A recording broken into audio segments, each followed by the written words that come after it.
All right, so at long last, we're here through the Devil May Cry marathon. We have made it to Devil May Cry 5, the newest of the Devil May Cry games that has come out. This game came out in 2019. That sounds recently, but actually that was like 7 years ago now. We were all officially Unk.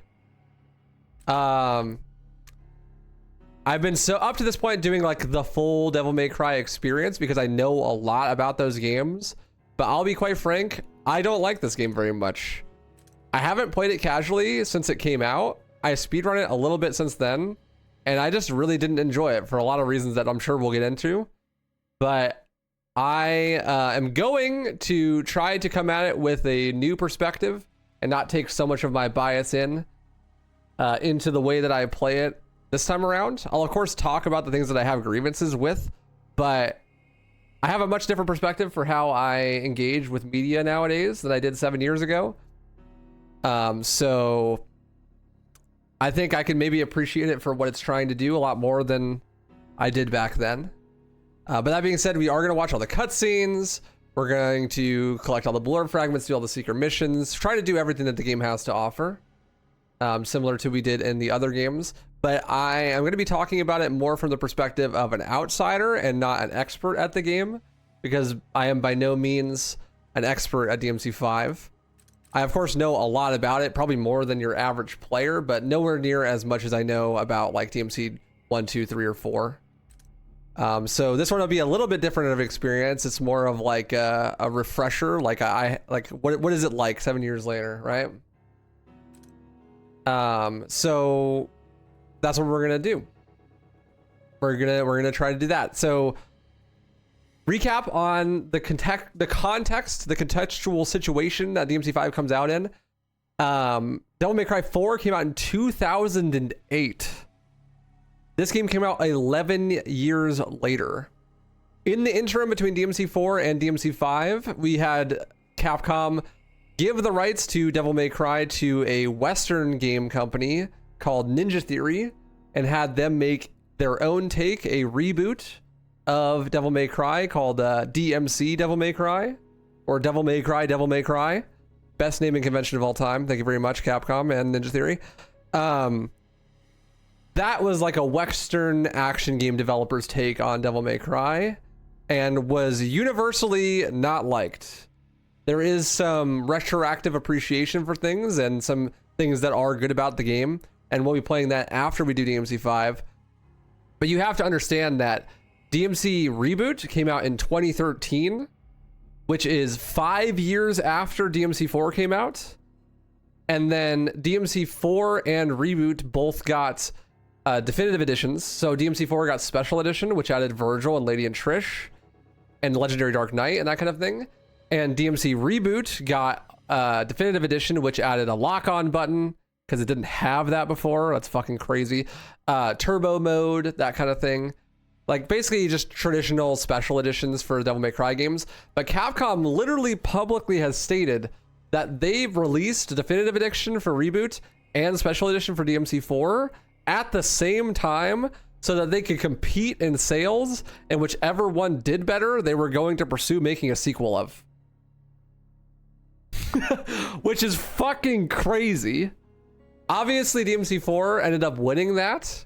So then they decided that they're going to start production on a DMC 5. And that's why it took 11 years between DMC 4's initial release and Devil May Cry 5 coming out. Common DMC 4W, of course, winning that battle, but actually insane that that's the reason why that happened. And the cultural landscape surrounding what it means for a Devil May Cry game to be a Devil May Cry game had changed a lot between 2008 and 2019. And so we're going to talk a lot about the reasons why that is and why that might be. But you'll see it because this game is very different than the previous releases in the franchise. And that'll become apparent basically immediately. Devil May Cry 5 came out using the RE engine. It was probably the first game to really solidify the RE engine as being a pretty decent engine. The previous games that use RE engine would be RE7 and RE2 and 3 remake. And those games have a lot of engine issues that make them look kind of bad, but DMC5 doesn't have those issues as much as those other games do. So newer engine, different engine than DMC4, but not like the first iteration of that engine by any means. So with all that being said, let's actually play the game. Let's see how it goes. Of course, there is no save slot system, just like there isn't in Special Edition, because Capcom hates when people play the game more than once. So I had to delete all my saves, and so we could start over from scratch, like actually from scratch. And here we go. Let me make sure that my audio is up enough. And it grew both day and night, till it bore an apple bright.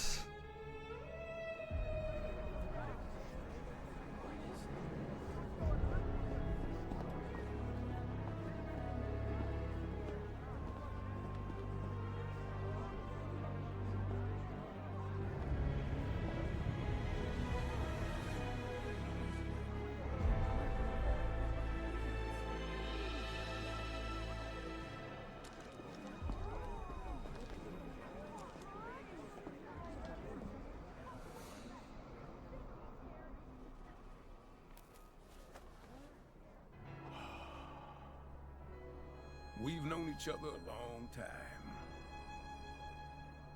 You never had this much trouble. You gonna make it through this, Dante?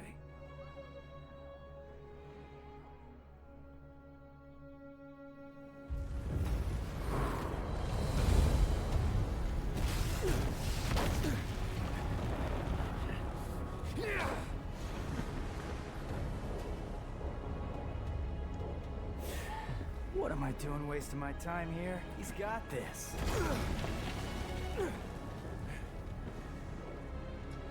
You should not underestimate this demon. After all, it was he who took your right arm and gained a great deal of power from it. I'll turn on subtitles for the next cutscene. Sorry. I'm leaving. I suggest you do not fall behind. Yeah. Okay, V. You're an interesting guy, but you're right.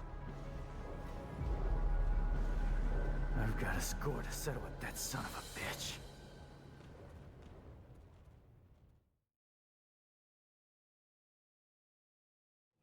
So we kind of get cold opened into like a completely new scenario. Obviously, we have the same characters. We have,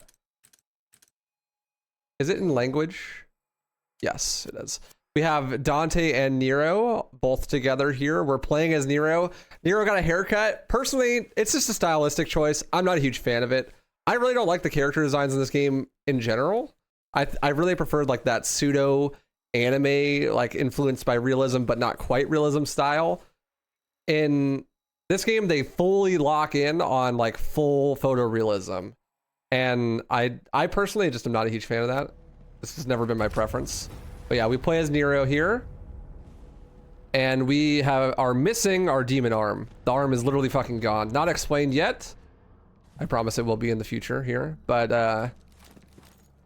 the camera system, very different than in DMC4. The camera is way more dynamic and more rooms is fully controllable in this game. But we still have Red Queen with its Succeed system. Although we can't store multiple charges off rip like you can in DMC4. You only have one charge. Then we have Red Queen here. And it starts with a pseudo charge shot, but it's called Color Up in this game. And it charges for 3 shots instead of just 1. One thing to note is that I'm playing on the PC version of DMC5, and the PC version of DMC5 never gets turbo mode. So it's now 2026, and this game released almost 7 years ago. And the special edition re-release for PlayStation 5 has some additional features like playable Vergil and also the addition of turbo mode, which makes the game run 20% faster. And Capcom just literally never made that available to DMC5 on PC for some reason. And so up to this point, I've played all of the games on turbo mode, but I literally just don't have the option to without modding the game, and I don't want to mod the game for the experience videos, so I'm not going to. So that means the gameplay is going to feel a lot slower, literally 20% slower than in the other games, which is unfortunate. We do have some cool additions though. You of course have the taunt with the dive kick and that kind of thing. But in this game we have the addition of air taunts. So if you press the taunt button in the air, you also do a taunt.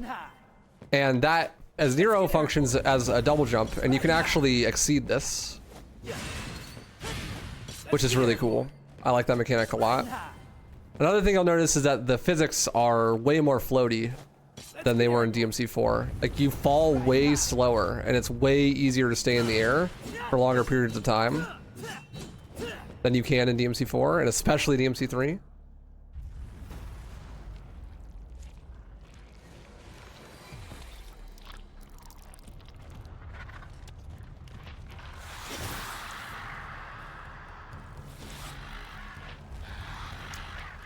DMC5 in general is just a lot more flashy in certain ways, like giving these like title cards to enemies and stuff. We are playing on Devil Hunter, which is the normal difficulty. That's the difficulty I played all the other games on, so it seems only fair. Crystallized Demon Blood, Red Orb. A magic red stone of crystallized demon blood. Exchange for these for new weapons, skills, or use them as revival. So, you know how red orbs are at this point. Enemies drop red orbs. The higher style meter you have when you kill them, the more red orbs they drop. That kind of thing. Immediately see a new introduction of like these cinematic zoom in and slow-mos on killing the last enemy of the combat encounter. Can really add to the aesthetic, to be honest. I kind of like them. Not gonna lie. I trust you. Hey Vladimir, how you doing, dude? Does each new enemy get a title card? Yes. There's a little cutscene here that explains how the enemy works. I like that kind of thing. It's a really diegetic way of explaining the gameplay mechanics.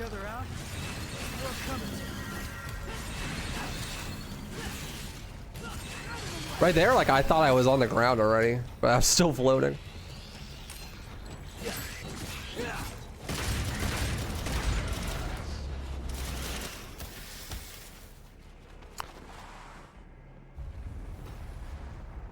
Hey, thought you took off. Do you not understand? We cannot hope to do this without you. That's all right, superstar. Go on with your bad stuff. Go ahead. We got this.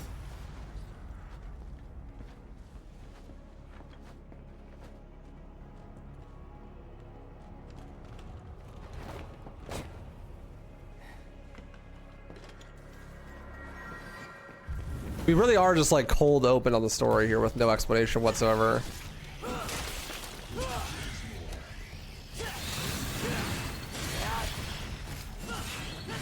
Also, very traditionally Devil May Cry, we don't really have access to many combos at the moment. So we can't do anything too crazy.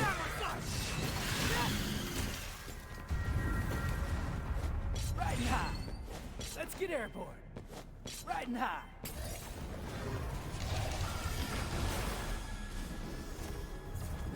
So yeah, someone mentioned the DMC crew. You see on the left side it says starring the DMC crew. There's some interesting things that they did with this game where there's an online like influenced multiplayer system, but you never get to play directly cooperatively. So Dante right now is fighting this guy, this boss that I won't spoil the name of.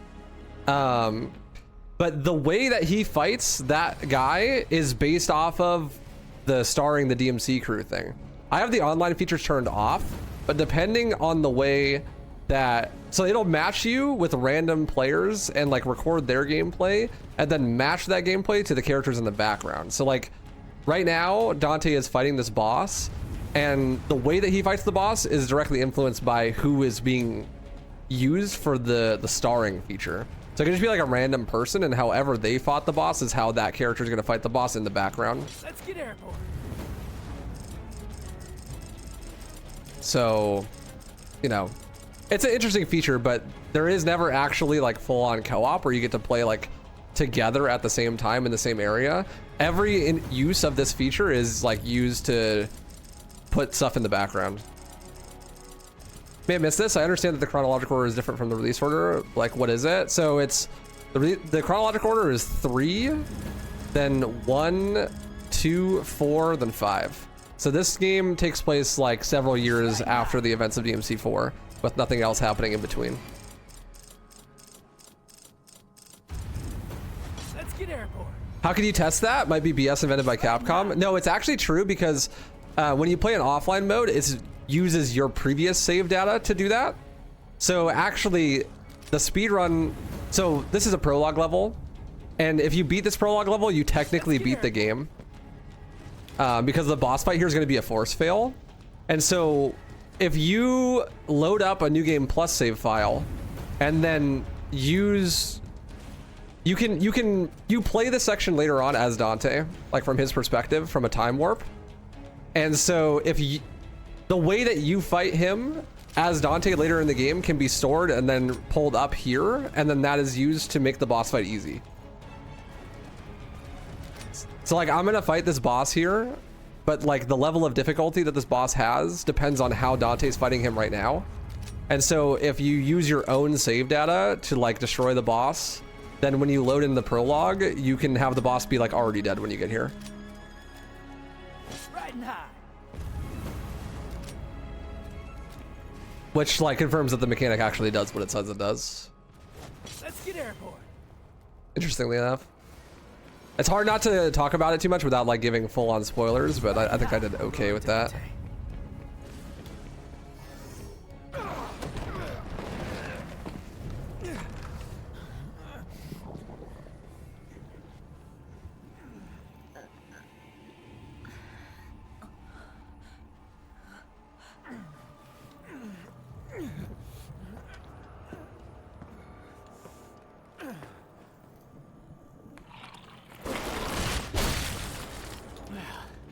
Looks like this won't be a total waste of time after all. Hey, jackass! Did your mother ever teach you it's not nice to steal?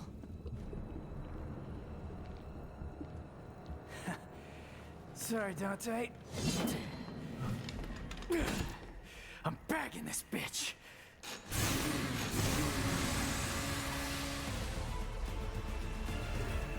So this is Urizen. This is actually a force fail boss fight, which is why I was talking about it earlier. In the context of how the way that Dante is fighting here can make this boss fight easier. You're supposed to fail this boss fight and die, but you can't actually beat it. I do really like that about the game. Like, it's definitely intended for you to die here, but if you do manage to beat it, then you immediately unlock the next difficulty mode and get credits for the game. So there's like a joke category in the speedrun called Prologue %, where you just beat the prologue.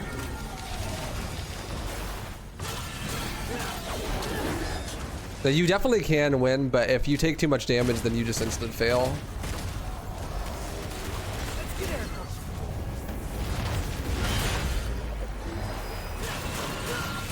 Bro is basically an MMO boss. I'm just gonna do crazy area of effect attacks.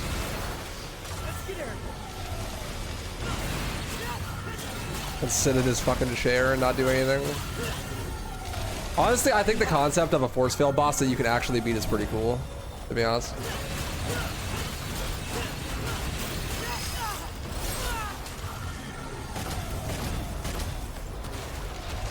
I think that's a cool idea. Oh no, I died.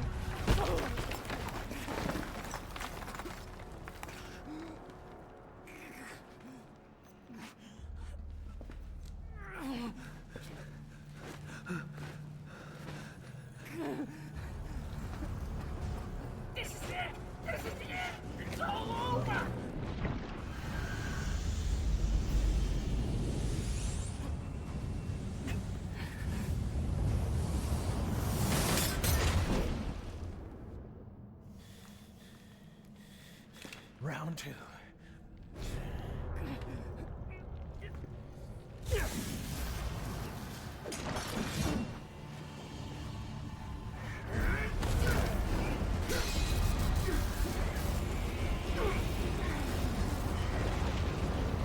Madge. Get her out of here! This is a bad move! I can still fight. Go! You're just dead weight! Back up. He said the thing. Come on. Let go. We must leave here. It's far stronger than we ever could have imagined.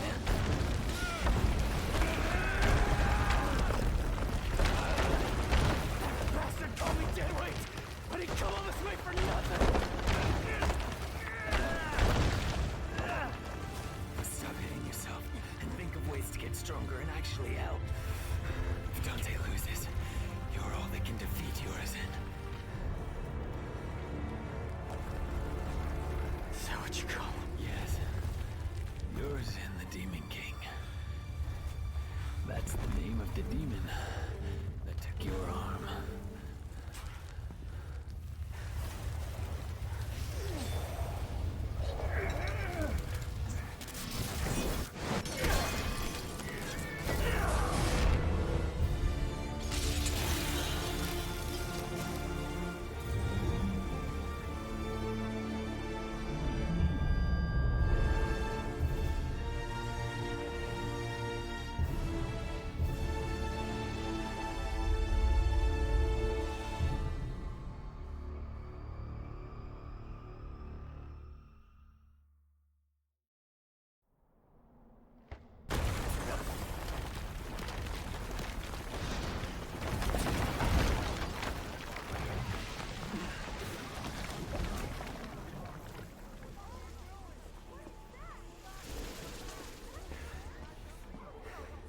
What happened to Dante?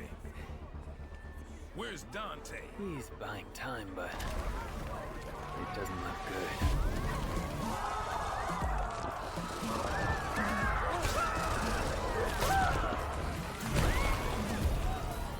This can't be happening.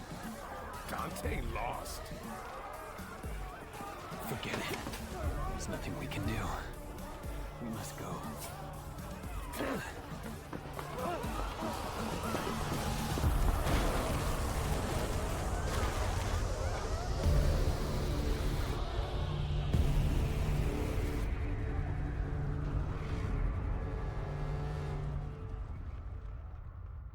This game is such a serious narrative presentation. Buh. I never got that about this game. It's like the first 4 DMC games are all like so campy and schlocky and just like for fun.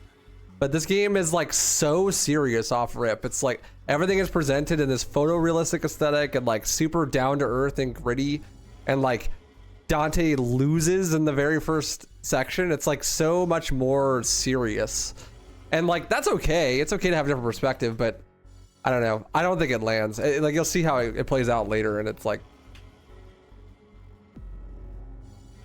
we'll see though. Maybe I'll feel differently. It's been a long time since I've watched the cutscenes.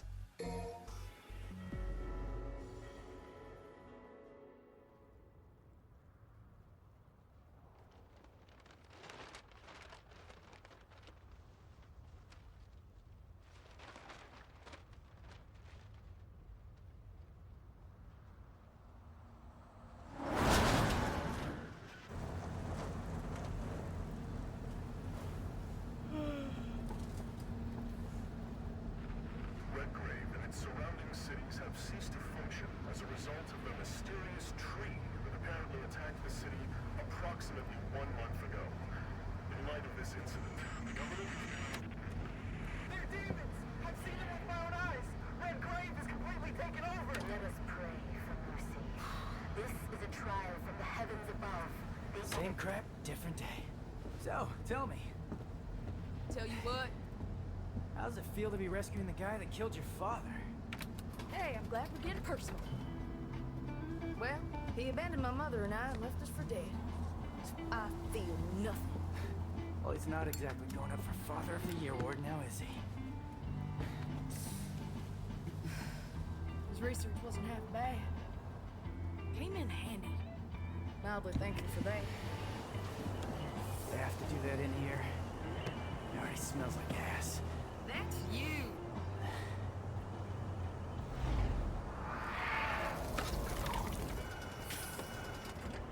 Hey, Nico? Don't lose your tits. I see 'em.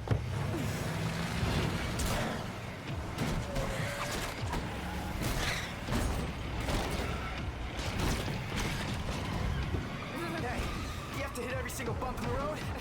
Gonna ruin my groove.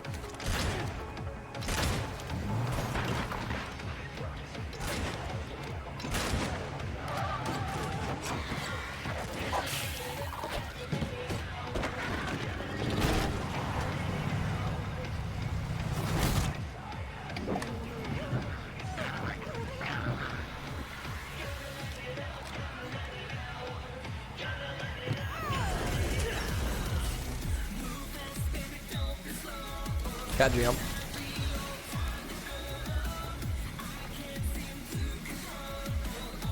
This cutscene is sick. I always thought it was.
That at the bottom, dude. This game does not promote smoking or the use of cigarettes.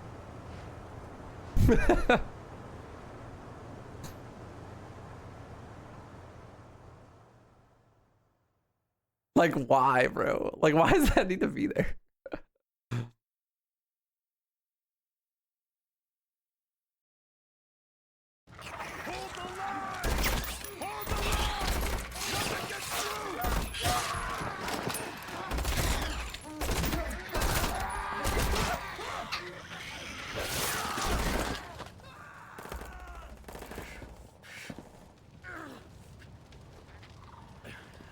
What's happening?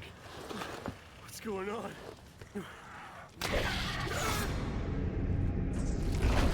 Fun fact, this voice actor voices Gamagori in the English dub of Kill la Kill. Someone mentioned Kill la Kill before, but this random soldier is voice acted by that guy. You look like you need a hug, but you're not gonna get one from me. Better get lost. Hey, who are you? Hey, you're gonna get yourself killed! Don't crap yourself. He likes to kill demon things.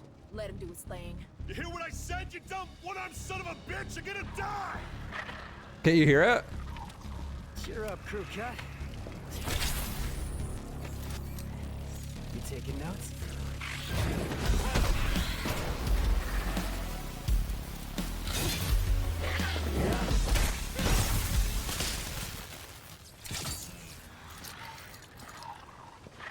All right. Time to kick some ass. I like that cutscene a lot. I think it's cool. Some cleaning up to do. My contention though is that like the tone is so different between that, like the prologue cutscene and the whole prologue scenario is so tonally like gritty and realistic. Like Like it's like so serious, you know? And then we jump into this cutscene on mission 1 and it's full on like back to DMC Goof Troop. And like it's good, don't get me wrong, but it's just kind of weird. It's like such tonal whiplash. It makes me feel like, whoa, what the fuck, you know? But like it kind of makes sense in the context, so whatever. And also that first cutscene is better than I remember it being, to be honest. So Nero doesn't have his arm, but we have access to a new system instead called Devil Breakers.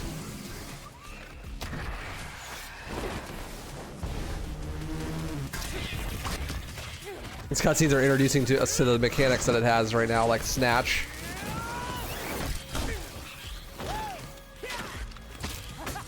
Gonna carry on the tradition of riding enemies in the intro cutscenes, but again, it misses the point. The reason it was so cool in 3 is because you could do it in game, man.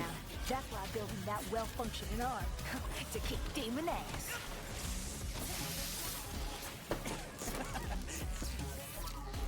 Hey, Psycho! What's the merchandise? Hey, stop bitching and take cover.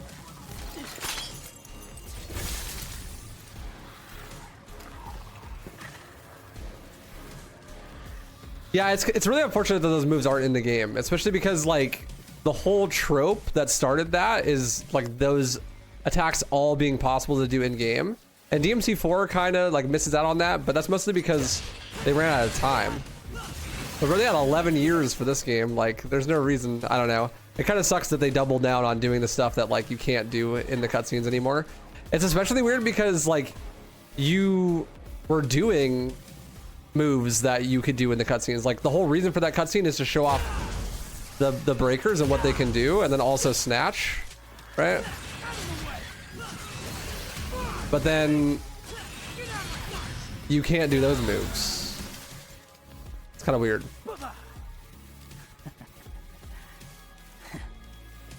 I also feel like the other Devil May Cry games do a much better job of like solidifying what the fuck is going on before this game does. Like even like with well-established characters, we have no idea what's happening. It's just a different presentation style. It's not necessarily bad, but it's like, who the fuck is this chick? She's kind of explained contextually, right? But like, you know, not so explicitly. You see there's a blue orb fragment? If you go back this way? You can't go this way.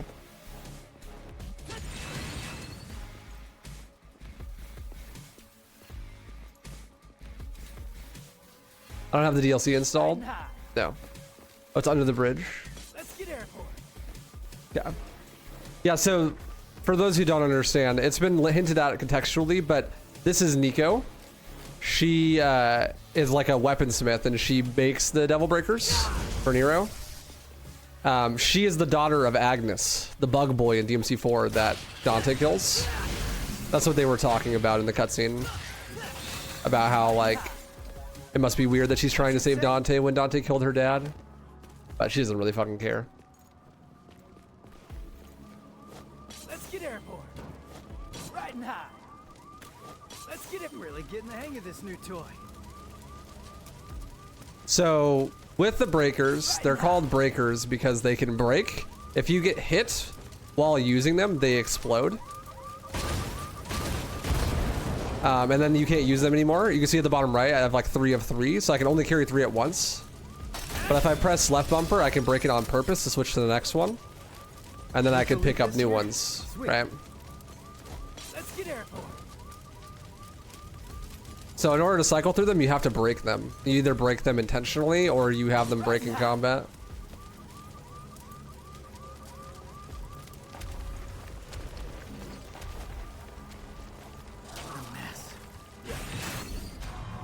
Grorb. Magical green stone of crystallized demon fluid. Pick one up to recover a set amount of vitality. Let's get airborne.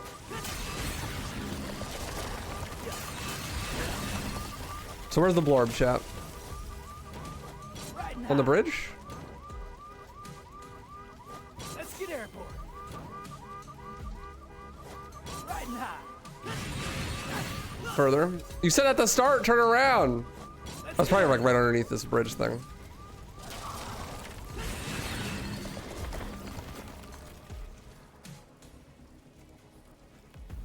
I see, I see. Yeah, they also have a charge attack that you can do where you hold the button down and you get a special attack. And that it breaks when you do that as well. So you could like use them as a resource to do like a super damaging attack. Riding high. There we go. Let's get airborne.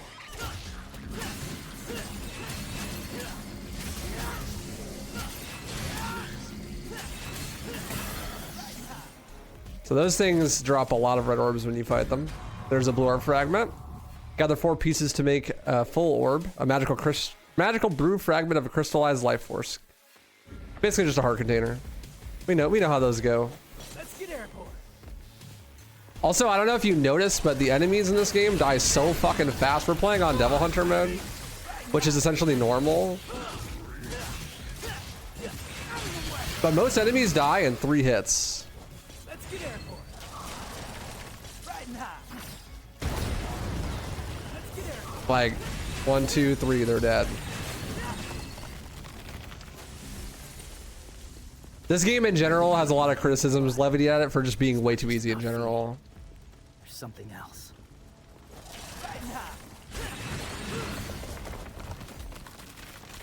So these roots, these Clyphod roots, are stealing human blood. That's their whole thing. Taking it somewhere unknown. What's up, God Halo? How you doing, dude?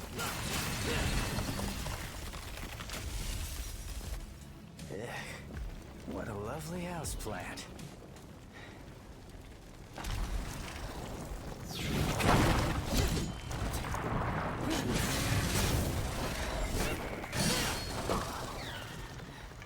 Now I get it. Who brought the marshmallows? Because I'm bringing the fire.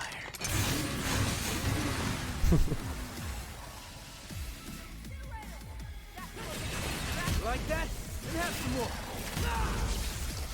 So this is the first boss, basically, the first real boss that you can actually fight.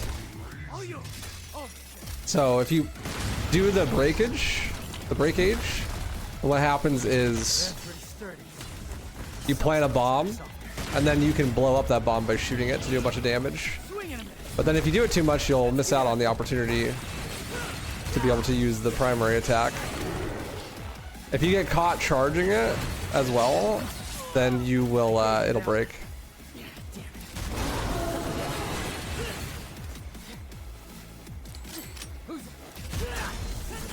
That taunt is pretty cool. It actually reloads your color up. Yeah, it's not much of a boss, huh?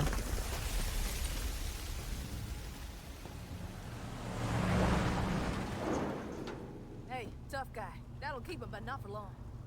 What do you mean? Soldier Boy said city's gone to hell and back, taken over by the underworld. Not just here, but everywhere.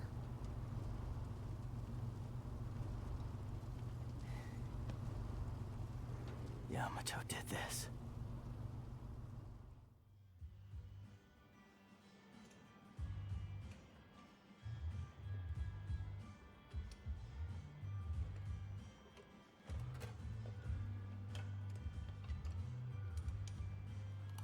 Why do I feel like your pet mechanic? Don't get used to it. Nico, I showed you those order docs, so you still owe me, remember? Hey, you two! Dinner's ready! Be right there! Hey, why don't you go ahead? I'm gonna finish up here. I'll try to save you some. Not.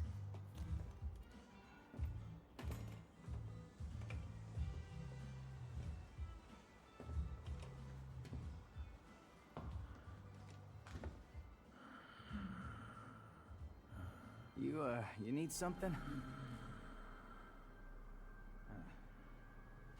What is it? You hungry? Well, you're in luck, pal, 'cause food's ready and Kitty A always makes too much.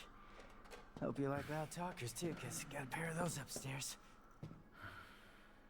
You see something you like? What the hell?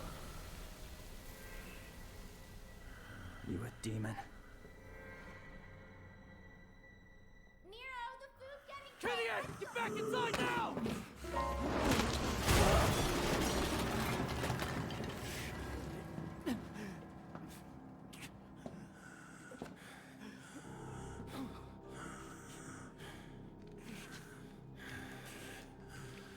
I'm taking this back.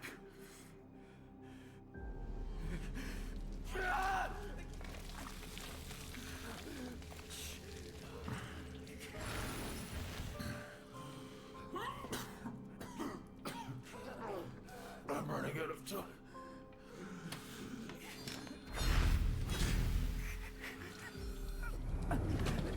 Wait!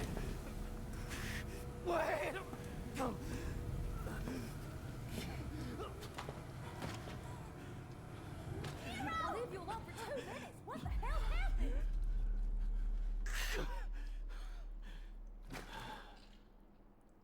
Dedge. He's waiting for us up ahead. Try not to get us killed on the way there. I wonder who that could be.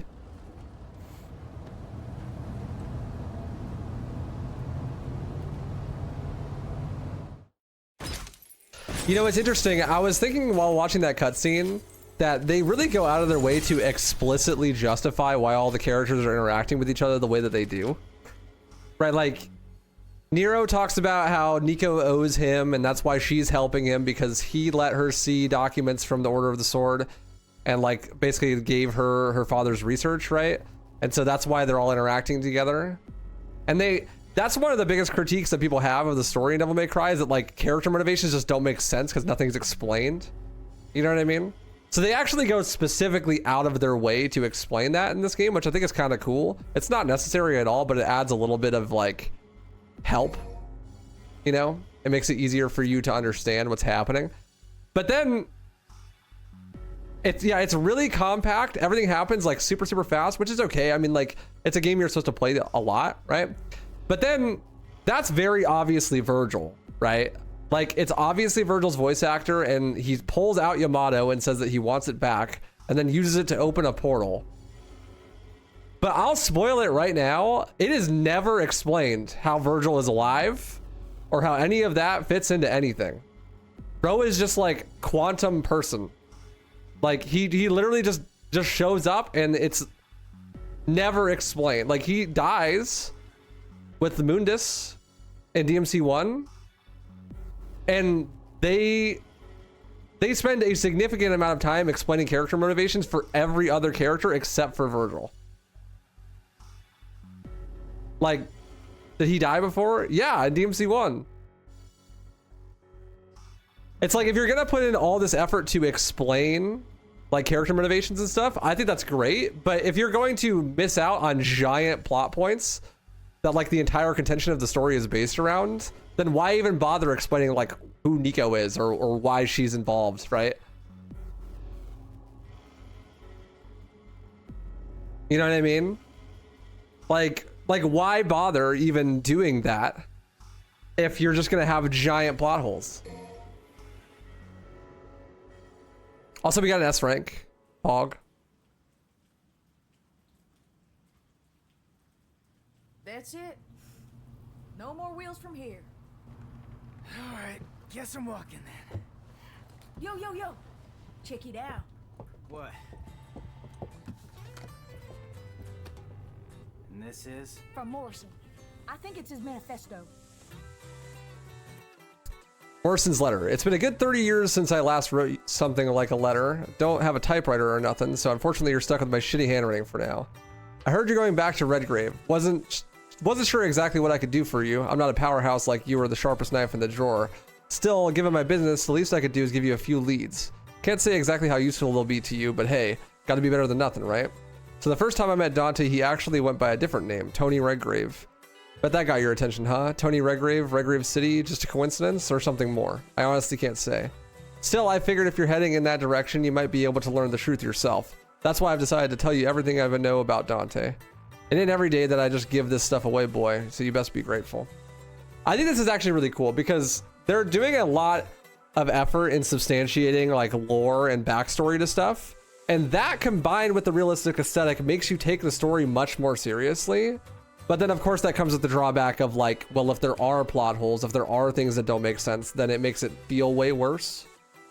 The Tony Redgrave thing is literally a reference to how OG DMC 1 was originally supposed to be Resident Evil 4, and the prototype name for Dante was Tony Redgrave in that game.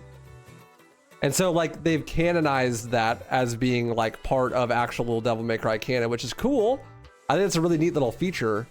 But like all of these things to me lead into taking the game more seriously from a narrative perspective.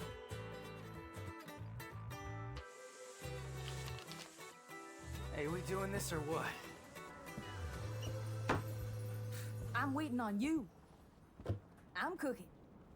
Any special orders?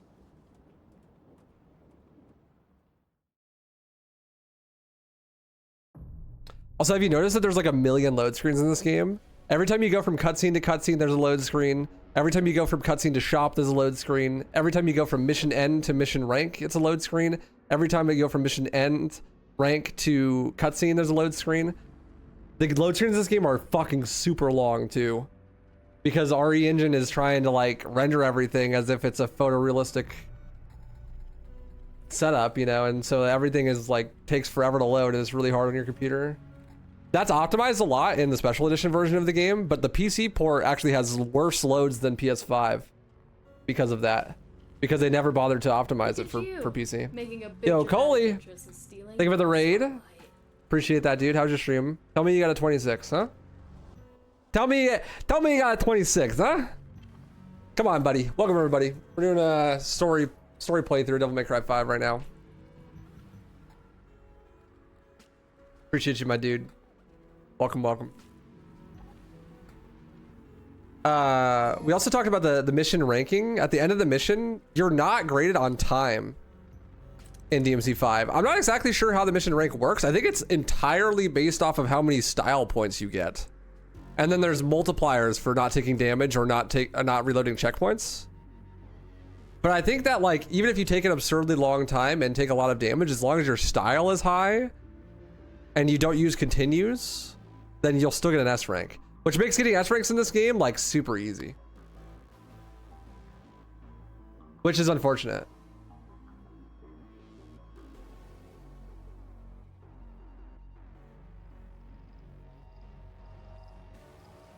That is fortunate for me in this playthrough, because when I stand around and talk about stuff for extended periods of time, then I won't get punished, but.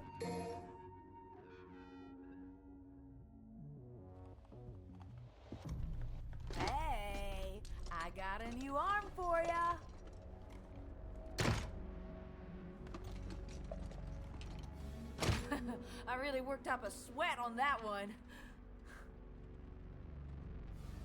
What's with her hair? You see that? Everything is rendered in real time with RE Engine, and so it like bloats the game on loads so hard, it's crazy.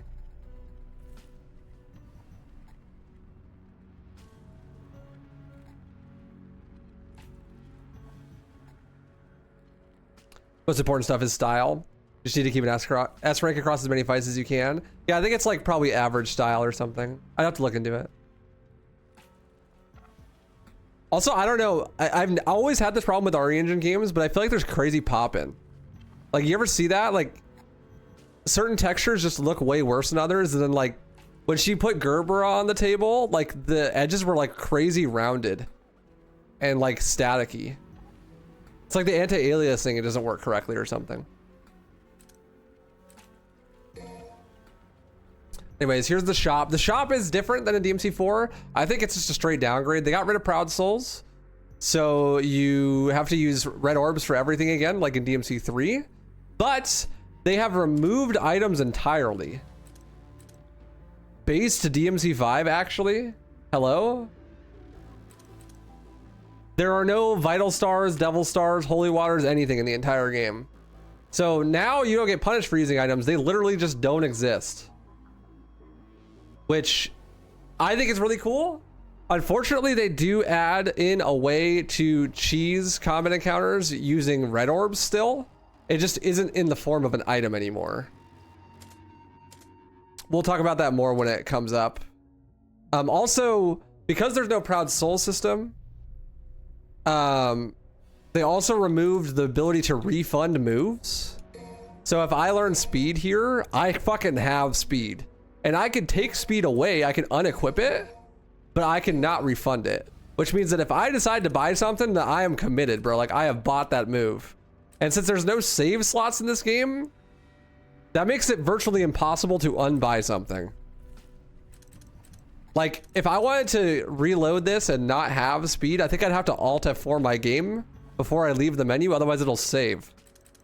Which is unfortunate. I really liked the fact that you could refund moves in DMC4. I thought that was sick. What's up, High Roller? How you doing, dude? Let's see. Let's go for streak. Let's do splits. Roulette spin.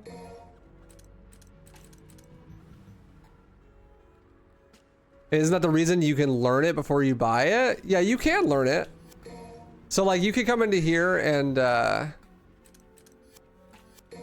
like you use learn, and it'll bring you, sorry, into try. You can try out the skill in the void. So the void is a practice combo environment that the game has, and so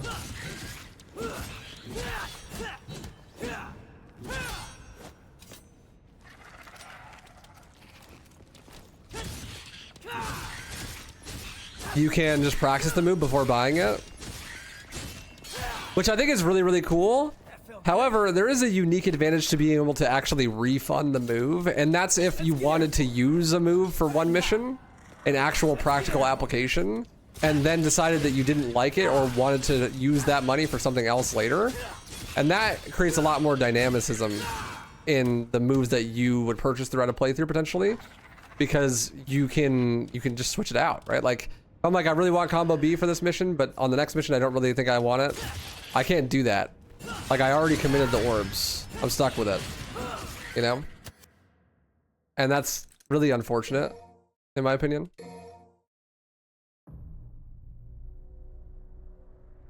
Yeah, the other thing is they added this. If I go to learn, it says you do not have enough red orbs for this purchase. Go to store.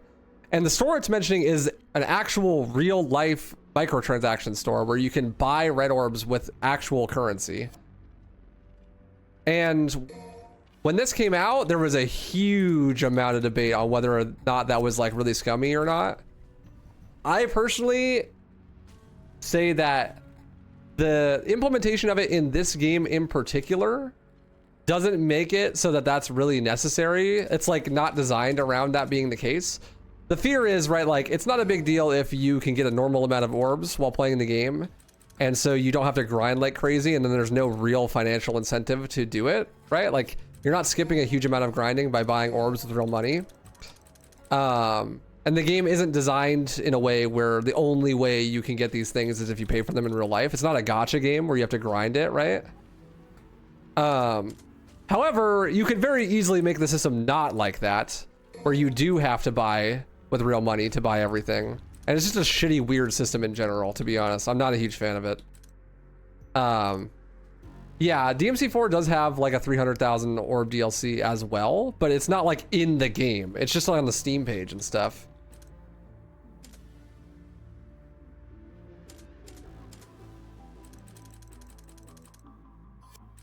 But it's not a huge deal. It's whatever. It doesn't actually break the balancing of anything, which makes it less egregious, but it's still annoying. It's still lame. Also, another thing to note is with the store, you have to buy your breakers. So right now I have, in my magazine on the right, I have an overture. And so I have to go into the shop and equip them. So I'll add the Gerberas to that equipment load too. And then you go into missions with the magazine. There are multiple magazines that you can use. You have like multiple magazine sets. And so you can organize those ahead of time and then equip them for what you want. They're really cheap, so it's like not a huge deal and you get a lot of orbs, but it's just kind of weird that it's all like an economic system when it doesn't really feel like it matters very much. Another thing that'll be interesting is we actually do end up playing as 3 different characters throughout this game, and you don't refund your orbs that you spent on one character for the next. which is a huge problem that DMC4 Vanilla has, is that you play as Nero for half the game.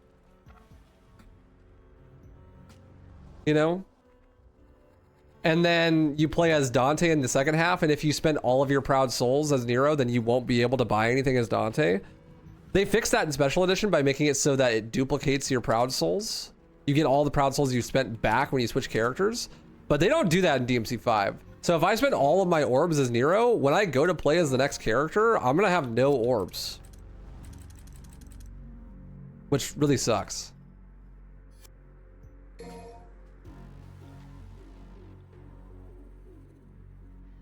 First collectibles after you enter the hotel. Go right instead of left.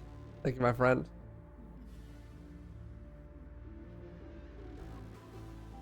It's just interesting.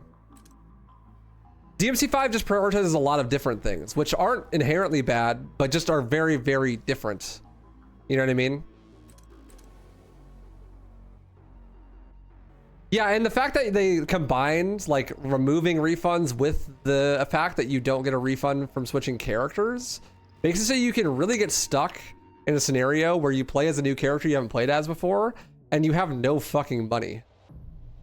Which really nerfs your ability to enjoy the characters, you know? Anyways, let's get going on mission 2.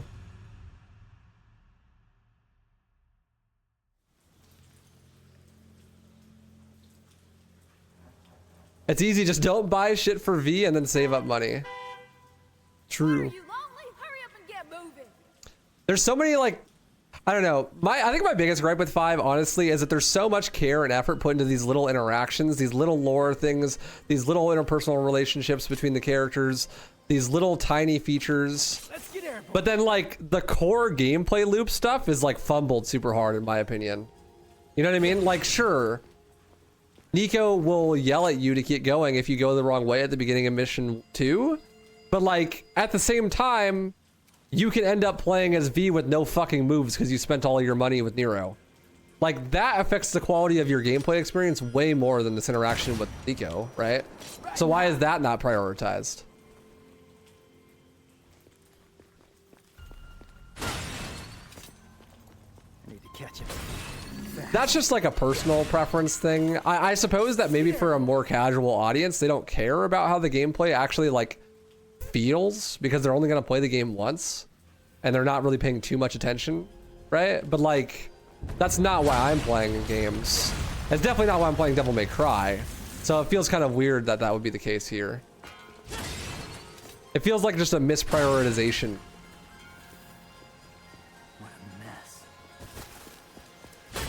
I do like the environment though. This is, I will say, is my favorite level in the game. It's really not even close. This level is probably one of the best levels in all of Devil May Cry. For all the things I'm complaining about, the level design in this level is phenomenal. Like, look at that. Like, you got like the shadow from the Impusa, like alluring you into the next area, and you have all these like fucking Pompeii style civilians that you can like crumble into and shit. It's really cool. The level will also transition a lot throughout the play of it. Right now it's like this kind of new noir, like everything's blue with neon lights and it's raining. And eventually the sun's gonna come out and make it a really clear sky. It's really sick.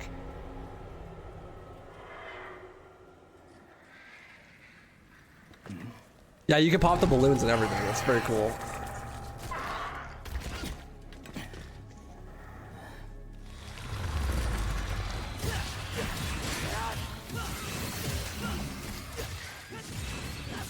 Hell yeah, thanks for the support. Yo, Rocky. School big leaps for 5 months. Thank you for the 5 months. Appreciate you, dude. Much love, my man. Enjoy the emotes. A big criticism of this game that people have, including myself, is that the enemies just kind of don't fucking fight back. Like, I could sit here and taunt and vibe, and like it takes so long, and all of the enemy attacks are super telegraphed. And like, this is not the easiest difficulty. Gamer! What's up, Barley? How you doing, dude? Good to see you, my man. Hope you're well. And I talked about this a bit before in my DMC4 playthrough, but I think a big reason for that is that let's contextualize DMC5 for a second, right? In DMC4, enemies are quite aggressive and can be quite dangerous, and staying in the air for long periods of time is difficult because the gravity is pretty fast, right? But what culturally became known as Devil May Cry style gameplay is what was popular after the release of Devil May Cry 4, because when Devil May Cry 4 released in 2008, right, there was 11 years between DMC 4 and DMC 5, and with no new content coming out, a lot of people never played the games but only saw footage of it online. And so with that, who is playing the games in the years fucking like 2010 to 2019? Pretty much only people who want to play the game at a high level, right? So all of the footage that is so flashy and cool that you see on platforms like Twitter and YouTube are going to be of people playing at a really high level. Because, like, you know what, I guess maybe a few people do Let's Plays, but the vast majority of people that are playing actively and creating content for those games are going to be people who play the game at a high level. And so that means the cultural zeitgeist around the idea of what it means for a game to have Devil May Cry like combat started to evolve from being a more traditional action game where the goal is to beat the game and have a stylish aesthetic on top of that, to be the end result, like the entire goal and like every facet of the game being built around specifically creating something stylish. And so doing that in DMC4 and DMC3 is really difficult. It requires a high level of execution. And so that became ostensibly what the appeal was of Devil May Cry for people that have never played the game before. The problem with that is that's not really what the original appeal of those games was.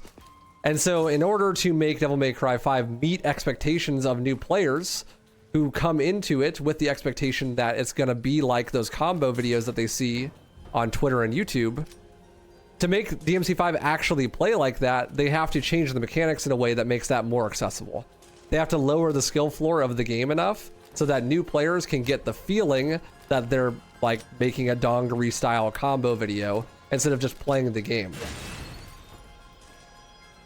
So then when you have DMC5 come out, they do stuff like really reduce the physics, make it so the enemies don't attack you very much, make it so that jump cancel hitbox is like 7 times bigger than it was in DMC4. And all that stuff lowers the skill floor of doing stuff like you see in those combat videos. But the problem with that is it just removes the original core appeal of Devil May Cry, right? Like that classic action game that is more reminiscent of something like Ninja Gaiden, where the game is brutally hard, but you can really learn to master the character and then master the combat encounters, right? Like the stylish aesthetic comes from the mastery of something that was already difficult. Whereas in DMC5, they remove the difficulty and then give you the mastery wholesale without having to earn it. And so, like, that's not an objectively bad way to make a game by any means, but it's a very different approach to game design, right? Like, it's very different to be like, the goal of this game is to look flashy than it would be to be like, the goal of the game is to beat the game, and then if you choose to build mastery over it, then it will look flashy. Those are different things, right? And so that affects stuff like the physics, the passivity of the enemies, the level of execution required to stay in the air, What'd you say? all that kind of thing. Yeah. And again, that's not like an objectively bad thing, but it is just different than what was being done before in Devil May Cry, which makes DMC5 very different. And I think completely unironically, that's the fault of Capcom not making content for the games in those 11 years.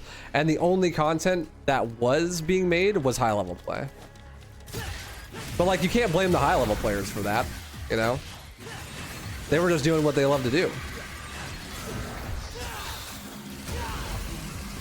I guess if you wanted to blame them, I mean, you could, but I don't think that's super productive.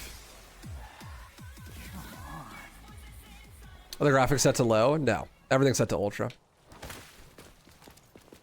I think I have anti-aliasing turned off because it was dropping the shit out of my frames in the cutscenes. But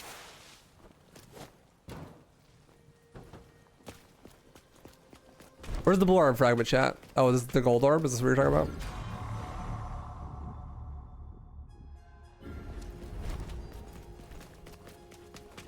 Low-level players aren't going to be doing that stuff at all, though. They totally are. The barrier to entry here is so low that you definitely can. Like, you could just stay in the air. You just have to jump. That's it.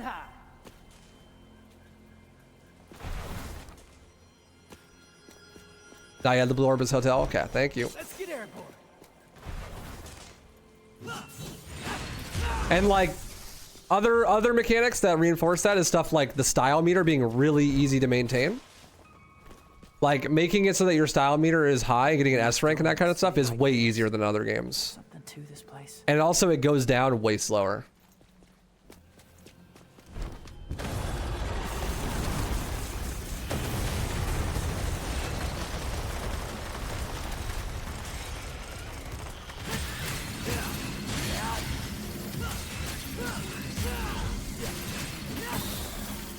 And on top of that, you have like the mission end rankings being a lot easier as well, right? Removing the time requirement, that sort of thing.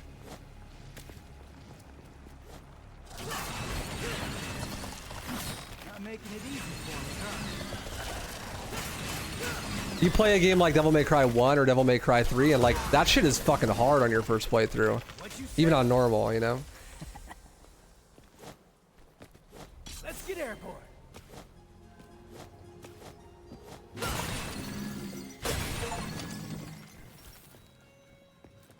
You can't for sure, but a baby player won't even know the concept of enemy step or exactly how to utilize it. But I'm talking like first time players that don't know shit. No, I agree, but like you still literally can. Like the barrier to entry is just so low that even on people's first playthroughs, they are doing stuff that they think looks like, and they are getting feedback from the game telling them that it is very cool and looks like something like a Dongari style combo video. It's obviously not from a mechanical depth perception, but like that's not, doesn't matter. They still get the feeling, you know? Riding high. Let's get airborne. Yeah, 2's ranking system is super brutal. Arguably more brutal than DMC 1 or 3.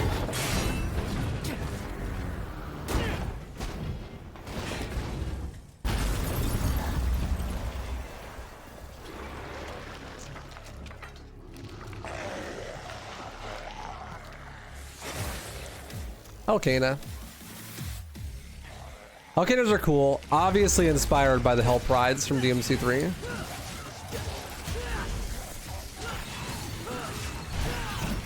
They're basically the exact same enemy except for floatier, because everything's floatier in this game.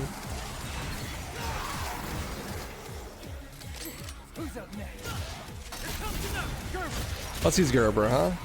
Gerbera is a cool arm. It has some extra movement options. Adds an air dash, basically.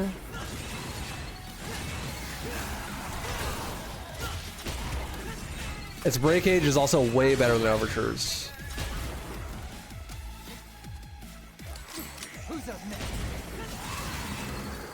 That was sick.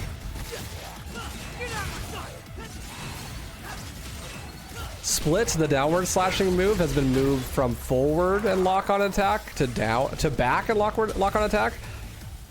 I don't exactly remember why they did that. It's kind of weird, but it's fine. Yeah, I know about the extra orbs here. They do have hidden orb caches. This game, pretty cool.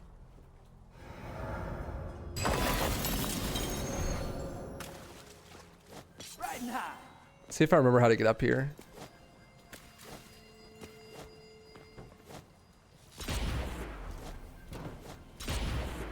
Let's get airborne. I think it's like Riding high.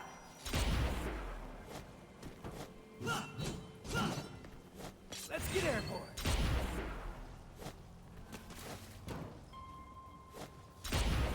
Riding high. Can make it up there like that. Can't remember how. There's a red orb cache up there. It's like the horse from DMC 1, but not as hard. True. This feels like not the right way to do things, but. Let's get airport. Yeah, I like the Nordo animation too. I think it's cool. Let's get airport.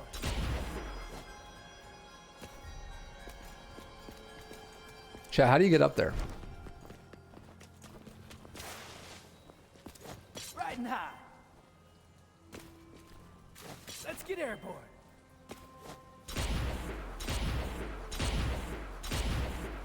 Riding high.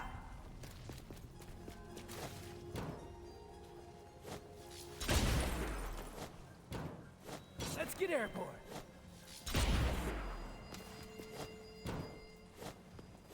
Riding high. There we go.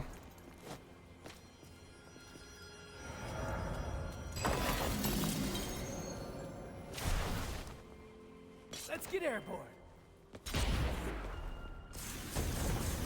I really like the addition of being able to charge the sword while running. Like it doesn't cancel your sprint. It's pretty sick. So the hands that you see scattered around, a lot of them are just purely random. Like which hand it's gonna be. Which is kind of weird because like the whole thing is you're supposed to use them tactically. And like make intelligent decisions about which arms you're going to use where in certain parts of the level. That's actually the entire justification for not being able to switch them on the fly. There was a big critique of this game when it came out that people really wanted to be able to switch the breakers without breaking them and just switch back and forth whenever they wanted, kind of like Styles for Dante and DMC 5, or sorry, Styles for Dante and DMC 4. But they had said no, they didn't want people to do that because they didn't want Nero to play too much like Dante, and they wanted there to be some tactical decision making based on what breakers you decide to use for each mission. And then like you decide whether you're going to use a certain breaker or not, like as you're playing, right? But with the breakers being semi-random, that kind of feels like it throws it out the window because then you can't rely on breakers in the level, only the ones that you can bring with you. I always thought that was kind of weird.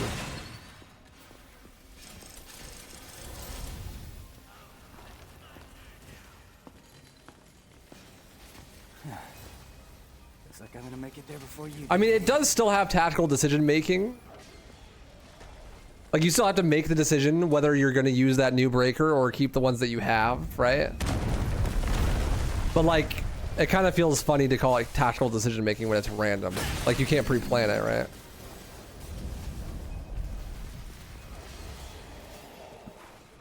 Trying to stop me. Oh, whatever shall I do?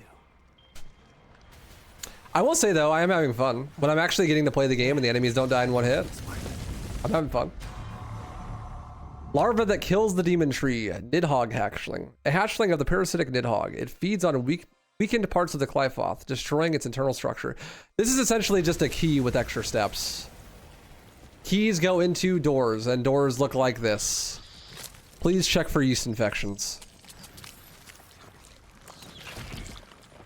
Who cares anyway when the game is really easy? Yeah, exactly. The game is just pretty easy in general. I would say it's by far the easiest Devil May Cry game, so... Just hack my way through.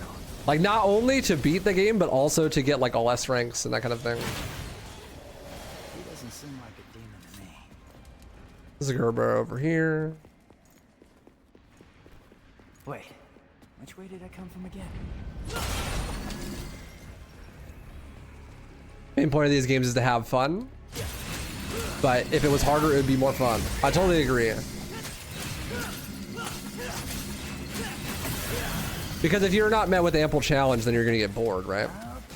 Under the Mayo did like a big review of this game, and that was his #1 criticism, is that even the Devil Hunter difficulty is just way too easy, even for a first playthrough. It makes it like not fun. DMC 2 is the easiest? It's definitely not. Shall we dance? Room where the Nidhogg hatchling is found within the second hotel. There's a floor that can be broken by the enemies of the player. Fragment will be in the room below. I think it's the second Nidhogg hatchling, right? How many people are playing this game multiple times? Not the majority of them, but I mean, it's a Devil May Cry game. It's intended to be played multiple times for sure. Yeah, it's in this room. It's right here. That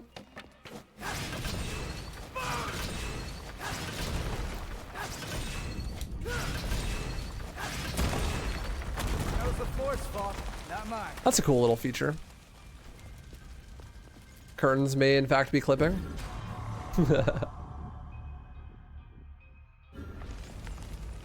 Riding high.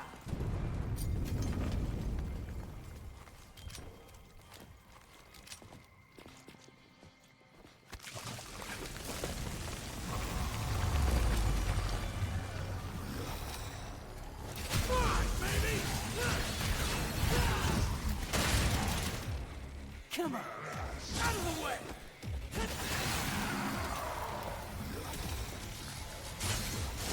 Happy birthday!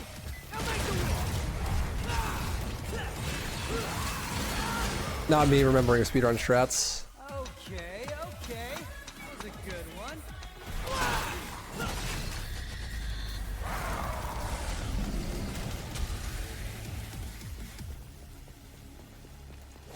Let's get airborne. This What's up, Arash? How you doing, dude? Also, it's interesting that like this game is so much more cinematic than other Devil May Cry games, but that really hurts the replayability. Like picking up the Nidhogg hatchling and having it be like this big animation with like a pop-up, and then coming over here and using it and having that be like an animation. Like you would skip it, but it's still slow. It like really drags on the replayability of the game. This game in general just feels like it's of two worlds, right? Like it does a lot of things that are super oriented towards a very heavy gameplay experience, but then it also puts in a ton of work focusing on its presentation and making sure that things make sense narratively and whatnot. And then it feels like it's at odds with itself a lot of the time.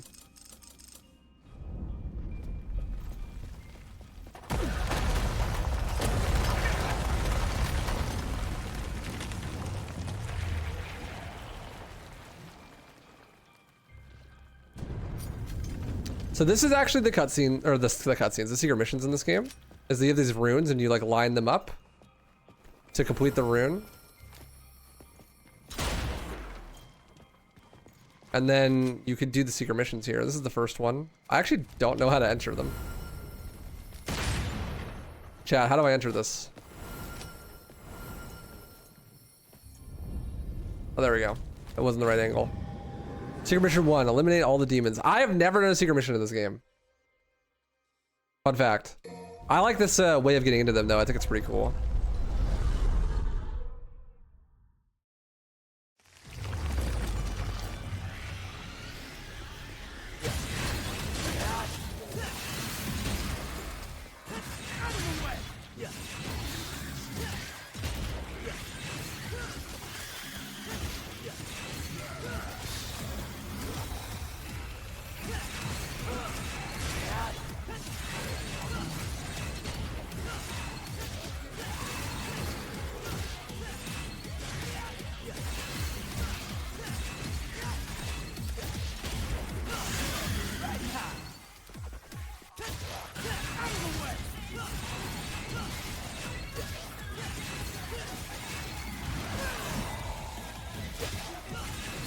Also, when you're in the air, the enemies just have no fucking counter to you in this game. At least these early ones. They never anti-air. And you could just stay in the air forever and just combo them forever.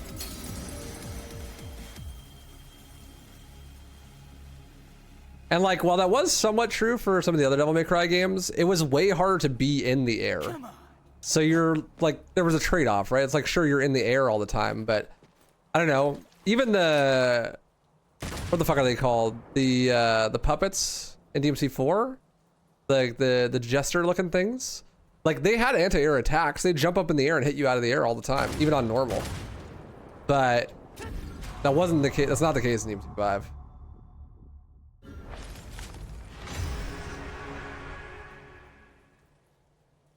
Yeah, the scarecrows, that's what they're called. Thank you.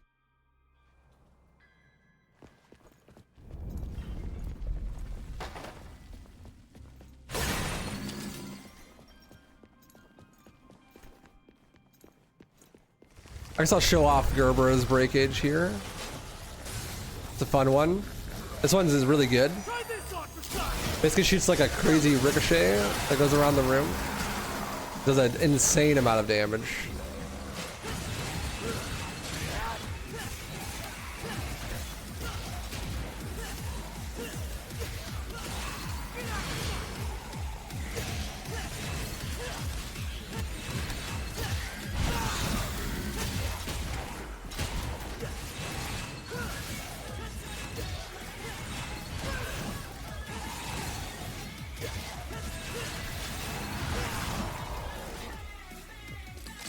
Who's up next?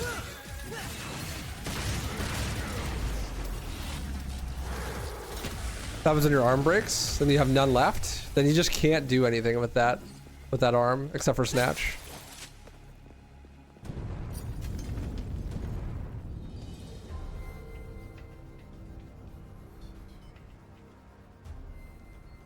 You like how the orb fragment pedestals are Quifod rooms? Yeah, that's pretty cool actually.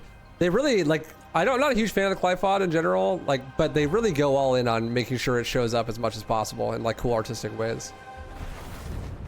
Let's get airborne.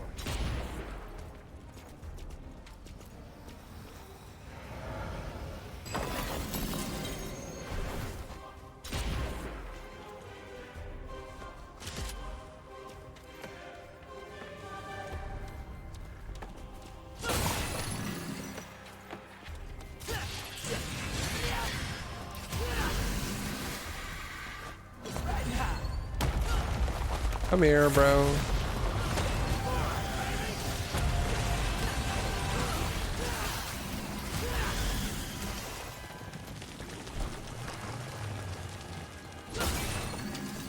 Let's get airborne. Riding high. It's not there. Yeah, but this is all the same level. This is still mission 2. Isn't this so cool? Like, before it had like this noir rainy aesthetic, and now you have all these crumbling buildings and it's daytime. It looks really pretty. Like, this is easily the best level design in almost every Devil May Cry game. I still like mission 18 and DMC 3 more, but like, I love how the level evolves as you play through it. It's so cool that it changes scenarios like so drastically. The lighting changes so much, the time of day changes so much, but it all feels like one mission, and it just kind of like flows together. Yeah, they went ham bone with this mission for sure. Unfortunately, I will spoil things a little bit and say that they blew their load here, and this is the only time it's like this.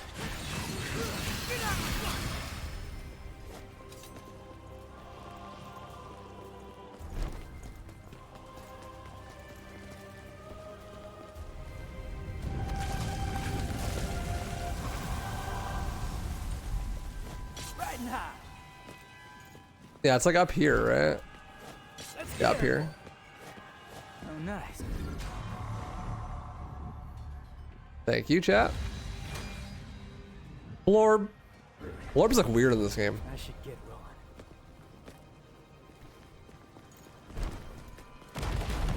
So this is normally a required combat encounter, but you could literally just jump right over it. But I'll show it off anyways.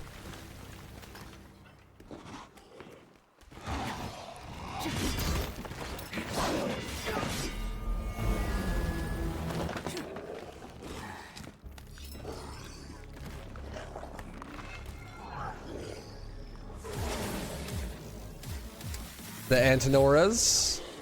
Finally an enemy that actually attacks.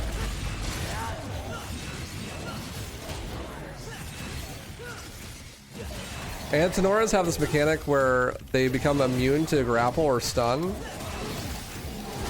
after they've stunned once. So their purple shit glows, and then they just cannot be stunned or grappled. And they'll do a charge attack.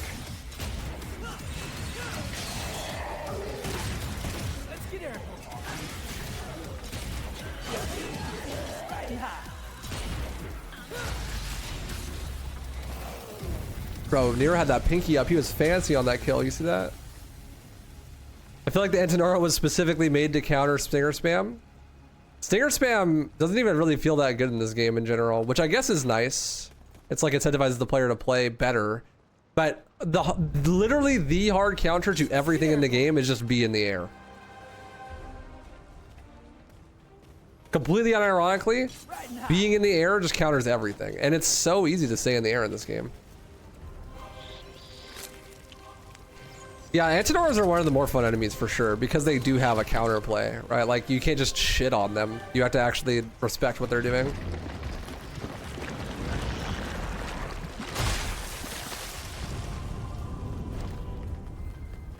Not gonna lie, this new arm is pretty. Jump, air taunt, double jump, air taunt, triple jump, air taunt makes you immortal. Yeah, basically.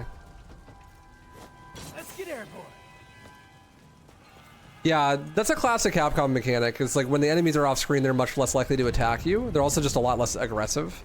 I mean, that makes things more fair, right? But if you're in the air the whole time and all the enemies are on the ground, then you can remove the camera from being on them really easily, and then they'll just never attack you. Yeah, then of course you have enemy steps, so you can just fly forever. So.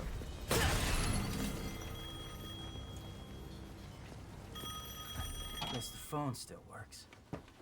Took you long enough, dumbass. What happened to the third ring roll? Tell you what, you call me from now on, and I'll hustle on over.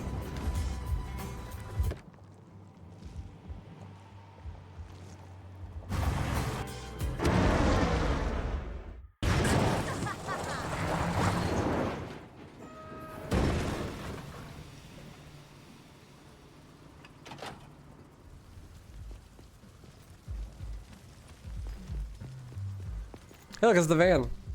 The van is the shop in this game. You can't actually access it in the mission, which I know a lot of people are happy about. I like the little animations of the van showing up and stuff. It's pretty cool. I don't actually want to buy anything, but I show it off. The van itself kind of becomes a character throughout the game. Just shows off like the goofy ways it gets to you when it definitely shouldn't be able to. Let's get airborne. But yet another thing that feels very contrasting about the tone of the game. Like, you say that like mission 2 is so good to set a good example. You know, like first impressions are good, but it's really the third mission in the game. And the very first mission, the prologue, has a very different tone than everything else so far. Yeah, I guess I do have 3,000 or 30. Is that? No, it's. I have 30,000 orbs already? Jesus. And like you can see Goliath up there throwing cars. Goliath is probably my favorite boss in the game, to be honest. It's quite fun.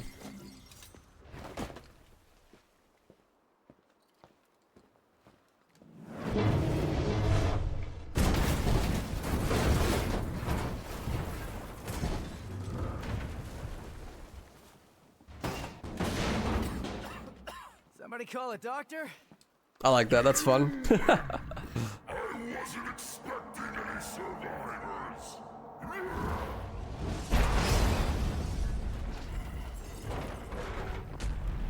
Sorry to disappoint you. Hey, you happen to see a guy around here? About this big, uses a cane? I was supposed to meet him. Did you snack on him? Your blood is a very precious sacrifice. Eating you would do me no good. I must have every last drop to rule the underworld as king. King? You? I don't know. I mean, you're a big guy and all, but you seem more like a knuckle-scrapping fart in the wind than anything else. No offense. Do you know who I am? I shall show you the wrath of the mighty Goliath.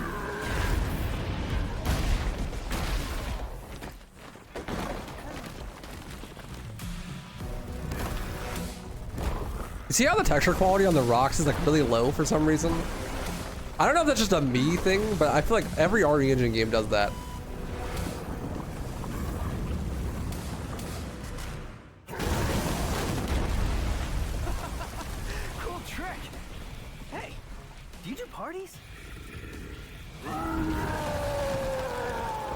Cool design though. I really like the boss's design. Quite fun.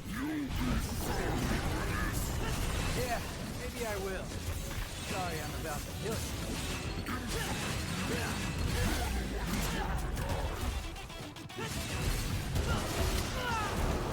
Well, you actually hit me. No, I broke my arm. Let's get in.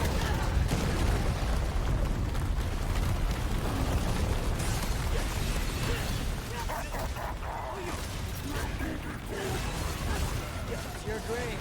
Yeah, get up all you want. Run from this. No, you broke my arm. Yeah, that's what happens when you break all your arms. Now found out.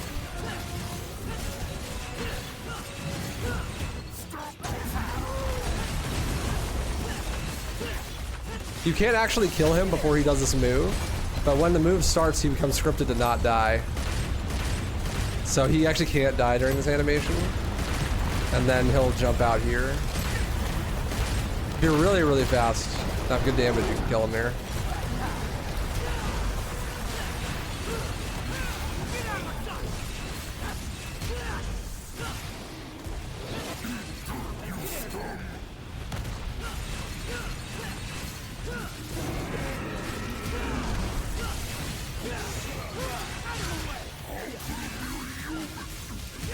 Says a mere demon. How about we wrap this?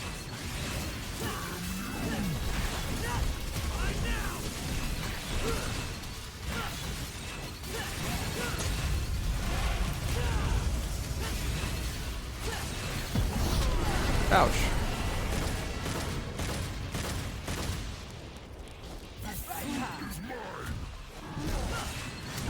Out. I died. No. Tragic. So when you die, you can either choose to revive using red orbs. And if you do that, you can choose to revive between one of 3 options. So when you revive with the lowest one, you get 3 bars of health back and a devil breaker. And if you revive with the second one, you get 7 bars of health back and 3 devil breakers. If you do the biggest one, you actually damage enemies around you, get all of your health back, and refill your magazine entirely. Completely unironically, on the higher difficulties where the enemies become damage sponges, the fastest strategy is to die and then spam red orb revives that do damage. So if anyone ever asks me, like, what's a DMD speedrun like in Devil May Cry 5, that's what it's like. You just die and spam red orb revives. It's basically a holy water. It's so dumb.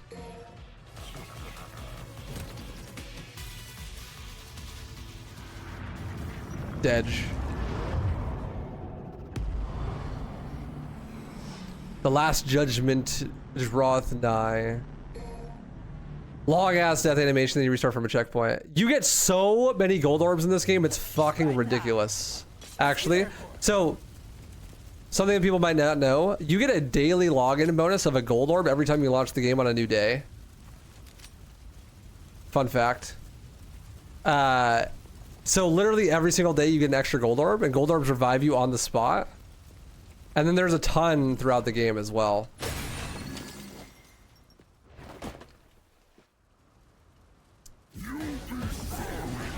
You have 90, you have 130. It's fucking stupid. Why is there a daily login bonus for continues in a single player game?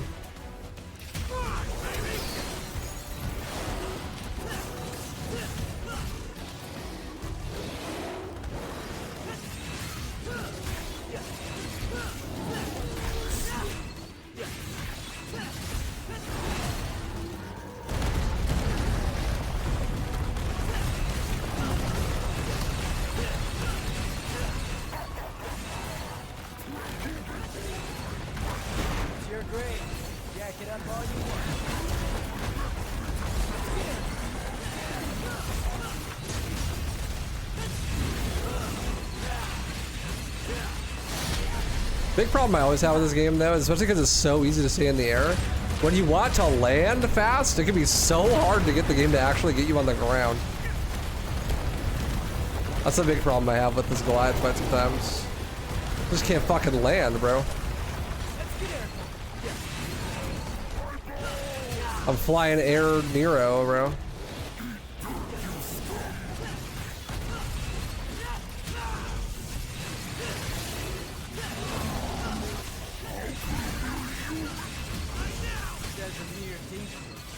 How about we rest? Says a mere demon.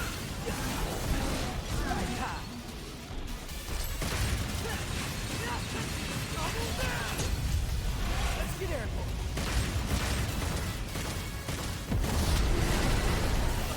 Yeah, looking good, baby.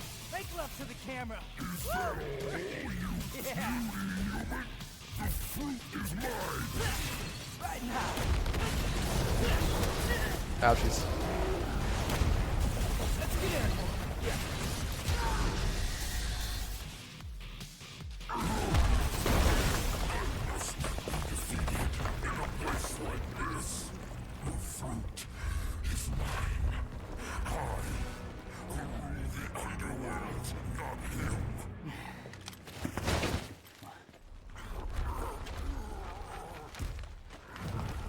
I curse my stars in bit of grief and woe. That made my love so high, and me so low.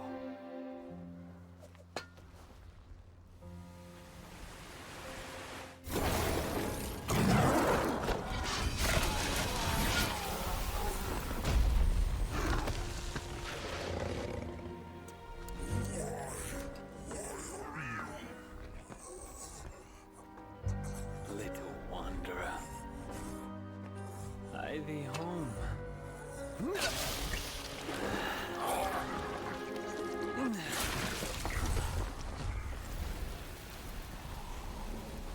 He's afraid of birds. Thought I was gonna have to pick you out of his, tummy teeth.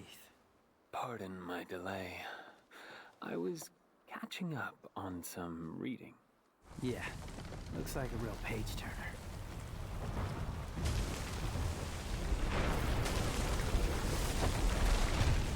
So, you think Dante's still in there? If Urizen defeated him, then I expect he's not much more than Glyphod pollen by now. A what? Glyphod. It's a tree that grows in the underworld. It thrives on human blood, and those whose blood it sucks, well, let's just say they don't turn out too well. Well, in any case, we need to find out.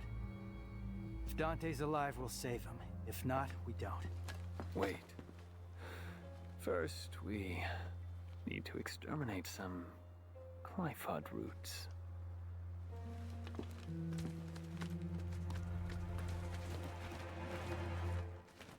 V, what the hell are you? A theater kid. I know I'm late. Shut it! The roads were all clogged. Hey, you must be V, huh? Hey, you're gonna get that? Ding, ding, ding, right by your feet. Ooh-wee! I'm gonna make something amazing out of this. Did you just sniff that? Do you have any idea where that's been? Up your butt? Focus on the mission.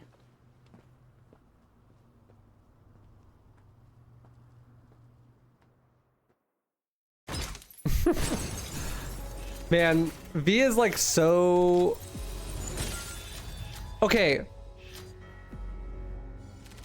Okay. That got me an S rank. Okay, this is what I'm saying though. I took like 45 minutes to beat that level, at least. And I died. How did I get an S rank?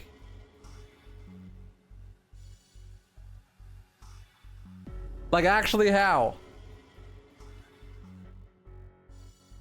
This is why people ask me, like, how do you get S ranks in this game? I'm like, I don't know how you don't, bro. Just, like, huh?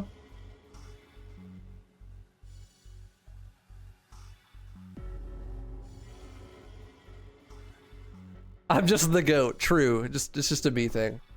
You wouldn't understand.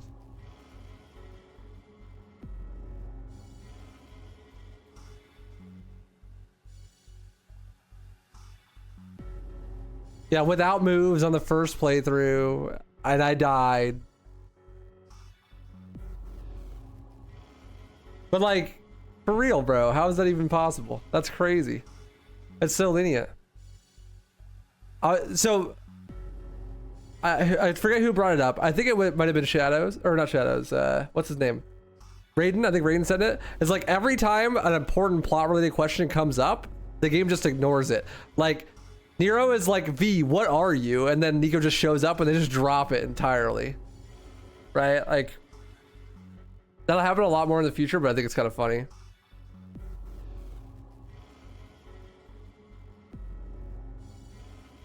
It only counts style points. No damage bonus, no revive bonus. Also, the ceiling for that's really low. Yeah, which is crazy. It's just style points.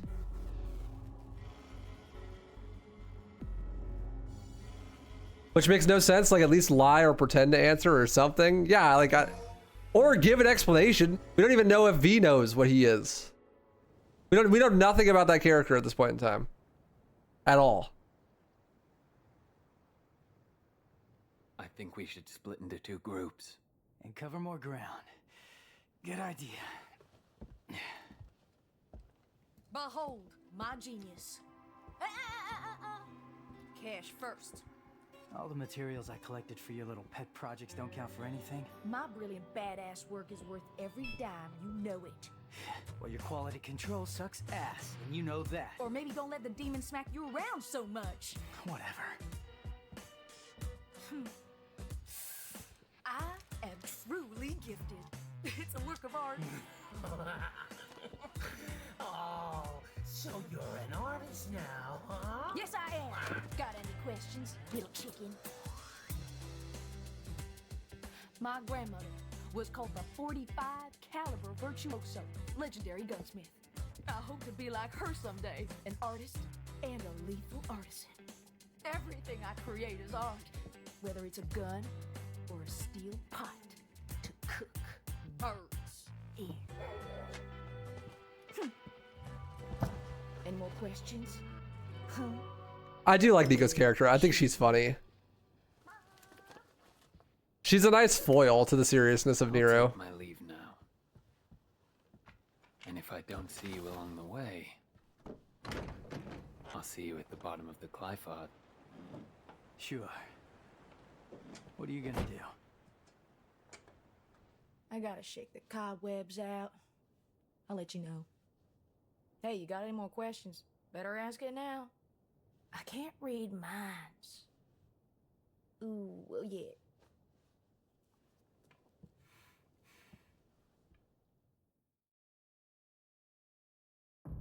They do put a lot of effort though into establishing things. Like that line is not a throwaway line. She's talking about how she's related to Nicoletta Goldstein.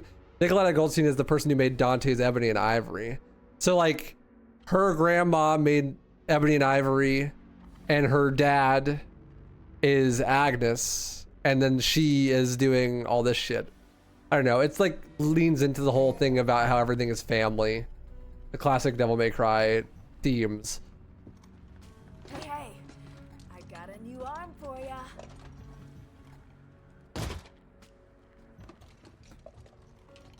A masterpiece. One of my finest. She is very trashy. Okay, let's get Caliber. Oh, we also can get Payline. Let's get Payline. Oh, not try. I just want to buy it. I'm sorry.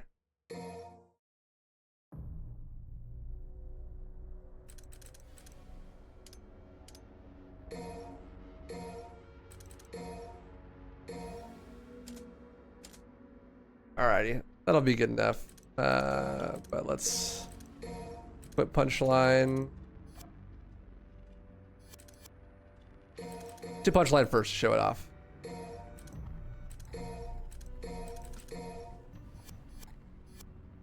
Oops.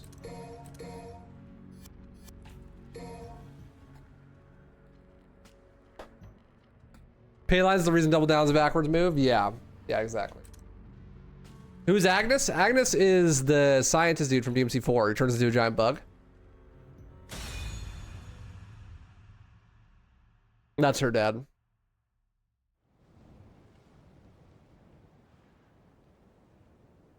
All right, move out.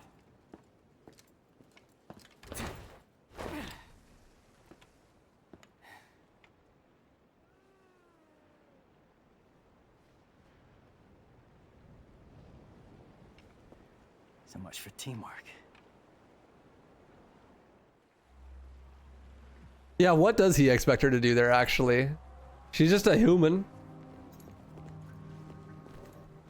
Alright, Chow, where's the next blur fragments and stuff?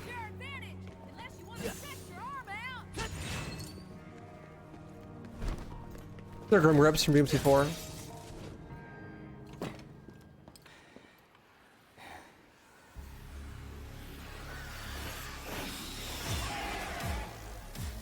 Pyro Bat. That literally means fire bat.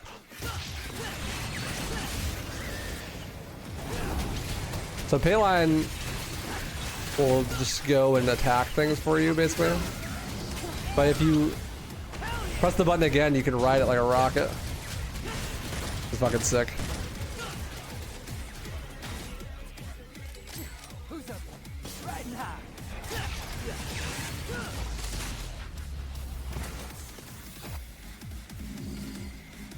Pretty cool mechanic. Not super useful, but fun.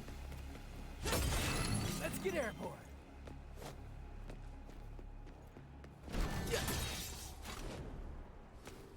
Think I'll handle the closer one first. Gotta start somewhere.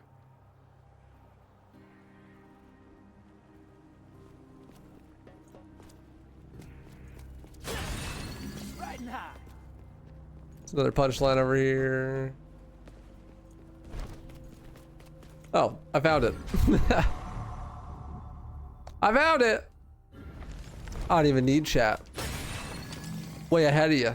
Let's get airborne. Riding high. So you can see V in the background fighting there, right? So in the context of what's happening right now, that would be the devs playing.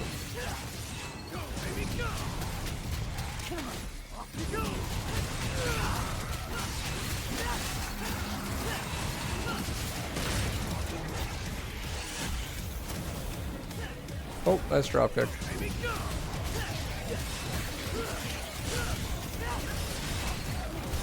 So new moves we got. Caliber. Classic back to forward. Bro was ready. Go, he had that lined up.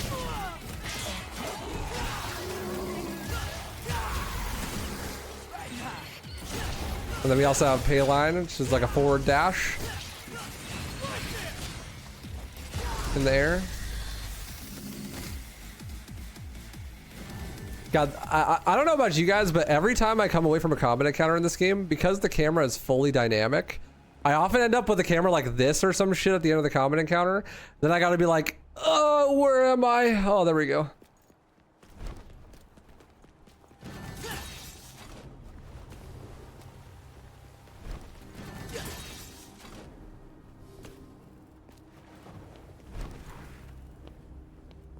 Oh, this one would lead you back to the blur fragment. Riding high.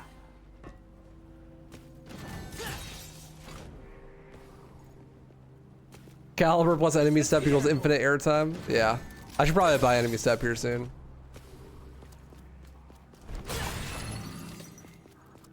Payline's a cool move. It's really useful. It was actually supposed to be in DMC 4.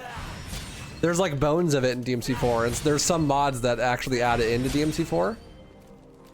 But yeah, I never made it into the final game. But they added it in for DMC 5, obviously. Let's get airborne.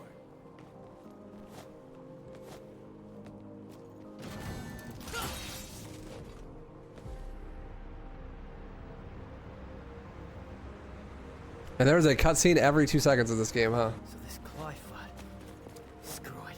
We're taking this fucking thing down. Yeah, careful, Nero. You might actually think for a second there. Don't want that. Better overstimulate your brain. Quick, put on 2 YouTube videos at the same time.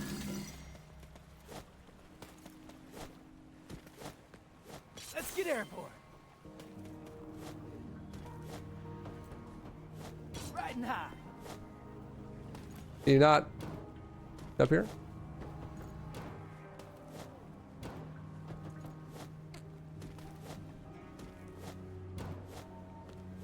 Let's get The airborne. millennial urge to completely dissociate.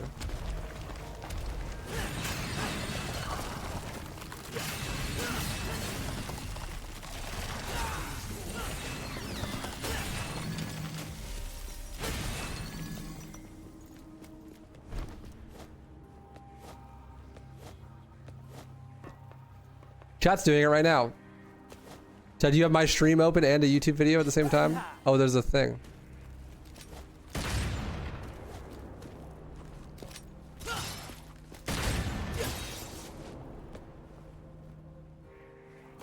Are we overstimulating ourselves? Gorb. Let's get airborne. So we have Helter Skelter here, which is specifically used for breaking armor, I believe, for armored enemies.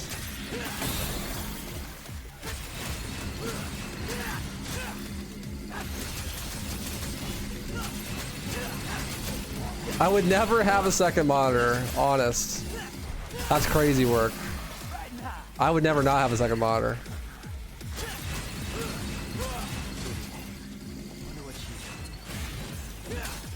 Don't we all, Nero? Bro, spin to win. Porpa spin, chat.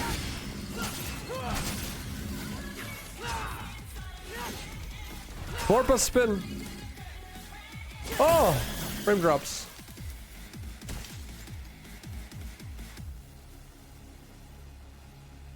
My controller unplugged. Let's get airborne.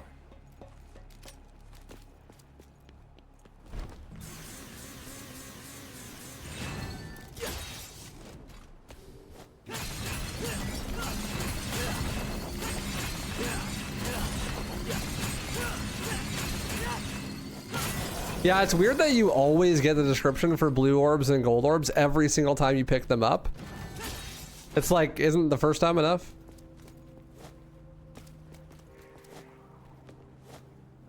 Give me your fucking money, kid. Give me your fucking money. So in the speedrun, there's actually a skip for this. You can go out of bounds here. And then you go all the way around. It's really easy to do. They actually did patch that though. Oh no, I can't get back in.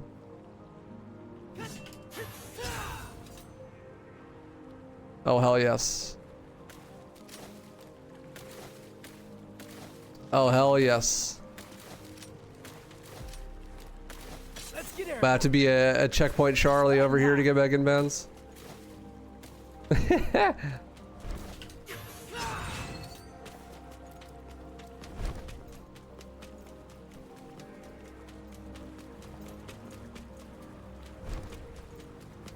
XDD.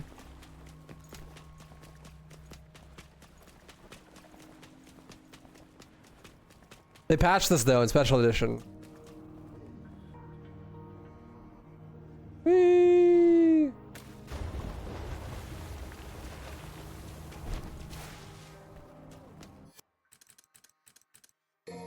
Checkpoint.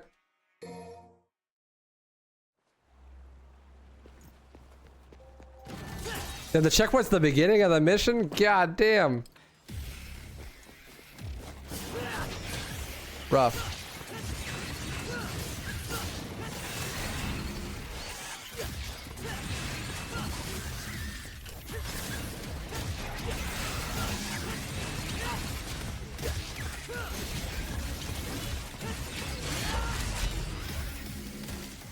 Alright, speedrun time. Everything I collected should carry over. closer one first. Just gotta kill the enemies again. Gotta start somewhere.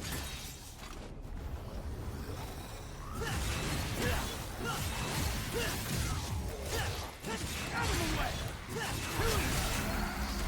Let's get airborne.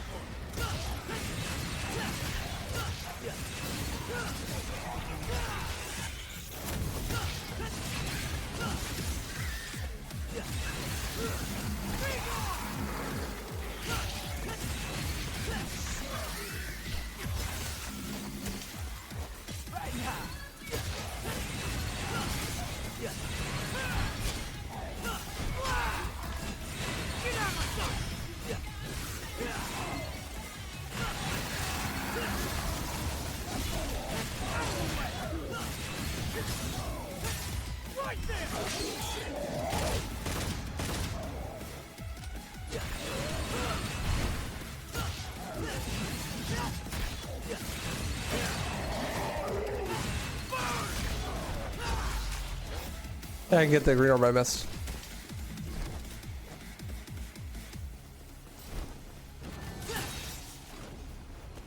What's up, Alejandro? It's going good, man. How are you? Great checkpoints, just like 4. Yeah, for real. Screw it. Taking this fucking thing down. Let's get airborne. Yeah, 4 has some dog shit checkpoints in the second half of the game, for real. To be fair, I don't think they were expecting me to go out of bounds there.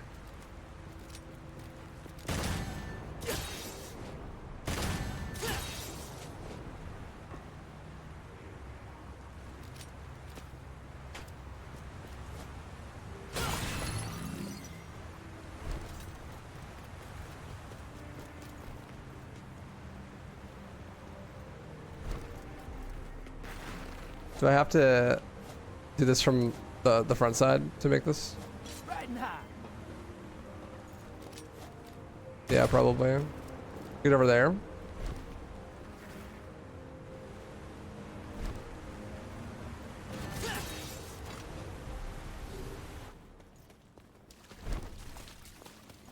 Oh, great. Now the roof. Let's break that. I want the punchline. Doing good. Glad to hear, my friend. You like the visuals for the dodge mechanic? Yeah, it's kind of like you have table hopper, but you don't, right? It does make the animations more cumbersome. One thing that they did a lot in this game is because there's a more realistic aesthetic, they're less okay with you canceling animations. Because the animations look worse when canceled. So what ends up happening is they just don't let you cancel the animations because they think it looks bad. Let's get airborne. So the gameplay actually gets sacrificed quite a lot for that. Like there's a wind up on jump canceling now. And a lot of the cancels that you could do previously, like you just can't do anymore because in a realistic aesthetic, with an RE engine, like photorealism and shit, that just doesn't look good. And so they're like, you know, the gameplay doesn't matter nearly as much as it looking good. So what we're gonna do is just sacrifice the gameplay to make it look a little bit better. Which, a terrible take. I hate that they did that.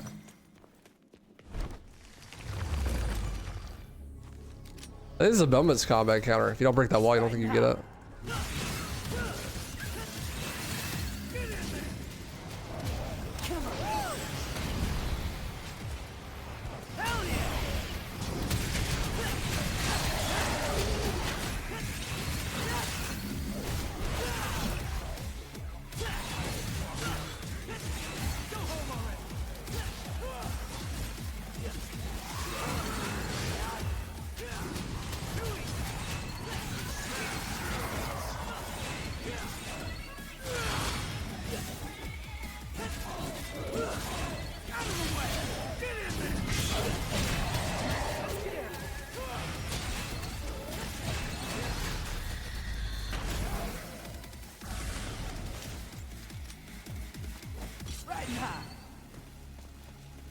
Boom, bam, bam, bam, bam, bam, bam, bam, bam, bam, bam, bam, bam, bam, bam.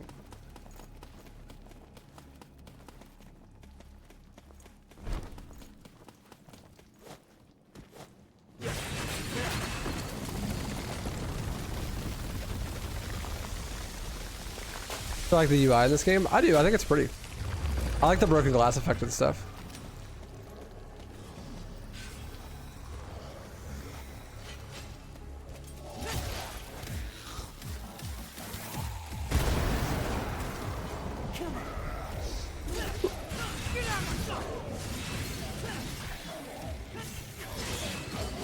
Ouch.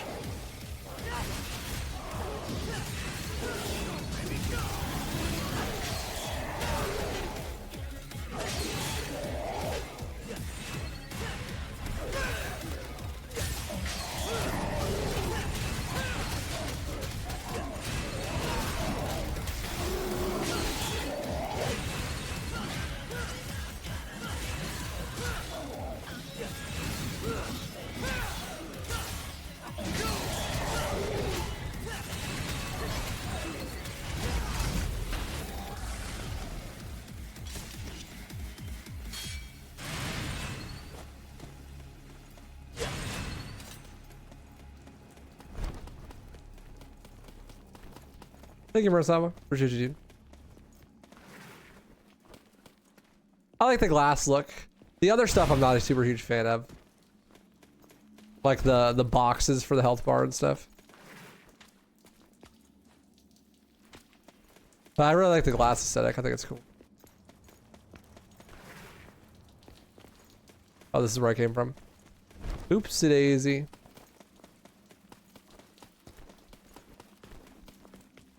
Let's get airport.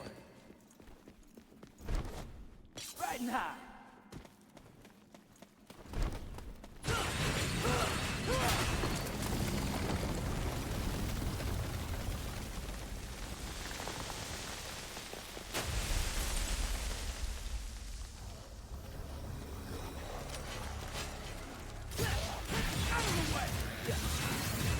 I kinda can't see shit. It's so dark here.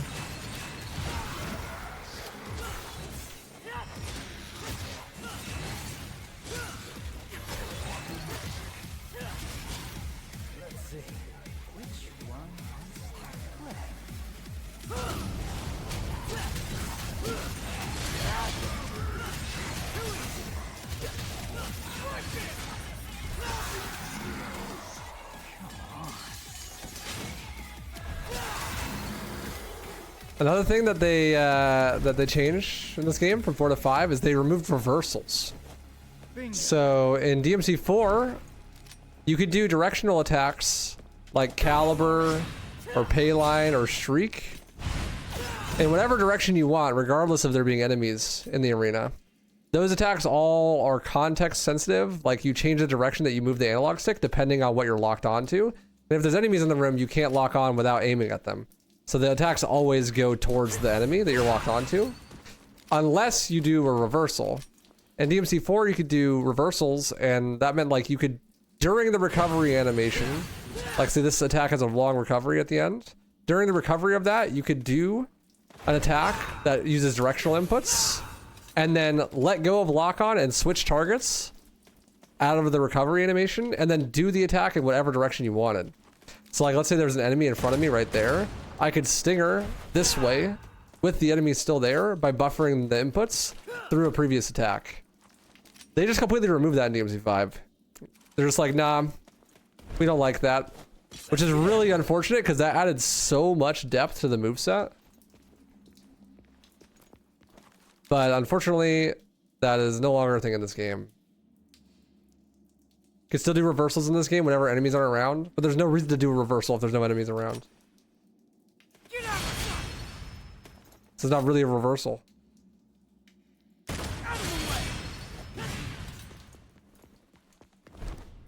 But they removed that, and they specifically cited that the reason they removed that is because casual players would do it on accident. But in order to do that, you would have to do a move with a high level of recovery, and then do a directional input attack, let go of lock on, and then change the direction, and all in a very short period of time. So I just straight up just don't believe that that was the reason why. Like, it feels like they did it specifically just to fuck over people who like to play the game at a high level, because there's absolutely no way you could do that on accident while playing the game casually, just by button mashing. And if you are, it's like, well, you're just fucking button mashing, so who cares, right? it's not like frame perfect or anything, but it's quite hard. It's not like it's super easy to do.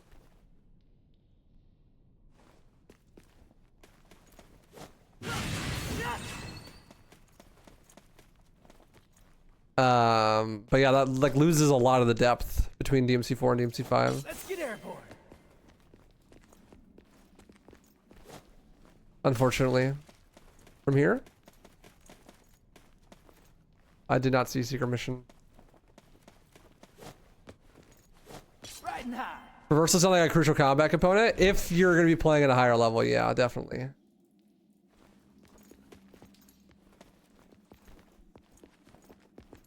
I see, I see.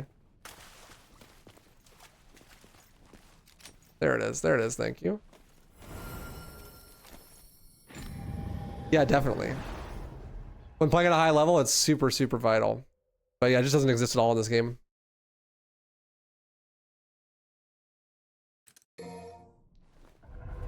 Hey, Tata. Hey, dude. Secret Mission 2. Don't let any of the Red and Pusa escape.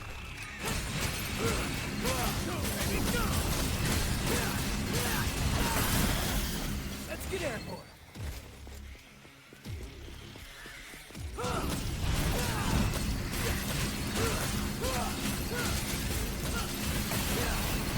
This is like just a DPS check.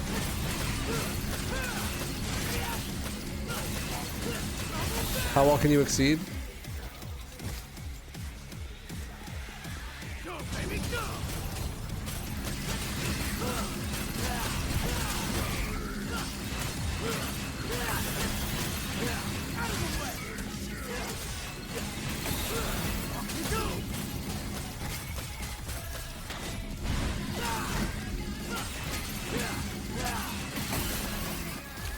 That was easy. Hey, Rocky. Hey, dude.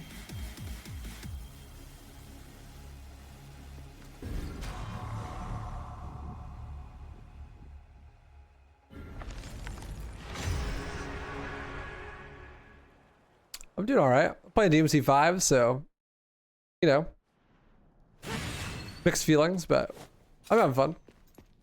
Riding high. Completely unironically, I'm having fun. There's a lot of gripes I have with this game, but like, in actual execution, I think that my gripes are more a result of being disappointed that it's not better than it could have been, or that it's not better than it is. Like, it could be so much better, you know, in my opinion.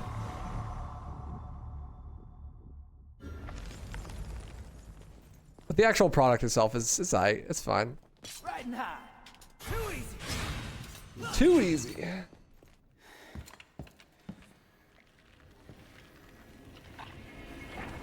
No, we did the secret mission in the hotel.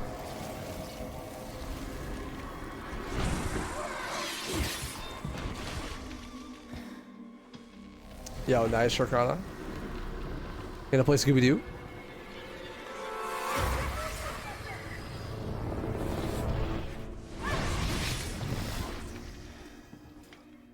Death scissors, huh? Look like more like sin scissors to me.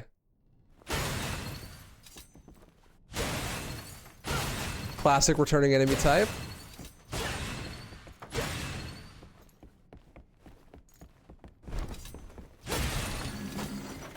This game has a parry system in it, so when certain enemies do specific attacks, their weapons will shine, and if you do an attack that clashes with their attack at the same time, Want me to follow you? No way, ass. then you can parry them and leave them in a vulnerable state. Very reminiscent of DMC 1. These Death Scissors, really good example of that. Come on. You just straight up insta-kill them like that. Let's see. Which one wants...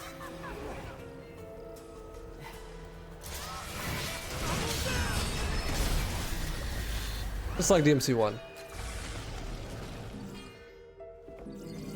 We'll see though, Alejandro. I mean, I don't know. It's my experience today has been better than I was expecting it to be honest.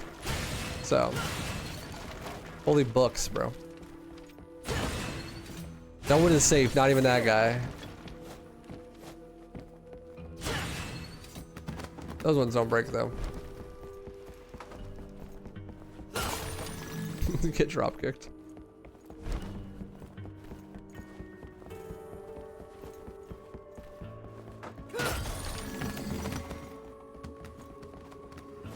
Riding high.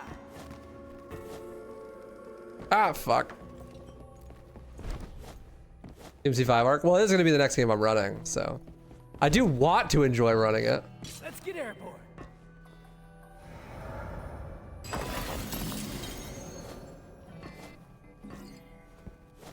Riding high.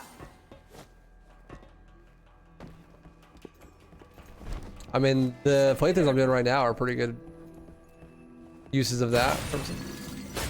Oh, I finally uploaded the DMC4 playthrough on the archive channel, chat. If you're not following the archive channel on YouTube, it's YouTube WaifuRuns archives. I have all the previous playthroughs up there right now.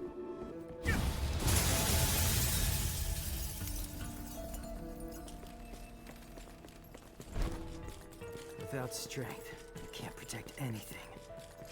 I know that. Vergil.mp3? Is that you? Why is bro even referencing that right now, actually? Like, real talk.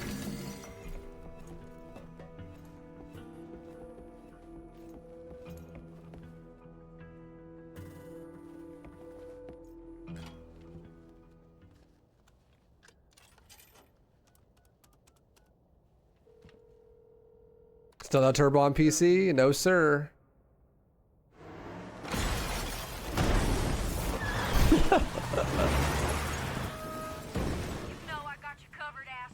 How did it get here? I don't even want to buy anything. I just wanted to show the animation.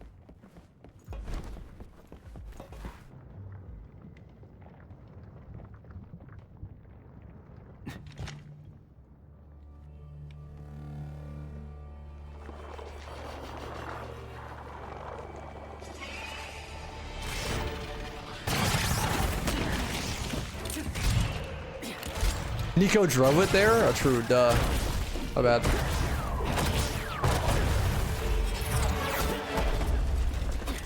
What? No chit chat or monologue? Just getting right to the point, huh?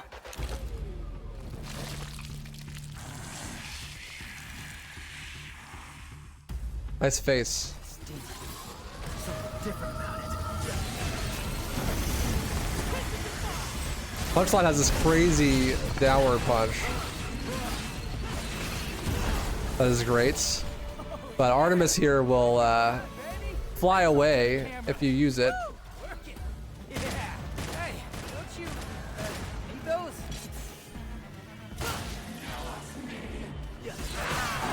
But it does have these little hook thingies that you can use to fly all the way to the other side of the arena with it.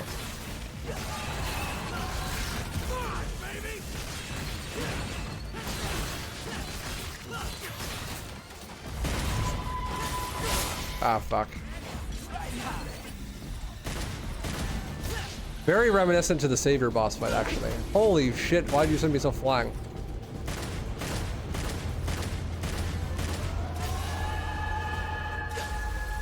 What? Where? Okay. Well, I guess I'm not gonna be able to deal damage here. Let's go.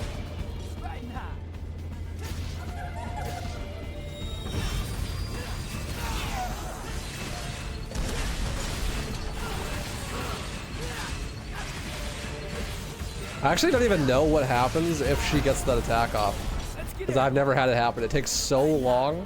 She's so easy to knock out of it. Like,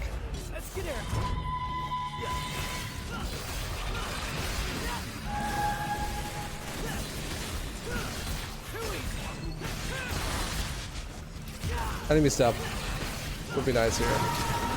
Ouch.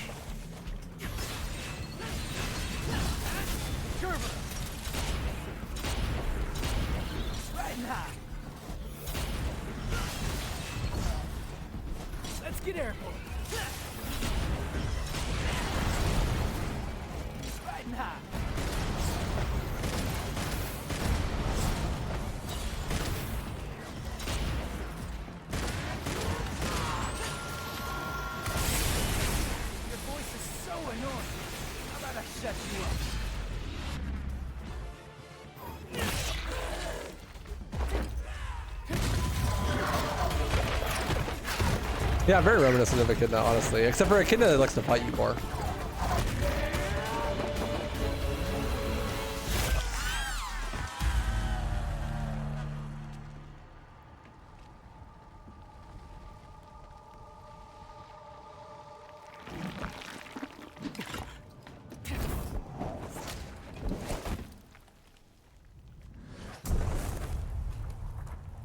Hey, look, it's Lady. Let's pan up and down her naked body real fast. It's Lady. You know her? Does Nero really not know who Lady is, actually? What? Can't believe you do this to Kyrie.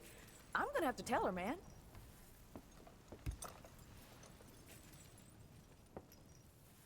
I'm joking. Hey, loosen up your jockstrap.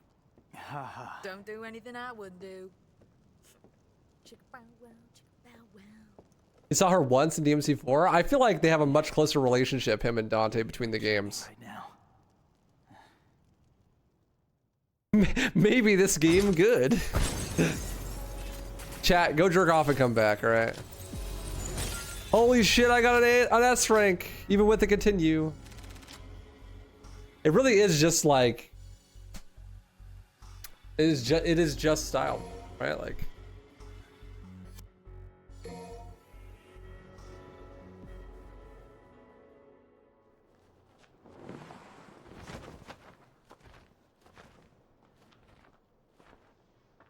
So V, you think this kid can kill Urizen?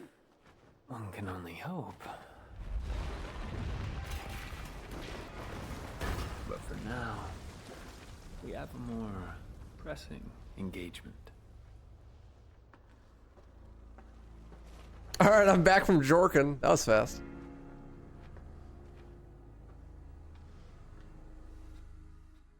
Actually, that one was without a continue. When you checkpoint, reload, and it's at the beginning of the mission, it doesn't count. Oh, that's cool. That's convenient, at least. That's a nice feature. Alright, chat. It's time. The time has come, and so have I, to quit the game. No, I want to go to the customized menu. V, chat. V, I have been enjoying my playthrough so far, but I haven't played as V yet. So, we'll see how that affects my overall enjoyments. I'm gonna buy some purple orbs. Purple orbs increase your maximum devil trigger. V starts with devil trigger, unlike Nero in this game. So we are going to be purposing some purple orbs to make it a little bit more fun. Interesting thing, Nero doesn't have devil trigger in this game because he got Yamato stolen from him, and his devil trigger is attached to having Yamato. So not only did he lose his hand, but he also lost his ability to do devil trigger, which I think is a cool little tidbit of lore, I guess. We also just don't have the option to upgrade skills at all, and this first mission is V. I don't know why. Like, V is a character that's not that fun to play as in the first place, but on the first mission you play as him, you literally cannot buy moves before you get to play as him.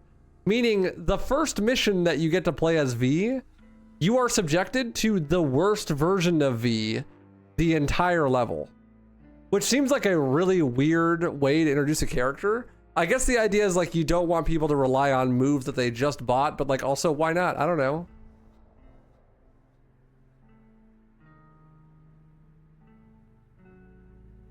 It's fucking weird. And what's a weird decision, you know?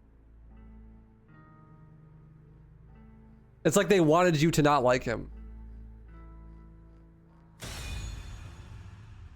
But we will go in with an open mind here. I'll show off things unbiasedly. So we're playing as V here. V is a weak ass bitch. I bet you he went under anesthesia for all those tattoos. V is unable to do damage by himself. V can only finish off enemies. He is basically a massage, but only the happy ending part. In order to attack, you have to summon your pets. It's your turn. So pressing the attack button for gun or sword doesn't even do an attack, but spawns in the pets. Shoot is with Griffin here. You get to shoot. You have like a charge shot with the lightning. Scorch them. A backwards attack move. The way I like to conceptualize it is imagine that you have two Devil May Cry 1 Dantes that you can control with either X or Y, but you control them at the same time and you can't control where they are in 3D space. So you don't have a pause combo, but you have like basics. Like you have like a stinger move, you have a launcher move, and you have like a normal attack. And so V can't do any damage himself, but if you press B, not V, you do a cane swing, and if the enemy is weak enough, the cane swing will actually kill the enemy. If you hold right trigger, he will read poetry. I shit you not, that is the mechanic. If there's enemies around, this is like an extended taunt that builds Devil Trigger over time. Yeah, in addition to that, your dodges, your side dodge, and your double jump are tied to your summons. So if your summon is like in the middle of an attack, it'll cancel the attack to do the dodge, but then you're no longer doing the attack. You also can't control the precise location of either of your summons, and they just randomly do whatever the fuck they want, actually. Like completely unironically, it is actually random what they do. They just walk around.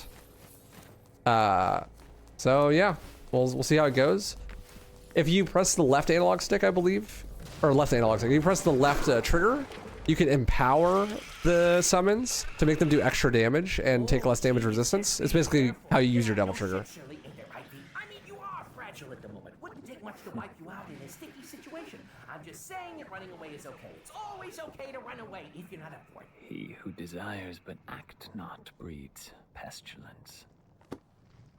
So it is written. Okay, Shakespeare. Just remember this. You and I like to exist, so get rid of those demons quick, cause killing them ain't my stick. I got your back. Cause dying is whack. So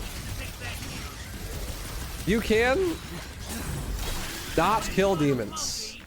I unplugged my controller. God damn it. You can't kill demons with Shadow or Griffin. They have to be killed by V, but you do enough damage to make them vulnerable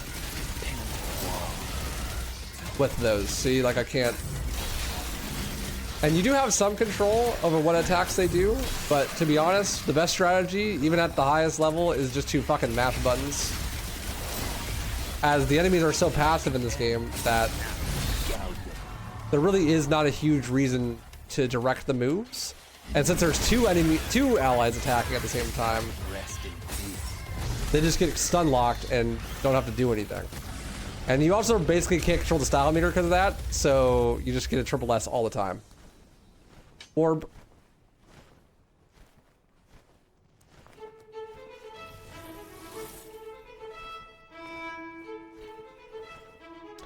I just love complete RNG positioning in my action game renowned for its unrivaled degree of character control. Yeah, it's like totally antithetical.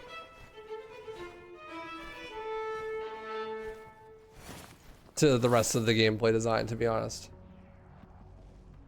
Is the direction of the stinger launcher moves relative to the location of the enemy or to V? I actually don't even know. I couldn't tell you. I think it's relative to your summon.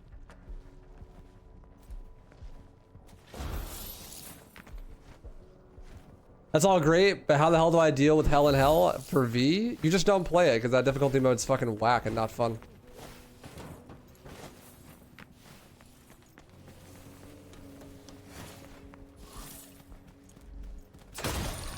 It's relative to V, not the summon. Okay, thank you. I wasn't sure exactly. I know implicitly by playing the game, but Come on.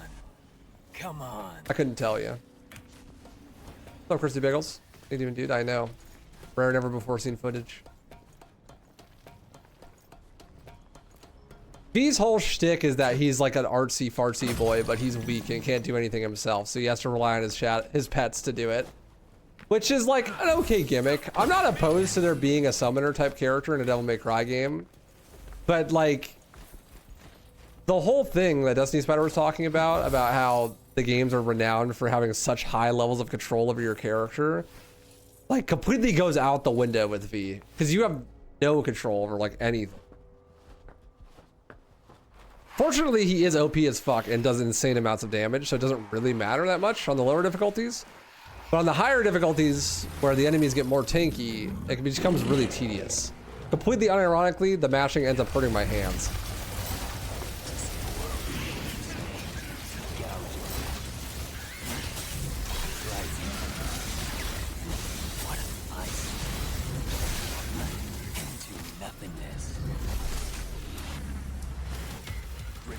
Yeah, if you have DT active on them, they also just straight up auto attack.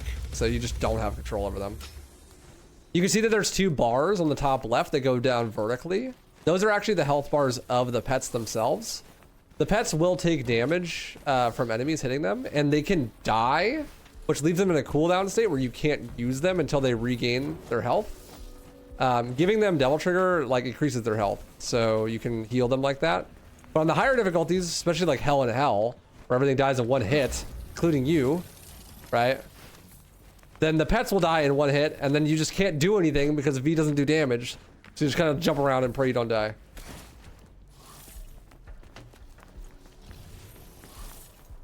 Descend it is. I need you.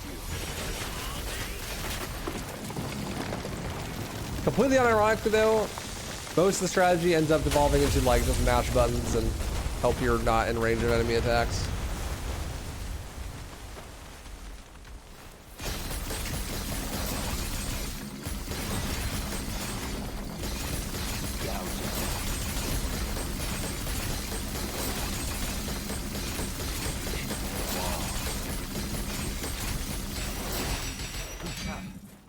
Thanks to the orbs, nerd.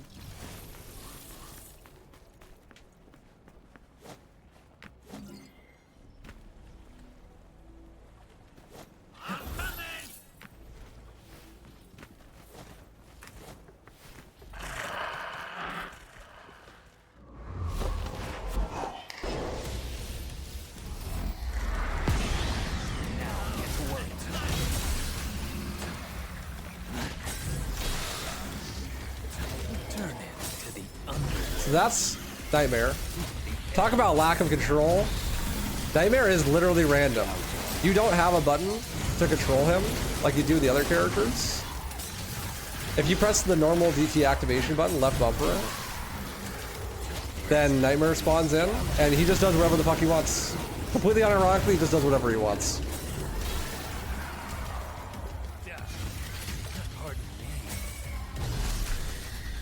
Sometimes he'll spawn in a good way and like instant kill all the enemies in the arena, and sometimes he'll spawn in a completely useless way and waste all of your DT. It's pretty epic. Epic Fortnite victory royale moment for sure.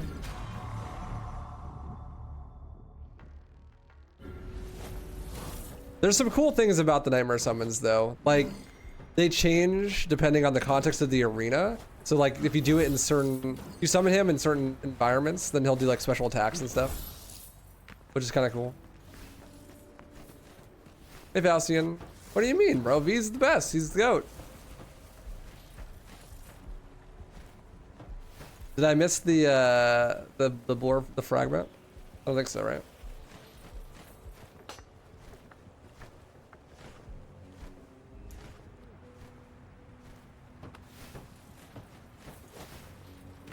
Bro, looks like he had neck pain. He is a pain in my neck, that's for sure.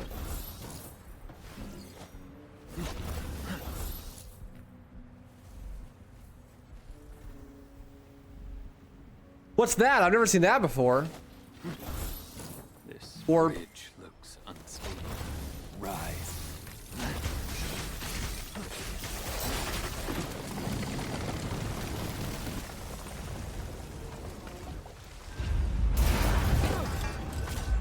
This bridge looks unstable. Let me destabilize it.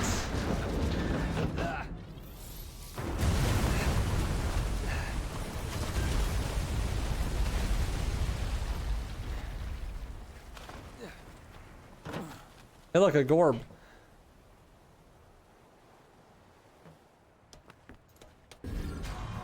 The thing about Nightmare is Nightmare can't die, right? I'm pretty sure the Nightmare can't die, so.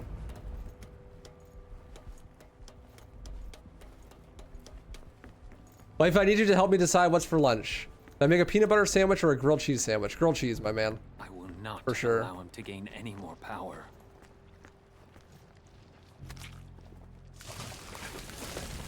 Where did bro put that? It definitely wasn't in his stomach because bro is built like me.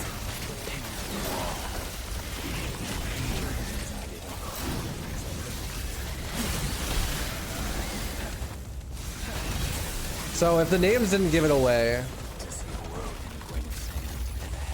the puppets, the pets being called Griffin, Nightmare, and Shadow are all references to DMC 1. That'll come up later. Here now.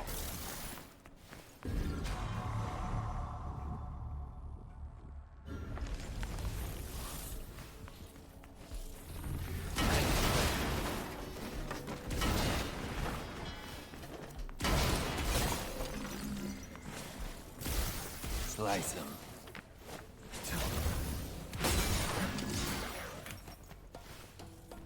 Phantom just nowhere to be seen. Actually, tragic. I mean, Phantom gets to show up in DMC 2, right? So. Yo, Griffin actually gets to show up in DMC 2 though, and DMC 5. Griffin stay winning.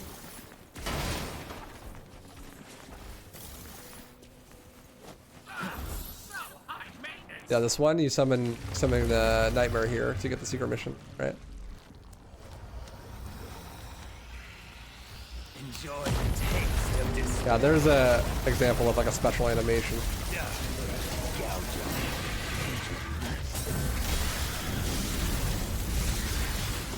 Fall to hell.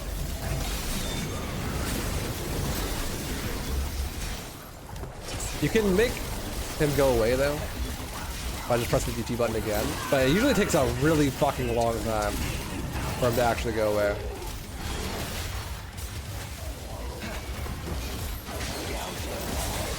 Oh, there's my no damage.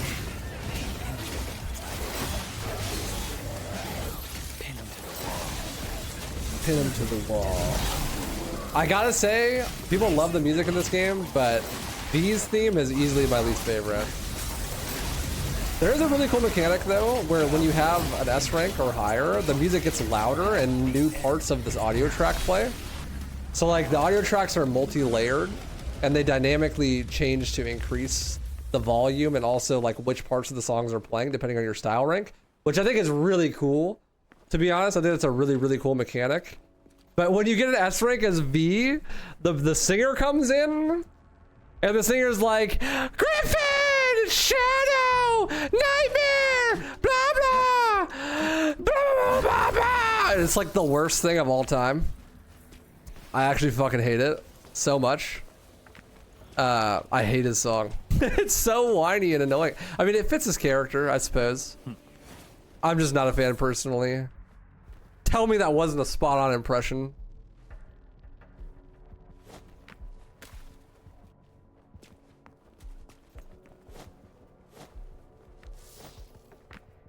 Yeah, it's also doing the cringe video game thing. I must cut off his supply. B hates that shit, where like video game music has vocals in it and the vocals are literally directly quoting the characters and stuff in the game.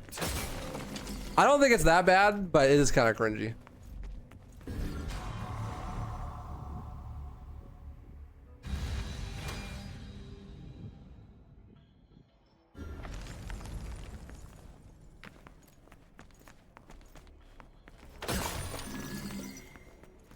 Yeah, it's aight. It's aight. It's like, it's a nitpick, right? The music is all really good. It's not my preference. I prefer DMC4's music, but still, it is my least favorite of the songs. Personally. Where's the secret mission, chat? I thought you said it was back here.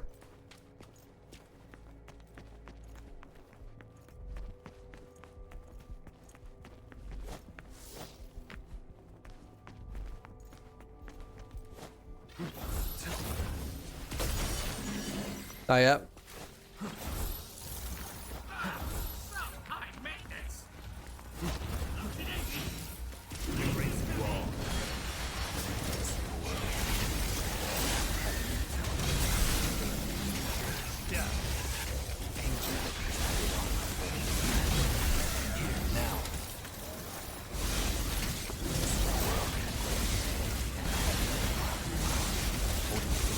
Why did we switch lock-on targets? I did not like a lock-on.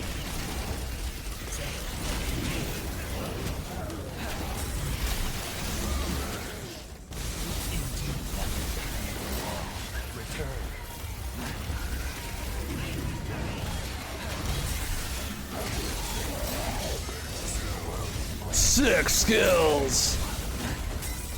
Griffin! Shadow!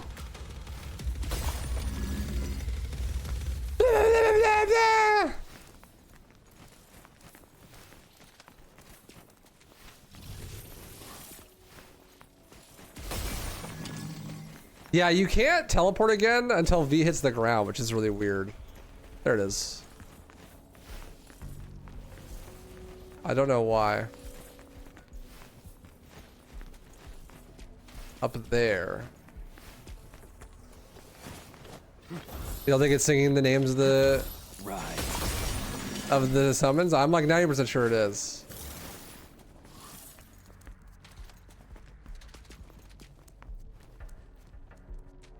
Change the battle themes? Yeah, if you buy the DLC.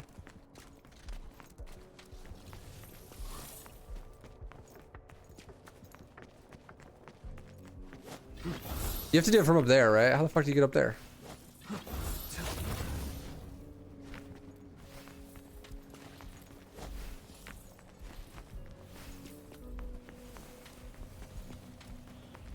I've unironically never done a lot of these things, so.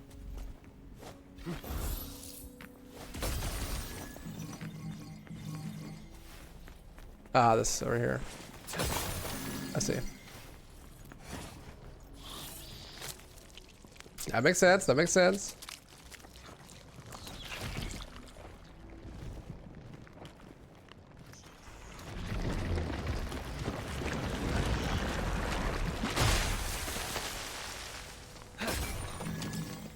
Well, let's see. There you go. It says shadow.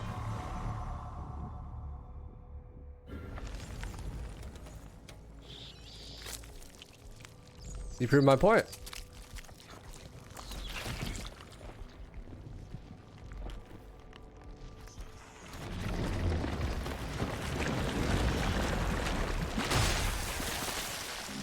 Rorb. Why are you just wandering around?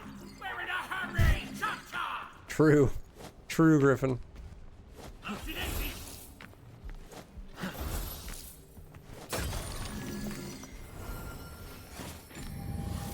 Collect all the red orbs.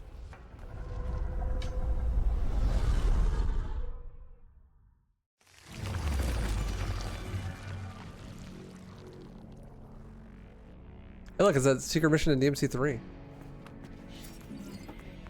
But you don't get, you can't upgrade, so you can't buy like the free ride ability here.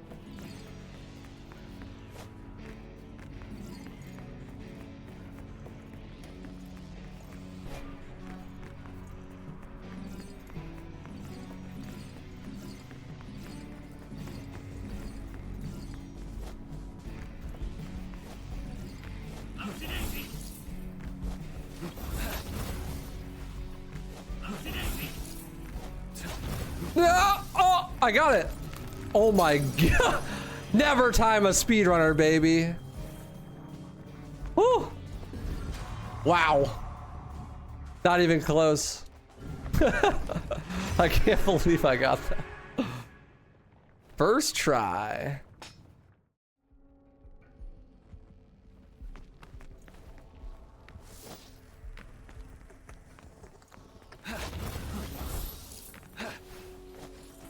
I can't believe that worked. That's crazy.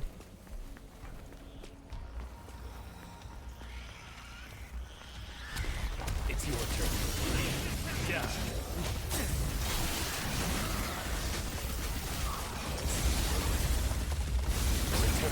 Kind of weird that the pets can kill the Quifod roots, but not the enemy.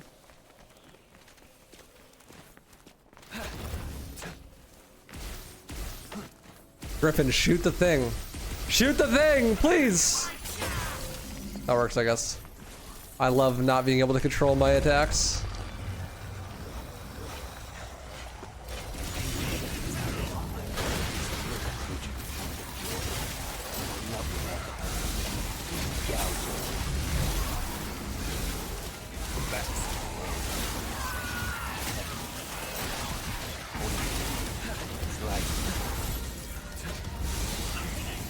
Can I?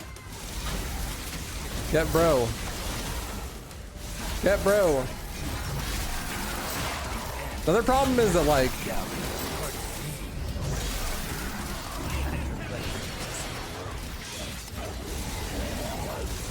you need to be locked on to the enemy that you're going to hit with the cane. But if you lock onto the guy that you're gonna hit with the cane, then all your pets start attacking the guy that's already dead. So you have to like quickly switch to lock onto the cane guy, cane him, and then quickly switch lock on back.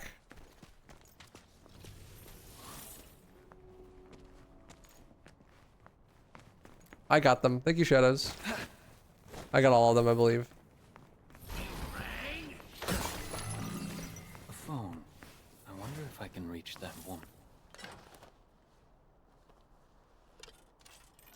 Later, Benji. Thanks for hanging, bro.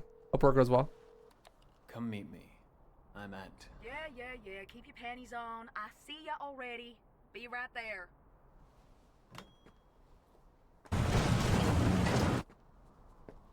Bro is out here wearing Birkenstocks.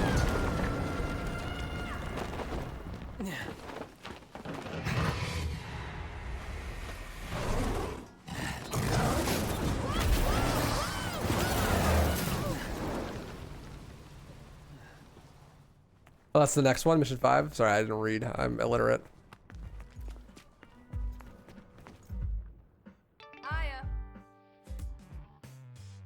The only reason you bought the DLC to change battle themes was because V's theme got so grating on my ears. That's fucking crazy. That's a crazy rationale. That's actually the long con from Capcom. They made the theme bad on purpose so that you want to buy something else. I would buy Skewer and Quick Play.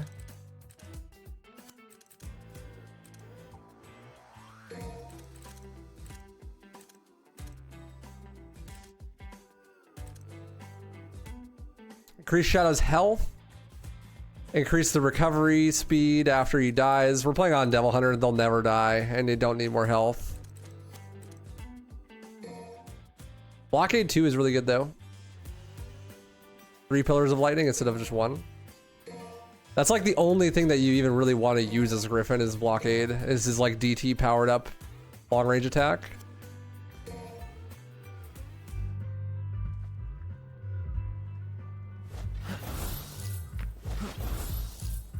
The long con would have been make the game good so people wanted to play it and buy the DLC. It's a shame they didn't adopt that strategy. Nah, the game is good. I'm having fun with it. Hey. I'm not enjoying playing as V very much, but...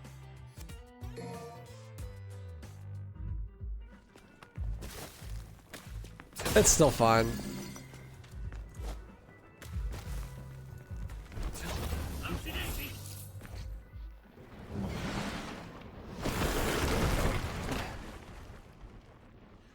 Reversal DLC.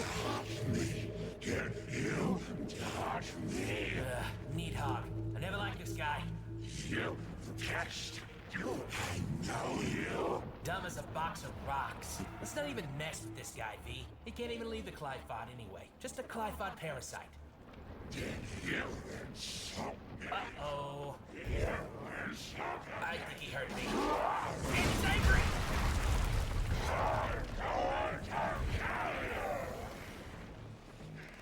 Hands down, worst boss in the entire franchise.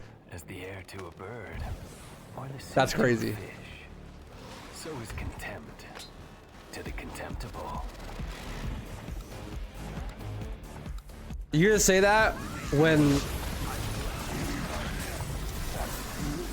window exists?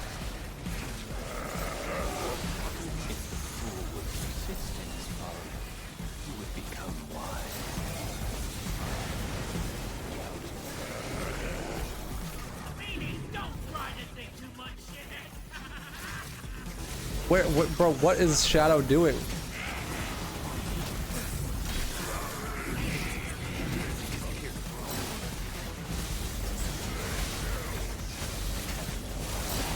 Also, another problem with V being built the way that he is that you move the character independently, right? Of how you attack with the enemies or with the pets, right? But that means that if you want to move your character V, that affects what attacks you're going to do with your pets.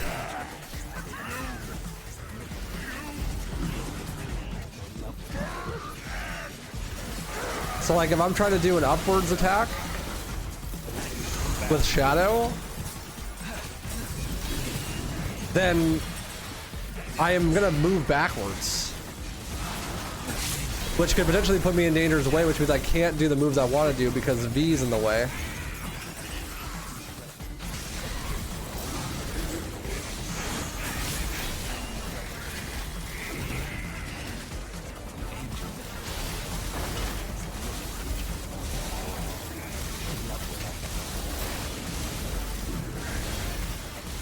Ah, my hands hurt.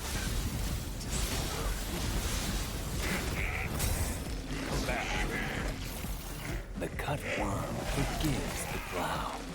What do you say?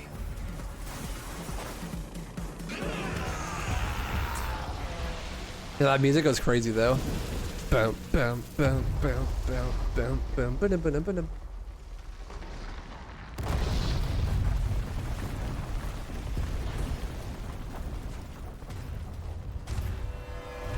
Yo, it's the Halo 2 Scarab. Okay, alright, that's not good at all. That's not good. Well, hey, wait, where are you going? Are you running away? That's not a good sign. I'm afraid then that's a little bit more than I can take on right now.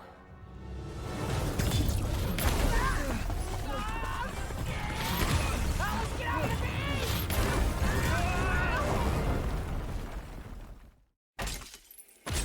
I want the enemies to be able to jump on Shadow's skewer and one-shot him.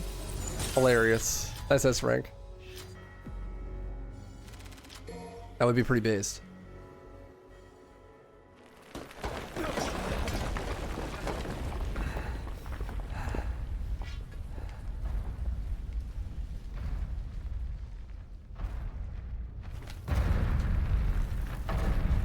Hey, yo, what's that thing up there, huh? We're alive. We made it. It's our lucky day, V. Let's go find a game of cards. These Glyphot roots, they're everywhere. Well, we are underground. Then I guess we have some clearing up to do. And me without my gardening shears.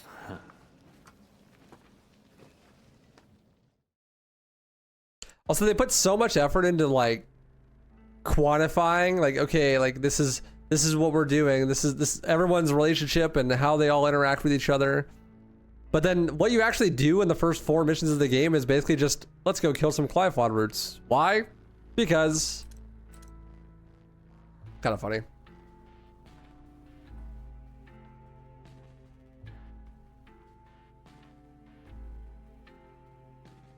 Yeah, it's a huge problem with V, right? Like you're trying, let's say, okay, in that last fight, you could only hit Nidhogg with Shadow if Nidhogg is at the ground level, or you do the upwards attack, which requires you to hold back on the analog stick, right? But then that means if you're doing that attack, then you are pressing the shoot button at the same time, then you do the attack that sucks with Griffin, where he does like the electric shock thing near you, which is not what you want to do. So you can't do those two things at the same time. And then also V is walking back towards the screen, which might not be where you want to be, because maybe there's an attack that you're actually in front of, and if you hold backwards, then you'll walk into the attack, but you have to hold backwards so that you can do that attack with the Shadow. It's just like, it feels like you're fighting all of the controls. Like you can't do what you want with Shadow, do what you want with V, and do what you want with Griffin all at the same time. A lot of the times they're mutually exclusive, but you can do them all at the same time, so you want to.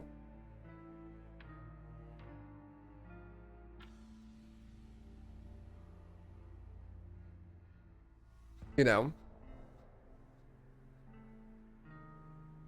I don't know why you'd spam Griffin ever, because it's literally the best thing you could do? Question mark?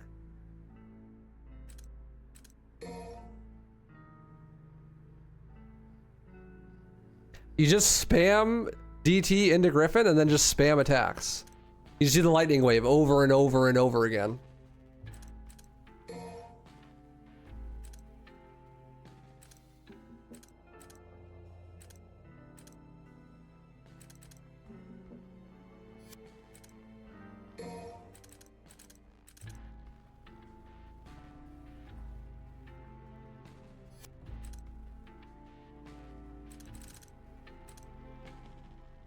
I know what you meant. I said no.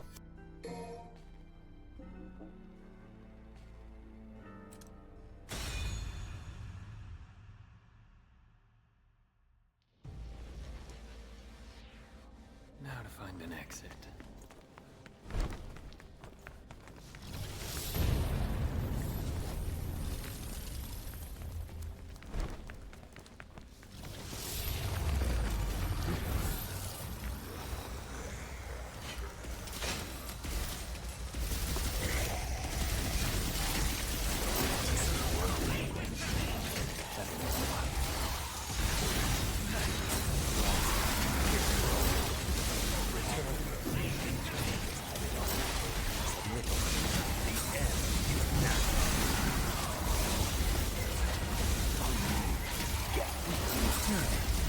It just feels like all of these mechanics are fighting against each other while you're doing them.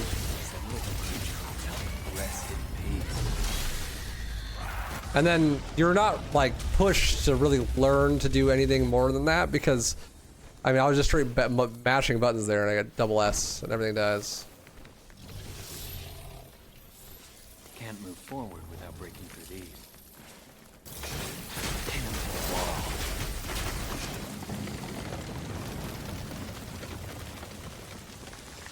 Press L1 here right at the very start of the mission in the very first hallway. There's a whole unique nightmare summon that's put into the trailer, even though there's no enemies on that hallway in any difficulty. Wait, really? Hold up, let me see this.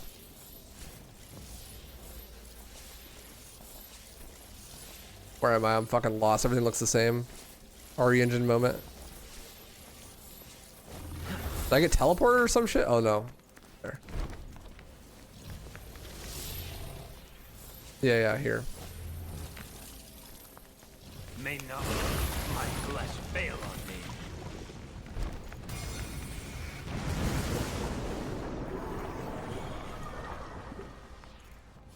That's funny. I forgot I can't cook for shit, so the grilled cheese is kind of burnt. Bro, how do you burn a grilled cheese? The fuck did you do?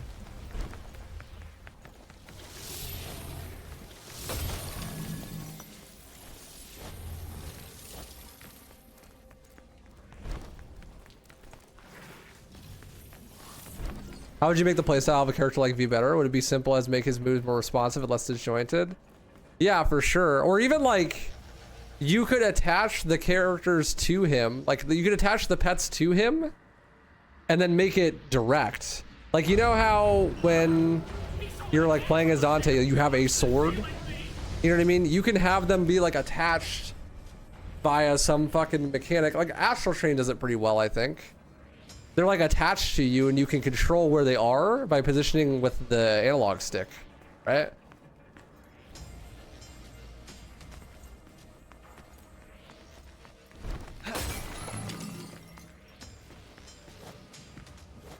Or like maybe just give them more complicated pause combos instead of directional attacks. It doesn't really make sense for them to have directional attacks when the directions also change where V goes.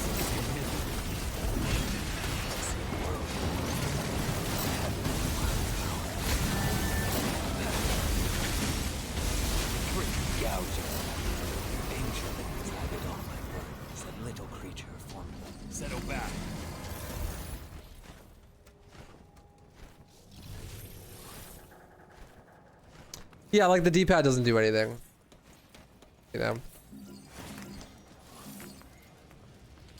I get that like right stick is the camera, left stick is like controlling V, but maybe you could have like used the D-pad for directional attacks or something instead. There's just really no reason for it to be that unresponsive either.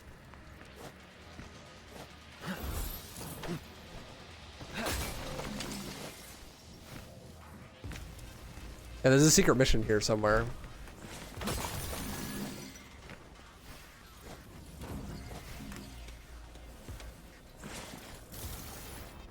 Okay, but the D-pad doesn't have to be one button for everyone else, though. Like, that's the thing. I like justifying a mechanic because it's like, well, that's how the mechanic works. It's like, okay, well, no shit.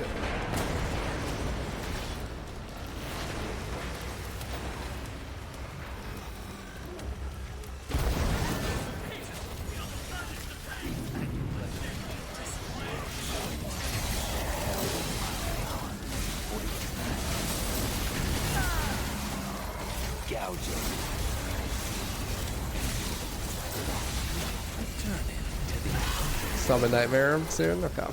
So I need to make sure I have Nightmare still. Have enough DT to summon him.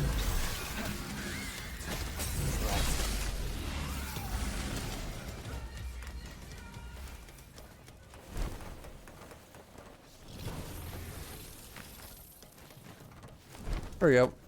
Thank you.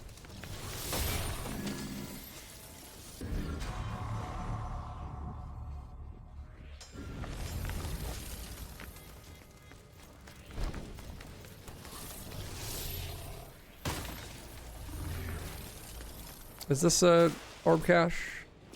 The blood piles tend to be, but not always. Nope.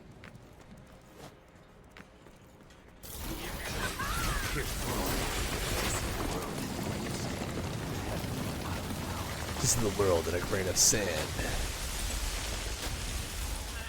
Like, how? I don't know. Maybe it's just a me thing, but I'm really bugged by the fact that like every 2 seconds we're in a cutscene. You know, I know that you can skip them, and I know that they're not that long, but like, just let me play the game, bro. You know? Is that just me? Maybe it's just because it's RE engine, so it feels like way more important. It like hitches the game a lot more and makes it like slower to skip the cutscenes. Because you do get that at the end of combat encounters in DMC 3 and 4, right? Like, it'll like show you that the door is breaking open and whatnot, but they skip so fast in those games. It's like, it doesn't even matter. Nightmare next to the construction thing, which is over here, right here.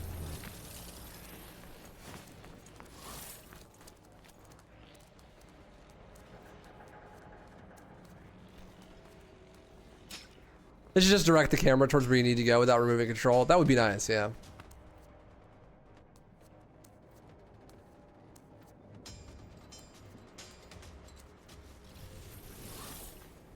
Huge wooden wall where the enemies were? Okay. Okay, here I see. This wall. Thank you. I have to keep going. I do really like that mechanic though. Like where you summon Nightmare in certain spots to unlock secrets. That shit's cool. It's a really cool way of doing things. Because if you use Nightmare more often, you'll be like inclined to accidentally find the mechanic, right?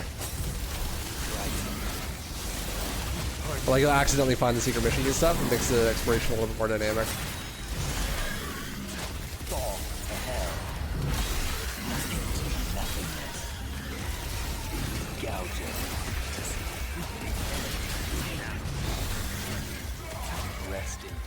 Smoking sexy style! Me when I mash X and Y.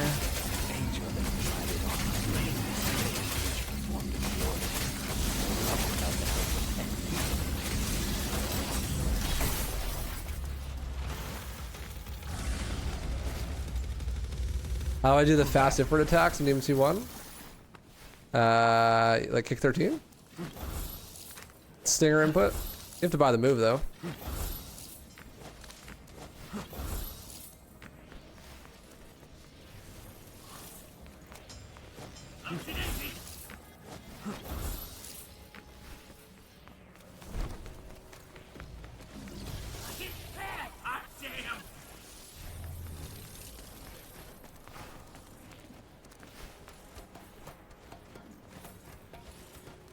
It's called kick 13 because it kicks 13 times. Kind of based.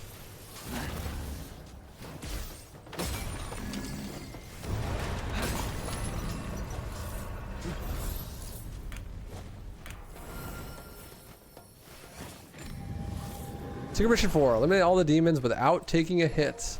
Does that count as your puppets taking a hit too?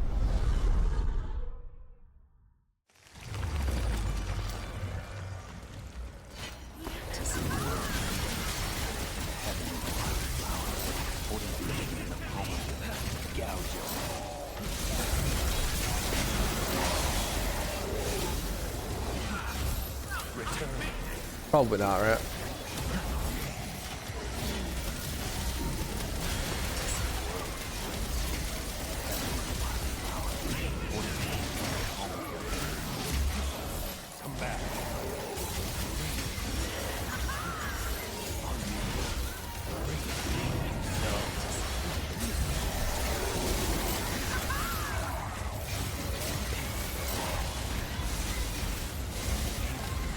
I didn't know they could do it. Aw, they actually made enemies attack in the secret mission. I didn't think they were programmed to do that.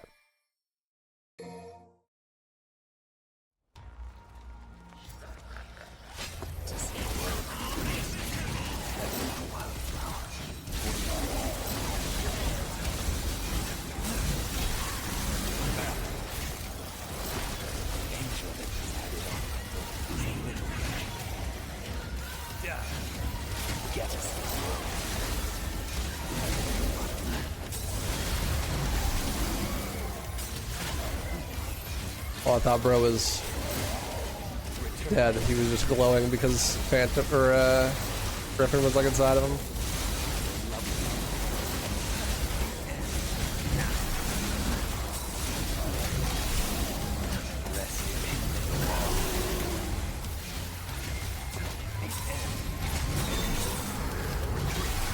There we go.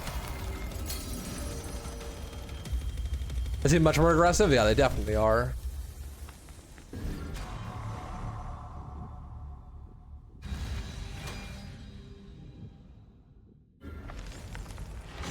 Definitely are, for sure. That's a cool secret mission, though.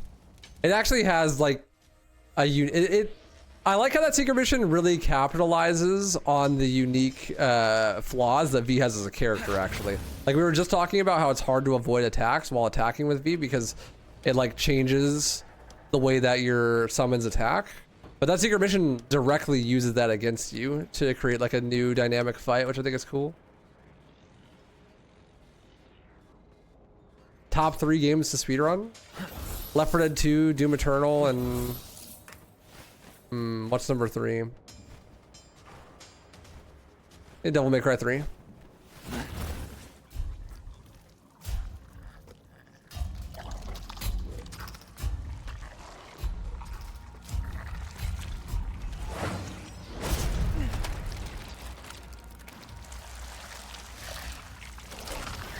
Yeah, that's definitely my top 3. In that order. And Pusa Queen. My queen. It's your turn.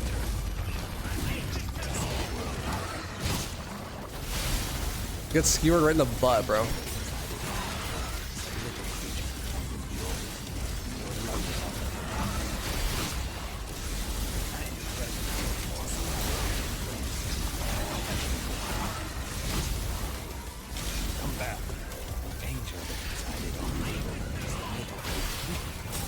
Right in the butt.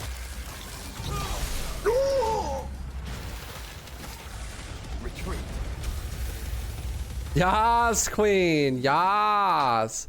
I'll ever put Doom the Dark Ages again? Yeah, probably. Whenever I go on like a big Doom kick. So like after the story marathon, I'm planning on doing a lot of multi-game runs. I'm gonna bring back like Friday multi-game runs, but they're gonna be themed. So like while I'm playing Devil May Cry, I'm gonna do DMC 1, 2, 3, 4, and 5 in a row. And then when I go to Halo, I'll do Bungie %. So like CE 2, 3, Reach, ODST in a row. But if I'm playing Doom at the time, I'll probably try to learn 2016 and do Doom 2016, Eternal, and Dark Ages.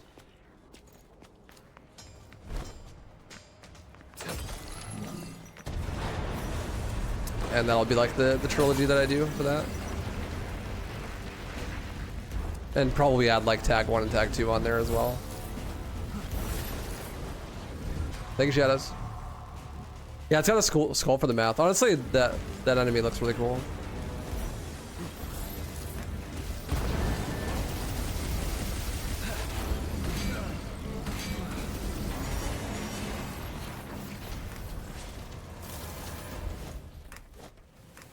Yeah, his sprinting will break the caches, but I don't want to go flying past him.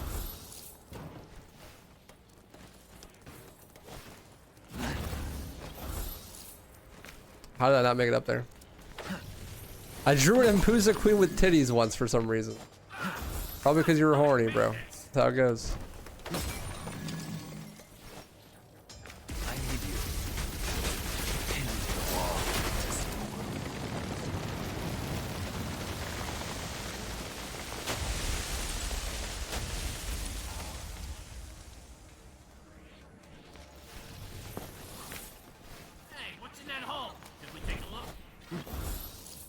It's really unclear where there should and shouldn't be invisible walls this level. I never really considered that before.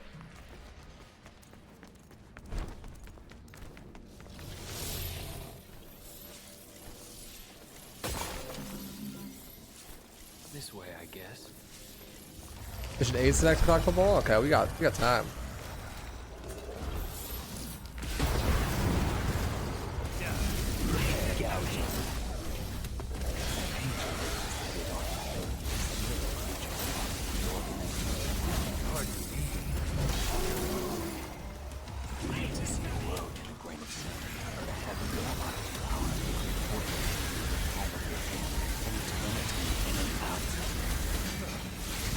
Please. Thank you.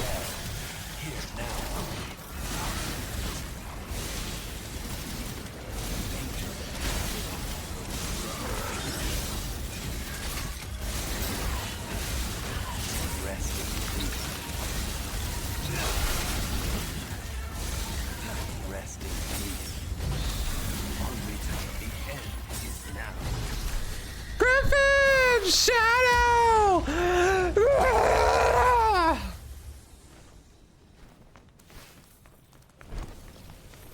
A PTSD from these sewers because of you? In the speedrun, you skip right to this part of the level. Like from the very beginning, you skip right to here. And don't have to do any of that combat. It's a huge skip. It's a cool trick. It's called Sewer Skewer. That skewer move, that back to forward move with Griffin, can push you out of bounds if you air taunt in front of it. This one. This one.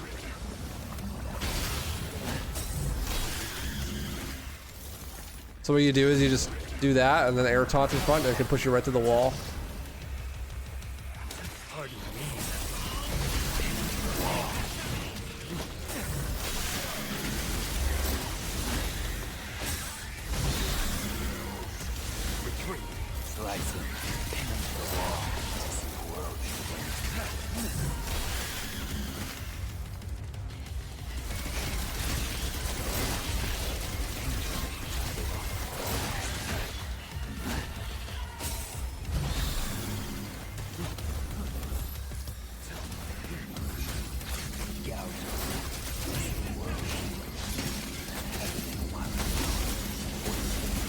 I can't get it to happen. I can't get Skewer to happen. Right in the booty hole, bro. Bro said the thing, he said blast. Could he possibly be? No way. Surely not. Yeah, I couldn't do it though.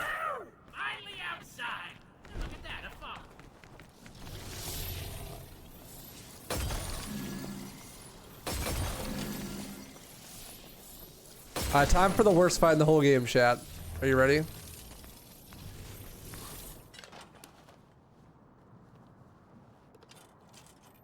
I don't think you're ready.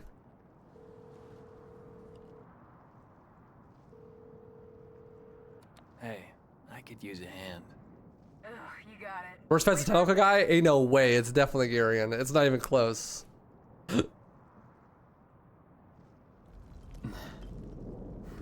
Geryon is so much worse.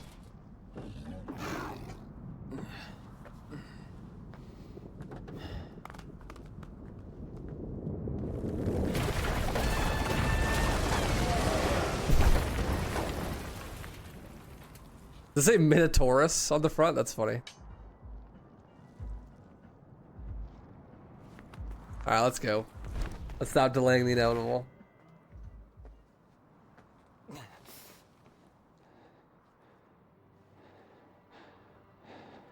Malthus. Of course, more trouble. Not sure about that one, though. Never seen it before. Not in the underworld, anyway. Search for the Devil's Sword, Sparta. You know where it is. He told me to leave it be, but I'm afraid it still concerns me. As long as there is a blood descendant of Sparta, I cannot take any chances. Do you understand? Find it. Diabolical Amalgam. What a name. What a title.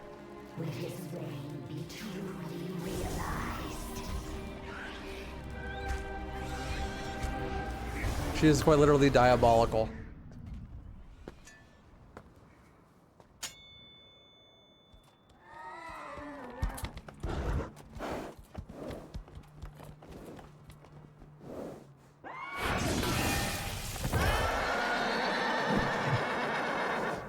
Elder Geryon Knights. I see. I know what you are. Don't worry. I know what you are. I'll be gentle. Insert meme of that dachshund staring at you that knows you're gay.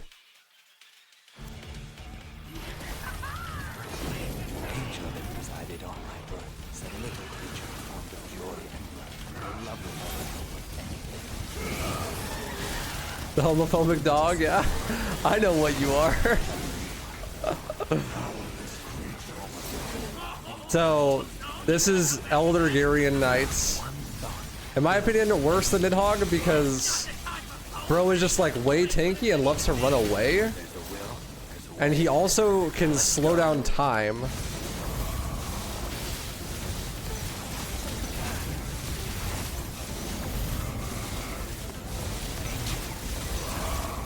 So you get stuck in like a fucking slow-mo loop. And he loves to kill your pets.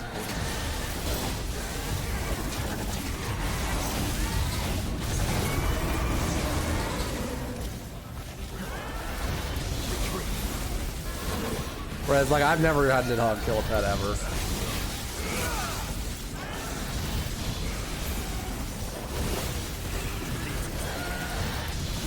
Like, look, bro, I can't fucking hit you if you keep teleporting around. Power to control time. That's quite a horse. That's quite a horse. Rare species, but apparently not quite extinct. Or dumb. Here's Throne. Take that momentum and send it right back. Slow-mo poggers.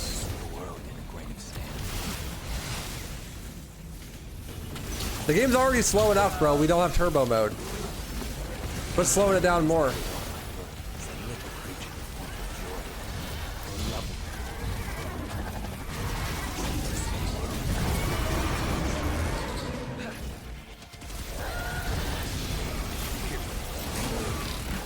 Oh, Griffin dead.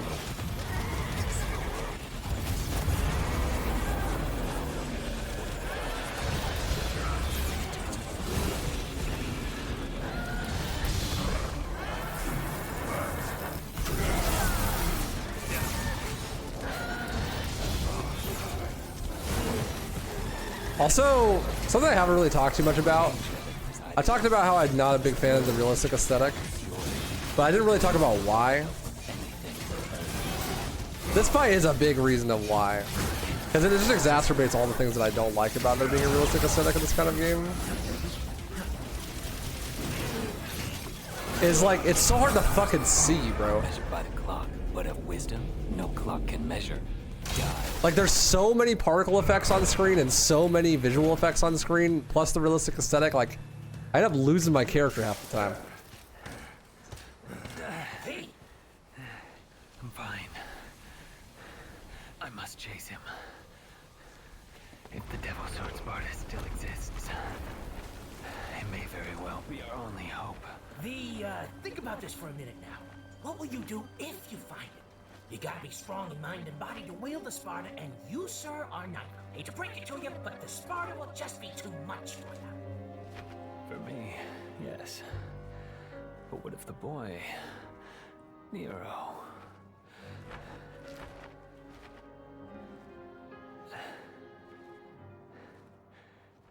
maybe I'm just like actually a bot fuck and it's not a big deal for most people, but for me, I have a really hard time seeing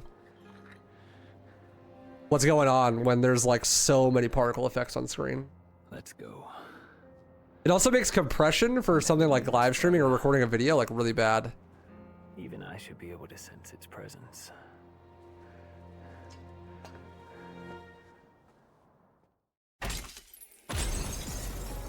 Yo, thank you, Sir Electric.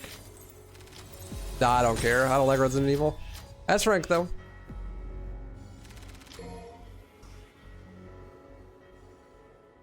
That arena is really pretty though, and I like a lot of those visual effects. It's just like when you're actually doing them in gameplay, it can kind of take away from your ability to actually see what's happening, which to me is always like the number one thing, you know? Hey, I got a new arm for ya. Yeah, I saw that. It's cool. Now that I got it in stock, you better take advantage of it. Boom. I think that maybe my computer specifically has a hard time dealing with RE Engine or something though, because like, why was the texture on the ground there so bad? Like, I don't think it's supposed to. I mean, I have everything on Ultra, so.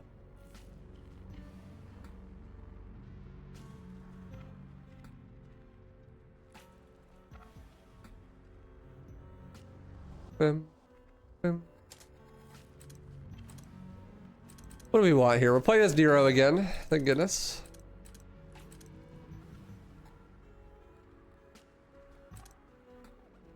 Let's go for combo B. I like combo B. Combo C.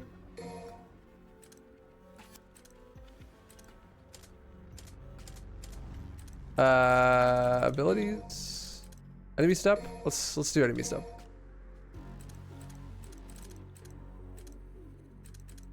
Snatch 2. Yeah.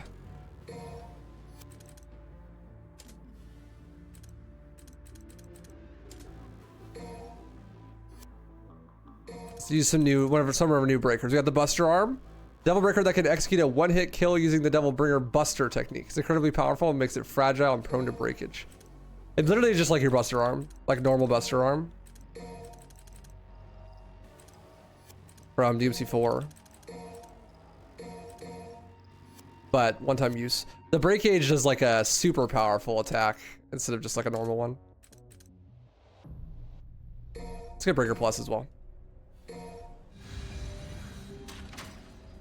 Oh yeah, Exceed 2. We get Exceed 2. That's a good move. So I can actually hold a charge longer than one.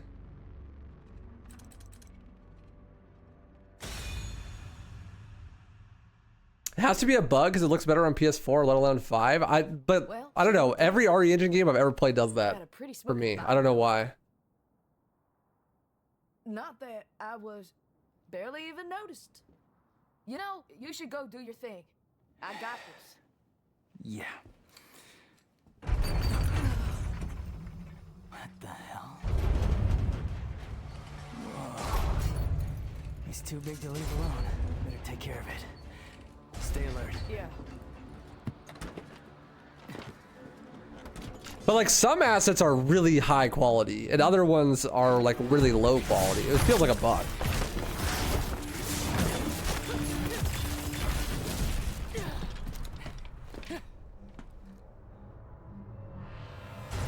Yo, Gilgamesh.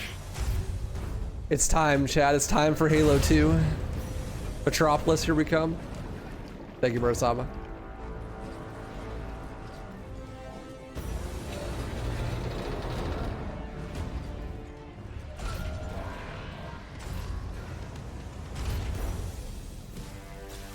Look at this ass. Prancing. Let's get airborne. We gotta turn him back now. Fat chance.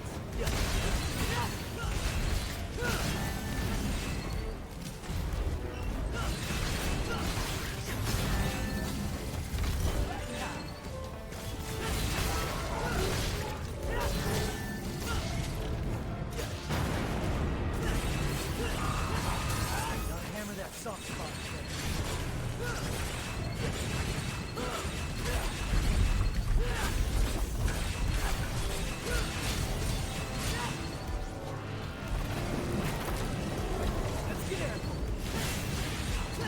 Hell yeah, thanks for the support. Nick and Big leaves for 14 months, alone. That's that staying in the air for you.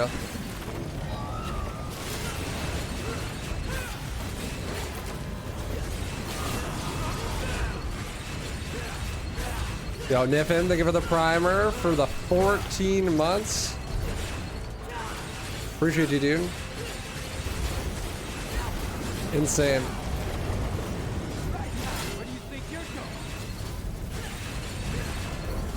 Any prime forgetters? Who has a prime sub that they forgot that they have? Gotta manually renew that every month, you know. Or Bezos gets to keep all the Bezos bucks.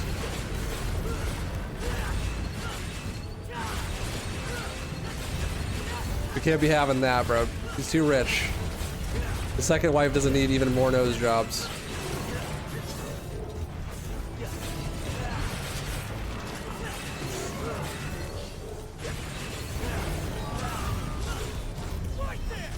Fuck. There goes my being on top the whole time strategy.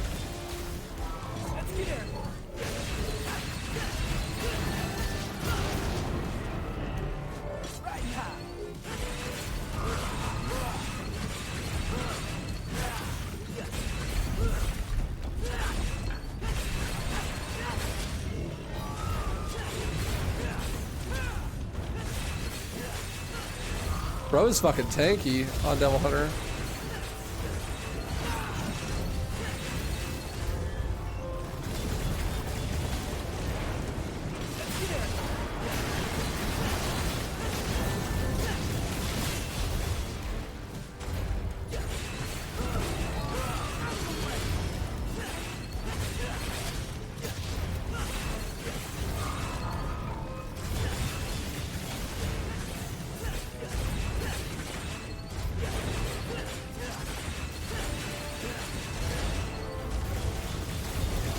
Thank you so much, man. I appreciate you. Thank you for the support.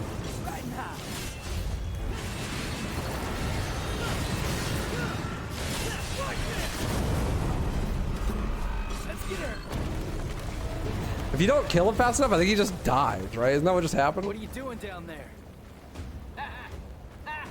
You didn't think you did that all by yourself, did ya? Sonic Adventure app, boss. I bet you taste like chicken. Oh, you ungrateful son. I'll leave this beast to you. I must press on.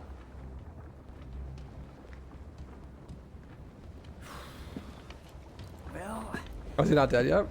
guess it's just you and me, cockroach. I actually don't remember. Usually I kill him way faster than that. Yeah, he's not dead. I don't think I've ever seen that cutscene before, actually, because I always kill him fast enough. But the breaker I had equipped is not very good for that.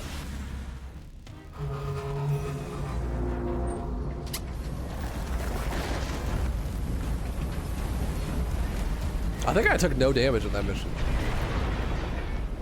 This thing's a root too. What's going on?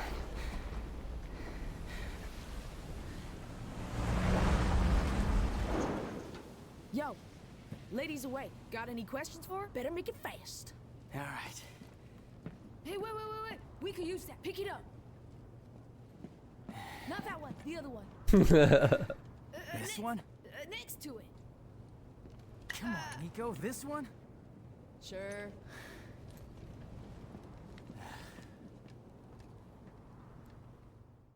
Yeah, you just spam him with overtures and shit. But the breaker that we just picked up, we didn't get to use. I did take damage, sad. Still has strength though.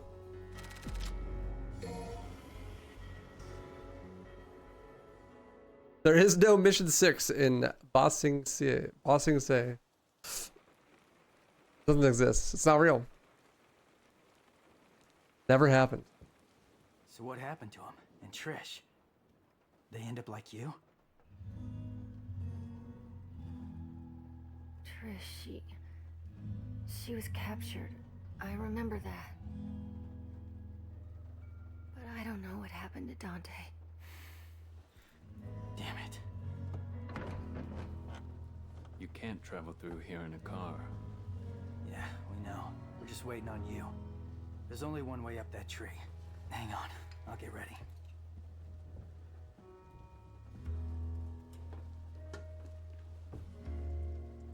glad to see you look so well. You too, I guess. I found these. If they're of any use to you, they're yours. Wow, I can make something truly awesome out of these. Shocker. Can we trust him? Your guess is as good as mine. He might be useful, though. Enough talking. Get some rest. You need it. No, I have an Undredge.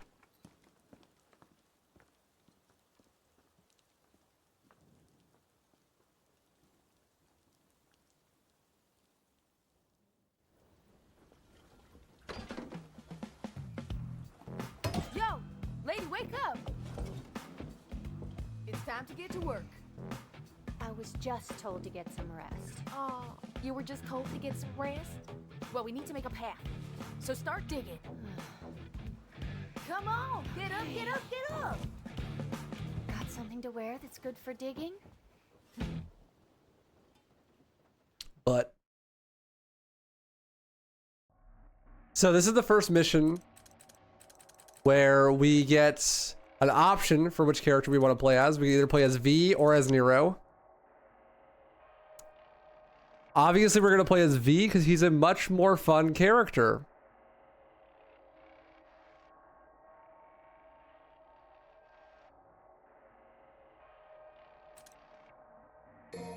Oh, wait. Ah, what? No. No, I wanted to play as... No, wait. No, go back. No, wait. No. Ah, shit. Well, I guess we got to play as Nero.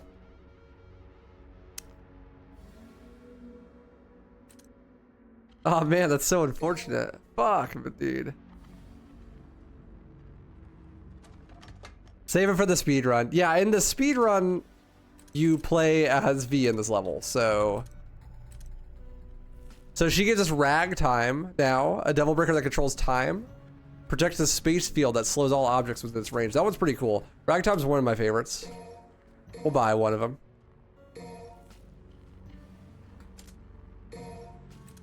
She already gives us one, but that's fine.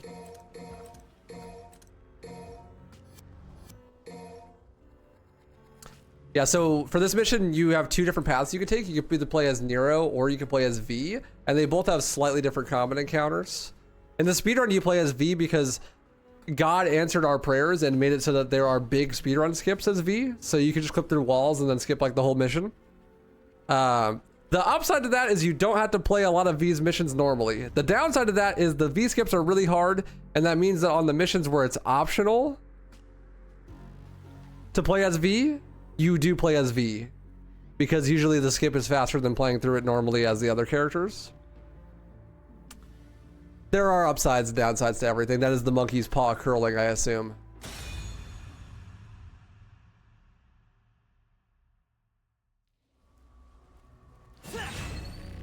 You can see him here, the other side of the gate, doing his thing. That's another one of those sections where the player data from other players would normally be taking up that spot. But since I'm playing offline, it's not going to do that. It'll just be like preset ones.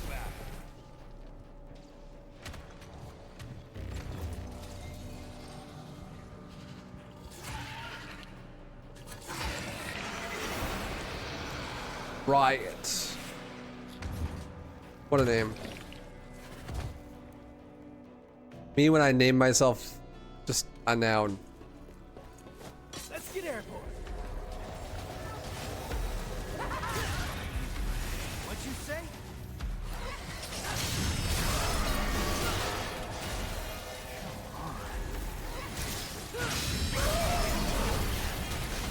Oh yeah, looking good, baby. Make love to the camera. Woo! Get him, V. Yeah.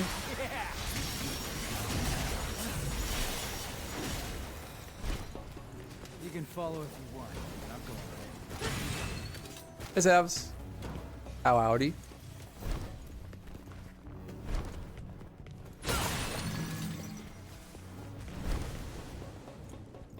So this is one of the reasons you don't like speedrun DMC5. You end up playing a lot as V, yeah. I'm not like super opposed to it. I think honestly a big reason why I was having a hard time with enjoying speedrunning DMC 5 is that I just suck at it. Like the V-skips are really hard, so I'm gonna spend some time practicing them and try to get really good at them. See if I feel better about the run. Either way, I'm gonna eventually get record in it, whether I like it or not, but we shall see. I'd like to enjoy it. I've been enjoying this playthrough for the most part. Ah, yes. Buster, my beloved.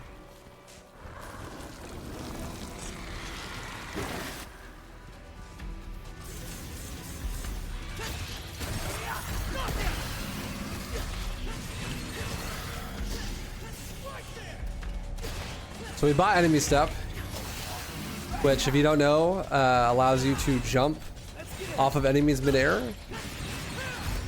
Reset your animations.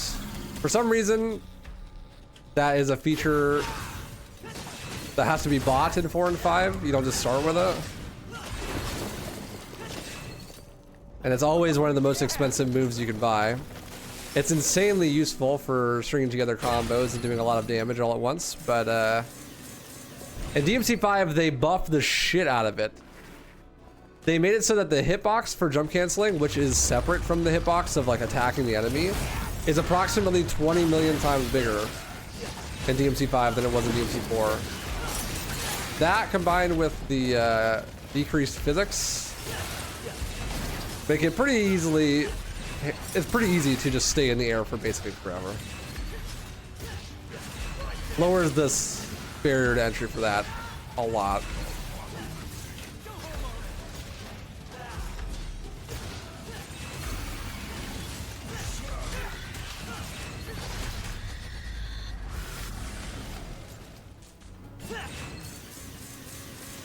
The downside to that is that there's a recovery now whenever you jump cancel or enemy step.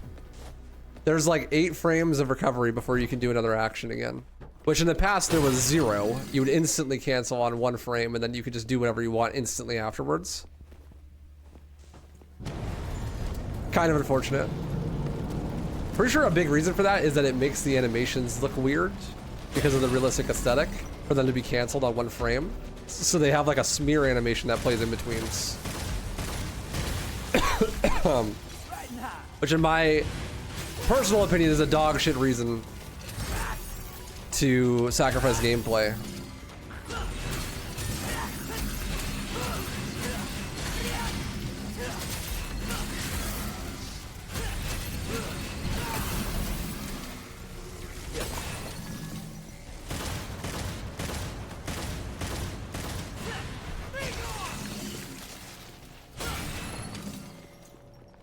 That enemy fights back. Yeah, the further you get into the game, the more they tend to. Sure.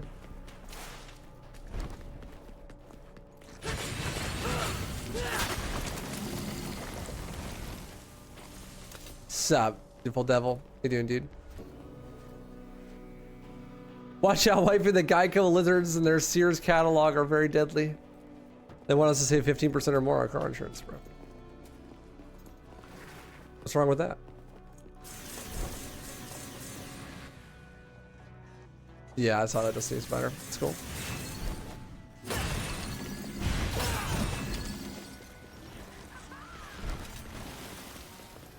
This was the right way. Nailed it. Gotta push on ahead. Let's get airborne.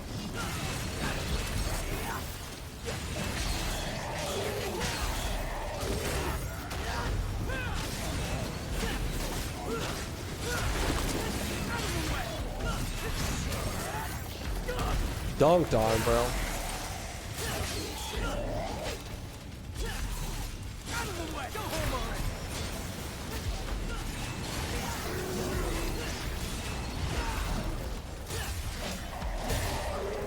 Switch targets. Oh, I forgot. I did not rebind switch target to X like I have in 4.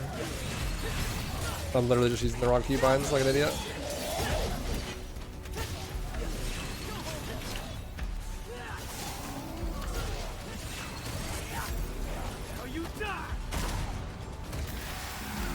I never was a huge fan of that animation. I thought it looked cool, but man, it's so hard to do in combat without getting hit.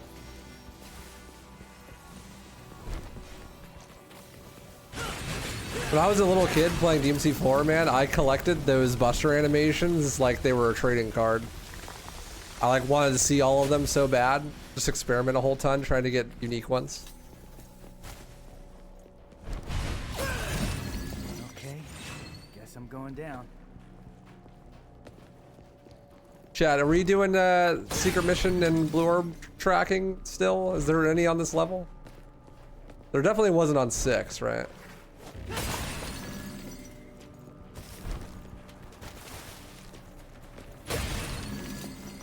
0 on 7 as well? Really? Oh, I guess that makes sense because it's a divergence mission where you can play as different characters. So they don't want you to miss them. Riding high. Imagine someone doing a streak on you IRL. Don't have to imagine, bro. Been there.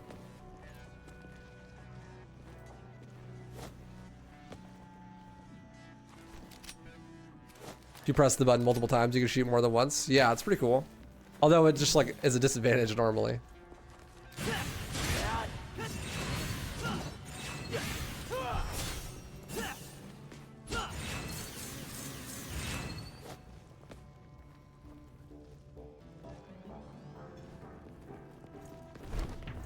I feel like when I'm playing this game, I have to manage the camera way more.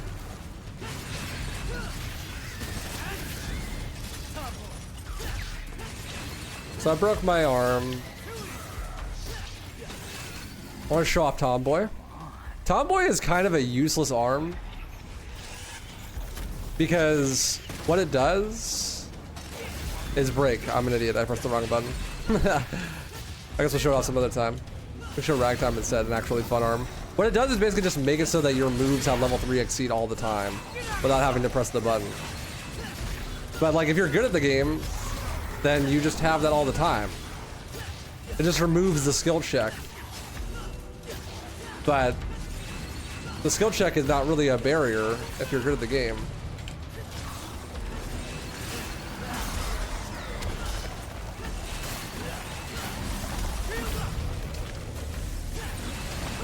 I like Ragtime though.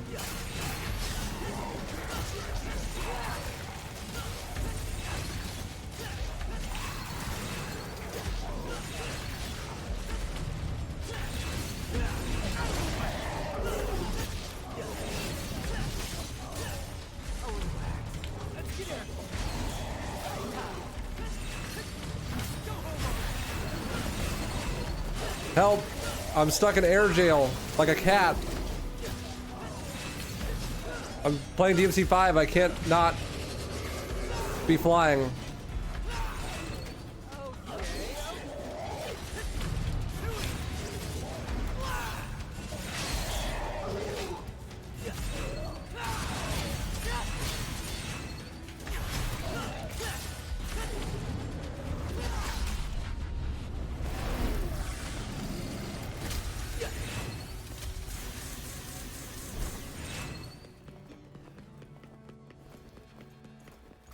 Another Buster Arm. More of a moveset change, but it's hardly ever useful. Well, I mean, it gives you the same moves as doing like level 3 exceed streak and that kind of thing, but all the time without having to press the button. But it's like, if you're really good at the game, you can just press the button, right? And it's really not that hard to do, in my opinion.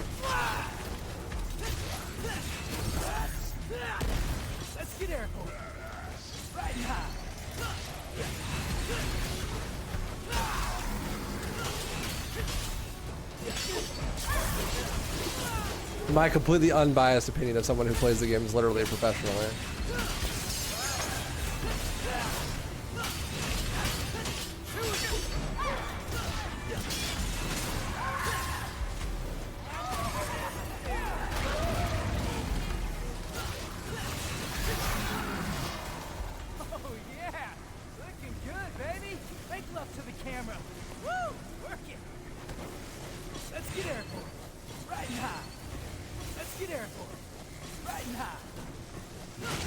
Cowboy has distinct attacks. I mean, they may as well just be streak level 3. Double down level 3. They're functionally the same and look very similar. Riding high. Let's get airborne.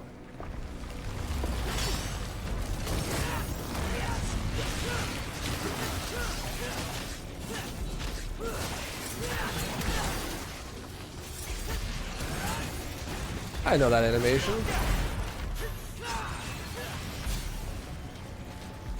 Let's grab you, huh?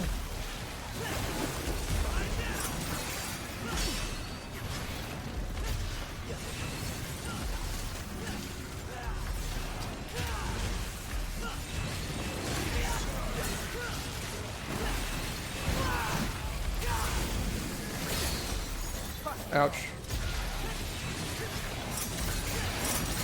Enemies that actually attack, boggers.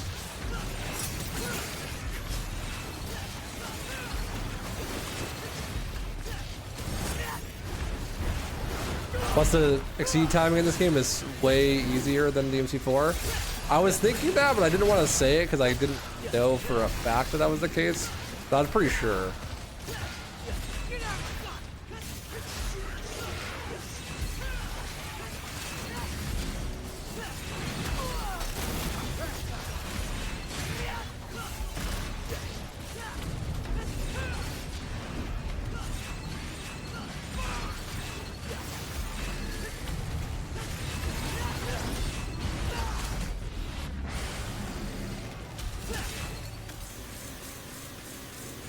It is for sure. Yeah, I thought so.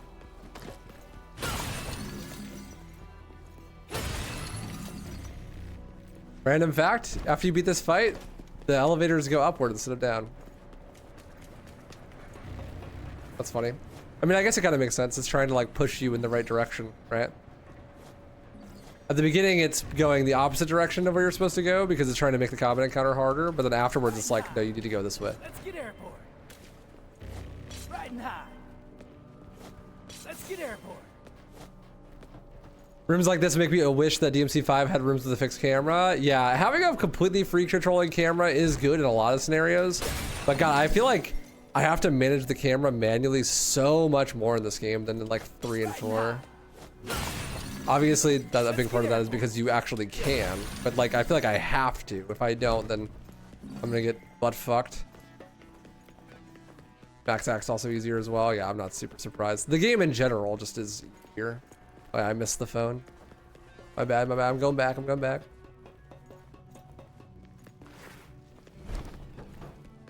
Where is it?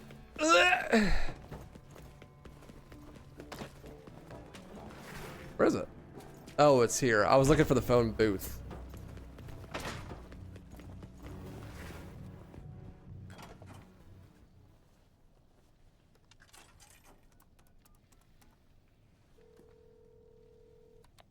Yeah, I totally agree with that. Got a job. Living Lich. It just depends on the shape and size of the combat encounter.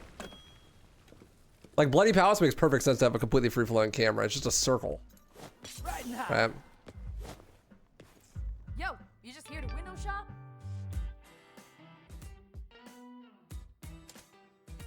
I don't really want anything, to be honest. I just wanted to see the animation. You can't get a car here. She said, watch me, bitch.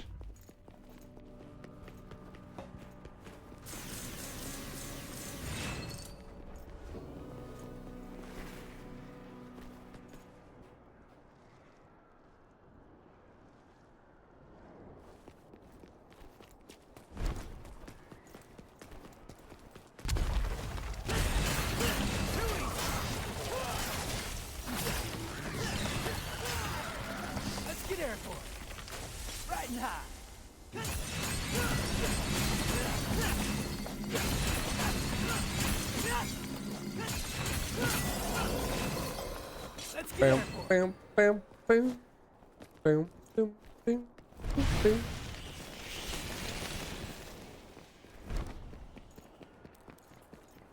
This is gonna be a rare instance of multiple characters getting to fight in the same arena at the same time, but it's totally random how the other person decides to do this combat encounter.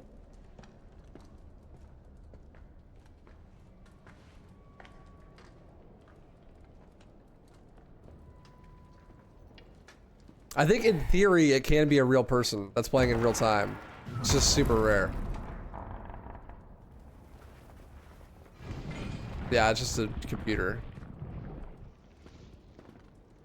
OMG, it's the Oompa Loompas. The Scudo Angelos. Nice. Getting the band back together, huh? What evil lurks? I must destroy. Okay, bro. Plan all along. Looks like Dello Angelo. And V tends to hate him because of that, huh? Weird.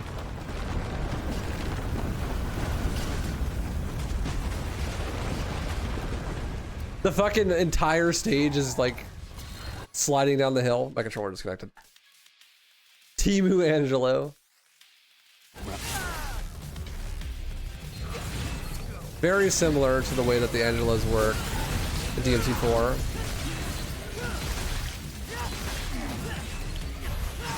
There's like a leader Angelo and how he decides to arrange the enemies matters a lot. It's not as much of a factor in this game as it is in DMC4, but they will do some formations at the start of the fight at the very least. Parried idiot.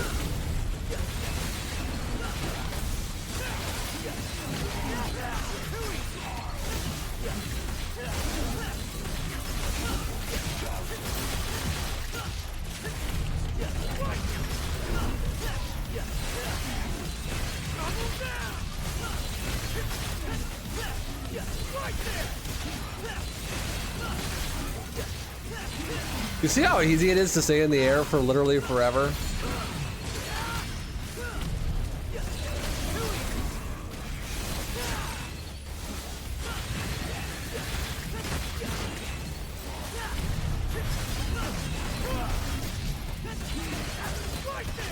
I didn't even have to air taunt. I also don't have air hike.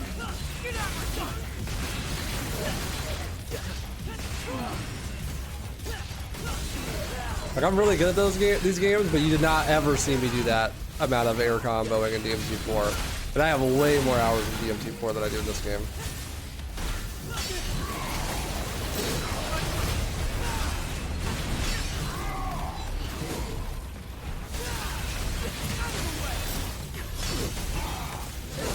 Ouch.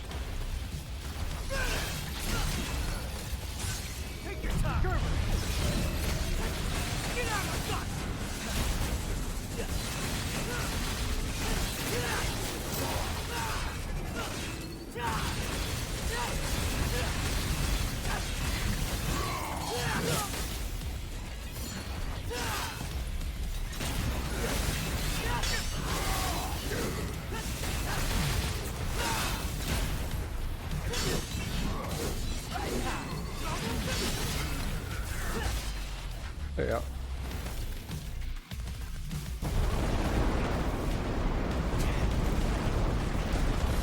The arena is fucking sick though. I like that arena a lot. Took us long enough to get here. What? Tired already? I've just remembered something. This town was attacked once before. Is that so? I was here. I can still see it. Nero wants fucking nothing to do with V. He is just here because of the plot. Right here.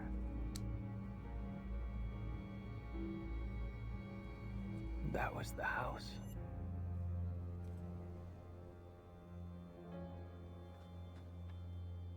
This is where we part ways. You go ahead. You're gonna miss all the fun. No. I must seek out the Devil's Sword Sparta. What? Yeah, I don't think that's such a good idea. Trust me. You're not the only one who thinks so. But to win this fight, we're going to need all the help we can get. Not the only one. What the hell aren't you telling me? You could ask him.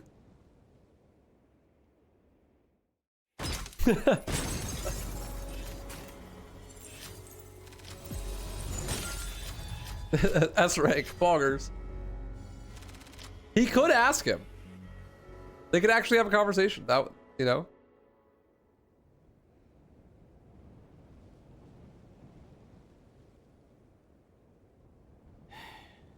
Guess there's no point thinking about it. I guess there's no point thinking about it.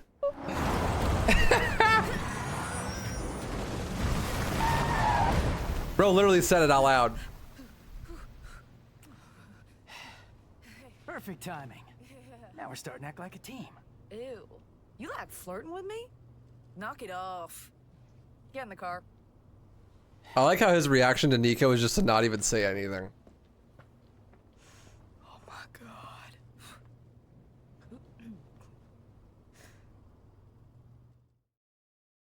No point thinking about it.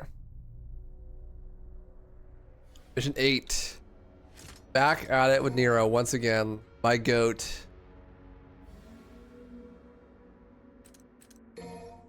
I would get Table Hopper, but nothing really attacks me very much, so there's not much reason to get it.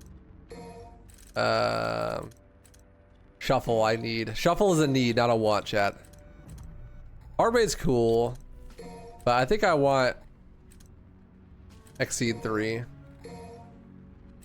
I kind of want Max Act 2, but I want to save up for the next character as well.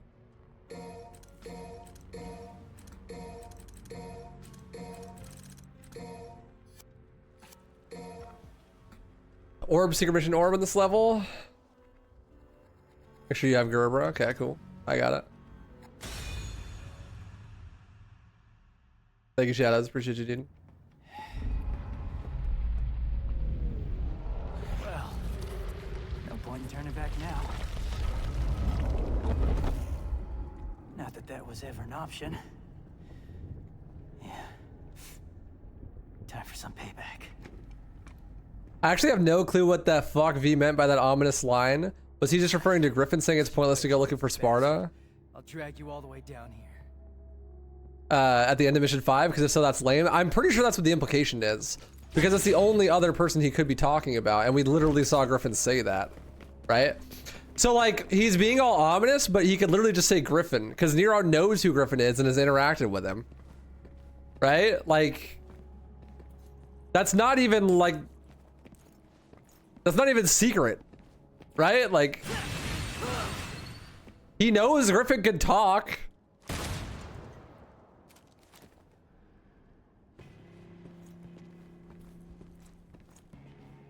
DMC 5 is deep, bro. You just don't understand. No, but see, I totally get why people would take it seriously, because the way that the prologue and introductory cutscenes make it seem is that there is going to be some serious story here, but then the writing on display is quite literally better not to think about it, you know? And so like, if the expectation is set, then of course you're going to be like, oh, well, yeah, like let's take the story seriously.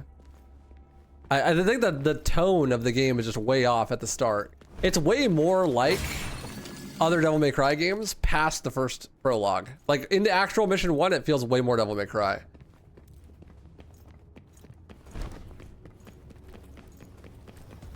What the hell? This is bad. It's the level 1 demons that we've been fighting for 8 missions already. What am I gonna do?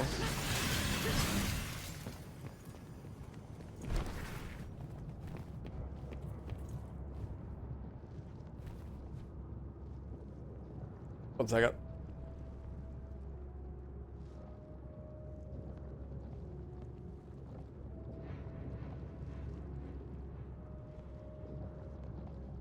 Take out some trash real fast.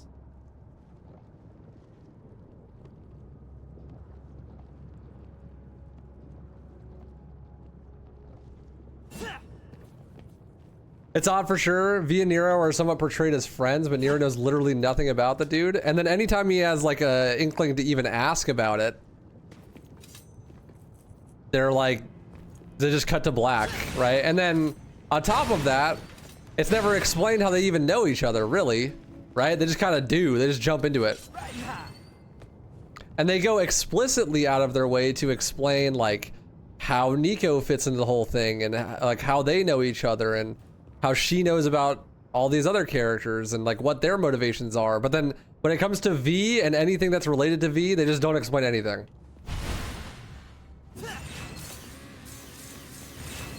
Yeah, that comes up later. We'll talk about it when it's more pertinent, Harix, but like you're totally right about that. Well, there is an origin manga. Okay, but if you have to read external media to even understand what's going on or what people's character motivations are, then that just means that the story's bad. Right? Like, I get that there is technically an explanation for that, but that doesn't make the presentation of the story here good. You know? I could see not explaining stuff like that if it was like established in another game. You know, like if it's like, oh, well, how does Dante and Nero know each other? It's like, well, that doesn't need to be explained because DMC 4 covers that. But when you're jumping entire mediums, it's like, do you really expect your audience to read that shit? Like, it's not gonna happen, bro.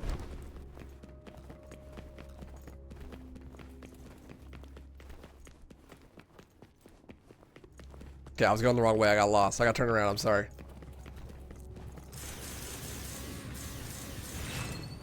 And that's not even to say the execution of it is like particularly bad. Like the character moments are good. Capcom's really good at writing character moments, right? Like watching Nico, V, and Hero interact is fine, but like the context in which they're interacting and why makes no fucking sense.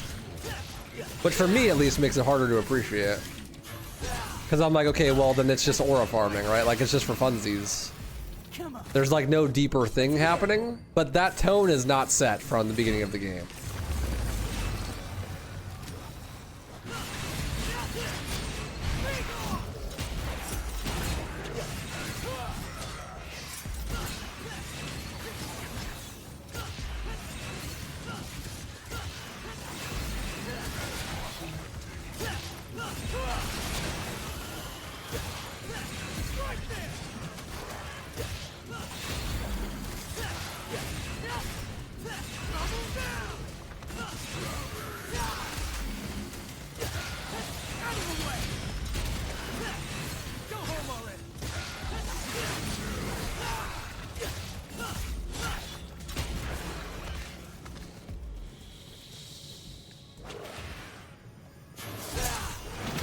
Bruh, he didn't start at that. Tragic.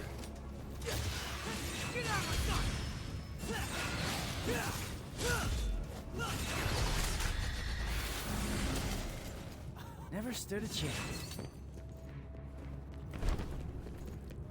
I don't think I've ever seen anyone care a single bit about the lore in this series. That you just don't interact with it enough, because 90% of people that come into my chat while I'm speedrunning ask me stupid fucking questions like, well, like why is this character do this? Like what's the motivations for this? What does it mean that, you know, that Trish has Umbra and Lucy or whatever the fuck they're called? Aren't those Sparta's weapons? Why would Trish give Sparta to the Order of the Sword? That doesn't make any sense. Like all anyone ever wants to fucking talk about is the lore and the character moments and stuff, because that's like way easier to digest and talk about than gameplay. So like you just can't sit there and tell me that no one cares about that stuff, because that's what most people care about.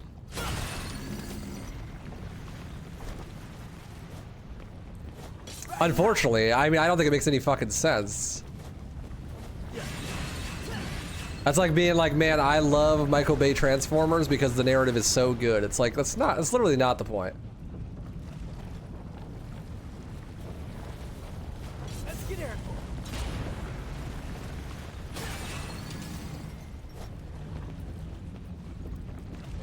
And like, Resident Evil has even worse writing and even bigger plot holes than Devil May Cry does. And people take the lore and plot of Resident Evil way more seriously than Devil May Cry. They're both Capcom games.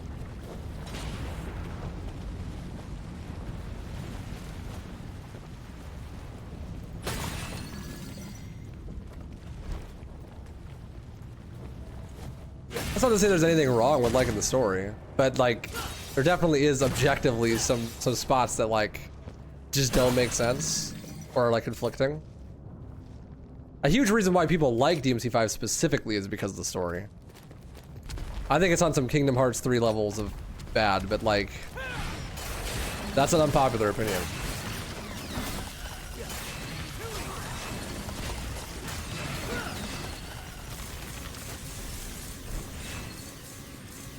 Yeah, I think that's really what it is. It's like people like the fact that cool things happen in universe and kind of want to understand more about the cool things because it makes the cool things more cool.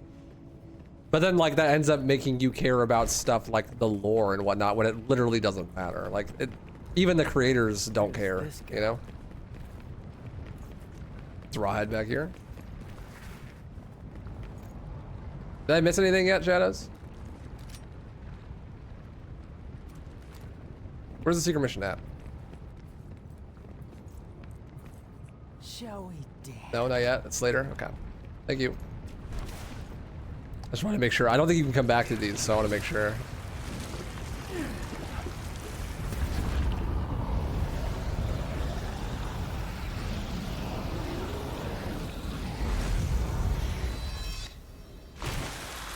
Well, yeah, and like, the thing is... The thing is, it's not even that the story is bad per se, and like that being a huge problem, because the story being bad is fine. Like I like lots of things with the story being bad, and I love these games. And I even like the story in some of these games. It can be fun. But the weird thing is, the game presents itself as if the story is something to be taken seriously and is important, and then doesn't care about it, which is confusing, right? And a lot of people go into Devil May Cry thinking that the narrative is a big part of it because Devil May Cry 5 starts out specifically putting a lot of emphasis on the story in the prologue. And most people play Devil May Cry 5 for the first time. Like that's the first Devil May Cry game they play. And so they go into the series thinking that the story is gonna matter, or is like even a thing that like people care about because the expectation is set from this game specifically. And it's like, it's okay if the story's not that good. That's not even really why you should be playing Devil May Cry. But like, this game in particular sets the expectation that it will be good and that it is important, right? Let's get airborne. Riding high. Yeah, I guess you're right. But I mean those who actually enjoy doing large combos and all the animations and cancels and stuff and like what the series is actually has to provide. You should know not to even listen to half the dialogue. Yeah, for sure. But I mean, the vast majority of people that interact with any video game only play it once, if that. Most of the time they just like watch cutscenes on YouTube and shit. And so like, because the game is presented in the way that it is, people think that the story is something that is going to matter. And then that actually ends up influencing how later games are developed and that kind of thing. It's interesting. Let's get airborne.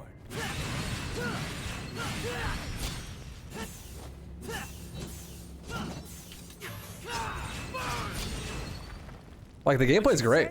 It's still fun. But.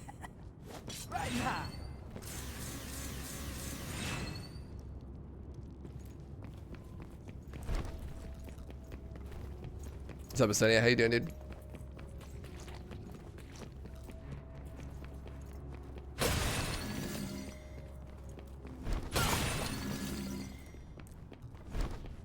And like, I want to point out, if you like the story of these games, or you think the lore is cool or whatever, that's totally fine. Everyone should enjoy the game however they feel like.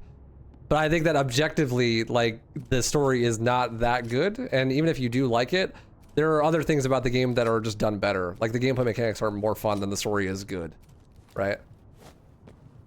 Like there is alternative appeals to playing the game. Let's get airborne. Well, that's easy. That's what you do in the speedrun.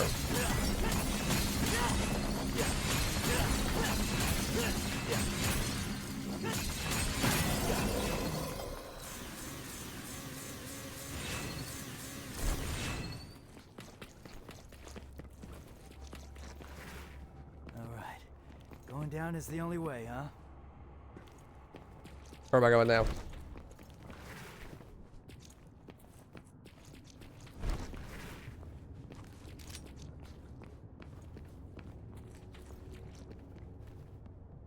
Is your hair thinning or is it just the lighting? Not an insult, I'm just worried. Yeah, I have stage 4 terminal cancer. Give me all your money. No, you're just rude. Keep going. Yeah. Riding high.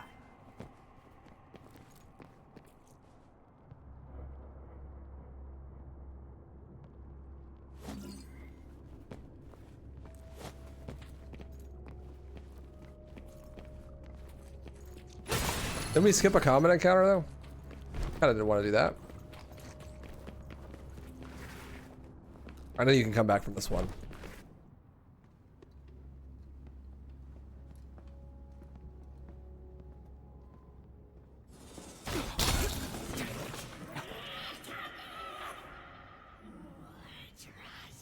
Yo, he's the goat.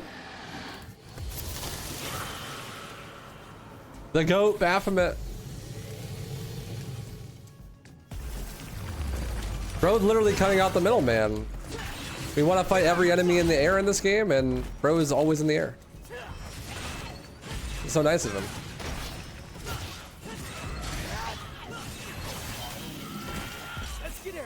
Yeah, thank you, Beast Muffins. How you doing, dude?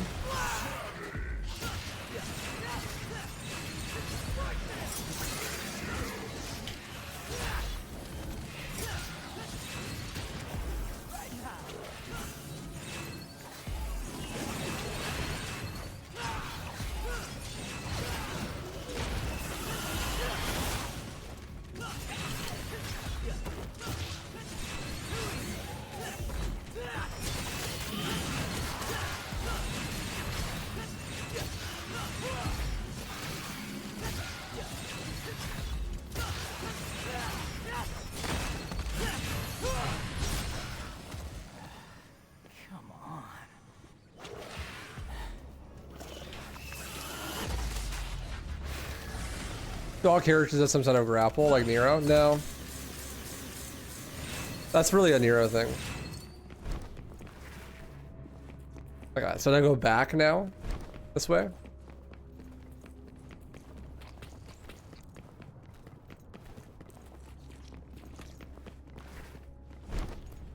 Or is it even further ahead?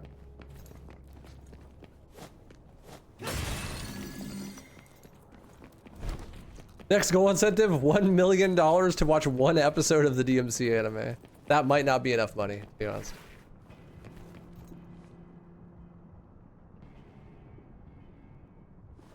After the Divinity statue? Okay, thank you. Sorry, I don't know as much about 5 as I do the other games, so I need help with this kind of thing. I don't think I've ever done most of the secret missions and stuff. This again.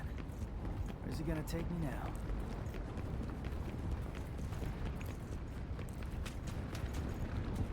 Up we go.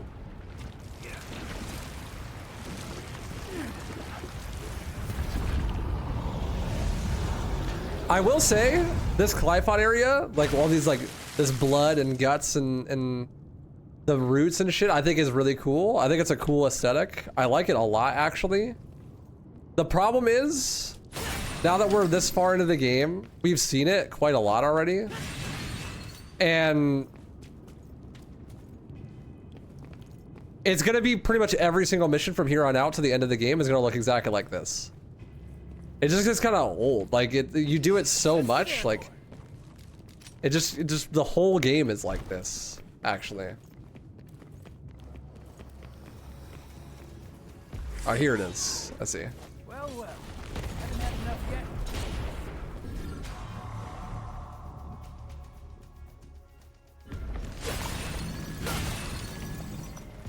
Easily the best level design in all of Devil May Cry, except for Mission 18 and DMC 3, has got to be Mission 2 in this game. But then after that, this game has some of the worst level design. At least as far as aesthetic goes, in my opinion, in the franchise. And the big reason for that is the game, once again, as we talked about earlier, is designed to be kind of a combo fodder game. Goodbye, he's gone. Designed to be kind of a combo fodder game where you just kind of kick the shit out of enemies in like round arenas over and over again. And the game's level design really reflects that. Where like pretty much nothing else in the game is doing anything except for just being an arena to fight enemies in. It's like narrow corridor, and then big open arena, narrow corridor again, big open arena, back and forth over and over again. You can't do anything interesting with the level design because they don't want to get in the way of the combat. But the level design changing the way you interact with the combat in the other games is part of the appeal. That's what makes it challenging. If you want to do combo fodder shit, then you just go play Bloody Palace, right? But that design decision has changed a lot of things when it comes to the way that DMC5 is organized.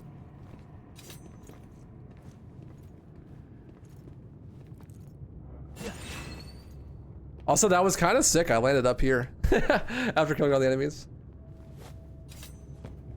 Don't get me wrong though, like this game strays away from gimmicks.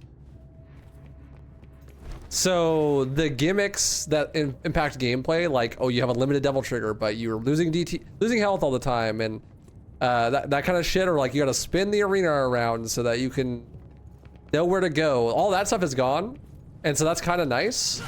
But in a way, I kind of miss it because the pacing changes are gone, and now it's just like hallway fight, hallway fight, hallway fight. And that wouldn't be so bad if it wasn't that DMC5's combat is just worse than 4's, in my opinion. So like, if it was DMC4, it's like, yeah, I could play Bloody Palace all day, but if I'm gonna play DMC5's combat system, I would hope that there's gonna be something else and not just the combat, because the combat system's just not as good. Like, there's more skill expression, more depth than 4. So why would I play 5 if I'm gonna be doing it for combo fodder reasons, you know?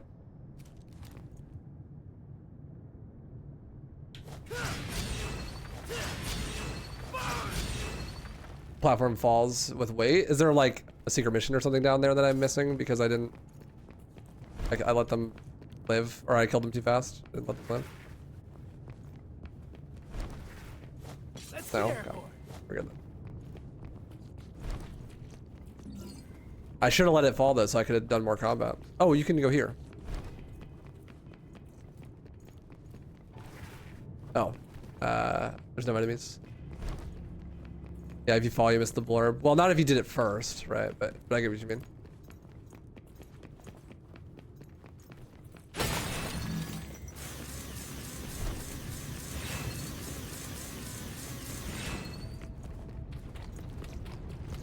Yeah, and that's not to say that the combat's bad either. Like, I'm having fun with it, you know? When I'm not playing as V, it's a good time. It's just not as good, in my opinion. Like, I'll put this out there. I do shit on this game sometimes, but anything that isn't called Devil May Cry is not better. When we're talking action games... There are no express elevators? Someone's a lousy architect. Really the only comparison point is Devil May Cry 3 and 4, right? If you take like Ninja Theory's Devil May Cry or Ninja Gaiden or Bayonetta or any other action game series out there, this game's combat is way better. Like, just way better. And the campaign is also way better, even including V. It's just that Devil May Cry is such a step above every other action game in the genre, in my opinion at least, that the downgrade from 4 to 5 is still pretty big, yet it's still better than everything else, if that makes sense. Like, I'd rather play 5 than play Ninja Gaiden, right? Or I'd rather play 5 than play Bayonetta. But I'd also rather play 4 and 3 more than 5, right?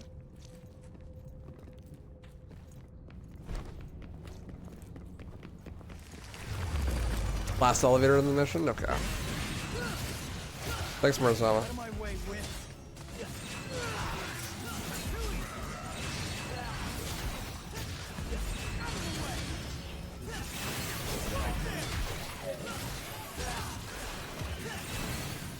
Let's use a breakage here.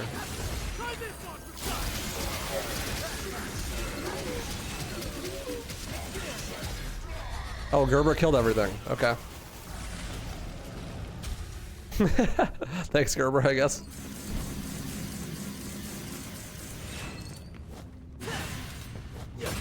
Still, my biggest critique of playing the game is that it's just way too easy. Like,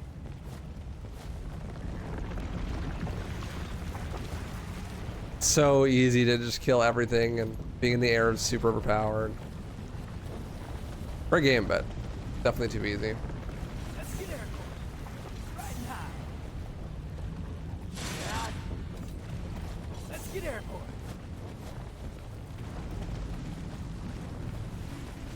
Grapple to the thingies from here? Okay.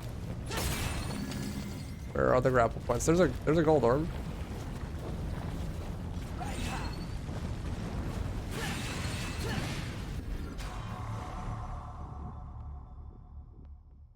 get airborne. Over there. Who needs the grapple points? Not me.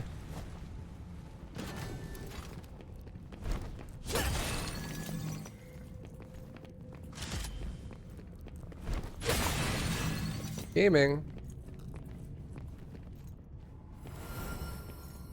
There you are. Ah, there you are. I found you. Get to the goal without touching the ground. I think that'll be pretty easy in this game.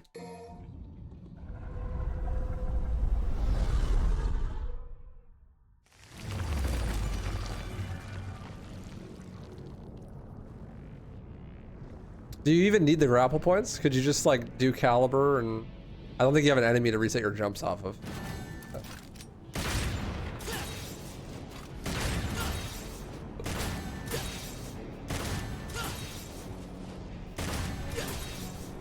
Well, I guess I'm glad I bought Snatch too. I wanted to do a challenge run of all the Devil May Cry games. I think it'd be fun to spawn in an invincible like fodder enemy in every room in the game as soon as you spawn, and then make it so that whenever you touch the floor you die really fast. And so like literally floor is lava, you got to use that one enemy to traverse the entire game without touching the ground.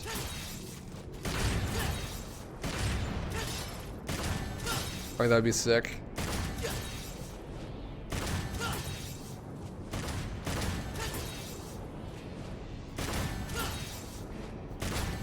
Definitely doable in 4 and 5. 3 would be a lot harder.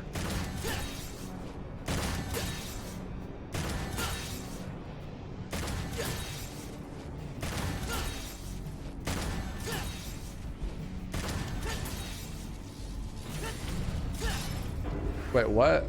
Why did I ragtime? The fuck?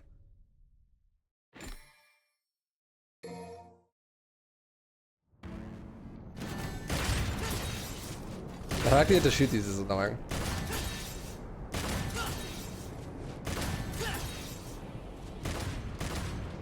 Okay.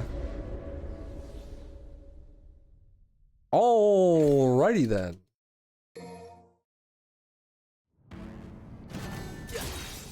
J cast grapples.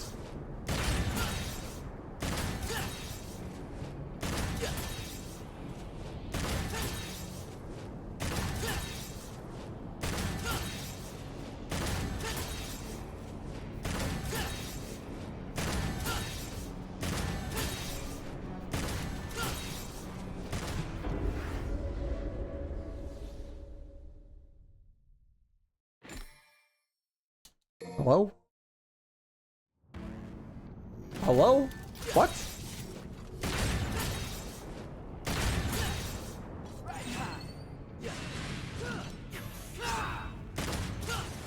Nice lock on Dante, or Nero.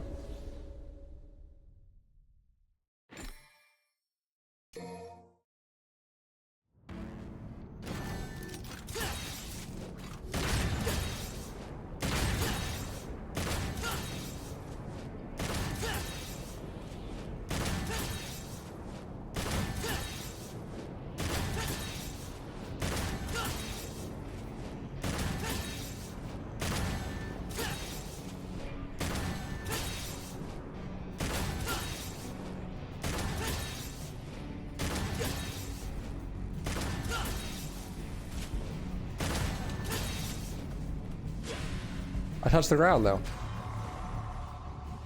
Oh, there we go. First try, easy class. Yeah, I told you that'd be easy. Told you.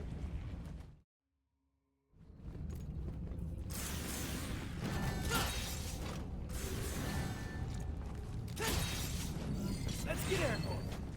Good enough.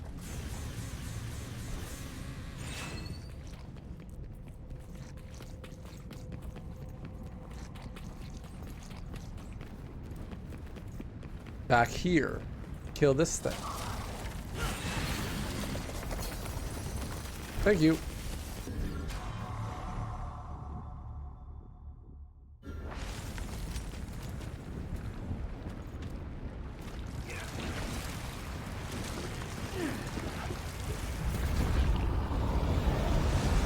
everything from mission 8. It's kind of hard to believe though we're only on mission 8. I feel like I've been playing forever. Finally made it. Now, about that payback. But I guess I've been doing like an hour per mission because I've been big yapping a lot of the time.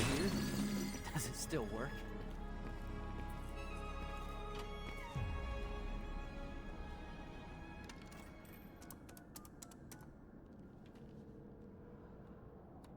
So, think you can make it all the way here? Duh. Who do you think you're talking to?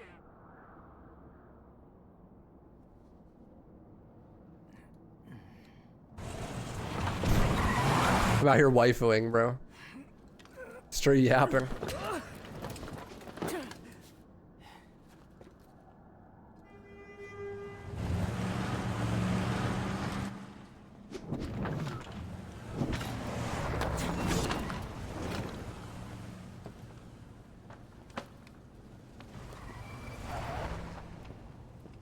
Epic. Epic Fortnite Victory Royale. Berbera up there.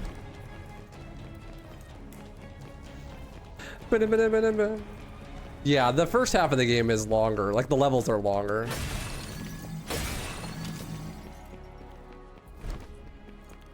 Than the second half.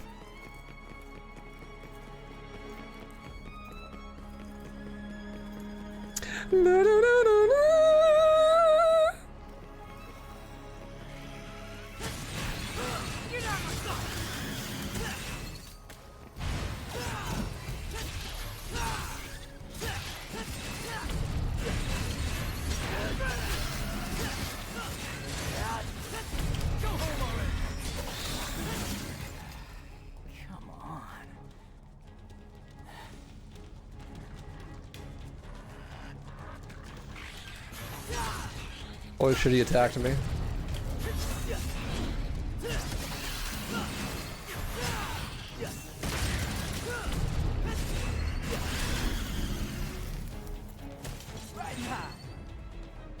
Are we one-shotting Vergil on mission 19? No. No, I won't ruin the fun like that.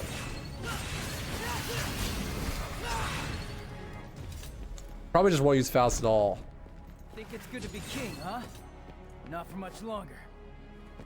Lion King is almost over, buddy. We've way surpassed the runtime of that movie.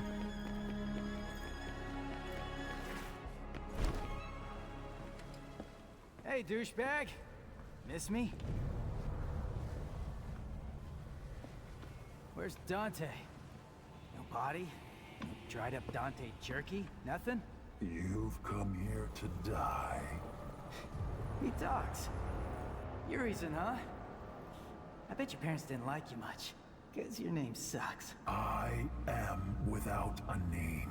Seemed like it. I am power. Absolute. Well, no name. I'll be sure to put that on your tombstone. You will suffer and die. I'll show you, deadweight.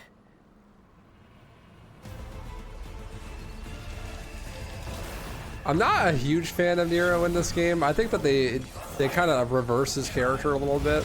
Not interested in you having a winning streak. From DMC 4. I completely unironically think that he's more mature in DMC 4. In DMC 4, he's constantly asking questions. Trying to figure out what's going on, is inquisitive about shit.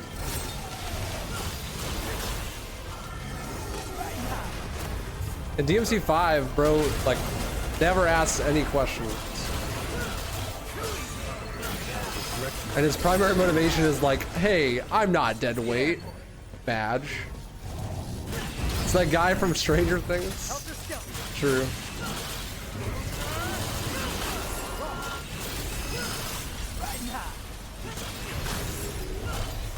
Yeah, which is super out of character. Nero is like very self-assured and doesn't need... Nice. Doesn't need to be validated by a character like Dante. He doesn't fucking care. Also, it's not a character for Dante to even say that because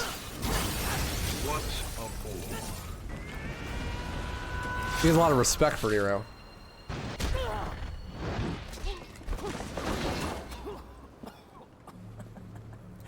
It's about time I landed something.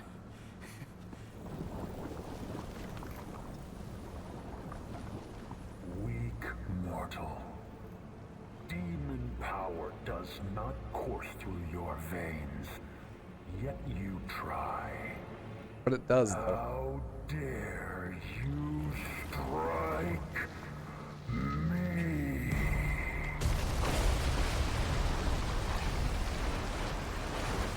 Yeah, I think maybe that is supposed to be the implication, is that he feels bad for losing the Amato, but like, yeah, it's never explicitly stated. That's something that you'd have to like guess. Regret being born useless and human. I will show you your worst nightmares. I will give you despair and death.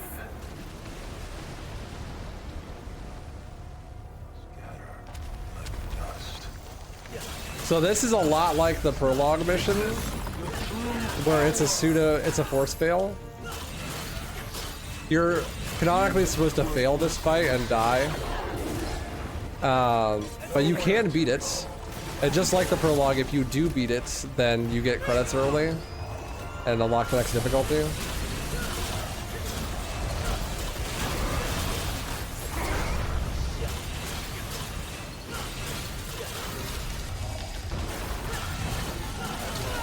But I'm just gonna die, so I don't feel like sweating it out.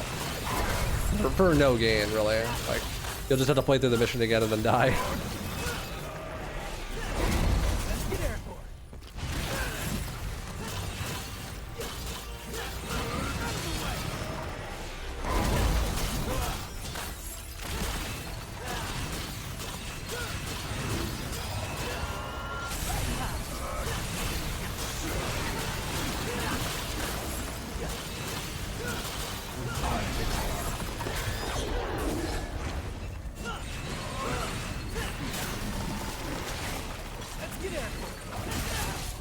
Edge.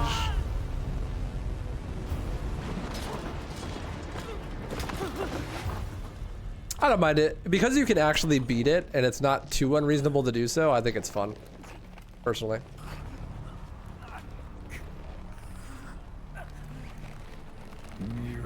Edge. Petulant mortal flesh. Cursed the moment you were brought into this world.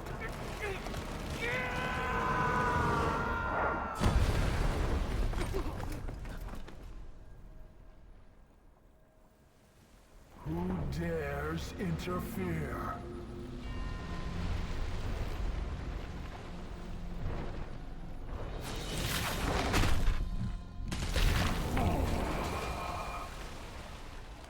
What creature stands against a king?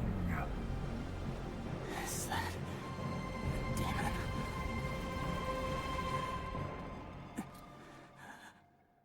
No one knows who this is for real. Literally, could be anyone. Is that Morrison? That's Frank.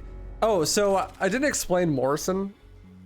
The dude at the beginning of the game with the bowler hat, who is like talking about how he knows Dante for a long time and stuff. Morrison is actually from the original DMC anime. In the original DMC anime, Dante has a broker named Morrison who like gives him jobs and stuff, and that's him. Which, like, that is another thing that it's like, okay, are you trying to canonize everything and make it all make sense? Because you're putting through a lot of effort to like implement a character that most people are not gonna know who it is because it comes from external media, and you're trying to like rationalize everything and make sure that all the information comes from reliable sources, but then they don't bother to explain the most core principles of the story. So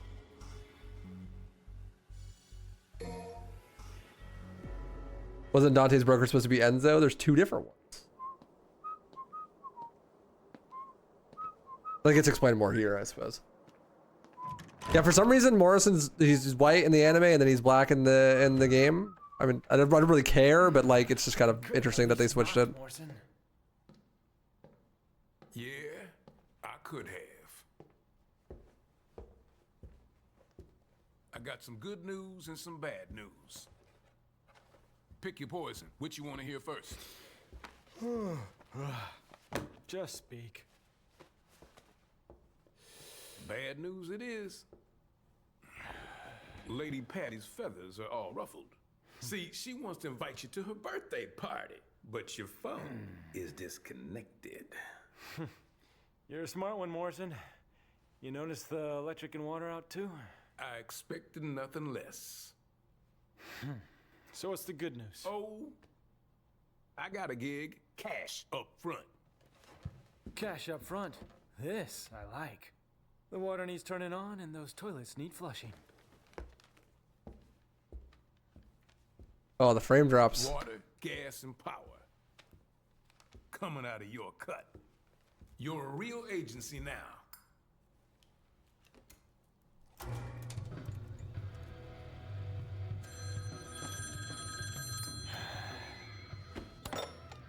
Devil may cry. Dante, do you have any idea how many times I've tried to call? Like a zillion. Oh my god, tonight's my birthday party. Yeah, I'm turning 18. Not a little kid.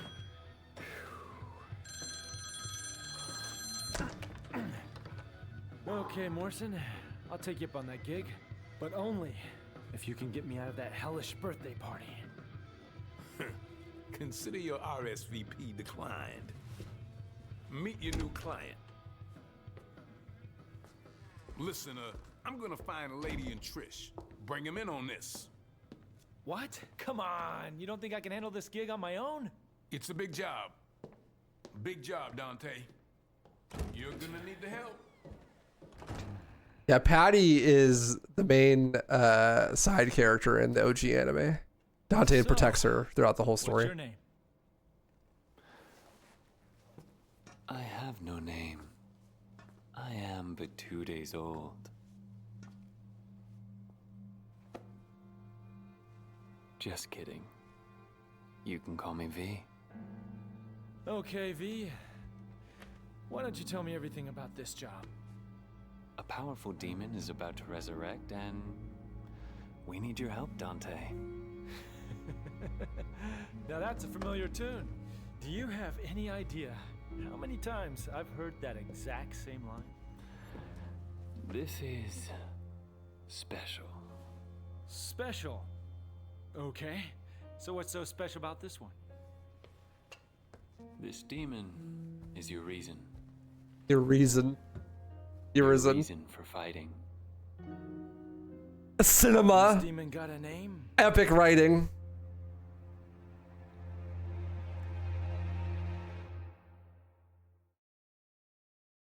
Your reason, guys. His name is Urizen. His your reason. Oh my god. Cinema. Yeah, the person who's calling him on the phone is Patty. She's a little girl in the anime, but like it's time skipped, so she's grown up. I think that the frame rate dropped because my controller unplugged. Epic writing, guys. Epic. Cinema. I'm not gonna waste any of my money on V.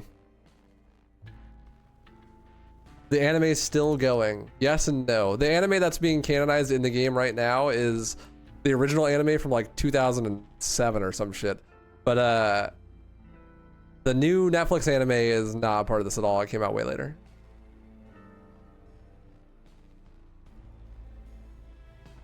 Three orbs and one secret mission. Orb, secret mission, orb. Thank you, my friend.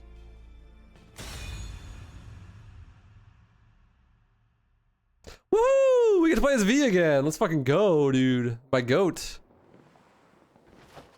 The vote, even.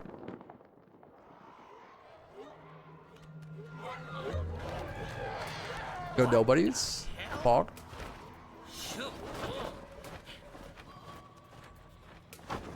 Did you find it? Oh, well, I don't know what I found, but, I think I saw some demons dancing. Well, then I guess we keep going. The Devil's Sword Sparta is nearby.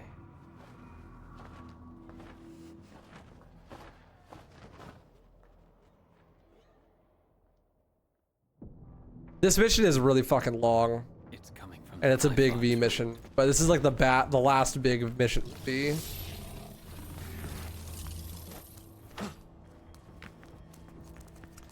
So we're almost done with playing as V, thank God.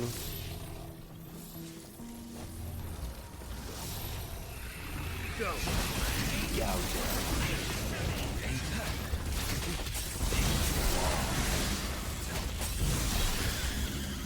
Come back. We're almost free.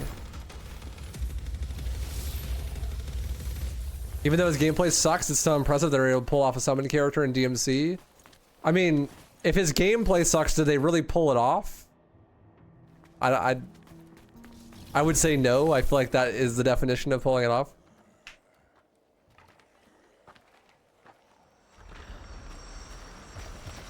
Unless you think for some reason that the laws of the universe themselves would transpire to make it impossible to compile the code if you put a summoning character in Devil May Cry.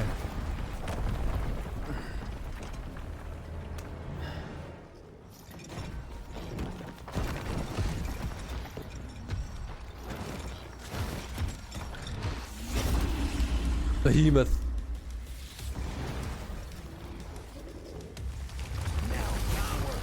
Need to break 2 walls in this mission, so make sure you have DT. Okay, thank you. Bro, he killed Shadow.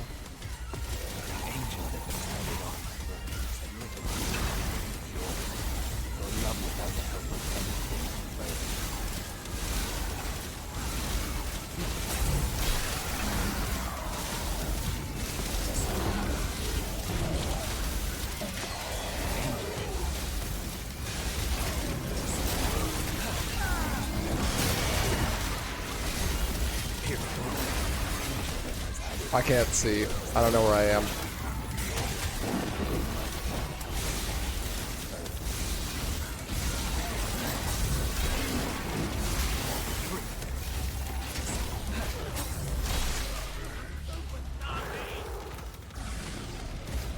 You stand closer to the orb, they come back a little faster. True, I forgot about that.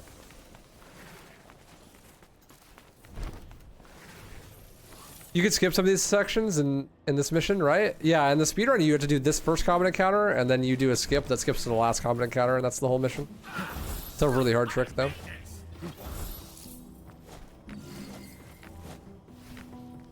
Are you spamming blockade? I'm just empowering Griffin with DT over and over again.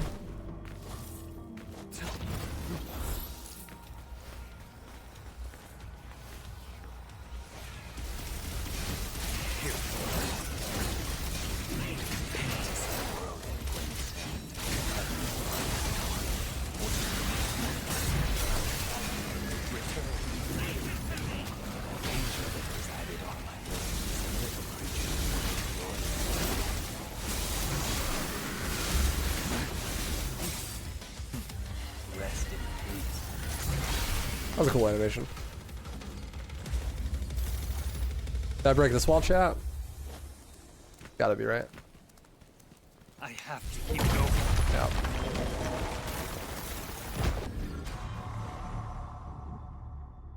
No, I think I'm gonna get to maybe mission 10 and then call it a day. We'll see.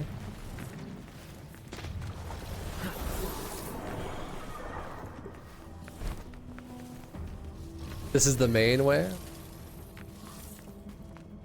No, the main way is this way.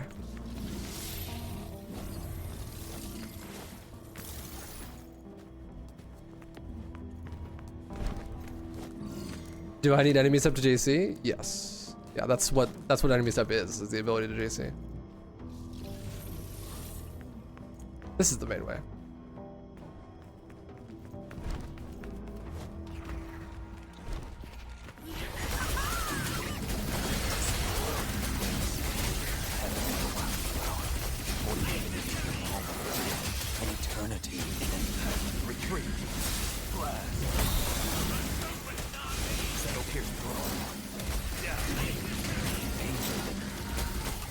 Shadow is just like not fighting this guy at all. There we go.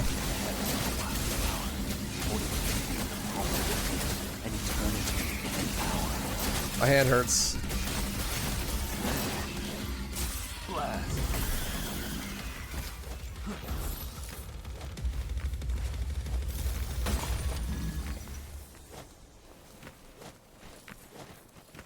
Up for me and on to you! Sorry.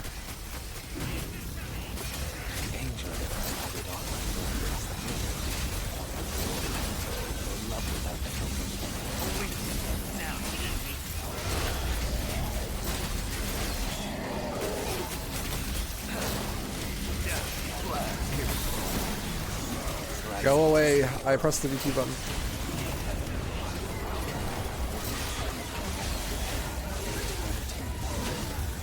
Bruh, that's not who I wanted to teleport to.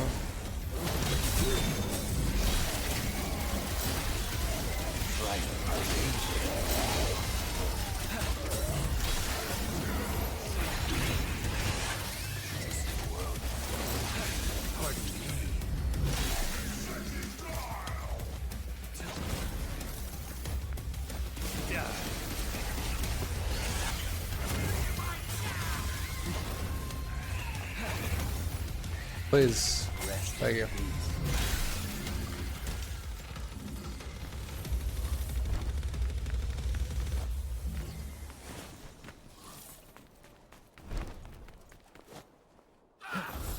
It's back in the area you opened up with Nightmare? Yeah, this is the area I opened up with Nightmare. This just goes around to that spot.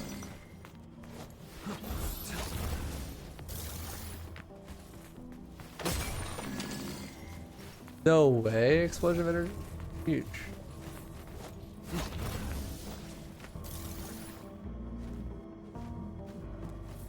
No, this is the area that opens up from the wall. See? I can backtrack to there. Yeah, you could skip this combat encounter though.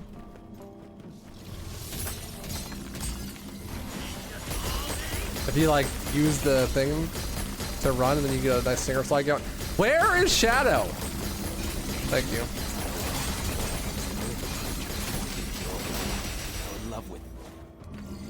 Did I get a running boost off this? And then sprint jump off the edge.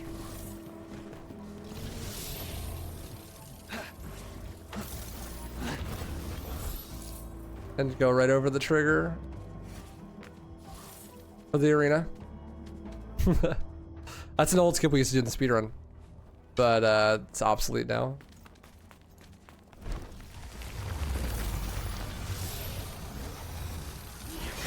I missed the blorb. I did not miss it. I can go back to the beginning of the level here.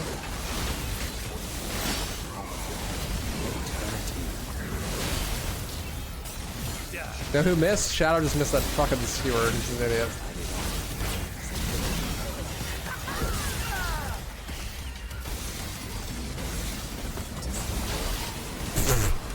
Bro went fucking flying, good lord.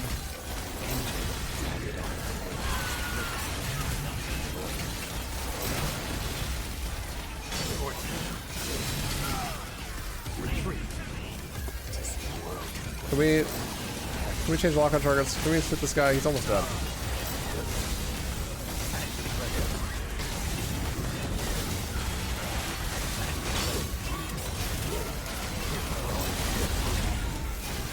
Is he? Maybe he's not almost dead. Or so fucking tanky.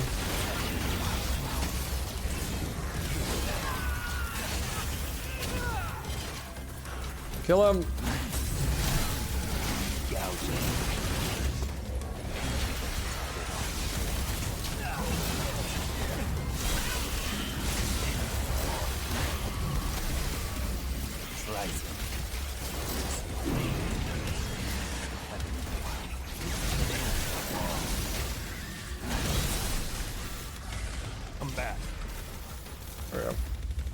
I pick up the blorb fragment yet? Nope. This is the wall you told me to break right here. I broke it, went this way.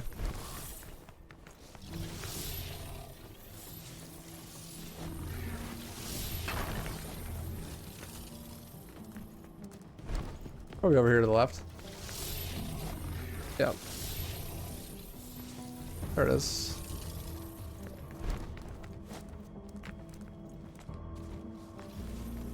You break this with Nightmare? Eradicate. Yes. Okay. Cool. Thank you. Found it! The secret mission here too, looks like.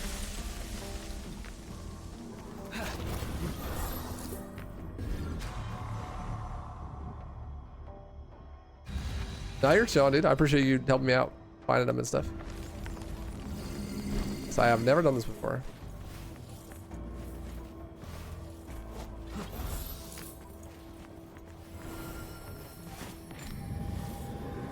Secret mission 6. Eliminate all the demons in 20 seconds or less. Okay. Time to mash buttons, chat. V's specialty.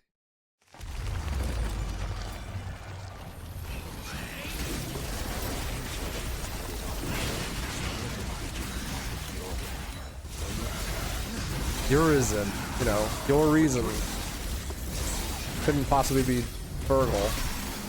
Oh, that's it. I thought there was gonna be more enemies than that. Okay.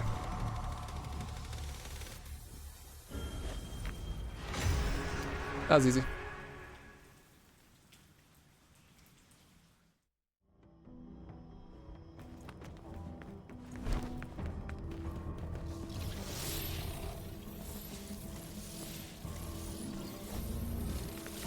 You know, I'd shit talk and say that like, oh man, it should be so obvious it's Vergil and blah blah blah.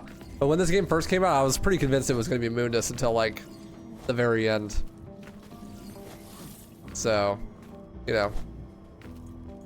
I was also, I would like to point out, only 19 at the time, so I have some excuse, but.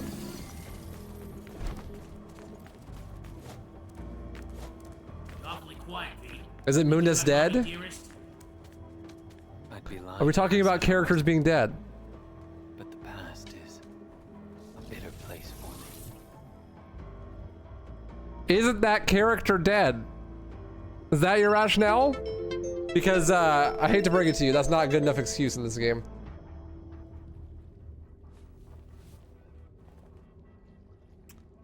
It's just not it.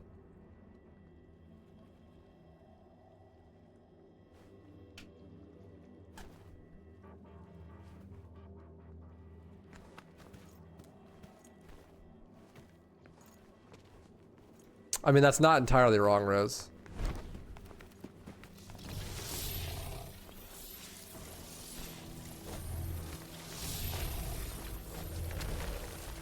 People just fucking come back, dude. Characters, they don't die in this game, in this franchise. They just do whatever they want.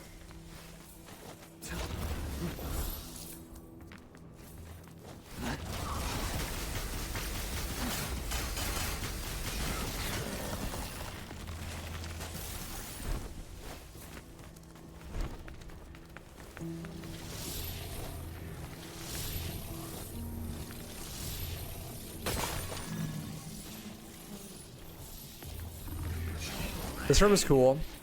These coffins here, if you break them they spawn in more enemies.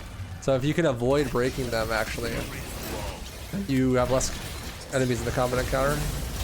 Really fucking hard to do as V though, because good luck controlling anything you do with this character.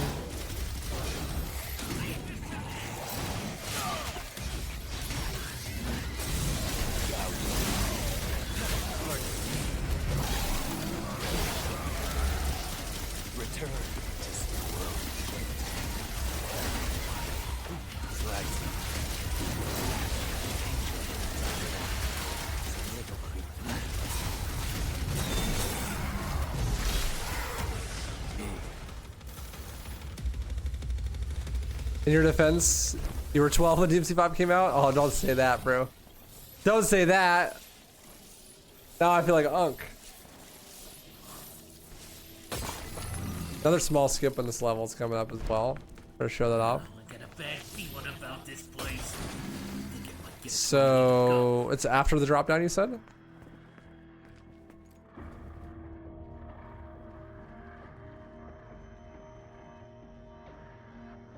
Yeah. Just want to make sure.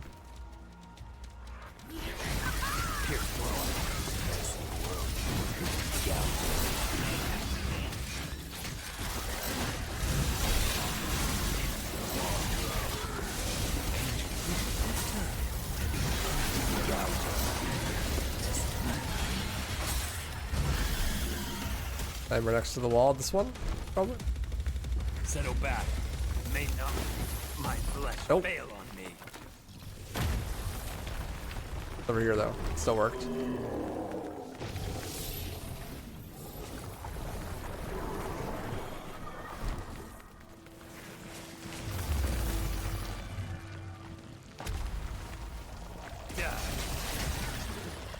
There's a bunch of coffins in this room. Can we avoid breaking the coffins? Is the entire common encounter just one enemy? Unless you break the coffins? They have to break them? Weird.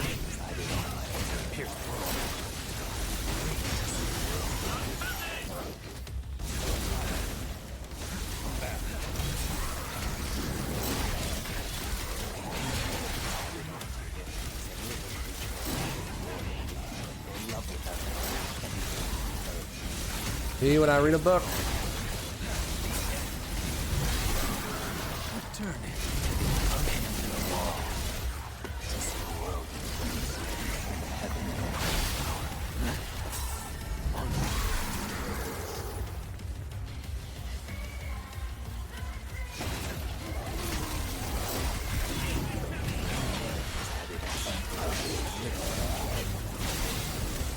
Oh, fucking shit, bro.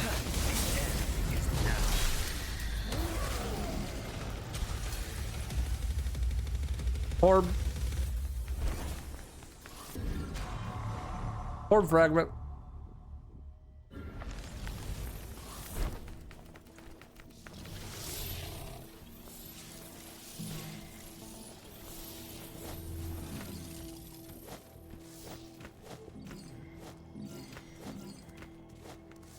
There it is. I found it.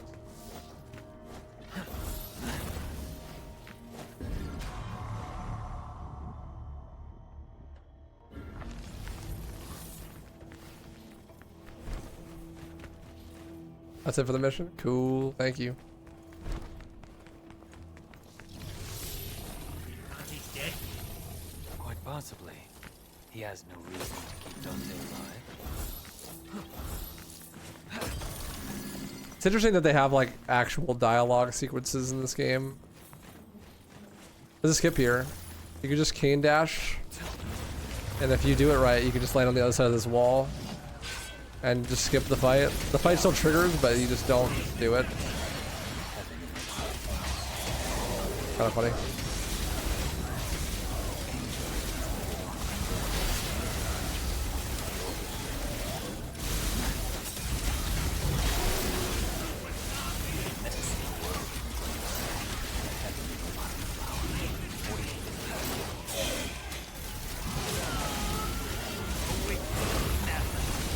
That's not where I was hoping he would spawn. That's the classic. Surely Nightmare will help here, and then bro is like, actually I gonna spawn on the other side of the map.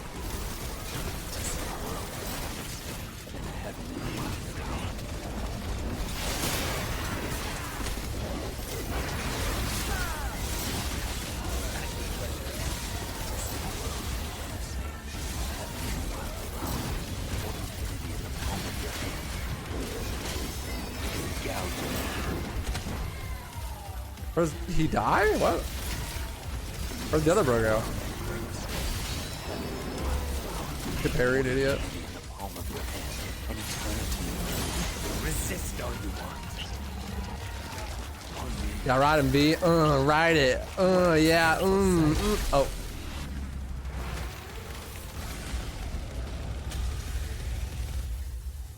No, I'm not going to. Arc Dragon. I don't really like Devil May Cry very much. Or sorry, I love Devil May Cry. I don't really like Resident Evil very much. So. I am not going to stream RE9. Thanks for asking though. Bounce on it. Only one person can say that, and that's not you. Nero might just be able to defeat him. Almost there. Hey, you gonna make it, V? Orb.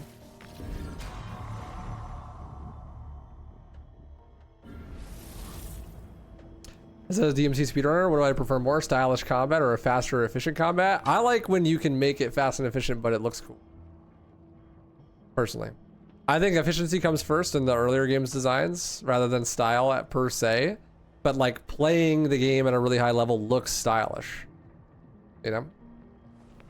Although it just depends. I mean, they're just two different ways to play the game, and I think they're both fun. Like, just if I'm just like trying to have a good time, mostly it's more fun to do style play than it is to do speedrunning. But then like style play doesn't have the competitive aspect to it, right? Am I a Magic the Gathering player? No, I have a girlfriend, sorry.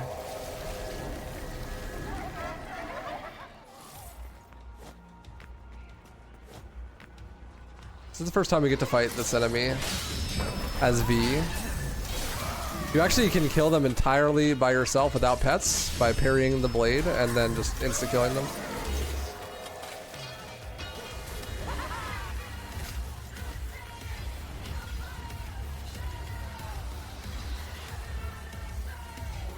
But that doesn't mean you have to sit around and wait for them to attack and hope they don't attack the fucking pets for some reason instead of you.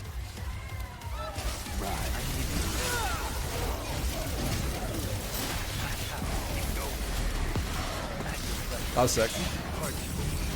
Nightmare doing something? Never before seen footage?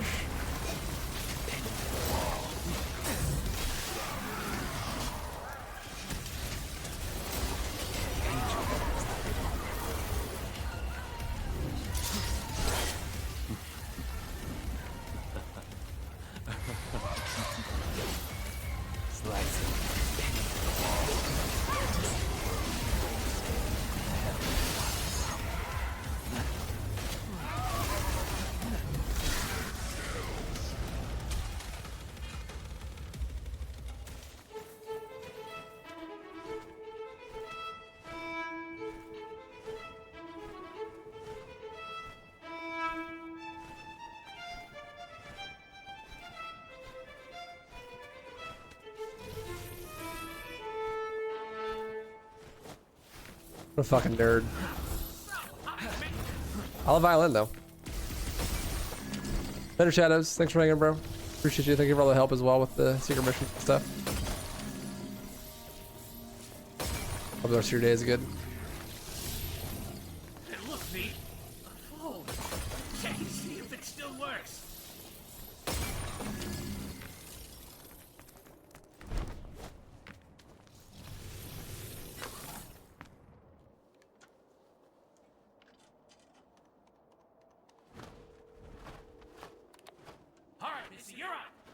Keep squawking, little chickie.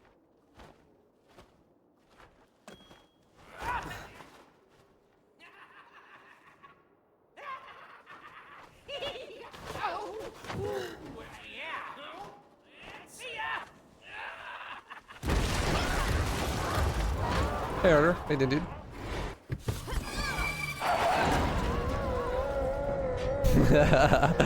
I as much as I'm not a fan of V, dude, I love Griffin. Griffin's fun. I like him in the cutscenes and stuff. Impressive.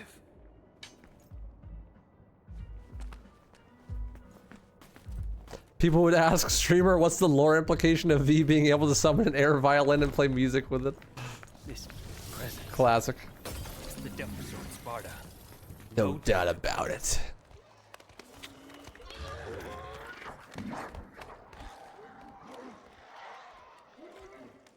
Whoa, this is some kind of ritual shindig, isn't it? You guys got the dance fever for Sparta, don't you? Whoa, easy on the dance floor there, partner. I'll be taking that back. You know your endless worshipping isn't making the Sparta any happier. Bro, go back to the Star Wars sequels.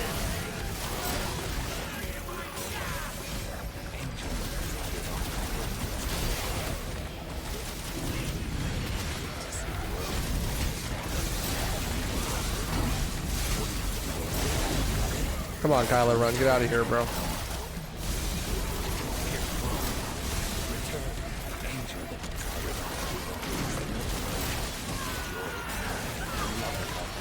A nobody from Kingdom Hearts? No, that's V.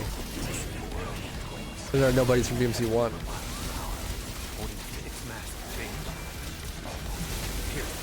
That's your tactic.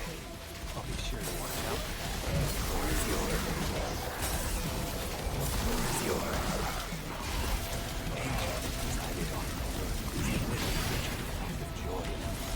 Love without the help of anything. To see the world in 20.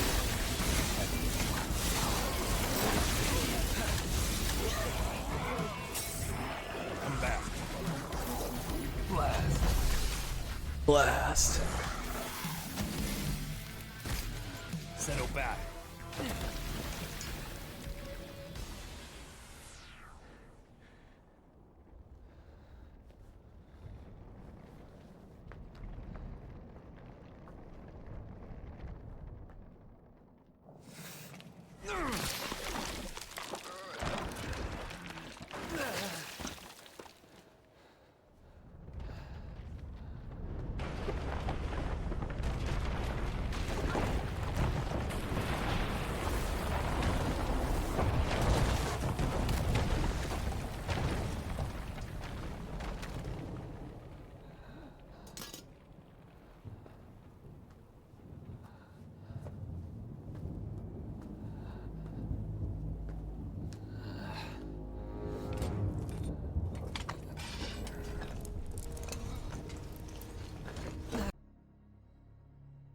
All right, jumping back into it. We are on mission 10. We are just now switching to Dante for the first time. We just saw this cutscene of Dante being hidden by his mom, Ava, which we've never seen. It's the first time she's like actually canonized as a character in the game, in that flashback, in the franchise rather. She showed up kind of extensively in Reboot, but obviously Reboot is a different franchise. It's like not part of the same universe, so this game honestly takes a lot of influence from Reboot with that kind of thing.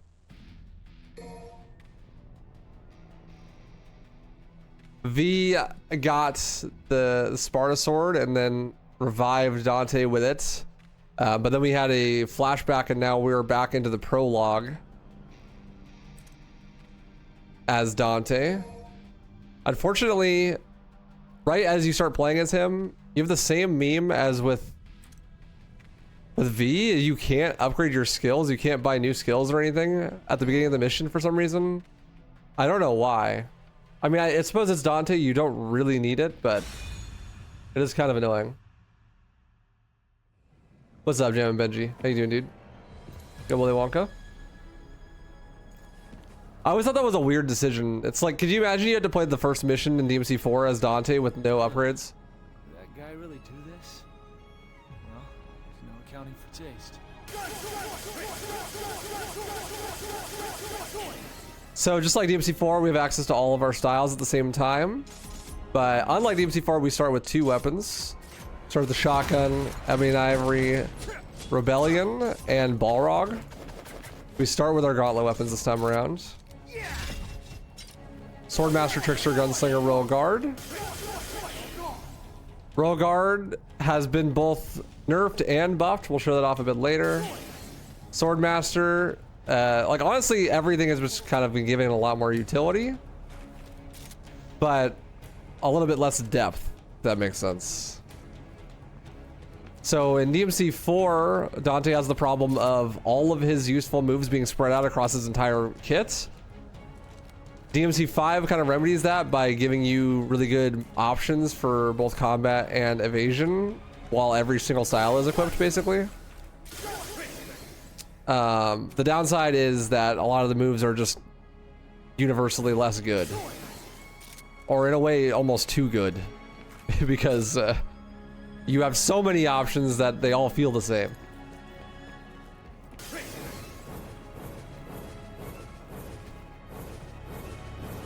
So if you don't know, Trickster gives you more movement abilities. Every style starts at level 1. We upgraded those by purchasing them at the shop. Unfortunately, we can't purchase at the shop yet. Swordmaster gives you more sword abilities, Gunslinger more gun abilities.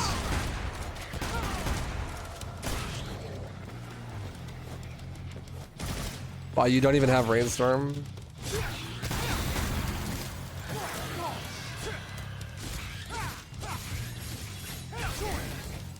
Unfortunate.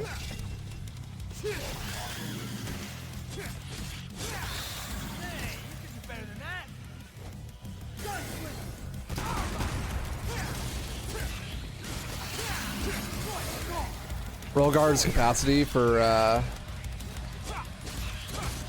canceling animations is also like super nerfed in this game. You basically can't cancel anything with Roll Guard. But we do have Balrog. Balrog is cool. It's got 2 modes.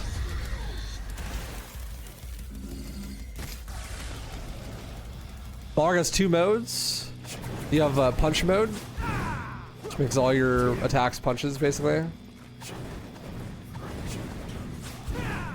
And then if you do like a launcher type attack, you actually switch modes to the kick mode. So you get a totally different moveset basically within the same weapon. I've actually never really been a huge fan of this because it's not like Balrog's moveset is so expansive that you really need 2 modes, to be honest. And then also that means that you don't really have a lot of good launchers by default because your backwards move is replaced by the move switch. But there are other cool attributes about Balrog. It's got a wind up that makes it do more damage. So if the more consecutive hits you do, you can activate ignition, which makes your moves do more damage basically, and unlocks moves that you wouldn't have otherwise. This goes away after a certain period of time. You can hear him going 3, 2, 1, runs out.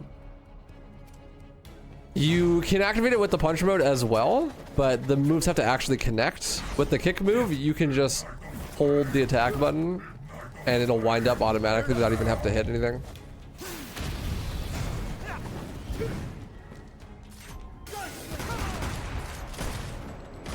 I don't even think you have to sometime in Gunslinger. Ebony and Ivory, the way they work has changed a lot too. Like if you're in normal mode, if you're any other mode that's not Gunslinger, they work like normal. There's 1 tap for each gun. Gunslinger though, they separate them, and the X button does a 3-round burst with Ivory, and the B button does a single shot with Ebony. The single shot has different properties than the burst fire.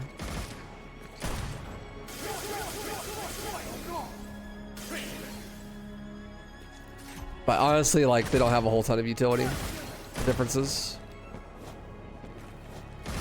And you can't do the single shot in the air. It's level 1. Honestly, the biggest new iteration is that the move Ecstasy from DMC 4, where you throw the rose, has been put on air taunt.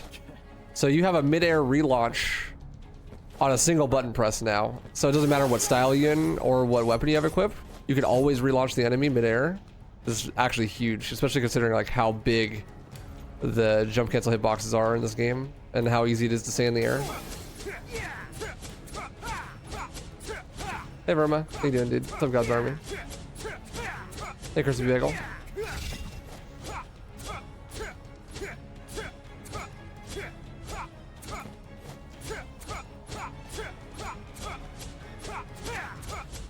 Like, bro cannot touch the ground, it's impossible. Hey, throw the rose, just air taunt.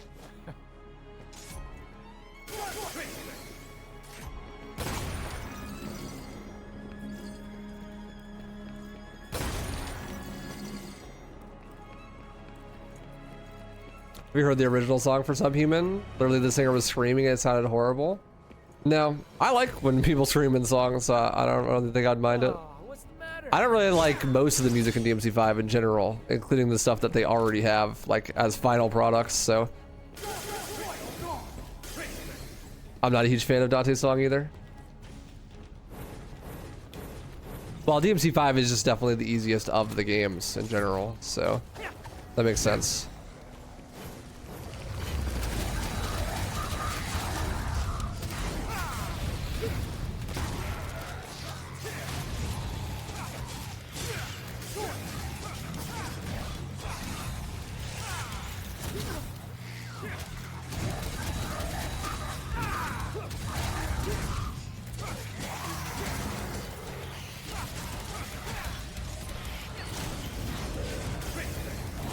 We do start with an air dash though. That's usually something reserved for higher levels in the other DMC games for Trickster. God, I am not a fan of the camera in this game, man. Like, why am I so zoomed out? I can't see anything.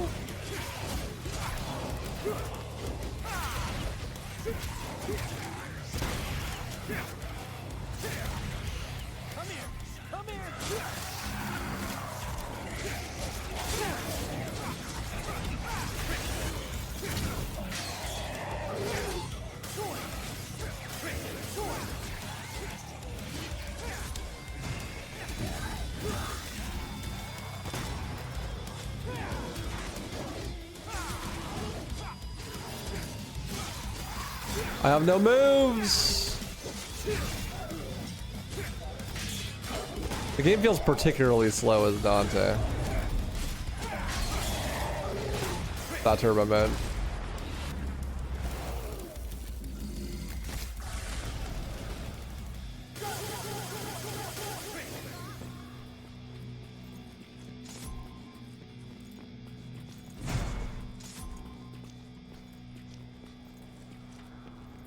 Bum bum bum bum bum bum bum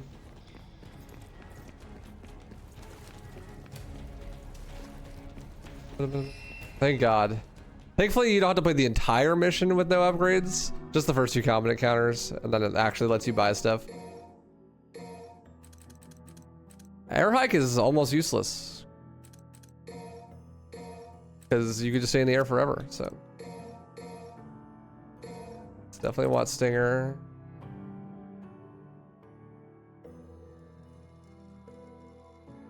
It's 2 million stab.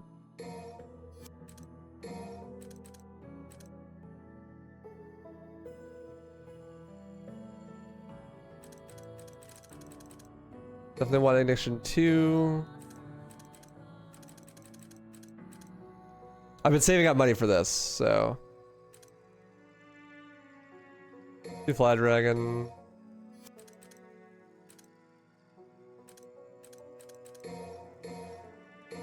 Trickster level 4. Actually, no. Trickster level 4 is ground trick. I don't really care too much about ground trick. Definitely want Swordmaster level 4 though. Hey, that's Spider. They do indeed. The graphics in DMC 5 look like they are aging badly. Yep. That's a realistic aesthetic for you. They always do. Rainstorm and Backslide. Gunstinger. Air Block. Man, I'm already poor.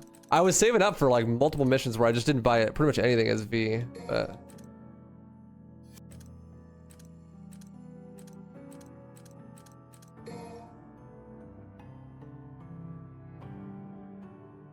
see the counter in the direction you dodge with Baltimore.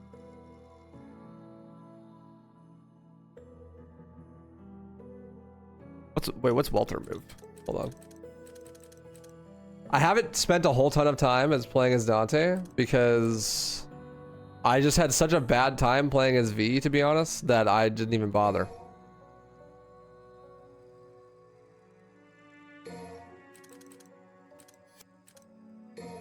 It's like I gotta play the whole game all the way up to this point as V first to get here. No thanks. Walter's hold triangle, the duck and weave. Oh, okay. I just didn't know the name of it. I knew the move, but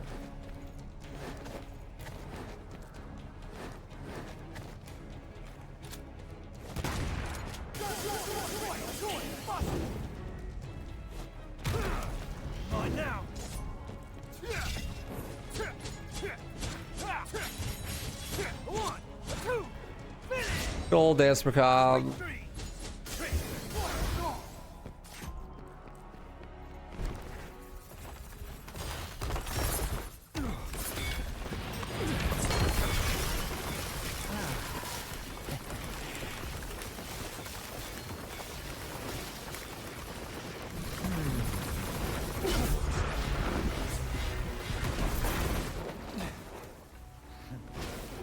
That was a close shave.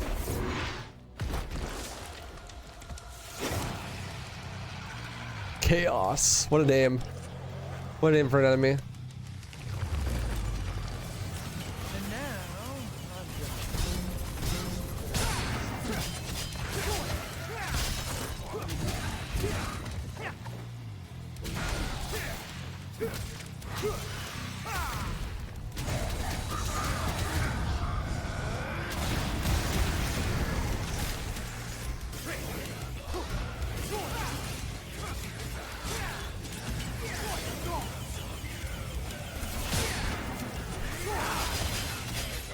So they changed Royal Guard in this game quite massively.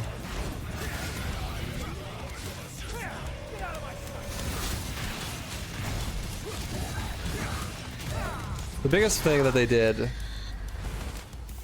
is they made it so that when you miss a perfect guard, you don't lose health anymore. You just lose Devil Trigger, which makes it way more forgiving. That means that you can pretty much just hold block and not be punished at all. You just lose DT. And they made the timing for royal guarding attacks like way more lenient as well. And they also basically removed any ability for it to cancel animations. Still got the million step cancel though. No Pandora. What's up, corn dog? When is DMC 6 coming out? Probably never. Thank God for that. Alright, you said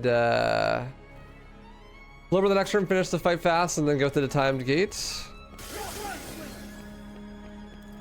The next room, right? In here?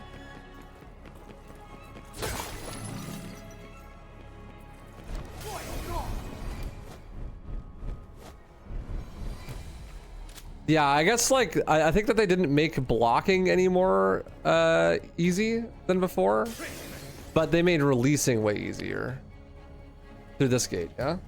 Everything's gonna close if I don't.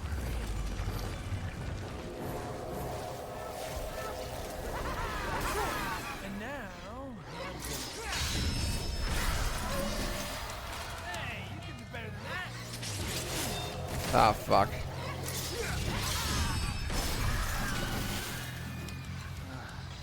Slacking, are you?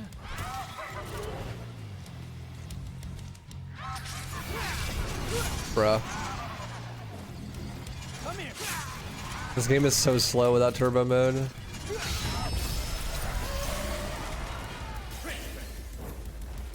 I feel like I'm playing in sludge with Dante.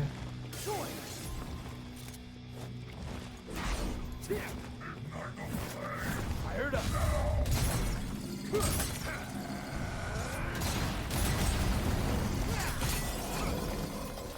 Thanks for the orbs, nerd. Yeah, they made it noob friendly, which is one of the mechanics. Yeah, Royal Guard specifically is one of the mechanics that really separated like a high level player from a new player. But they like lowered the skill gap a lot. It's a bit unfortunate.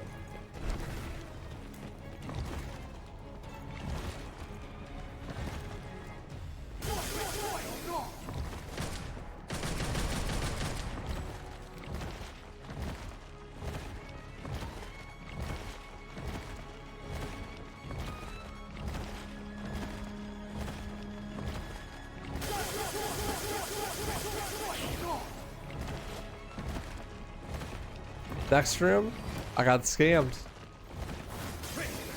It's okay, I don't know this game either. Also, yeah, the damage output that it does is like the weight, how fast it builds meter as well is like super nerfed. It takes forever to build meter. It does good damage, but like when it takes 12 years to build the meter to do good damage, then it's just like not worth using, especially when Dante is just a complete ass-kicking machine that has a million ways to do a shit ton of damage that are easier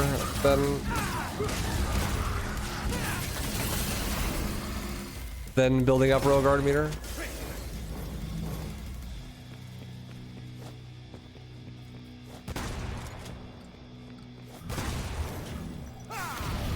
Yeah, Royal Guard in 3 is pretty much the only game where it actually feels worth the risk.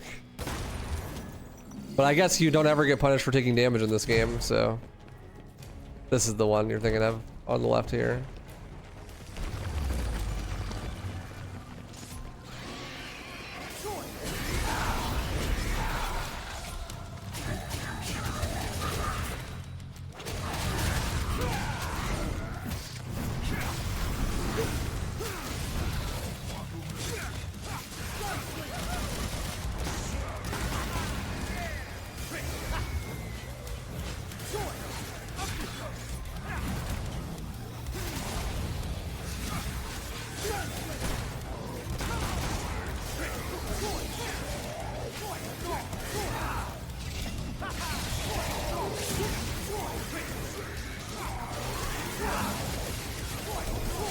Oh, I didn't see him.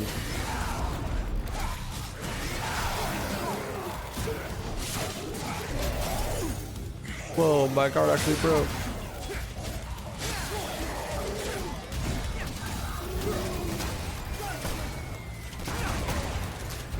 I really wish I had Shotgun Stinger.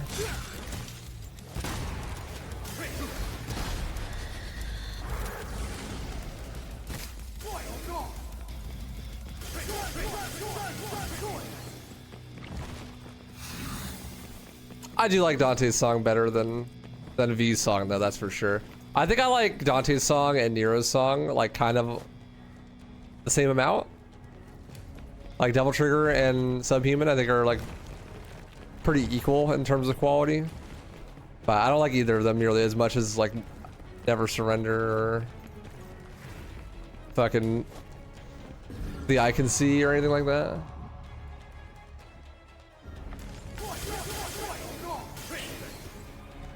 Rant about all the good things in DMC 5. DMC 5 has some cool things. It makes the game more accessible to people, which makes more people get into the franchise.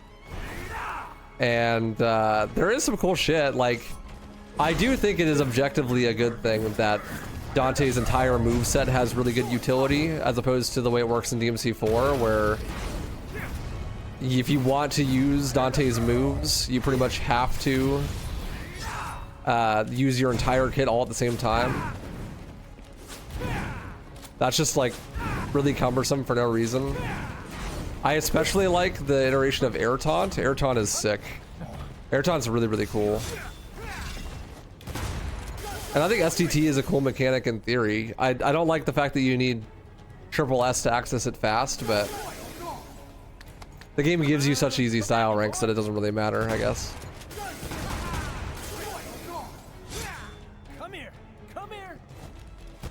The game is good, don't get me wrong. The best part about DMC 5 is it made the franchise more popular, to be honest.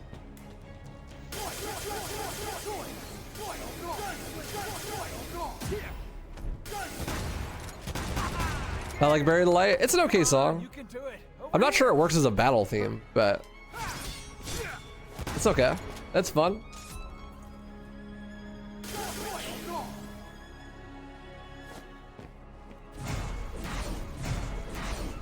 Also, the weapon variety in this game is really cool. Like King Cerberus is a really cool idea for a weapon, and the same with Cavalier. I think they're pretty sick. I like Faust in theory. Like the concept of Faust, I think is really cool. I think in actual execution, it's not as interesting, but conceptually very cool. I just bought that move. Well, how do I do it? I feel like I did it. Or did I not buy it? Fly Dragon?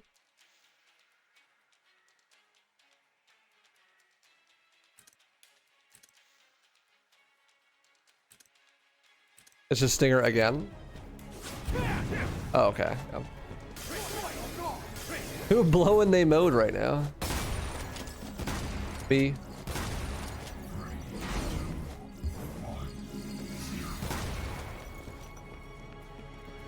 I also really like that they made a different boss fight for the final boss when you're playing as Vergil. It like actually has unique content for once, so I think it's pretty sick.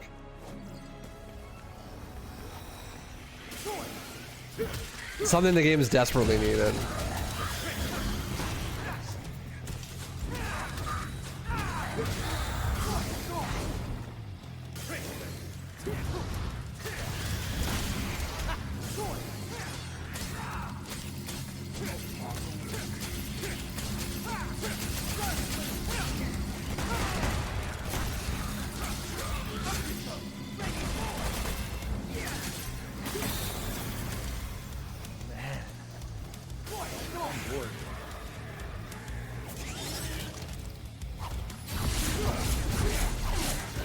Washed.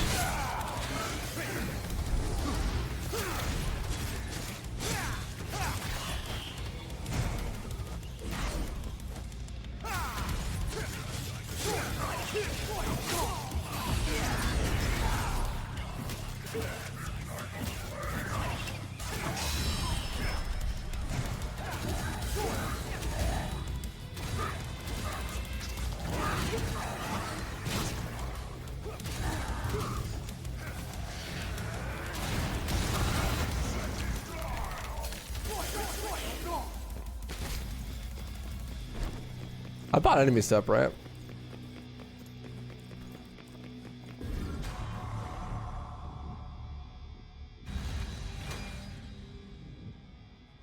Smoking sexy style.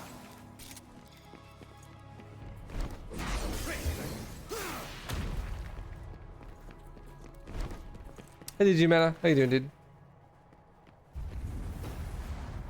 I know. I'm so sad that they didn't have a Nero boss fight. These ladies work fast. Oh, you good?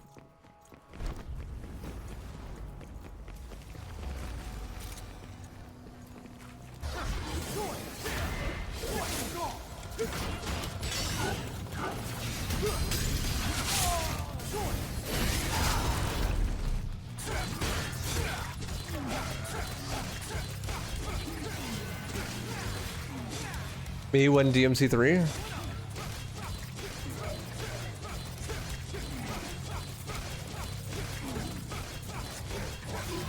Look at how easy that is in this game, dude. Don't even have to try.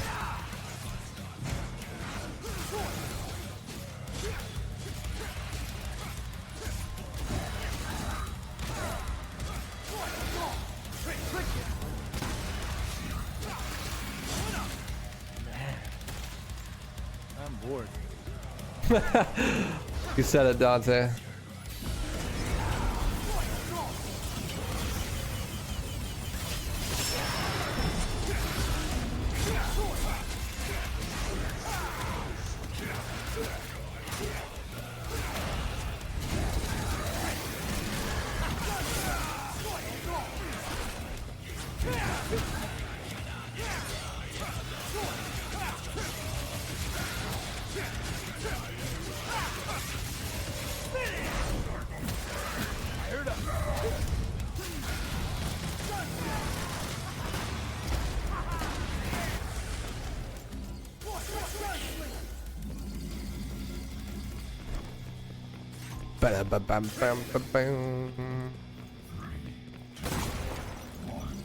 Acting like a circus performer with how I'm juggling those enemies.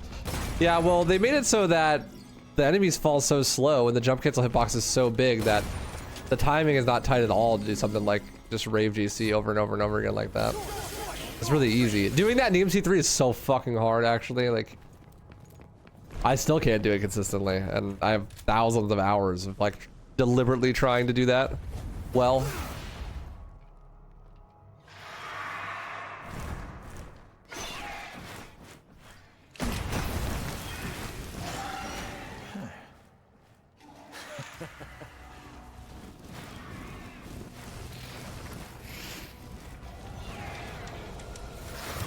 Hellbat. What a name.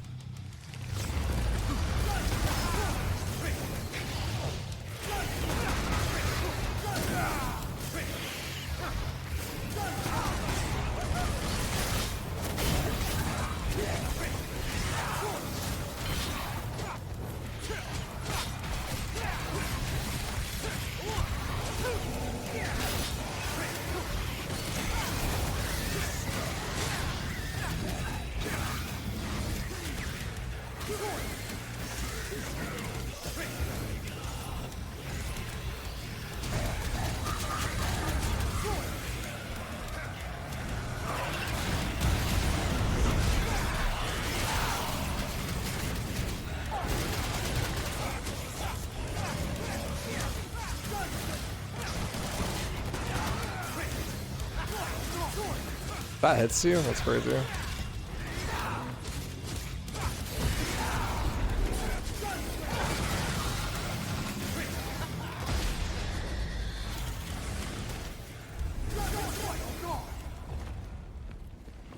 Easy peasy. Gorb.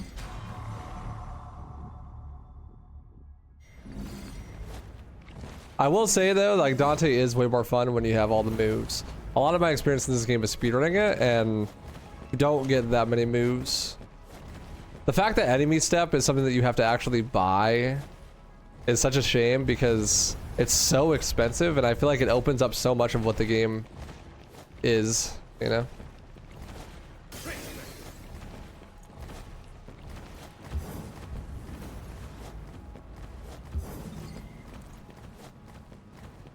Is it actually on a timer post-combat encounter? I thought that after the combat encounter was over, the timer stops.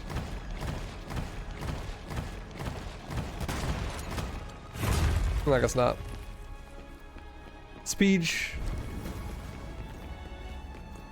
Can never outpace a speedrunner, let's be real. Yep. Bet I'll find something here. Call it Hunter's intuition. Call it Hunter's intuition. Not even close. Hey look, it's Secret Mission 1 from DMC 1. That's cool. That's what I just said for Osama. Pog!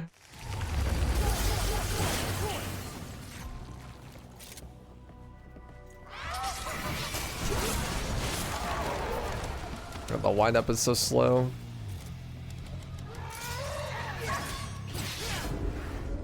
Bruh.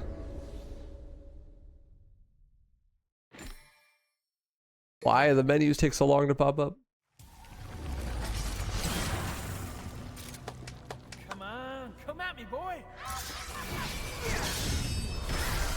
There we go. The Helmbreaker hit him at the same time as I parried him, so it didn't count. Tragic. Hey look, I'm on my second health bar. Not that I will ever need it.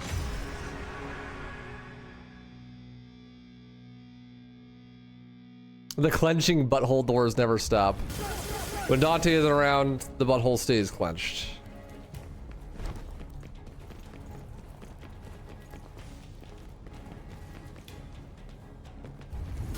I get it. For me, it's usually the other way around, but I get it. What is this? This is an interesting shape.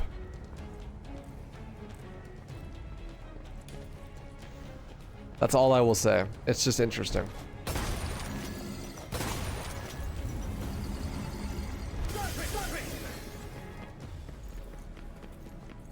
Hole?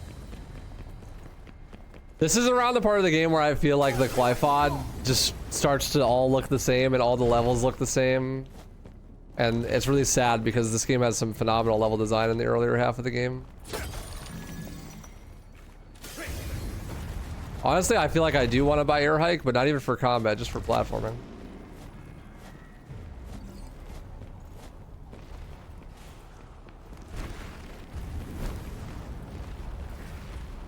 It's not even that it looks bad, it's just that like the whole game kind of looks like this outside of a couple of levels.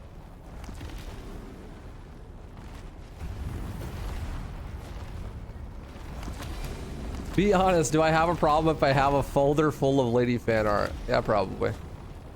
It's okay though, we're not here to judge.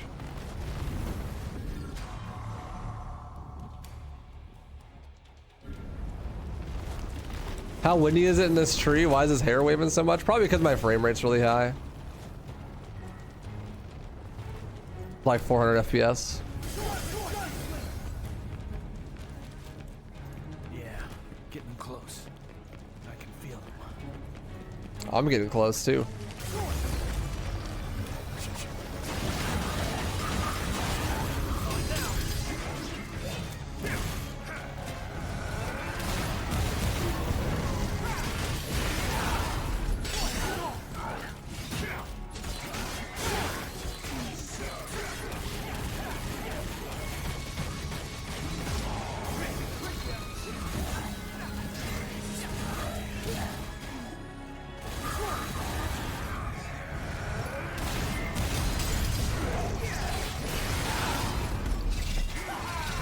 How did that miss?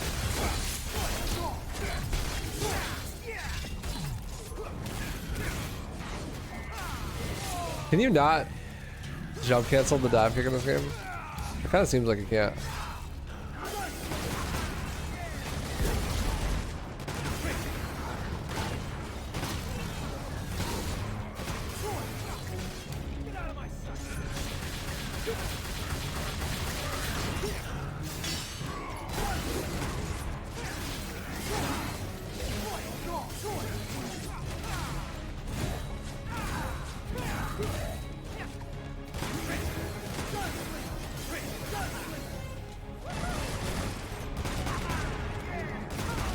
Oh yeah, I don't have a high enough level gunslinger for gunslinger.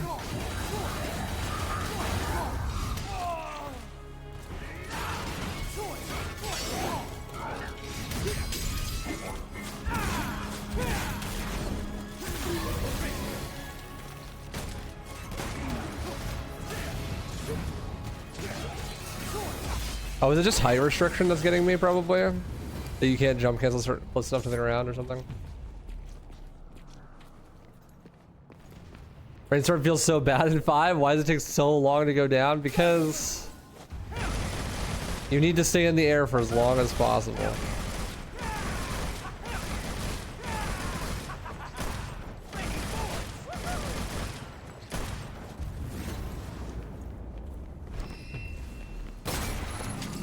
Because being in air equals feeling cool. Who cares if, you know, it's easy to stay in the air? That's not the point, my man. There we go, gunstinger.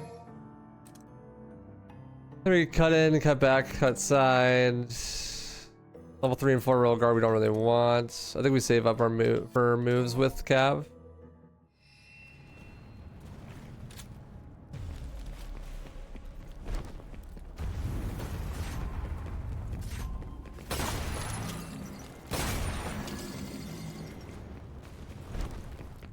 Do you believe in gravity? DMC 5? Oh yeah.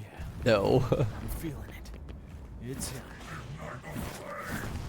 Ah man. Oopsies.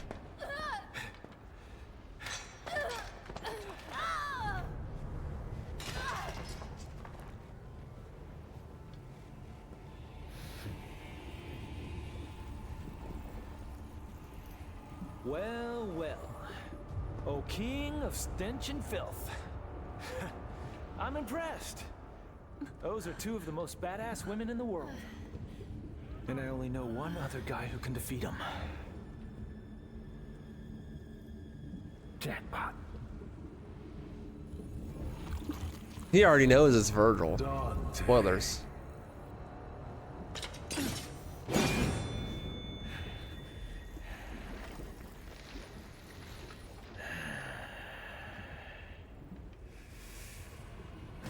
In theory, he could be referencing Nero there, but like it's way less likely that that's the case.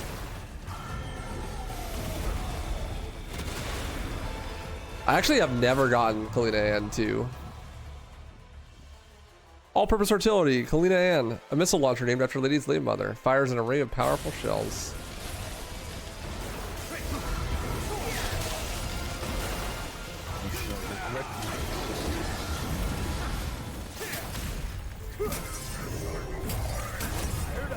Oh, don't slow-mo me, bro. DMC 5 is already slow enough.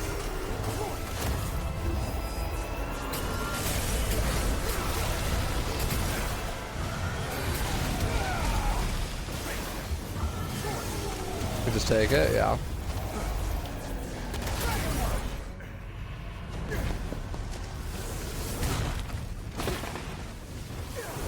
This is a force field boss. We are in the prologue after all, and Dante gets his ass kicked.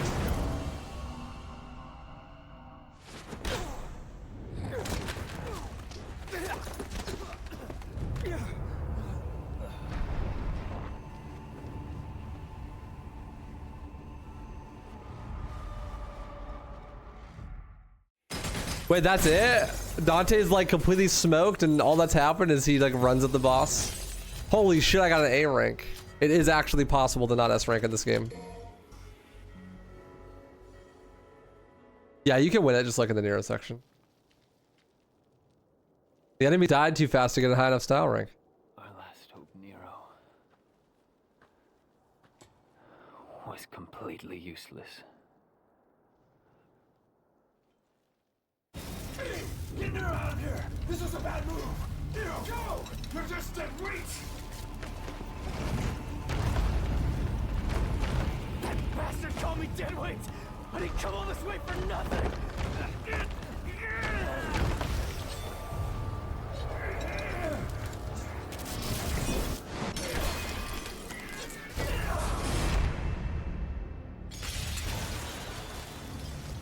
Yeah, for real, V is the one who's useless.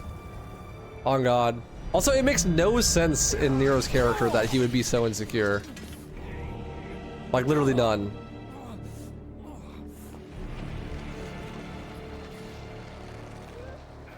This is power.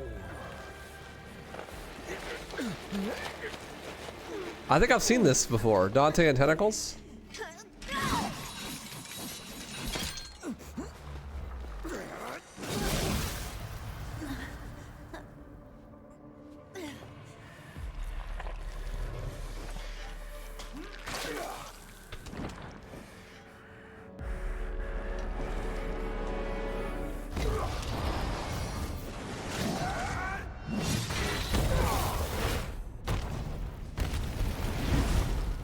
The Devil Sword Sparta no longer serves a purpose. I have plans for the both of you. You will exist to give me strength. How fortunate to serve such divine purpose.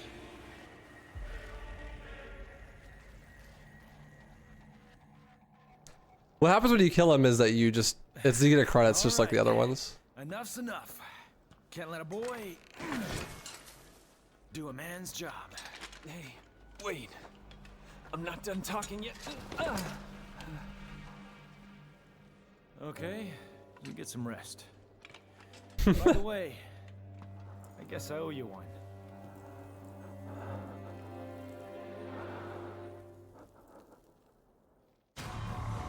Hey, we got Sparta. Pog. Sparta has always been my favorite sword in the franchise. I'm not the biggest fan of its design in this game. Someone said the other day that it looks like a rack of ribs, which I kind of agree with, to be honest. I think that's kind of hilarious, but true. But still fun.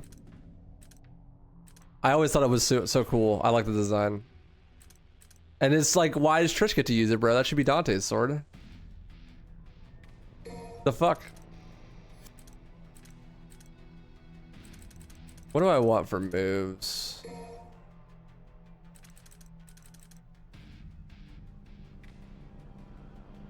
Oh yeah, I never bought Bantam Revenge. That's why I wasn't able to do it. That makes sense. Buy a Stinger too. Let's buy your hike as well. Fuck it. Ford's design for Sparta was the best. I agree. That shit was fire. Straight gas.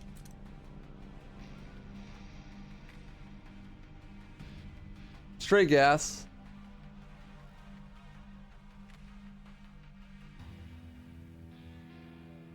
When's Stinger 3?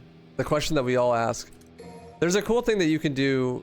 So as we get further into the game, we're gonna collect more and more weapons. Like, we already have three guns, right? And we have 3 swords. Oh, actually, in the story mode, you can't equip Rebellion. But in like Bloody Palace and stuff, you can also equip Rebellion on top of that. But we're gonna get a lot more. And at some point, we're gonna have the ability to have 4 swords and 4 guns at the same time, which is just too many fucking weapons, to be honest. And this game still has the problem that DMC4 does, where the UI that shows what weapon you have equipped goes away really fast. So it's hard to keep track of what weapon you have equipped at all times. But there is a thing that you can do that's really cool in this game. You can like set loadouts and only have certain weapons equipped. So you don't have to have everything equipped all at the same time, which I'm a big fan of. Yeah, you can equip all 3 swords as well on top of the whole moveset to have 6 swords. But you can make it so that you only get, like, bring in what you actually want to have. Super, super big feature. I actually wish that you could do that in like 4 as well.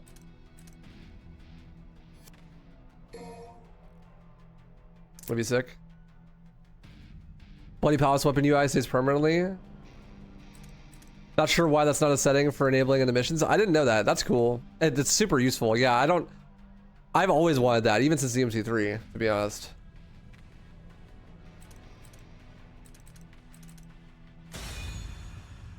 Bam, bam, bam. So we got Kalina Ann. It's a rocket.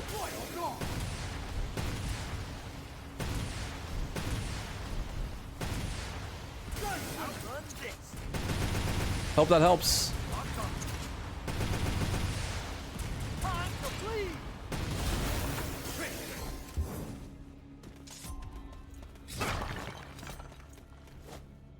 A rocket launcher. For all your rocket launching needs. Looks like I overslept. Time for a warm. So time skip back to current times. B's woken up Dante, giving him Sparta.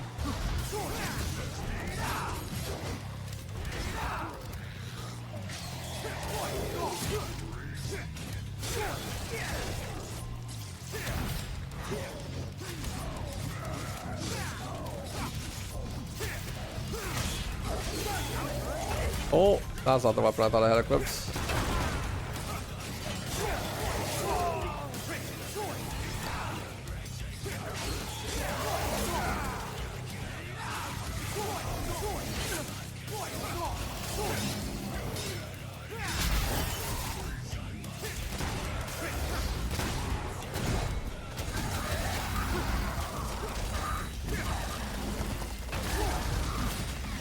To be honest, I kind of suck as Dante.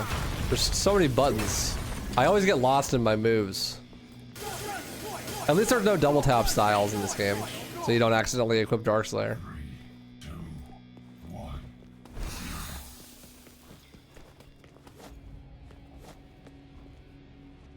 Yeah, if you miss Kalina Ann on that last mission, you can get it here.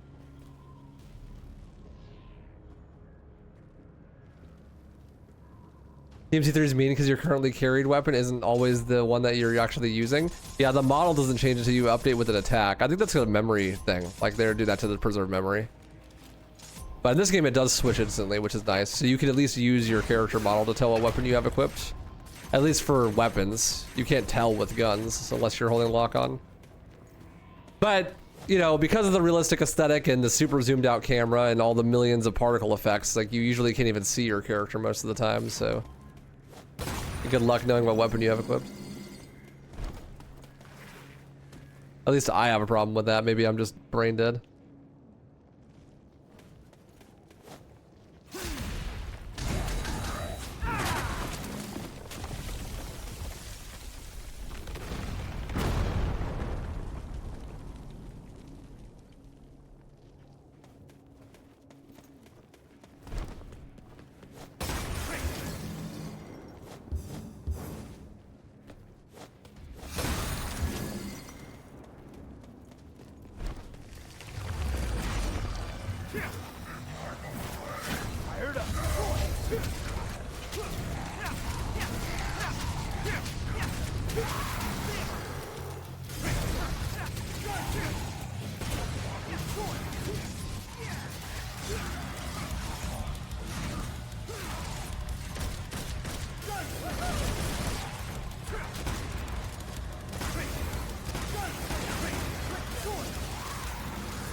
Bro, ever gonna attack? I suppose not.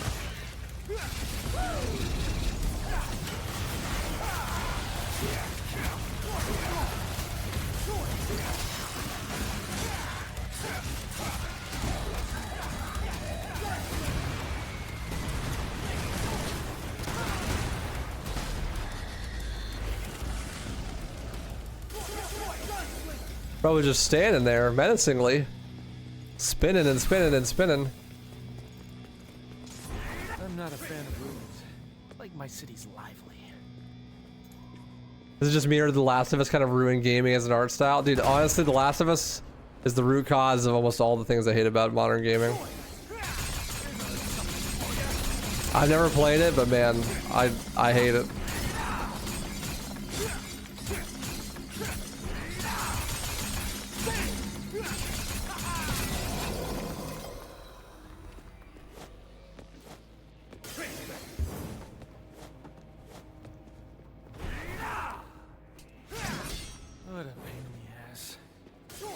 take it down.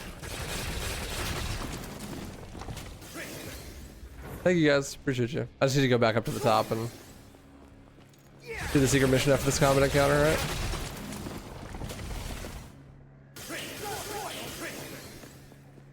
I can do it after the combat encounter, surely.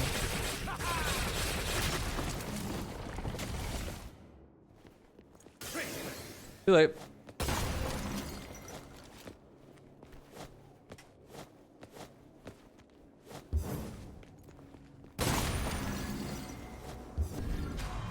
Orb. Where is it anyways? It's just like completely gone now. It doesn't even exist.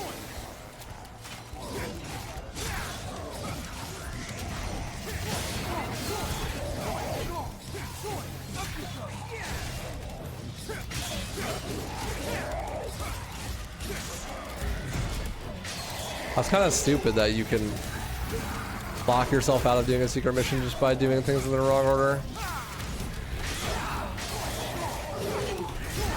Never possible in other games.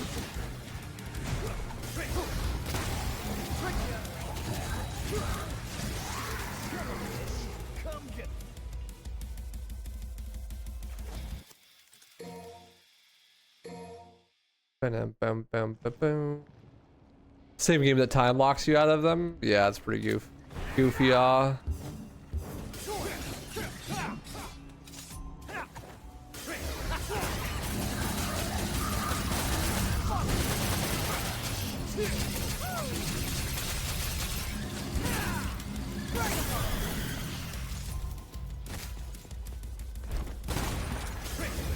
this one right here behind this wall, surely, right? Yes. Just gotta take it down.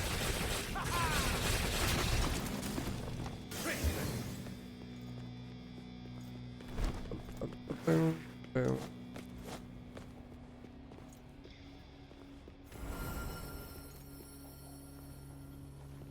Shouldn't you be able to do this earlier without breaking that blood clot? Maintain an S stylish rank. So just breathe?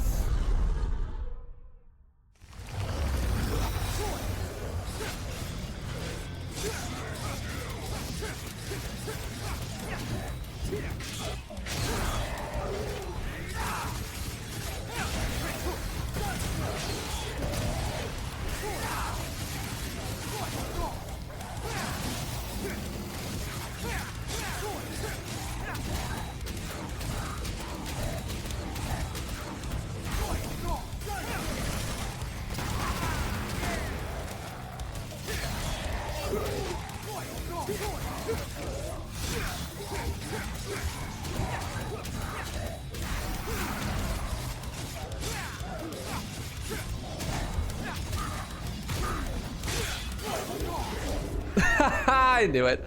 Oh man.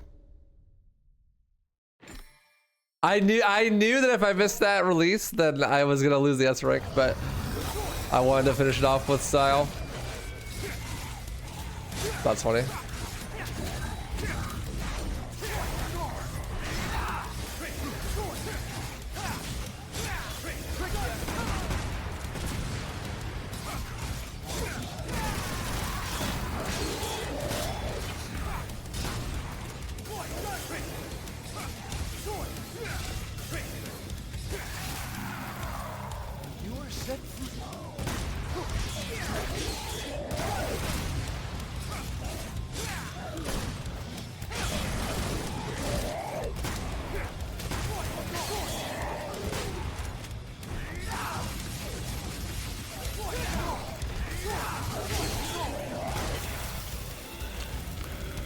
Good combo though, thank you.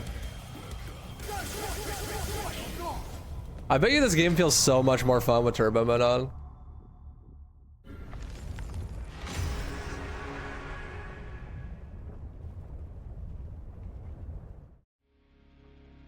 Cause like my biggest grievance right now, honestly, is that I'm just in the air for too long. But if everything's faster by 20%, then like you probably are in the air for 20% less time, and that's probably 20% more fun at least.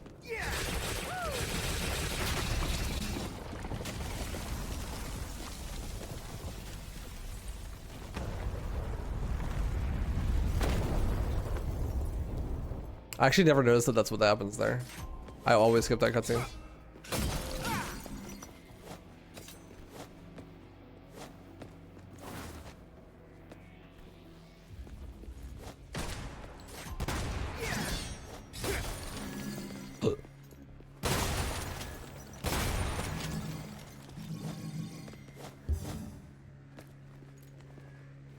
Is this all that's in here? Storms?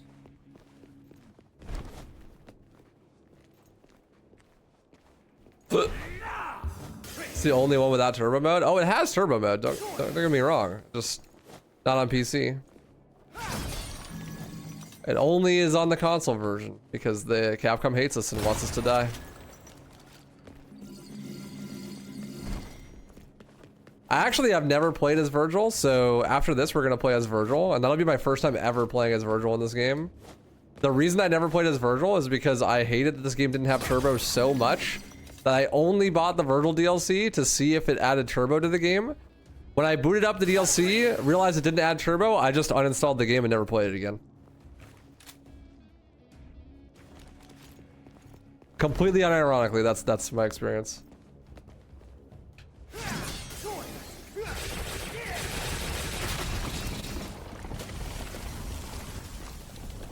I was like, never mind. I'm good actually.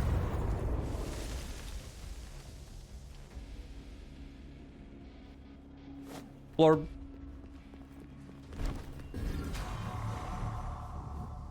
Thanks for Blorb.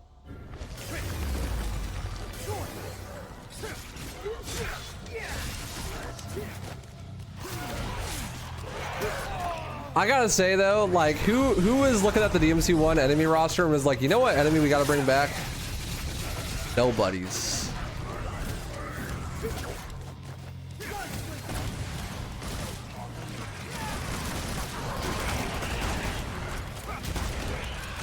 What crack were they smoking, bro?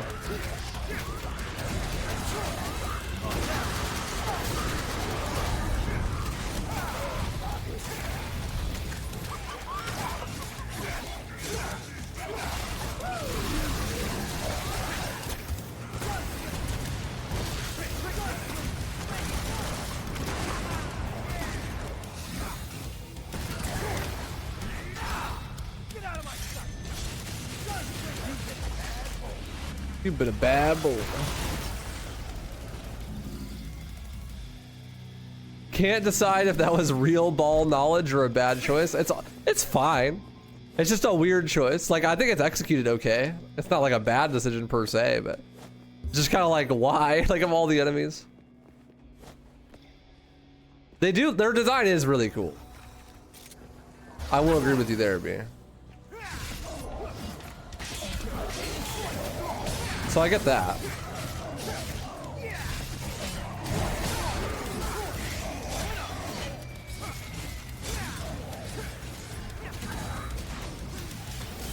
But what a random enemy, right? Like,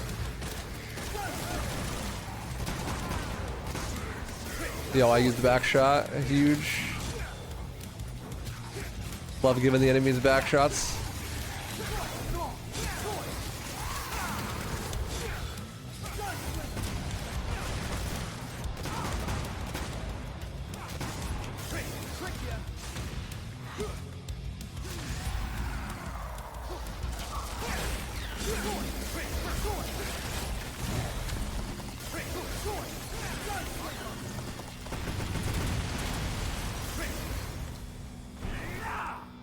Well, I've been trying to go into it with a different perspective, Strabo. This part to replace Rebellion? Yeah, so in that last cutscene, Rebellion broke in half, so it doesn't exist anymore.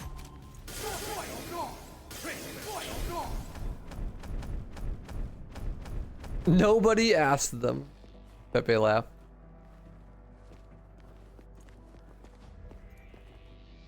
Do you think your hater energy is just mellowed out with age? Well, I just have a different perspective on art in general. Like, when I was younger, I used to think... I had the perspective, basically, that, like, art was objectively good or bad based on, like, what I wanted and my own personal desires. Which, obviously, is not true, but it does, like... My personal preferences impact what I like, right? And so I only cared about what I like and not about what the art's trying to do. So like, if this game is trying to do something different than what I like, then that just means it's bad because it's not doing what I like. But nowadays I can have appreciation for like the game doing what it wants to do and then it succeeding at that, even if it's different than what I want it to do. If that makes sense.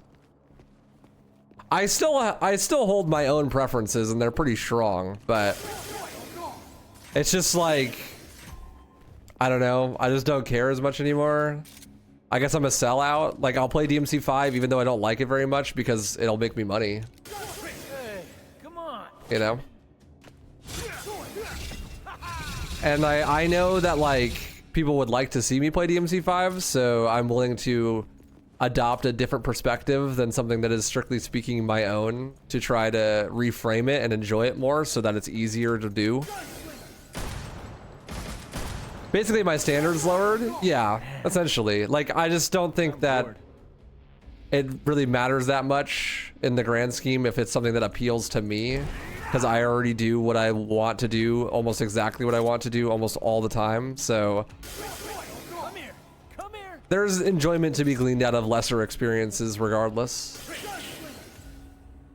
If that makes sense.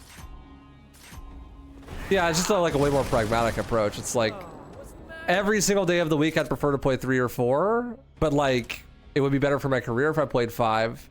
And while I don't like 5 nearly as much as 4 or 3, if I adopt a perspective that allows me to enjoy the game more, then I'll actually enjoy playing it more than I would before that. And then that's just like better for me holistically. Man. So like my enjoyment's never gonna be as good as those other games, but I can learn to appreciate what it's trying to do and then, you know, try to do what it's trying to do instead of just being like, man, fuck this game, it's not exactly what I want it to be. If it wasn't my job, I would just only play games that were exactly what I wanted them to be. But it is, so.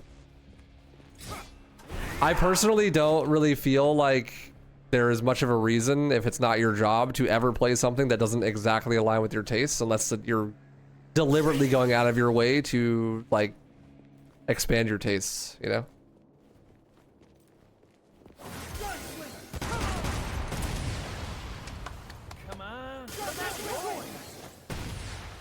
But that's why I have really selective taste for things where it's like, okay, well, if I'm gonna play an action game, I'm only gonna play Devil May Cry 3 or 4, basically, or 1. Everything else, it's like, why bother playing it? And I can just play those games forever and not have it be a big deal. And it's like, if I want to play a comp shooter, I'm only gonna play CS. Why ever play any other comp shooter? Because that's like objectively the best one. The reason is for like content variety, basically. Because people would like to see me do it, so. And there's also a part of me that wants to like have a little bit of a legacy in a completionist sense where it's like, even though I don't really care too much for 2, 5 or Reboot, it's way bigger of a flex to have world record in all of those games at the same time than just 1, 3, and 4, right? So by playing those games too, I can flex. Basically.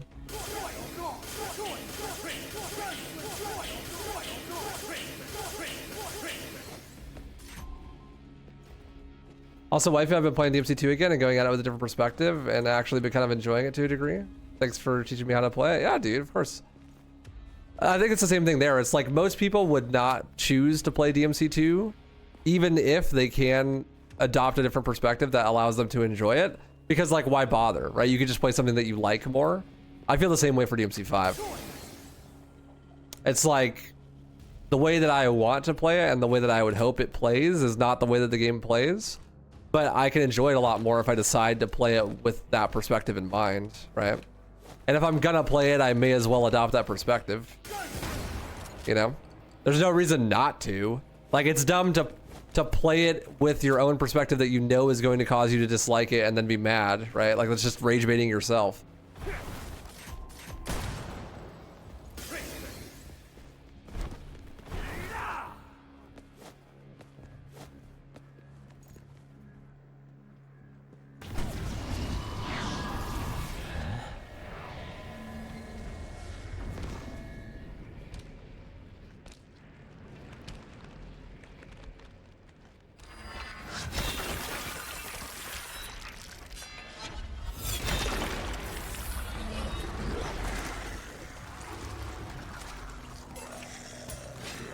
Hentai final boss. The hell, Dujeka? Dujeka? I said Dujeka the first time. Not like this, man. Hell Judekas are like greeds in DMC 3, where they spawn in more enemies, but they also have the added bonus of teleporting around like a fucko.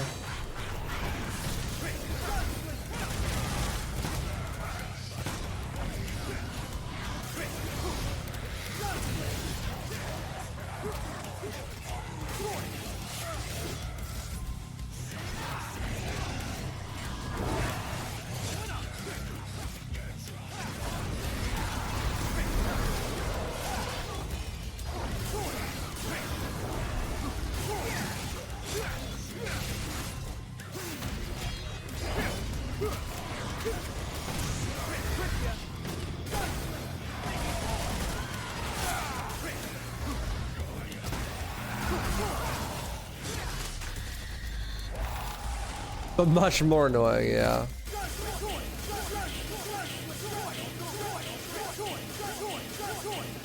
You like baiting yourself? Who up out here baiting themselves?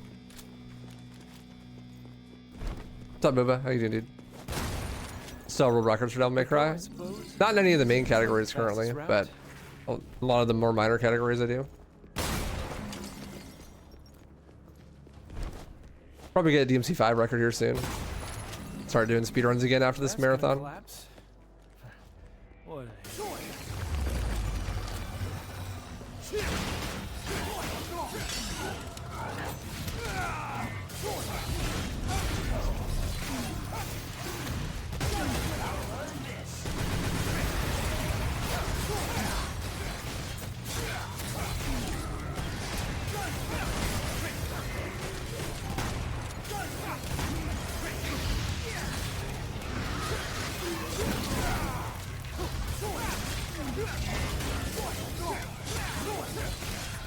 Does that work?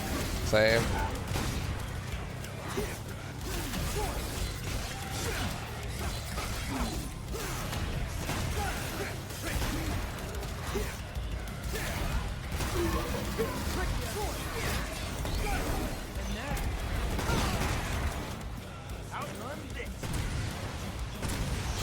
I'm messing up my buttons. Too many weapons.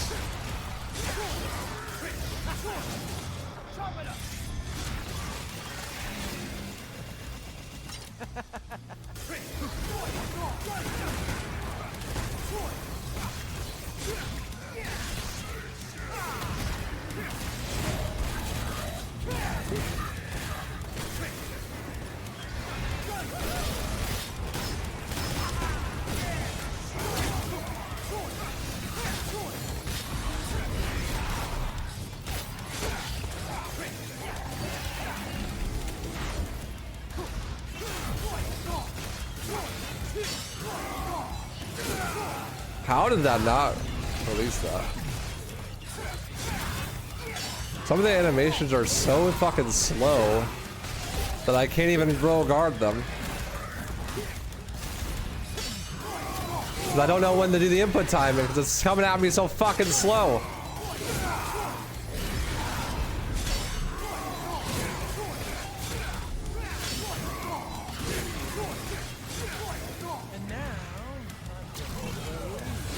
That one was fast. You got the mix up.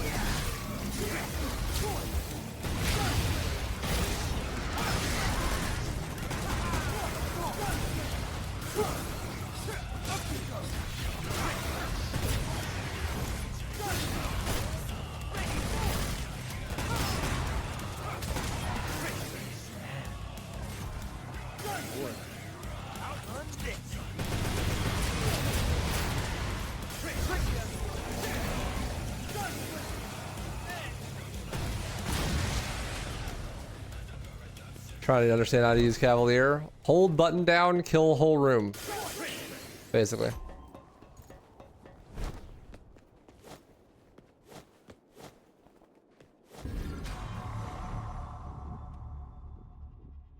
The main category for DMC 5, new game easy or normal? Easy. Apparently, like, it really doesn't make a difference.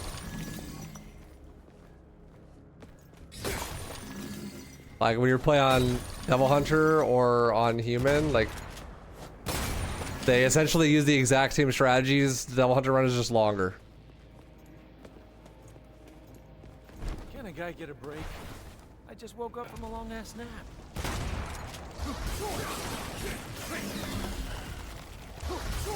I'm definitely way worse as Dante than I am as Nero. But that's true in 4 as well. I just have way less experience with 5 Dante.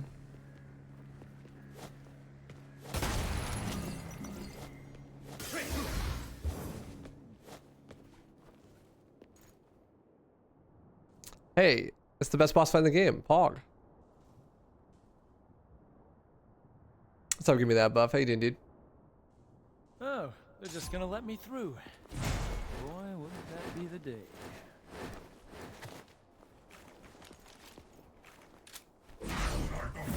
I mean, new game DMD would just be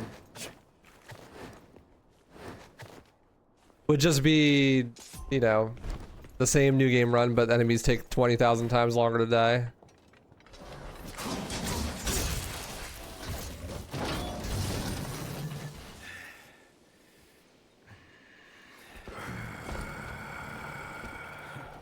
Is it Halloween already? That costume looks a little big. I thought you had better taste than that. How about I take it in a little?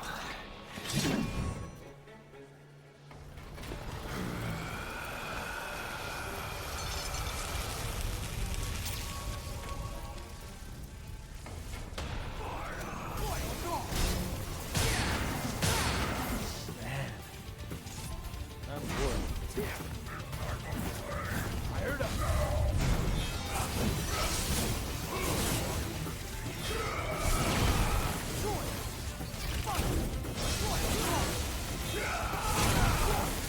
Actually deep.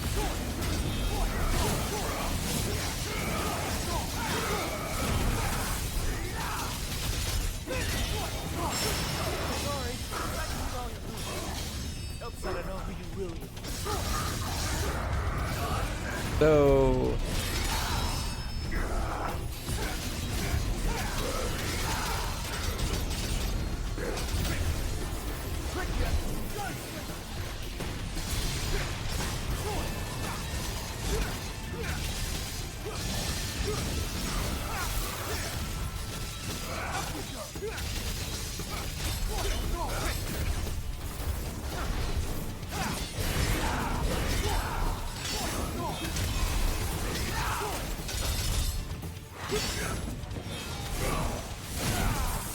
I had kick mode out.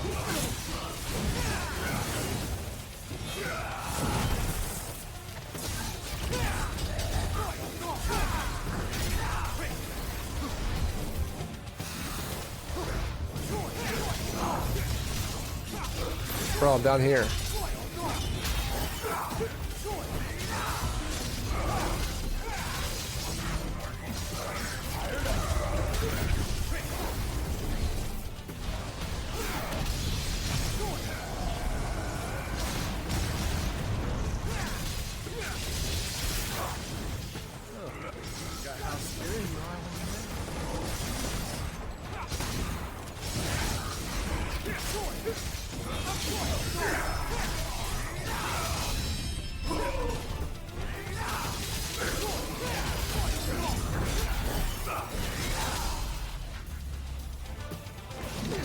Yeah, that song slaps.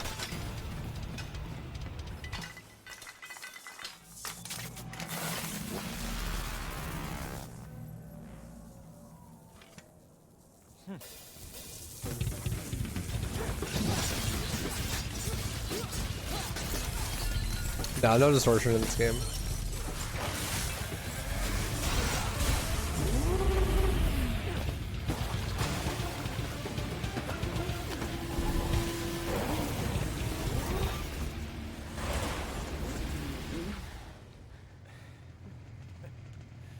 Whoa, looks like I took in a little too much.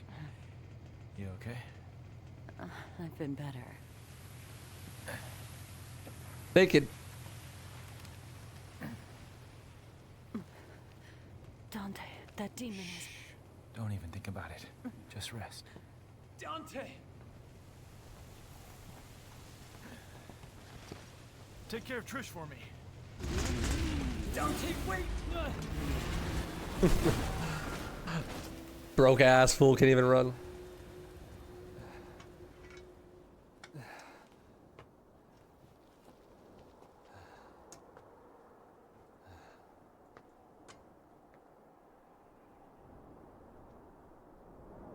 Feet? Huh? Cortana feet? Trish feet?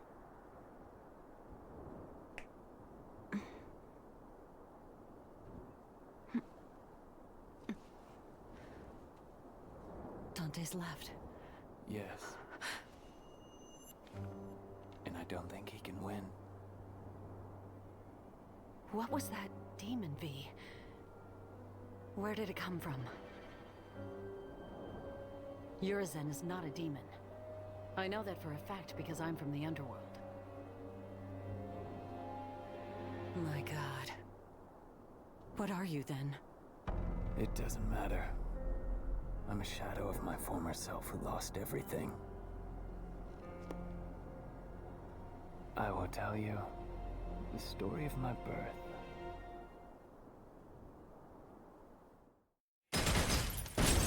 Except for he doesn't.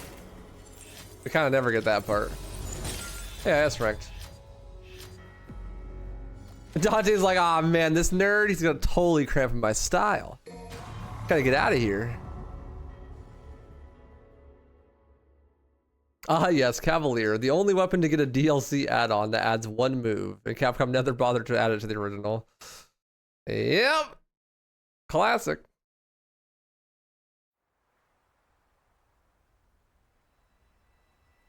Suffering defeat after defeat, that man's body was reaching its limit, breaking down. But he couldn't die yet. The man had a job that must be done. To defeat his twin brother.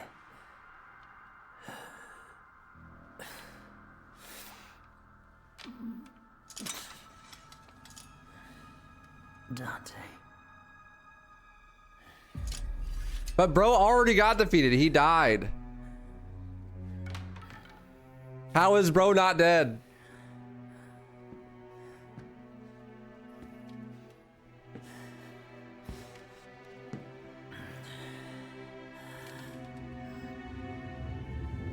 Cut my life into pieces.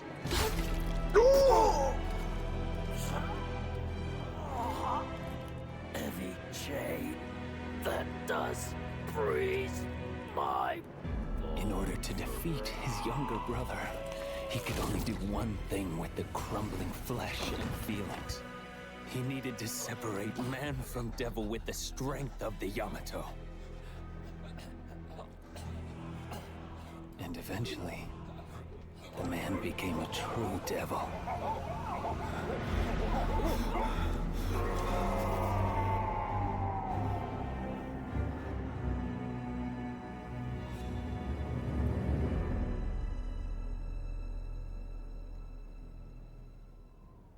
I've tried to hold together my crumbling flesh with what little demonic power I have left, but I'm approaching my limit. In separating and regaining my human soul, I've realized the gravity of the crime I've committed. I've realized how important everything was. Everything I've thrown away in my pursuit of power. Is that why you went to find Dante? Yes. Foolish.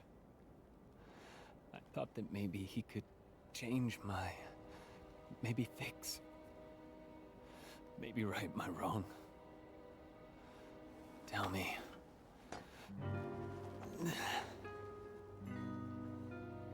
Was this fool before you, right? I'm not your mommy, V. You're a big boy. and you need to see this through. Dante's war. Elder Shed Mew. She does look the fact. Or the part, yeah. She literally looks like his mom, so.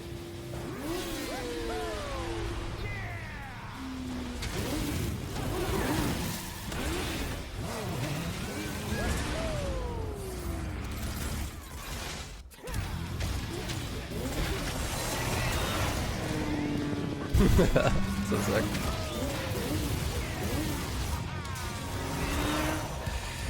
How's that for road rash?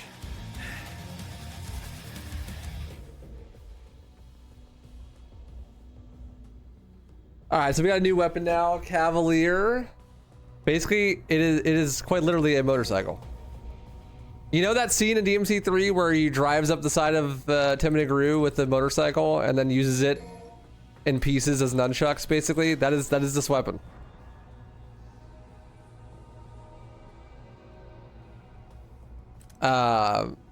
Fucking super cool.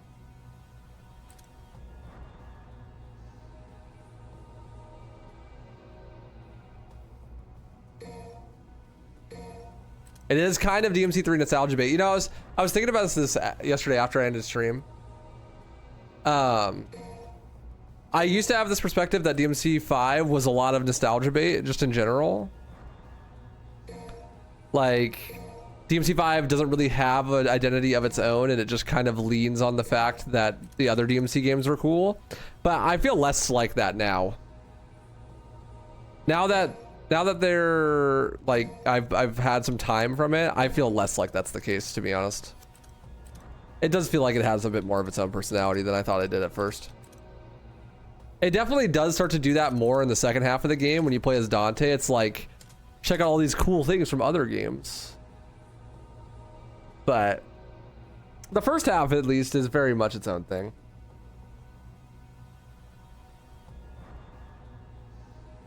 What's up, Arash? How you doing, dude? Good to see you.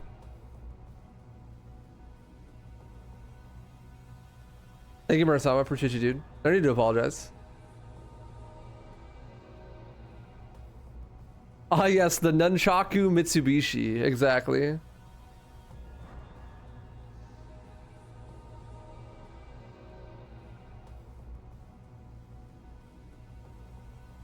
After the Netflix anime, we're actually okay with anything. Yeah, like, the bar has been lowered so much.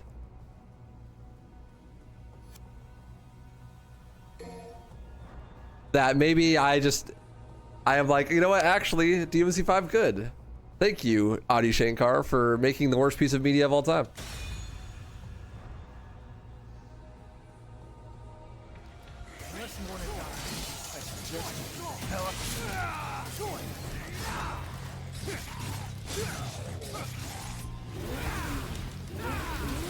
So the way that CAV works is all of your attacks have hold inputs. So you can charge them up to make them do more damage. Basically, you just hold the button longer. CAV is fucking busted though, because not only can you charge all the attacks, but it just does a shit ton of damage and gives you complete hyper armor, meaning that you can't get stunned out of any of the attacks. Even if you get hit and take damage, you don't stun out of it. The downside is you can't cancel out of pretty much any of them either.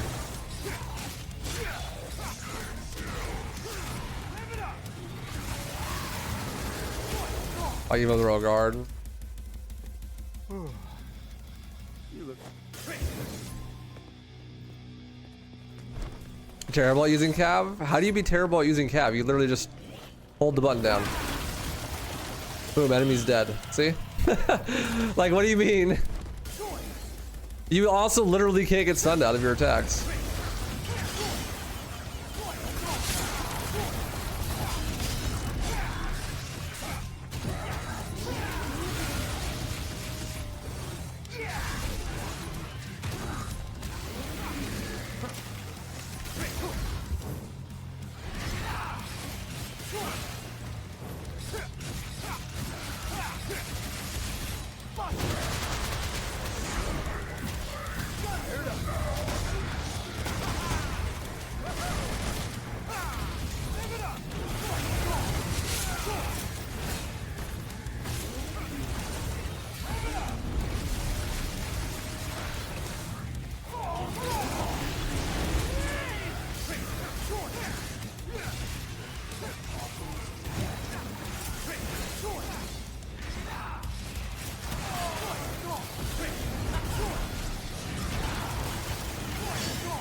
We got some cheeky bastards. I never know what the timing they're gonna have.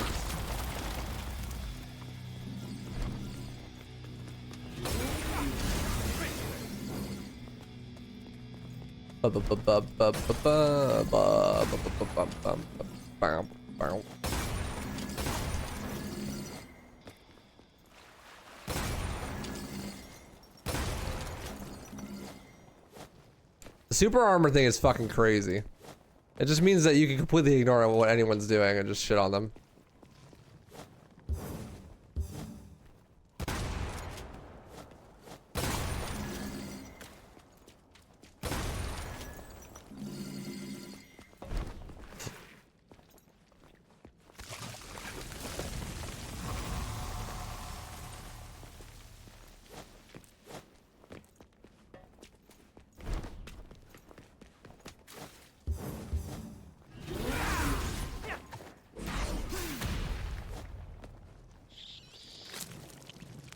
Let's go, Marsaba. Huge.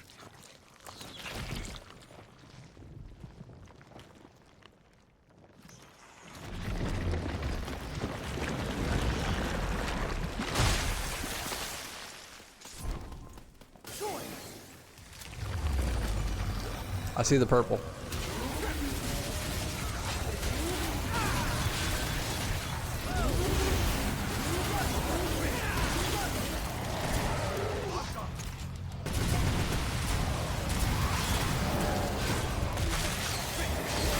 Lol, get locked away, idiot.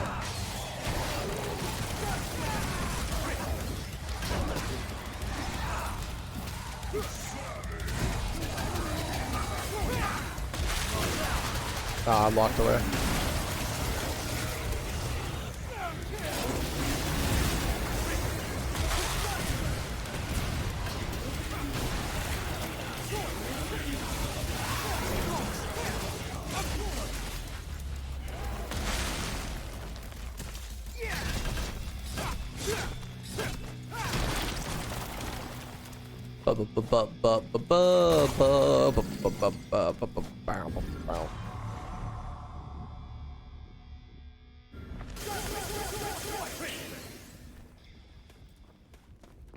I don't like that in the reboot they made Mundus a bald man who's always angry, giving us bald men a bad reputation, and I'm bald, so I resent that.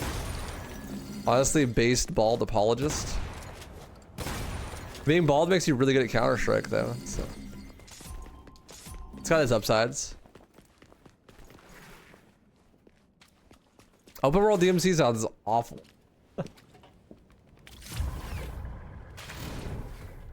That just sounds like Bloody Palace.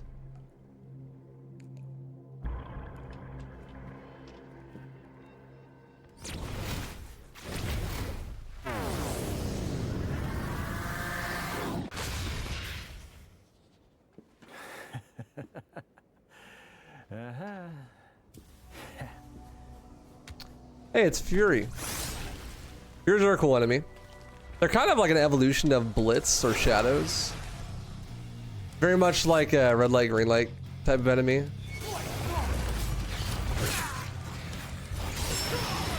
People have a really hard time with this enemy. But completely unironically, you can kind of just spam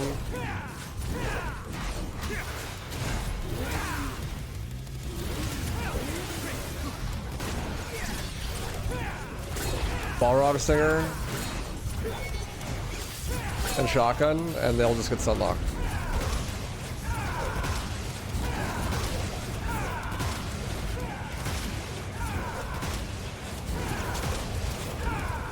Unless you can finally hit them.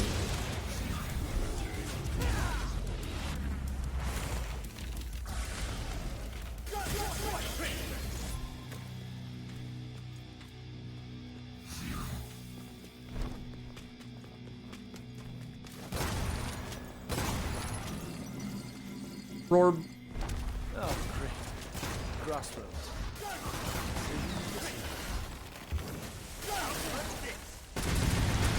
That might be a little bit overkill, but it's fine.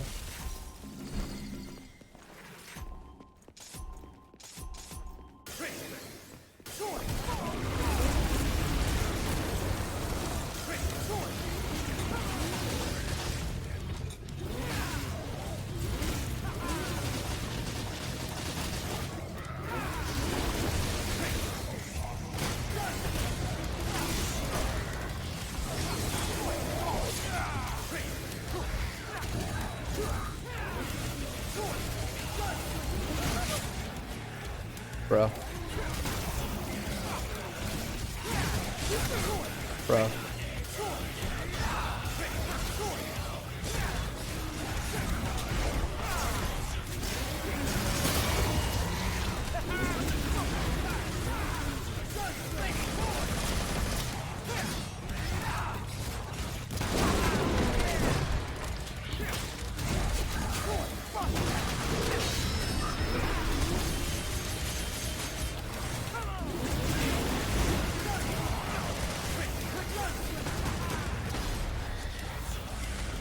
Annihilated that tentacle? It's a no chance, bro. As a waifu, I gotta go all in on the tentacles, man. They're our natural enemy.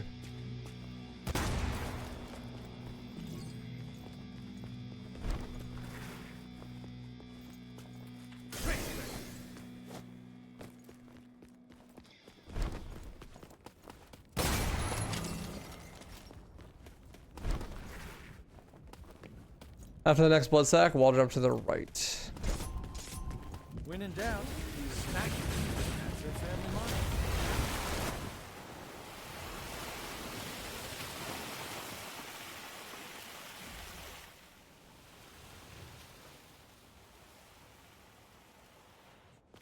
Yep.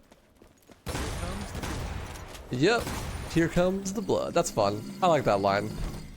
Referencing the DMC3 song. Here comes the blood.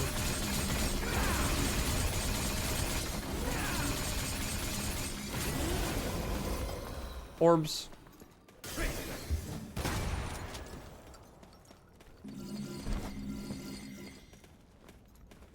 Did I miss it? Where is it? All jump to the right. There it is.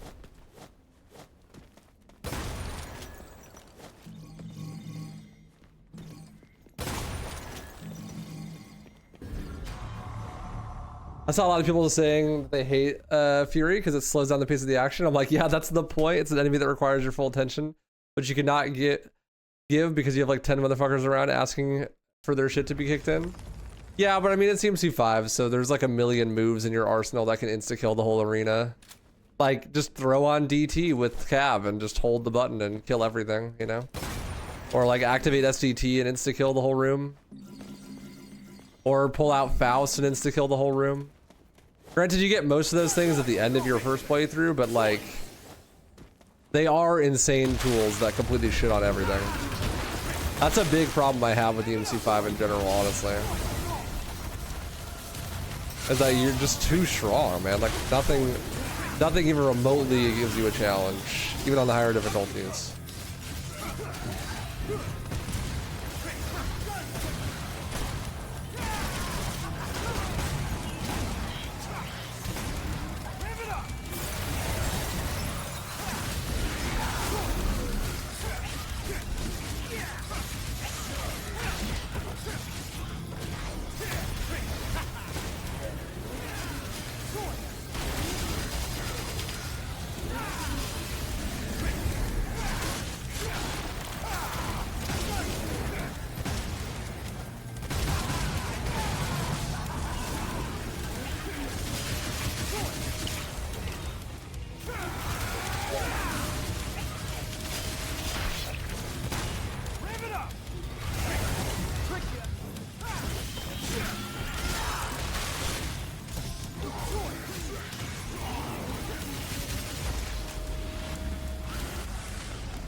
Just like setting the enemies in the air with Rainstorm, do an enemy step, and then just stay in the air forever. Yep.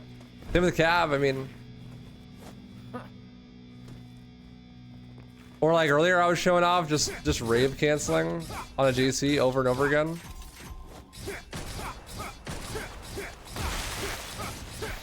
This is super easy to stay in the air forever. You don't even lose height at all. Spike equals S rank. Basically, yeah. Don't want to keep Mr. Demon King waiting. Gotta pick up the pace.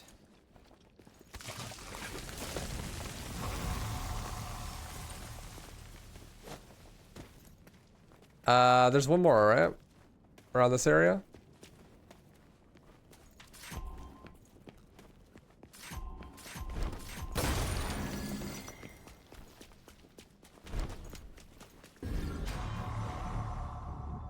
I know where the secret mission is on this one. Is that the next one?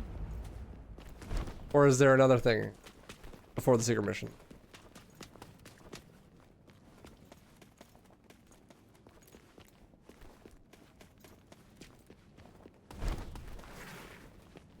That's the next and last collectible? Okay, cool. That's the last collectible in the whole game?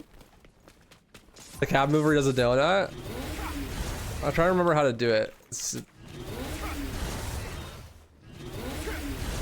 I don't think you can if you're not hitting an enemy. Oh, yeah. I don't think you can if you're not hitting an enemy. I don't think you can just like do it idle. This is just match style. No.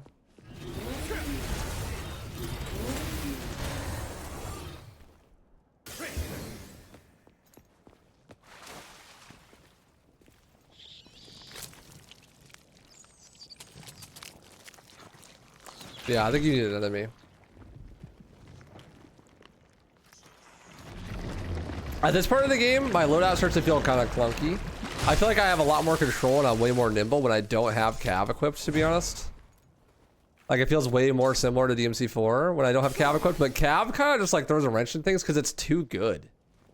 You know what I mean? Like, when I'm trying to do combos and stuff, it's like, and now I'm revving this enemy for fucking 15 seconds per swing and it kills the enemy, so I don't really have a chance to like switch to other weapons. You know what I mean? It feels a little weird. It's like cav is too good and like stops you from being able to actually do fun things.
I only use the red one so you can use that move that flies in the air and practically nothing else. Yeah, it gives him like a caliber, right? The DLC Cavalier.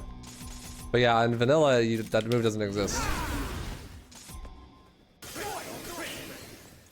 Fortunate.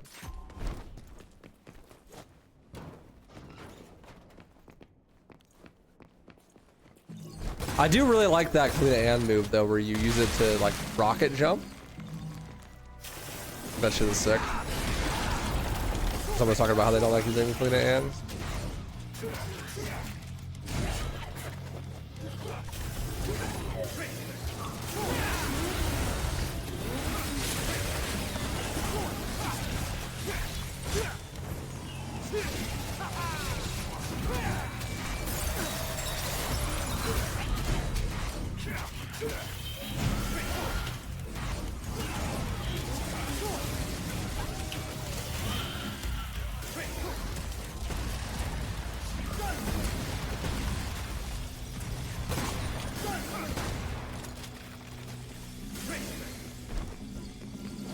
Imagine having a move behind the paywall. Yeah, that's pretty whack.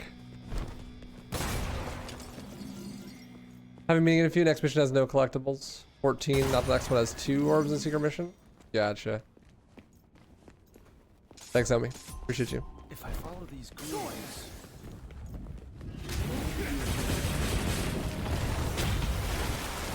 There's a really big skip on this mission, the speed run.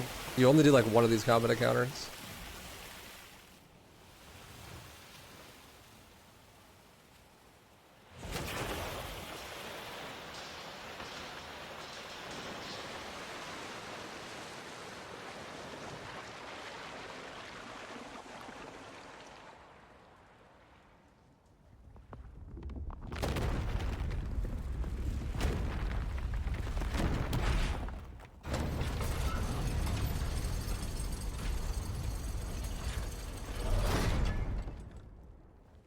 Whew.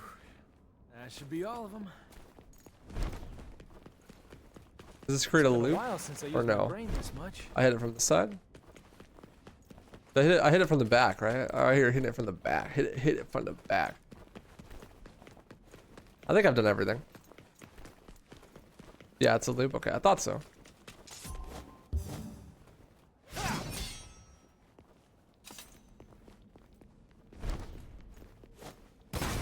I thought so. Man, this brings me back.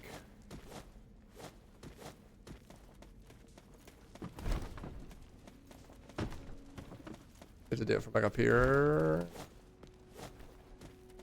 I know it's here somewhere. What's up, Amanga? Howdy.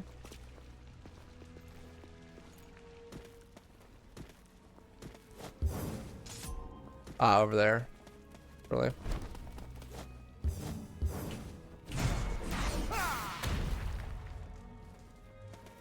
Yeah.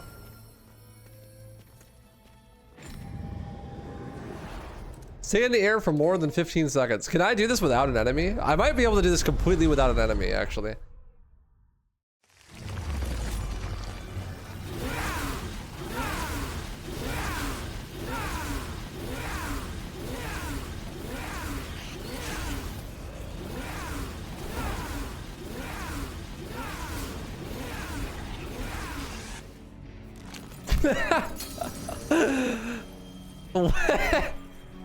Bro, in order to make the secret mission hard, you have to make it like stay in the air for 30 minutes or something.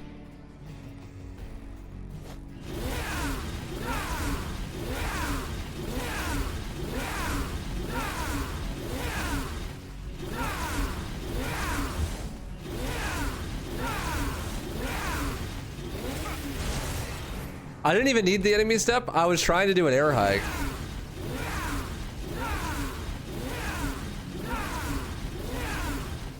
You just spamming the attack button? Yep.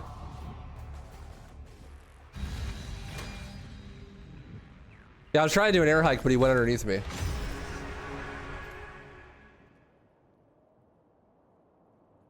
Hilarious. Yeah, I think they should have balanced that a little bit more for DMC5's physics. You think if you just keep spamming the attack button, he never actually touches the ground in the first place?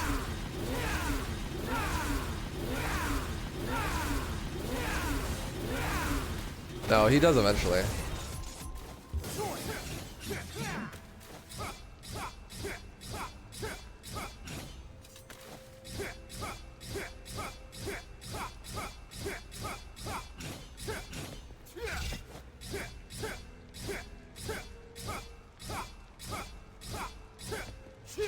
Yeah, very slowly, but it's actually ridiculous. Is the timer adjusted for turbo mode on special edition for that secret mission? Because it'd be way harder to do the secret mission on turbo. Because you'll fall 20% faster, but the timer doesn't go 20% faster, right?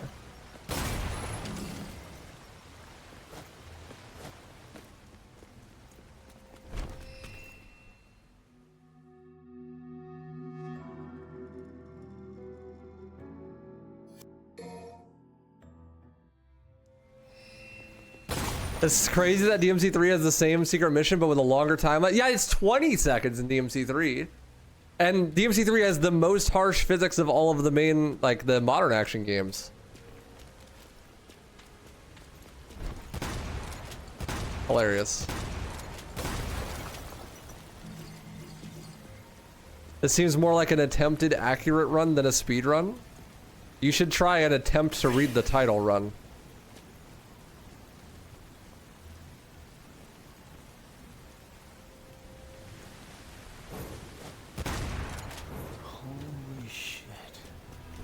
Believe any of this is still standing.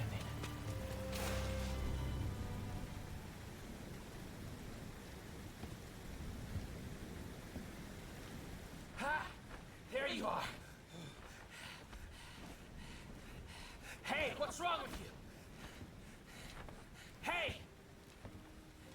Hey, Dante!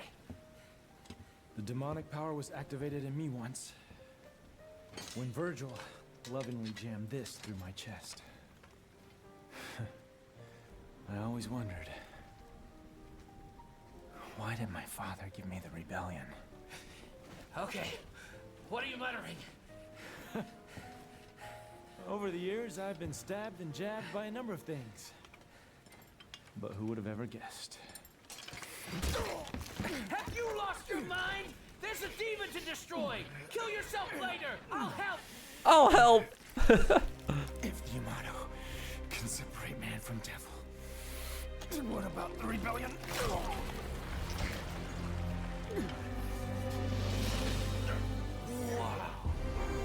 Wow.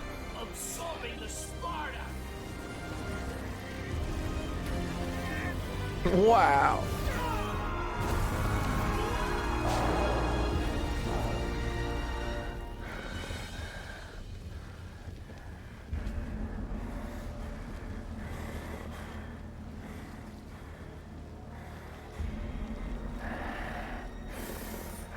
I like this in Devil Trigger design, to be honest. I think it's cool.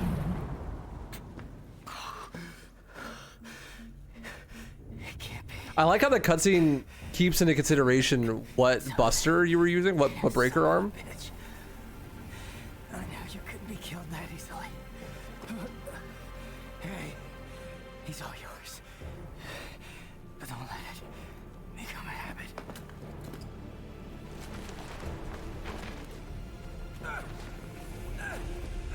Win, Dante!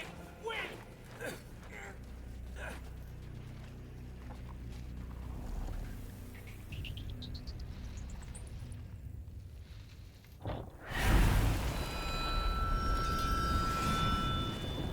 New legendary Devil Sword. Devil Sword Dante.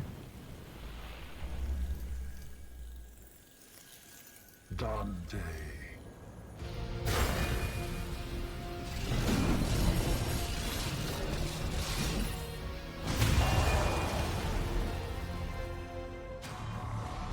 A blade born when Dante absorbs the rebellion into his body. The weapon shares both his name and his will.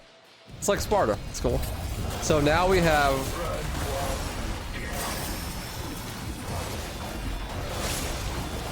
Sin Devil Trigger, which is a secondary Devil Trigger meter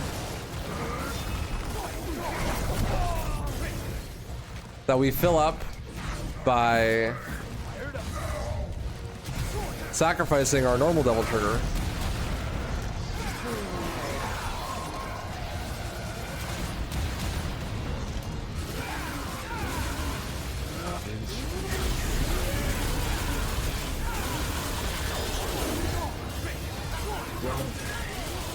To build up the meter for the Sin Devil Trigger.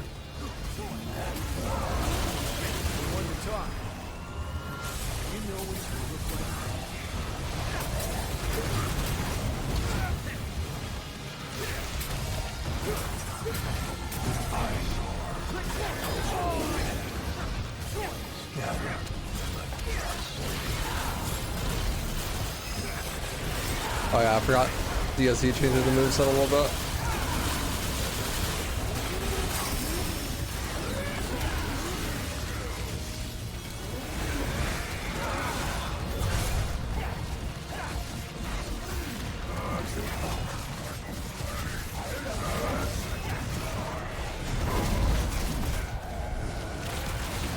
Right in the face.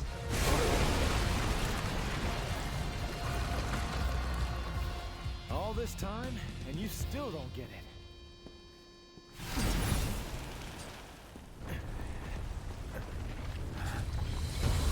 It is you who does not understand. Hey Jimin, how you doing, dude? It has begun.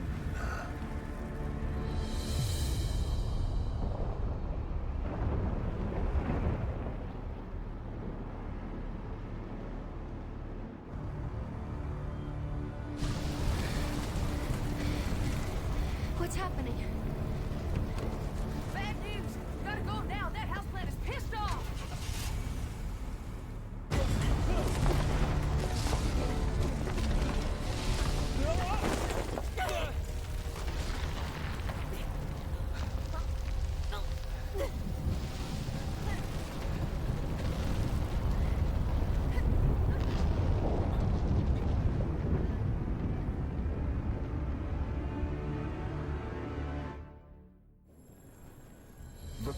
Clyphod is revealed in its entirety.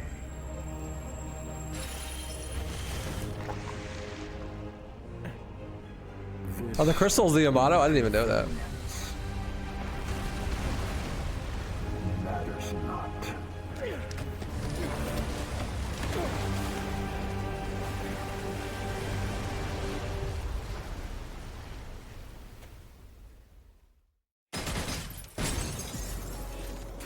V falls to his death and dies. Rip Bozo.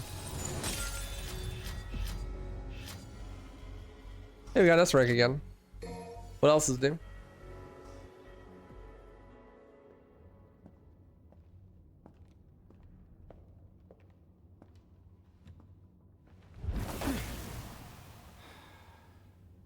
Chad, I don't know if I can watch this scene. It's too cringe.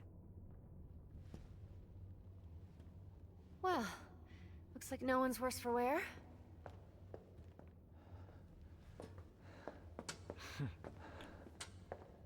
I'm just gonna double check.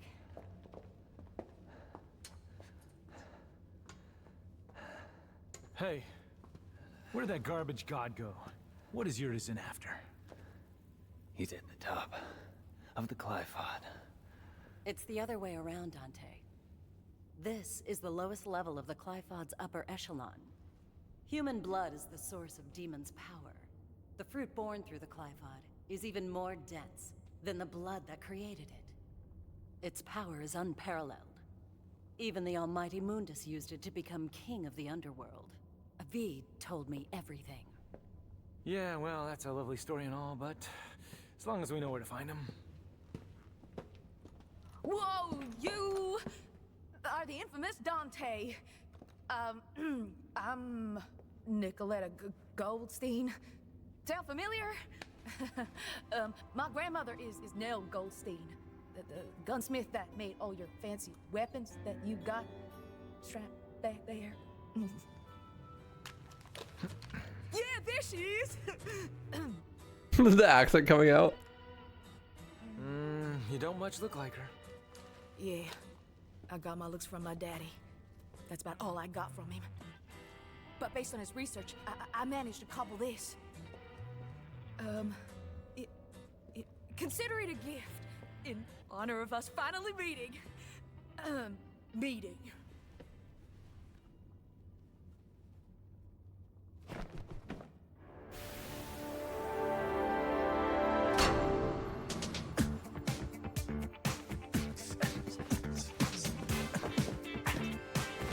I hate this scene.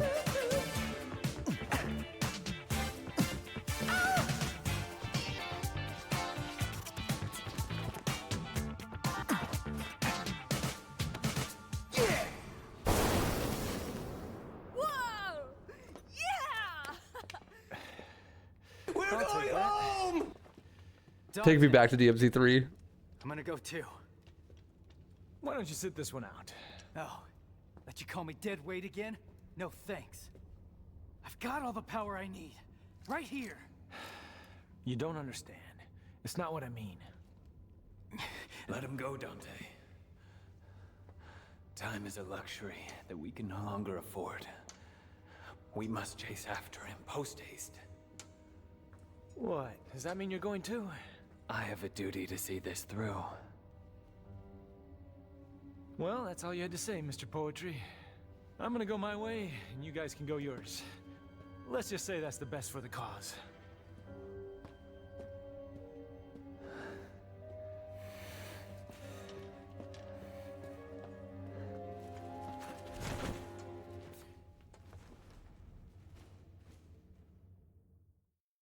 Yeah, I just don't like it because it doesn't make sense, right? Like, it doesn't make sense as Dante's character to be like so Michael Jackson influenced. It's like corny and doesn't come across as, I don't know. It just doesn't feel like it's something that his character would do. And also, the tonal whiplash is fucking crazy. Like, again, this is just the same exact thing that happens at the very beginning of the game where the prologue is like super self-serious. It's like, oh, all this stuff about family and demon powers and everything is like all gritty and serious. And then the very next scene, it's like, haha, goofy dance with a hat. Well, it's just like, it doesn't make any fucking sense. No, I don't care about the lore, but the character writing should be consistent. It's the same problem with Nero in this game. It's like, in DMC 4, Nero is super confident and self-assured and inquisitive. He wants to figure out what's going on with the order and try to figure out, like, get to the bottom of things and understand what's happening. And like, he doesn't care what anyone thinks about what he's doing. And in DMC 5, you get no reason to believe he'd be any different than that, except for the fact that his character is completely fucking different.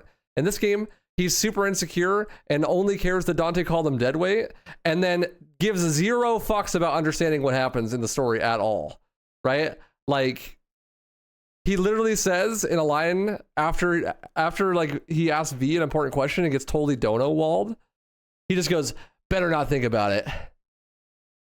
What do you mean, better not think about it? The whole point of, like, the whole character motivation of DMC 4 is that Nero is, like, really curious about what's going on and wants to figure it out, right?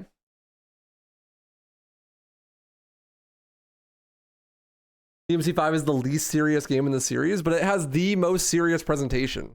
It has the most realistic aesthetic, and the intro cutscenes and the prologue section, and any cutscene that focuses on Urizen is, like, presented super seriously with a very serious tone. You know? But both Dante and Nero have completely different character traits than they do in any of the other games in this game. And it's not explained whatsoever why their characters would change or develop in that way at all. They just don't. Like, they just do whatever they want because it makes for a funny Twitter moment or something, you know? I don't know. It doesn't make sense to me. If Dante just pointed and posed the hat, it would have been fine. Yeah, I agree. Totally.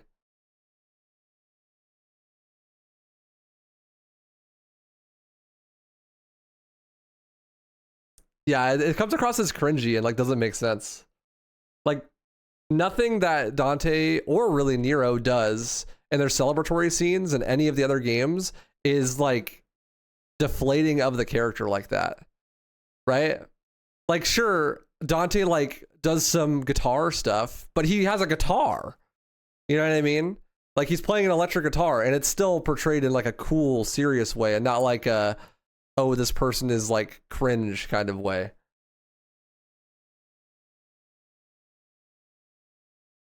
But hey, at least the memes were fun, but I don't think that they were.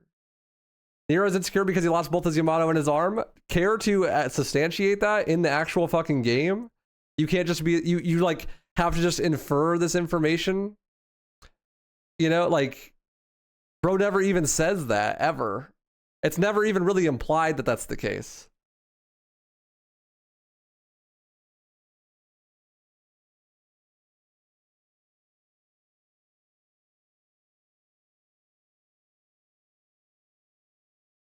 If I get asked so often if I name myself after this hat, I swear. I mean, that's a little unfortunate naming convention considering you don't like the cutscene. But the thing is, like, if that scene's a nostalgia grab, then why does it not relate to the character that he actually was in the nostalgia?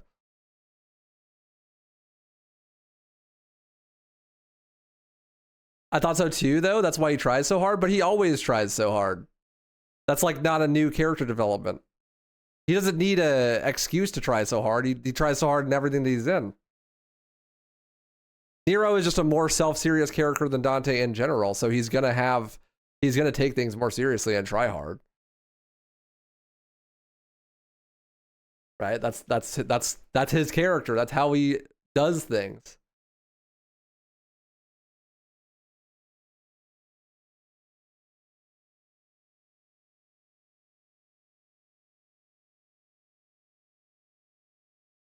I feel like Japanese stories have a weird relationship with disability in general, and of course he grows it back by character development.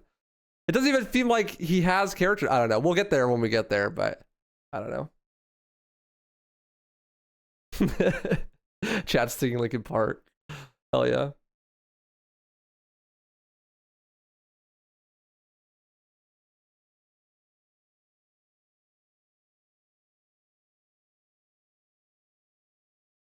Hey, Balor, how you doing, dude? So now we get to choose which character we want to play as. We want to play as Nero, V, or Dante. I think I'm gonna play as Nero. It's been a minute since we played as him.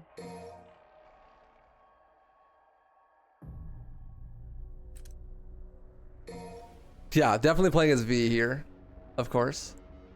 Everyone's favorite character.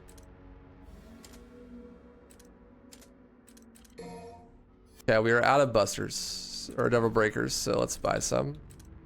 Let's go for buster arm.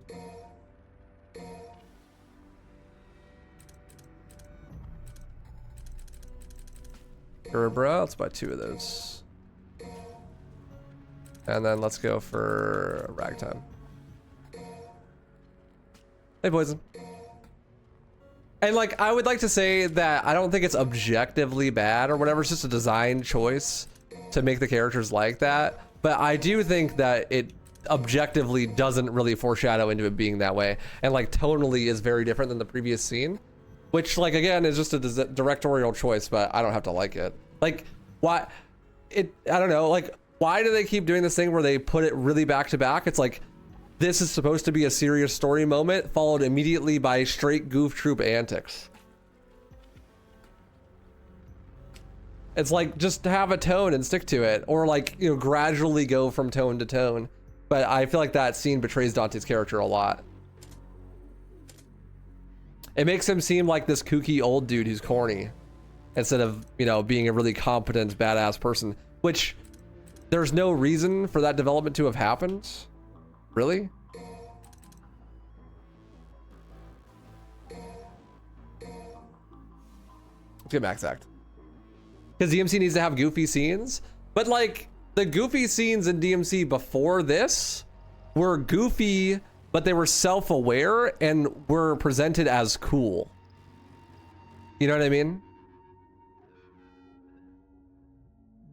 Like when Dante is playing the fucking Nevin guitar when he first gets it and passes out or whatever, it's like, yeah, that's a goofy scene. Like there's a fake audience happening and stuff. There's like a fireworks show at the same time, but it's portrayed as like, oh, this is like, he's doing something cool. Look at his celebration for defeating this boss. You know what I mean? And like obtaining this cool weapon. It's a show of competence, right? Like, he's so competent as a character that even though he just picked up this weapon that's really weird and esoteric, he's already so good at it that he could put on a performance and like look cool doing it.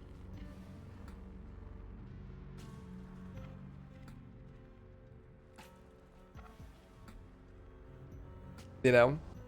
And then I think the closest scene you get is in DMC 4 with the Agnes scene, right? Where they do like that play together. But like it's him and another character bantering off each other, and he basically is just matching Agnes's energy. But the whole scene is portrayed as him having the upper hand and being more competent than Agnes, and basically schooling him philosophically. And that's like a metaphorical representation of how the fight goes, right?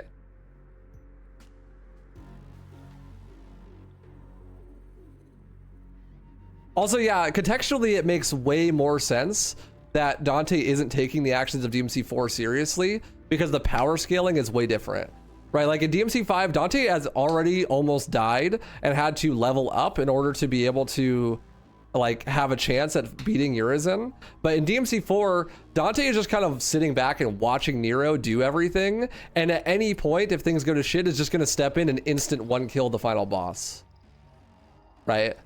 Like he's just letting Nero get character development by having him do most things in the game.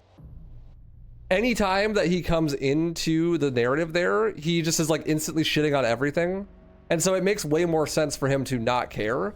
But in the context of DMC 5, that's not portrayed as being the case, right? In DMC 5, he's getting his ass kicked. So why would he be like having this super high levity moment, right?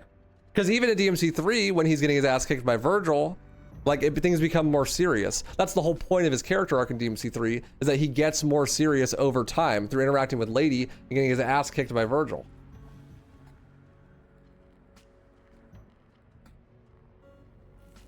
In that hat scene, he doesn't even use the hat. It's not even like yeah, Faust doesn't have anything to do with dancing. It's not a display of competence of him having Faust to do the hat dance. The hat dance is just him being goofy for goof's sake, right?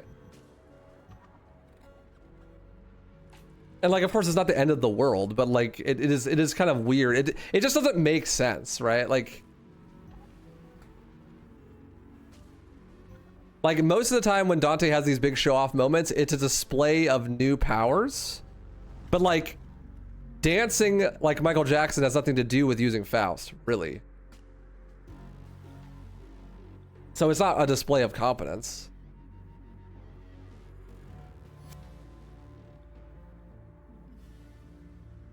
Yeah, and it's like, okay, the argument is to be made, well, the story is bad, so why take it seriously? But the problem is that DMC5 portrays and frames the story as if it is to be taken seriously, right? So like, if the game is going to be like, hey, take me seriously, then I'm gonna take it seriously.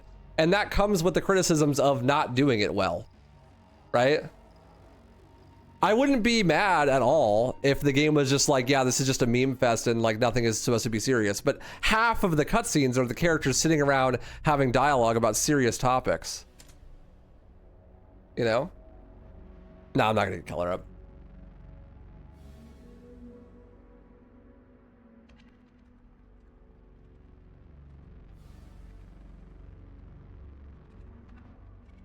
Doesn't DMC3 Dante goof around, especially in the scene when Arkham dies? Well, that scene is phenomenal because he stops goofing around. He's goofing around to de-escalate Lady, basically, showing her that he doesn't want to hurt her and he isn't there to cause conflict by taking it lightly and just only deflecting her attacks while having a light tone. And then when she brings up the topic of conversation and tells Dante that Arkham was her dad, then he gets somber and becomes real with her and like levels out. But there is like an actual use case for him being goofy in that moment, and it's to de-escalate Lady to make her not want to fight him anymore, right?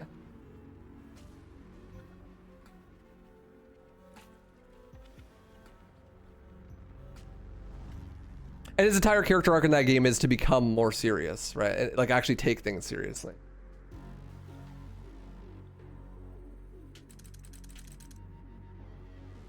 Because like, what do you want to do? You want Dante to just shoot Lady in the face point blank because she's attacking him, right? Like, no, he's gonna de-escalate the situation.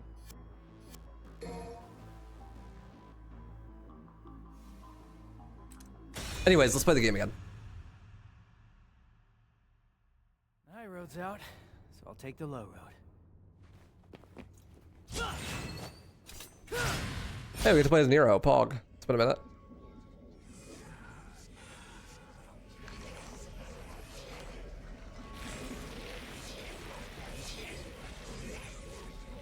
Well, I mean, these sorts of problems with character inconsistencies and motivations not lining up are something that you can trace back to pretty much every Capcom game ever made. So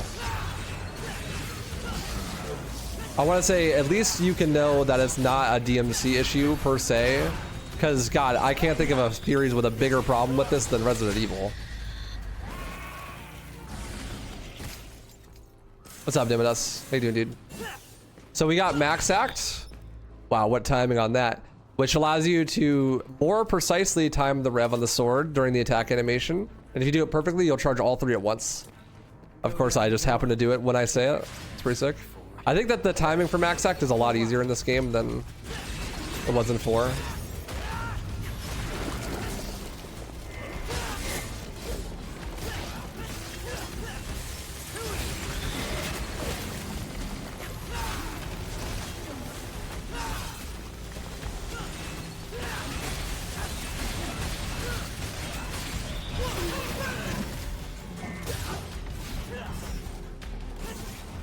I could be wrong about that, but it definitely feels easier.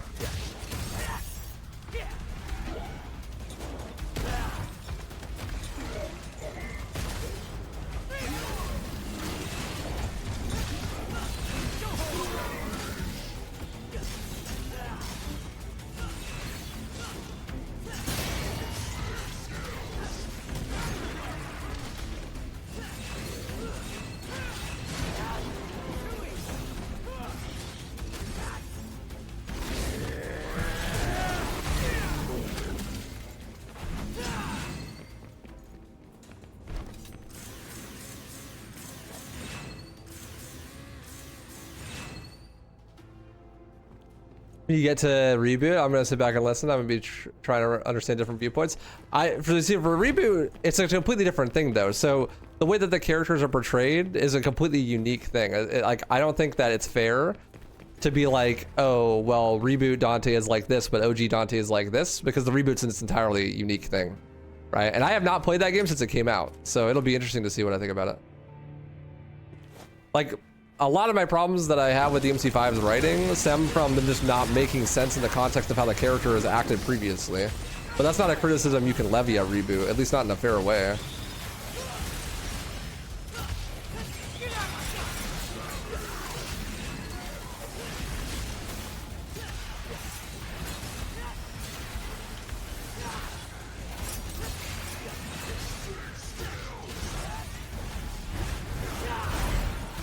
Because it's just a different property.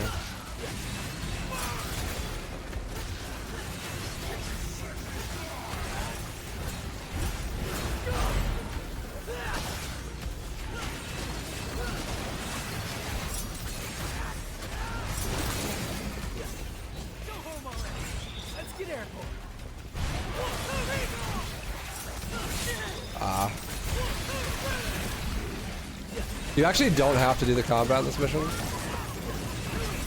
The way that you progress is you just go down the holes.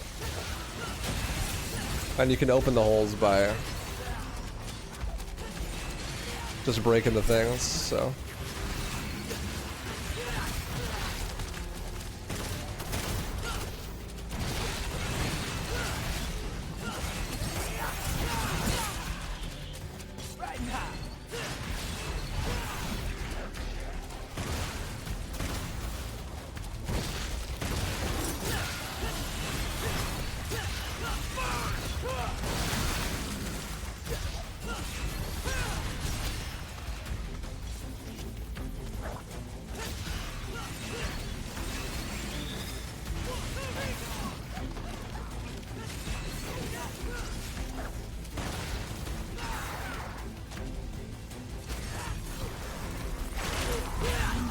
That is the arm bar from hell, good lord.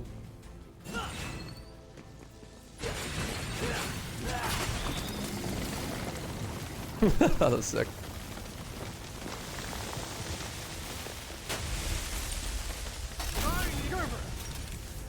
This presence. The devil's down even deeper.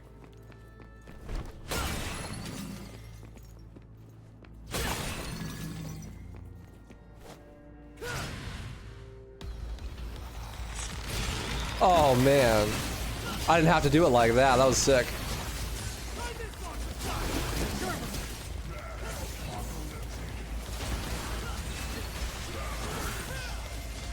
Right into the max act out of the level 3.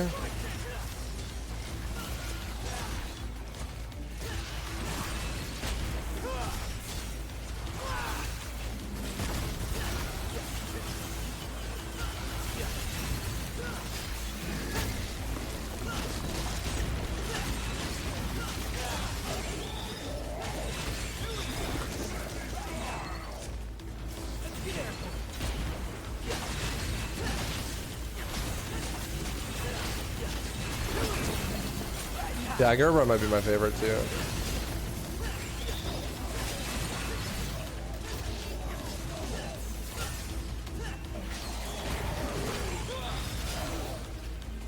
Man, it is so easy to stay in the air in this game. Oh, I can land up there.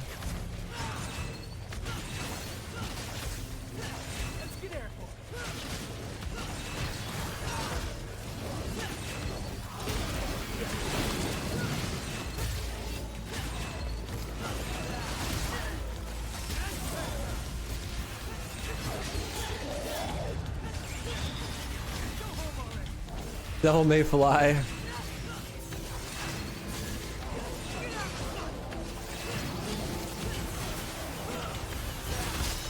That was sick.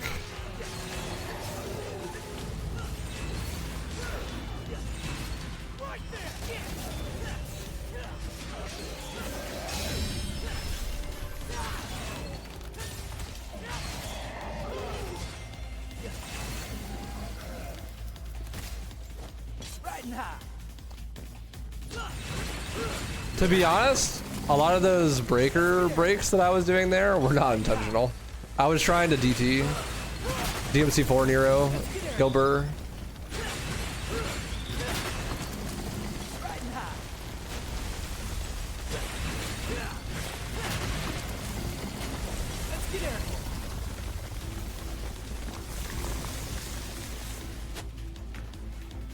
Two optional holes there. Did I miss blue orbs or anything?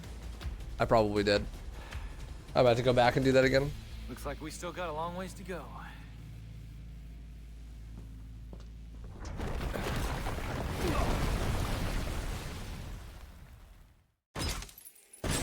No, I didn't miss anything.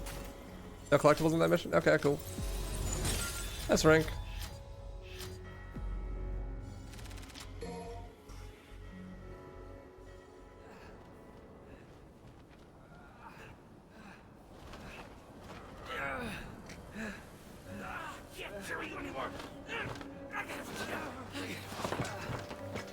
Damn. 14S stuff though? Okay. Come on.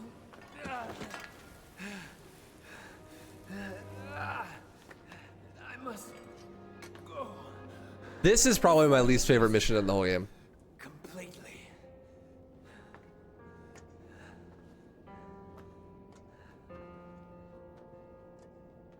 You just swap the devil breakers with the D-pad. Based mod user.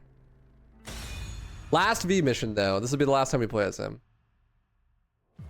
Damn it. Walk and talk. Let's go. In my DMC? Hell yeah. Mandatory walking segment. Fuck yeah. That's what I'm talking about, dog.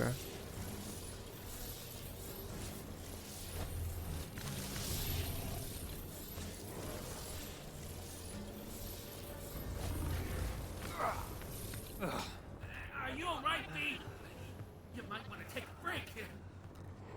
It's time for V to waste my time.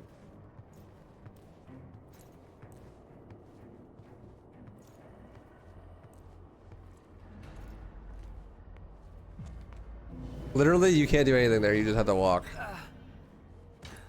Also, I never realized that this is like a trap set by Malphus. I'm an idiot, actually. Granted, I think I've only ever watched the cutscenes once, so.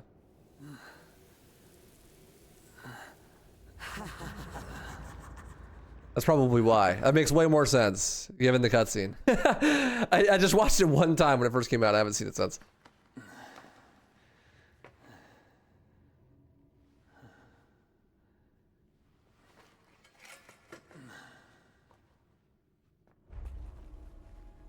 Where am I?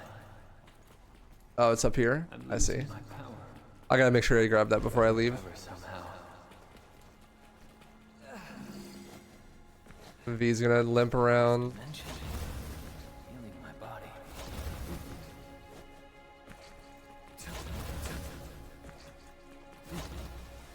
You do it without summons? Yeah, I'm not surprised.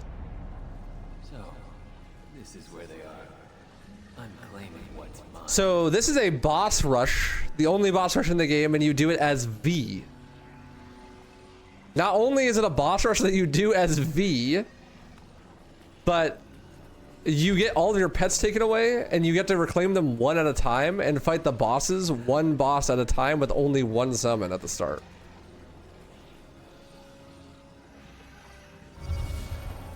So if you thought V's gameplay was ass before, good lord.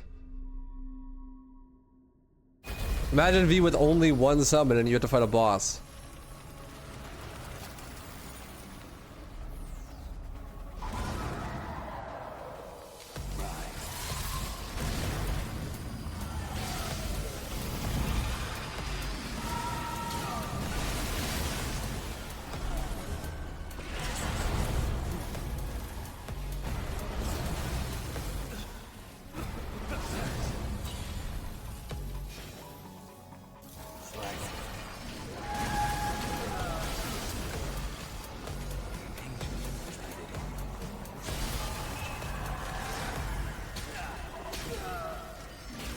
Skewer's good here though. Since damage doesn't really matter on the rank, I can just do that, I guess.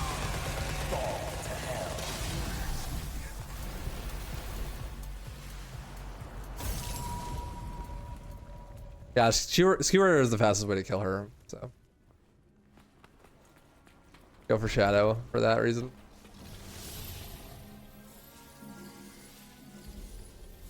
And then you fight this boss second, at least in the speedrun. Because if you have Nightmare when you fight this boss, then there's like a really long animation that plays at the end of the fight. But that animation is skipped if you don't have Nightmare, so.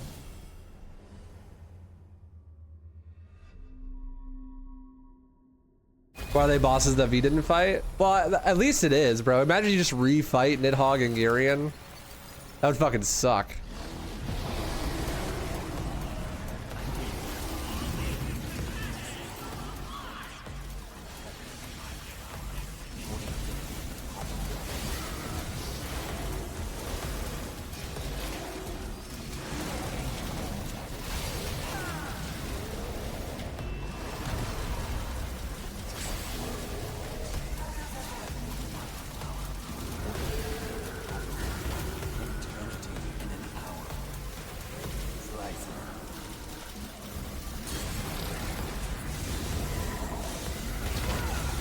Just kill him, bro.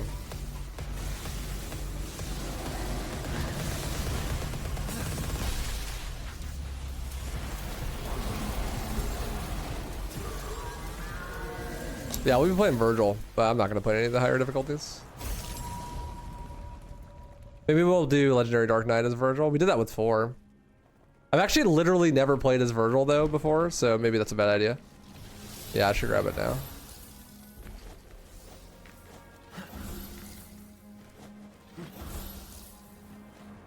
Lord.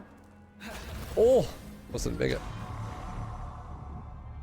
Hey Ox, how you doing, dude?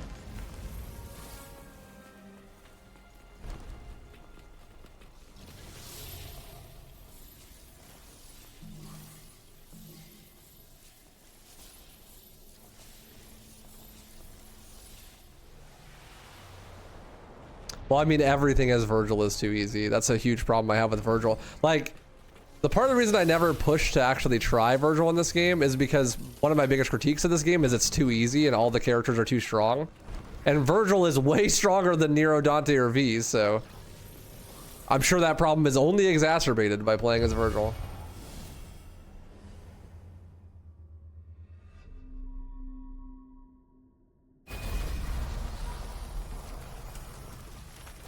LDK Special Edition only? I guess I can't play LDK then. I'm doing good. Thank you for asking.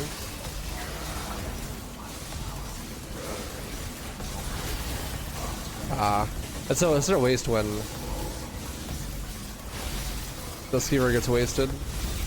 Isn't that how that works? Such a waste when skewer gets wasted.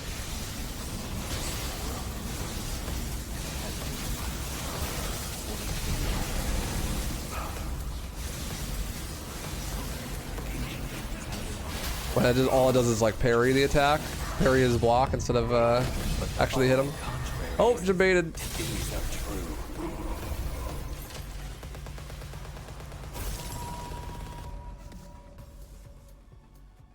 Yeah, I intentionally went out of my way to avoid that finisher with Nightmare because it's slow.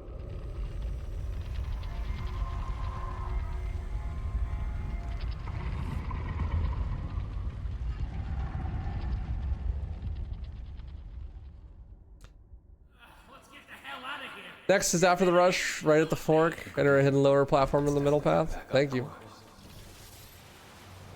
Oh, we finally made it out. That thing was something else, huh? Best we avoid it if possible, especially given my condition.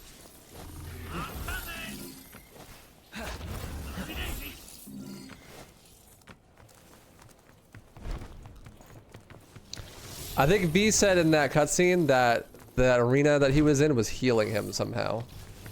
Like Malphas's trap was healing him.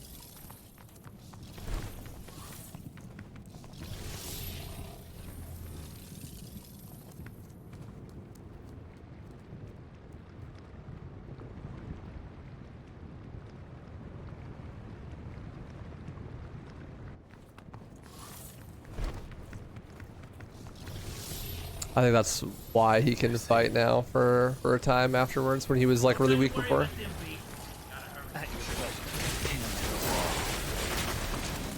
Basically, this game's writing his ass and makes no sense. That's what we're saying. He's talking about Goliath, right?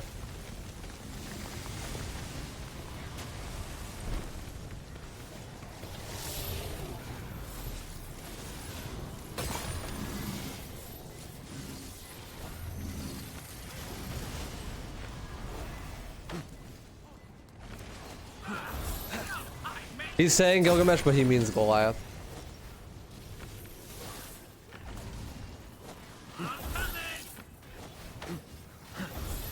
What did I do? Why are you shock facing me? What did I say?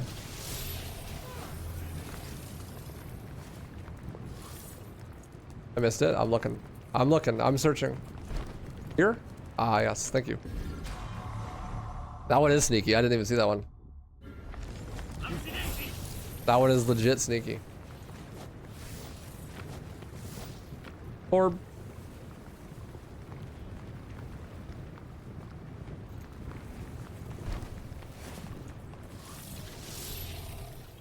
Was I accidentally toxic? Tragic. Said something about the writing being shit? Oh, well, I mean, I've been saying that the whole time. It's just true. I can still appreciate what's good about it, but...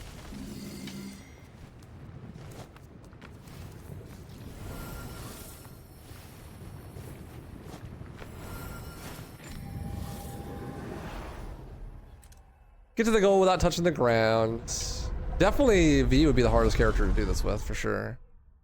He doesn't have that same problem of just being infinitely in the air.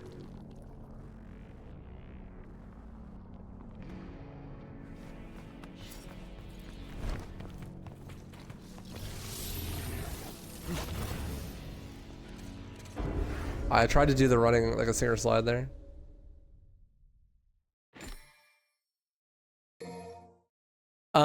Actually, V is just pretending to be weak to get close to Urizen, Urge.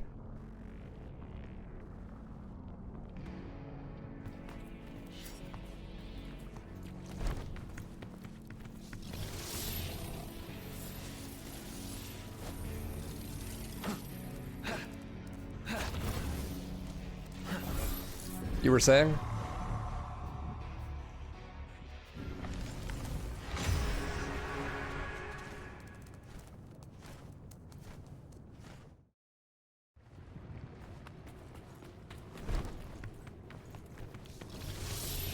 There's a speedrun trick that you used to do as V that did that. You actually do have some inertia in this game, so you can use your momentum from the stinger jump with Shadow to carry that momentum with the cane swings, and then do a dash.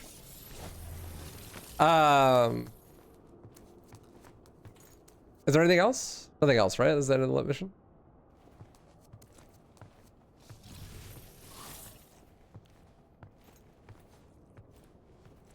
Nothing else? Done with V? Woo! We're done with V! Let's fucking go, dude! Let's go! We're going home! It will all be over. Even Mundus failed to reign over the human world. Surely he will not. Malphus. No way can we handle her. We don't have the strength. I know. But we must get through this. Somehow.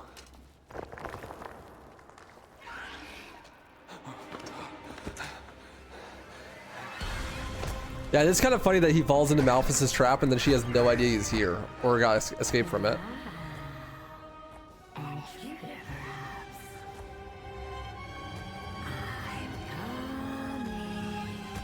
The savior is coming!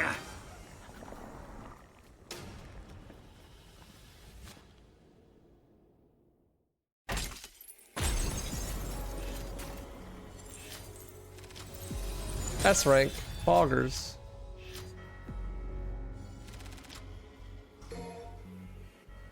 Need to punch Ryan for Nero to get to a collectible? Okay, I'll make sure I grab one. Good shout. Damn it. Running a little low. Not gonna last much longer without a refill.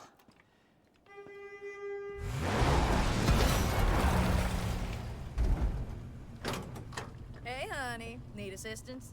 What the hell's your problem? You trying to kill me? Oh hell yeah, the audio's No, desynced. lady. She's behind the wheel.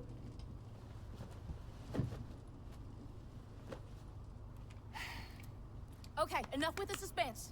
What do you need?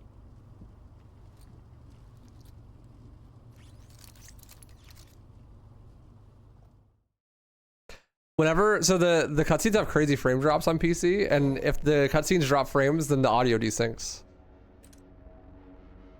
Oof.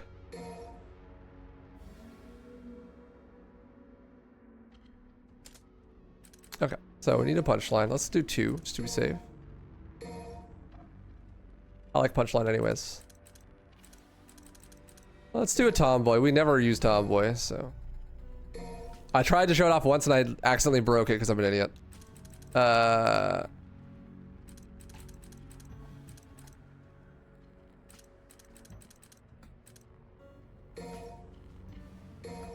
do ragtime.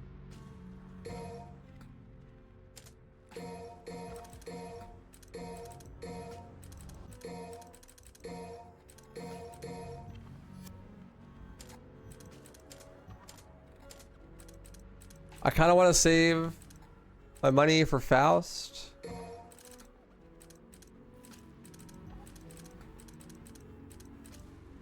Hardway is cool though. Let's do Hardway.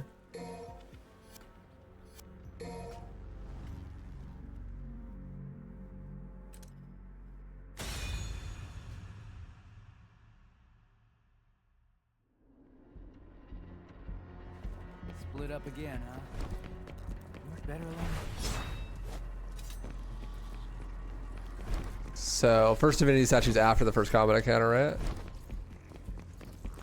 Can I borderless window to remove desyncs? I am playing on borderless window. Still desyncs. Which way should I go?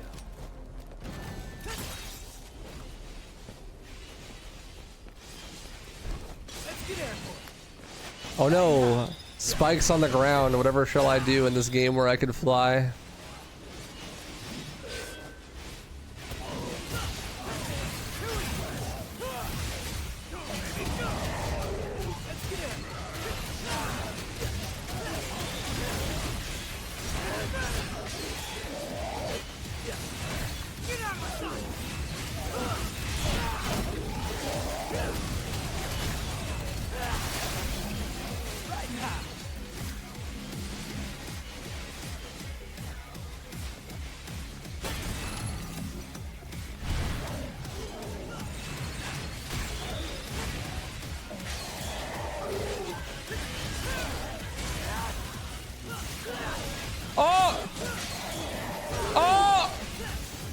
The shuffle to dodge that attack was sick.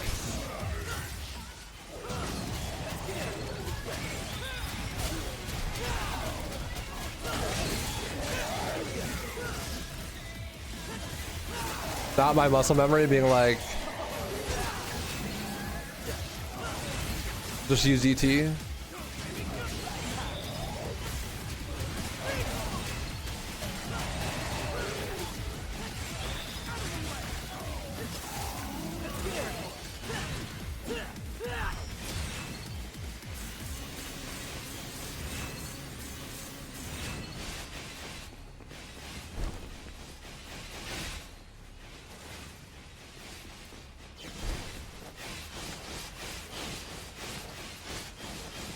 I don't have air hack.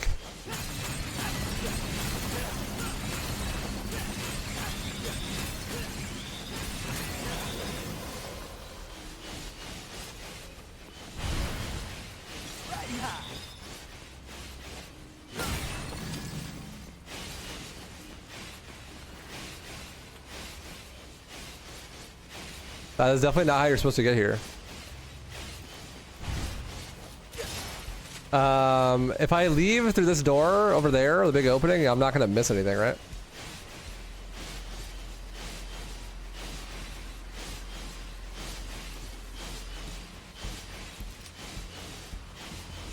Okay, cool. Let's get airborne. Just a Gorb. Yeah, I don't need the Gorb.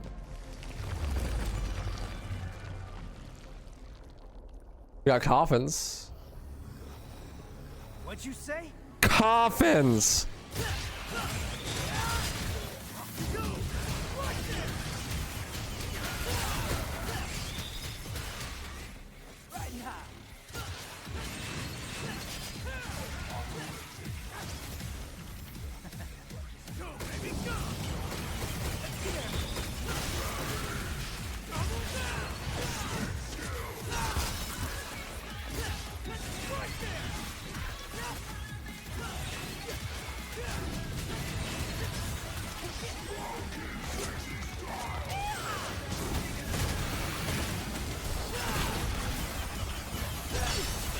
Damn.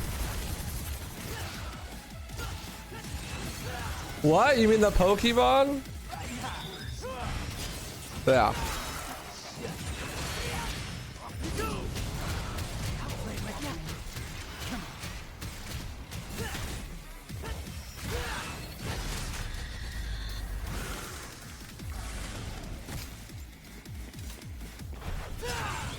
Let's get airborne.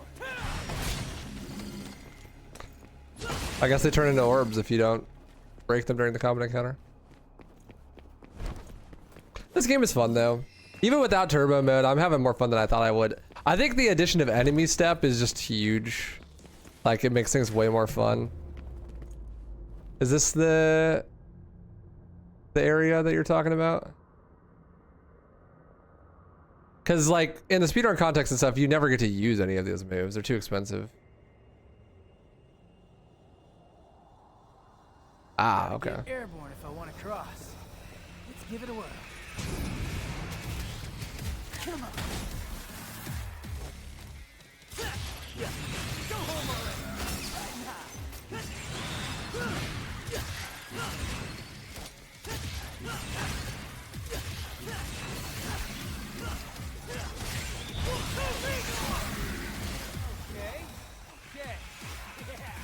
They give you a couple here, yeah.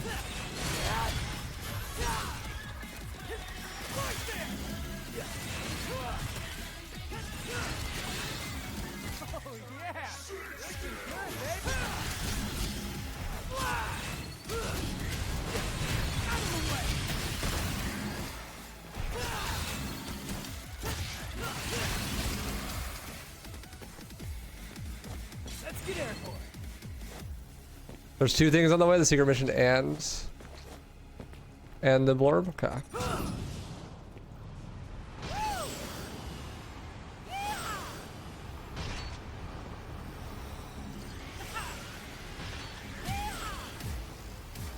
That's cool. Won't punchline eventually break?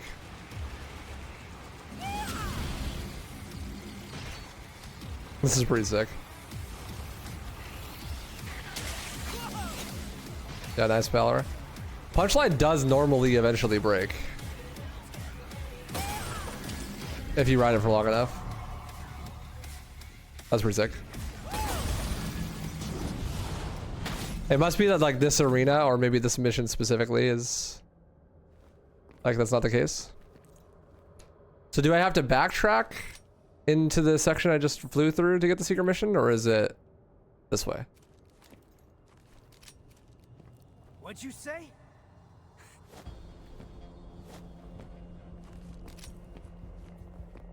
The amount of time you can ride is increased by style rank? That's cool. I actually did not know that. This presence. That's really cool. That's pretty sick. Head straight for the goal. Very descriptive. Troll told. I know what that's from, actually. I've been playing Divinity recently. That's why there's enemies there. Without them, you couldn't do it. Okay, that makes sense. That's cool. Oh, there's a time limit, of course. Let's get airborne. I don't have air hike. I definitely don't need air hike. It's fine. Blorb.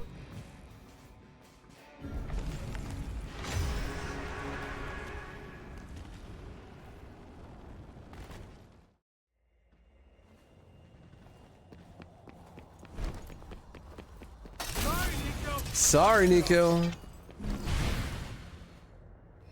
Sorry, Dante.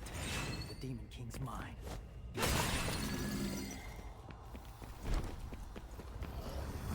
You thought Nero's getting on a sword air hike? Not to air taunt.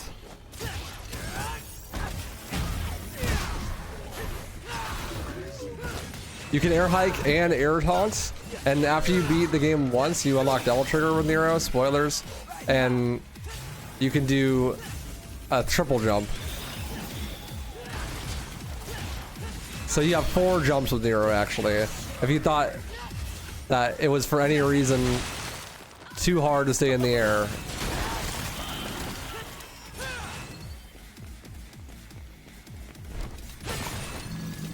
So normal jump, air hike, then triple jump, and then also air taunt, and then you can also do stuff like Garabra to continue to stay in the air. Yeah, the divinity statue's right here. The blorb nearby.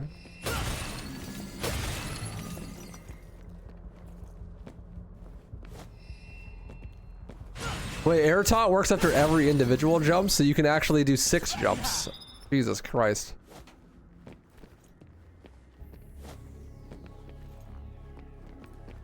You're wearing the jacket for reboot? Yes, sir. And we got to play the DLC as well. That was the last goal on the stretch goals. Thanks, everybody, for helping meet the goals, by the way. Really appreciate it. You guys paid my taxes. Let's get airborne. After the grapple points unlocked from combat. Okay. Thank you. Riding high.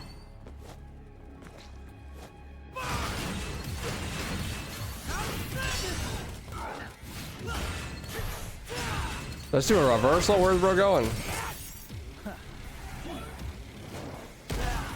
I did not have a style rank for that point.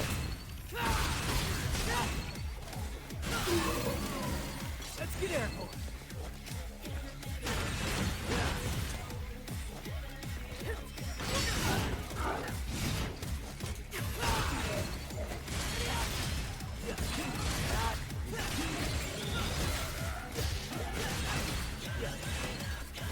Yo, the camera's to a 360. Camera styling on too. I prefer it didn't, but you know. I'll play with you. Come on. Let's get airborne. I just went straight.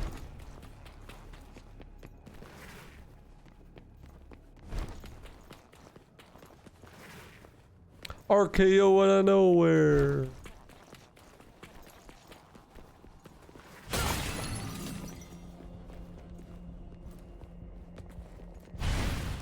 Riding high.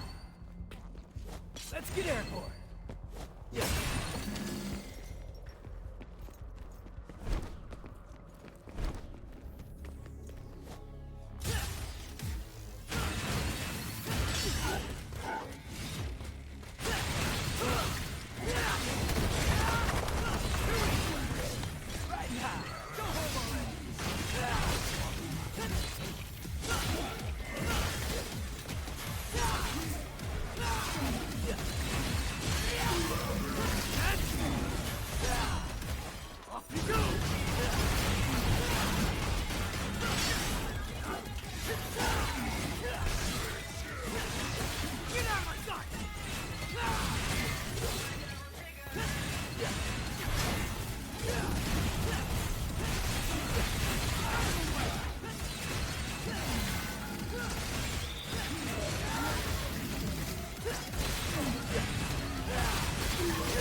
Riding high.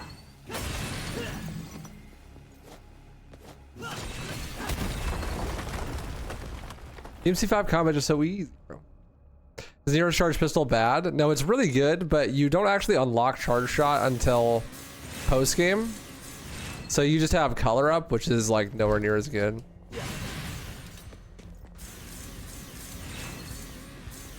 Yeah, I think that the big no return drop is here. Because this is what you do in like the normal pathing. In the speedrun, you drop down here.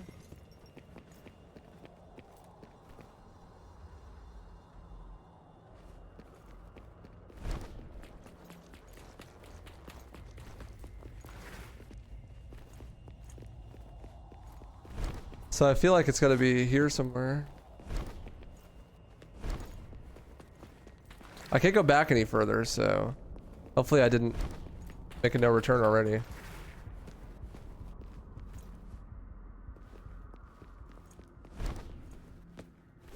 I don't see another path. This is the only path.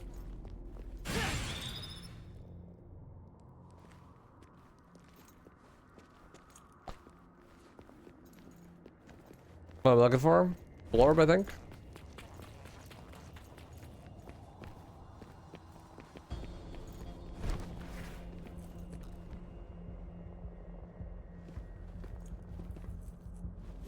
Let's get airborne.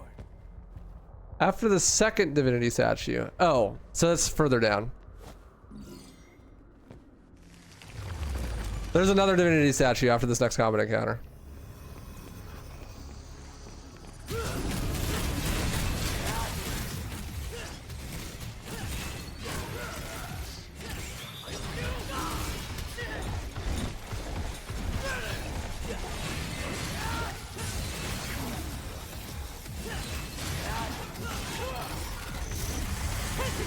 I did not mean to do that, but actually that worked out pretty well.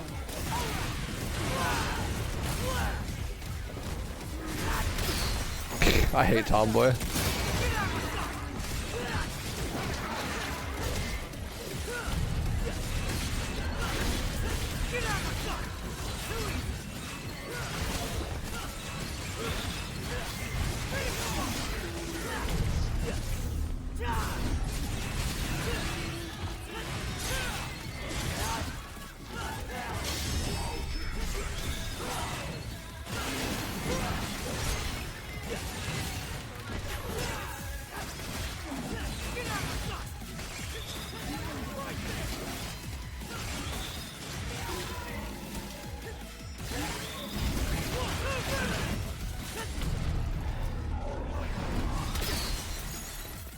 Bruh.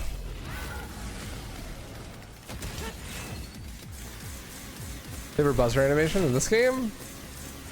I really like the suplex. It's a good one.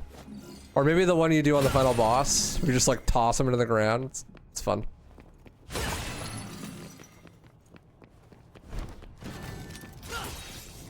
Here's the second one.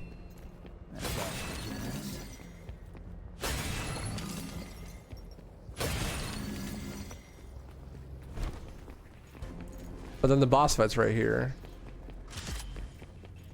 Or no, this is not the boss fight yet. That's right. This is the optional fight it's talking about, I'm pretty sure.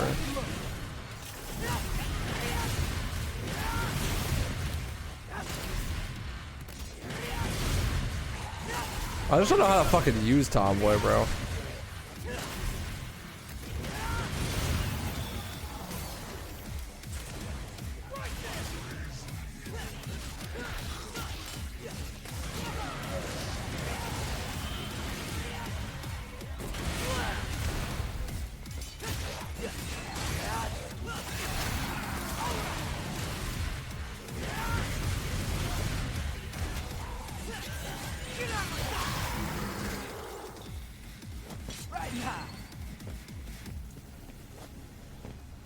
Up there? Let's get airborne.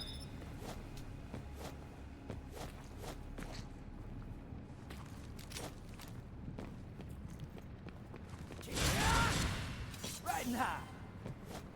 I feel like another Tomboy.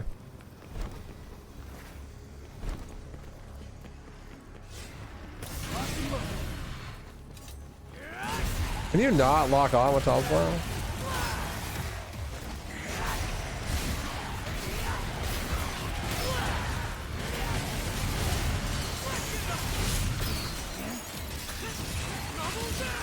I don't like Tomboy, man.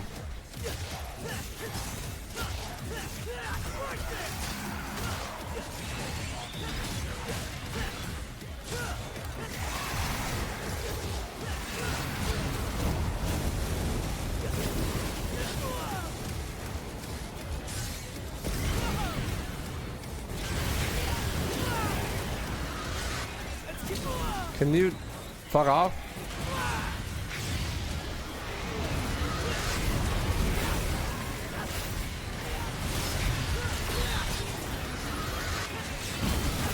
Oh great, Tomboy broke. I can finally do something.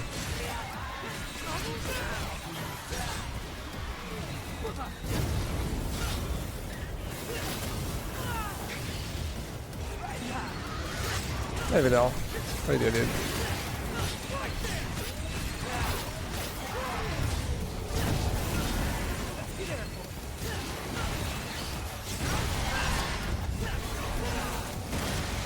In my defense, I have been enjoying it more than I have in the past.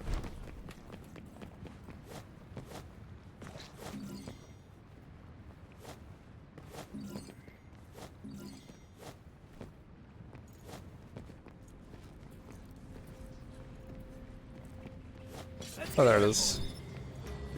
Blorb.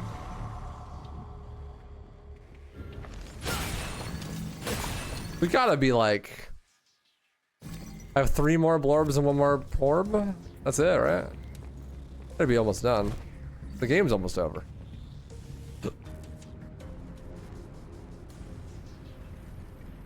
It feels like the goddamn thing has 1 move. You say there's a lot you could do with it, but... Categories I'm gonna run in DMC 5. Just human, probably. Y'all do some all collectible.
Next mission has 2 mutually exclusive paths? Bruh.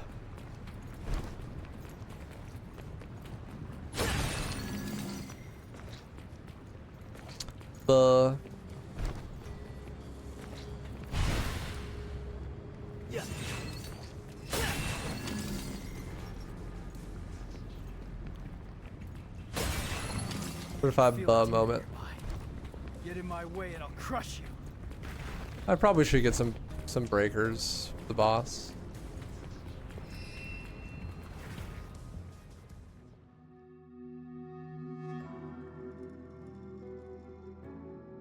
I can tell you for sure I don't know how to get both. I have never gotten most of these collectibles. like ever. Also, it's kind of weird that you have to buy breakers when they're like so cheap.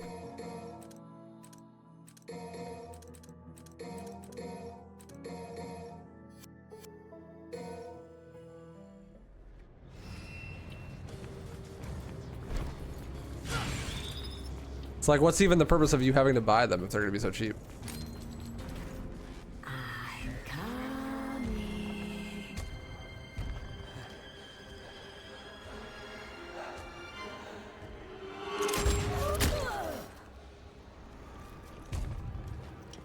Gotta pay attention, sweetheart. Spoilers, kid. But you're nothing more than an empty shell with no power. You are as weak as your flesh. Human. Hey, we're tougher than we look. But there's only one way to find out. I will enjoy this.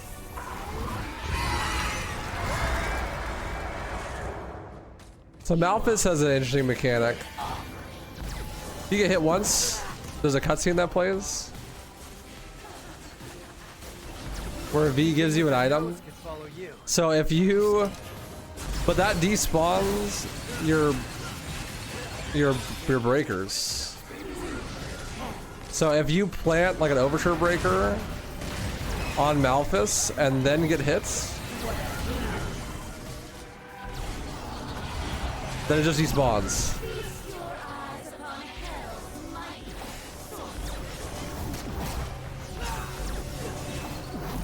So I get hit on purpose so that doesn't happen.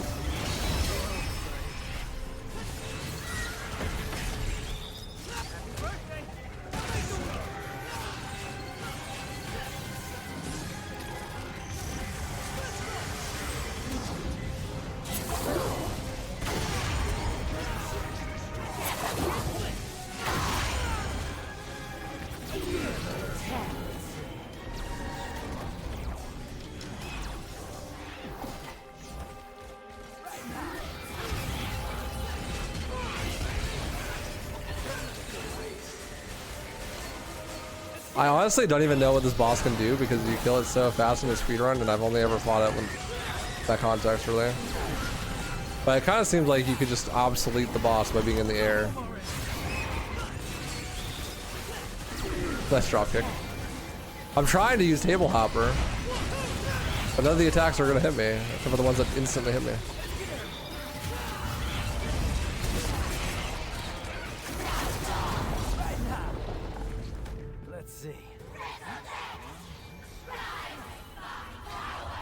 This is new. Don't want to give up the ghost, do you?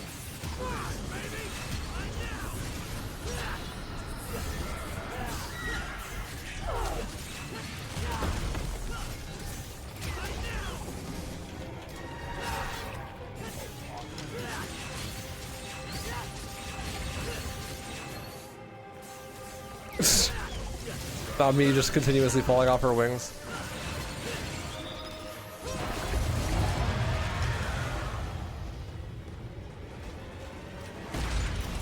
It's like a cutscene. Cinematic. How do you have so much power left?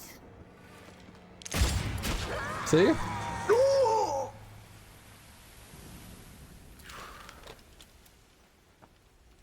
You can come out now.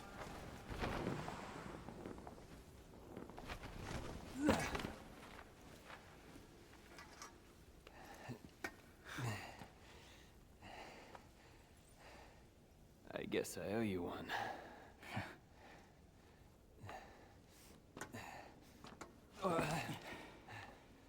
You should turn around. Your body's not gonna last much longer. That I cannot do. I must go. Damn it, V. Don't push yourself. You need some rest. I must go to where yours is. Why? Why the hell I did beg you. Don't think about it. Request. Don't ask questions. Just do the plot things. Fine.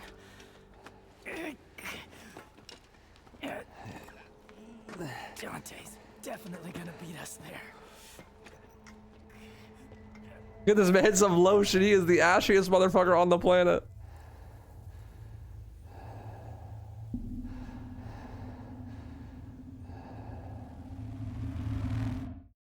That's that look I'd be giving the pizza at like 1 in the morning.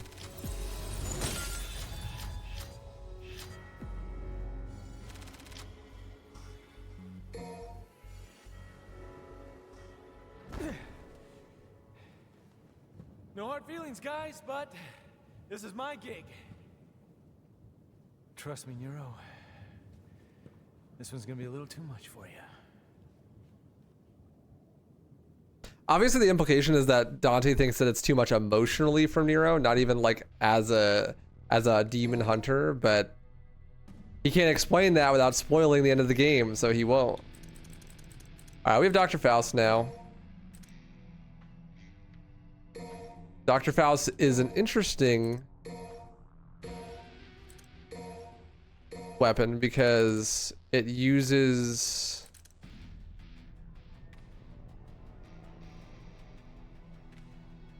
red orbs as like ammo.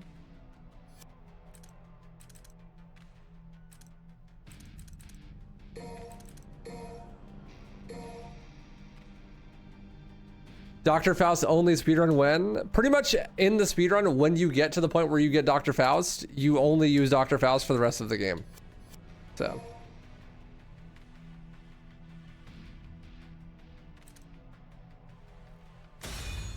So the normal speedrun is Dr. Faust only. But we have a few new mechanics. We have Sin Devil Trigger, which is that bar underneath my health bar that's empty right now. If I hold the DT button, instead of doing a Devil Trigger explosion charge like in Devil May Cry 3, it slowly fills up that second bar, and then we can activate Sin Devil Trigger. And Sin Devil Trigger, basically, it's inspired by Majin Devil Trigger from DMC 2, except it works mechanically very differently. Majin in DMC 2 is like a desperation mechanic where you have less than 10% of your total HP. You become invincible and have like a different moveset with their own super moves. In this game, the version of it that you get here is a little bit more robust than that and doesn't make you invincible, but it may as well, and it's just as powerful. But the way that you charge it up is just sacrificing DT to charge up a second DT meter, basically. Man. There's also the ability to activate it. Like when you activate it, you have to take a long ass time to do so. But you can buy a move called quadruple S that makes it so that you can instantly transform if you have a triple S rank. Come here.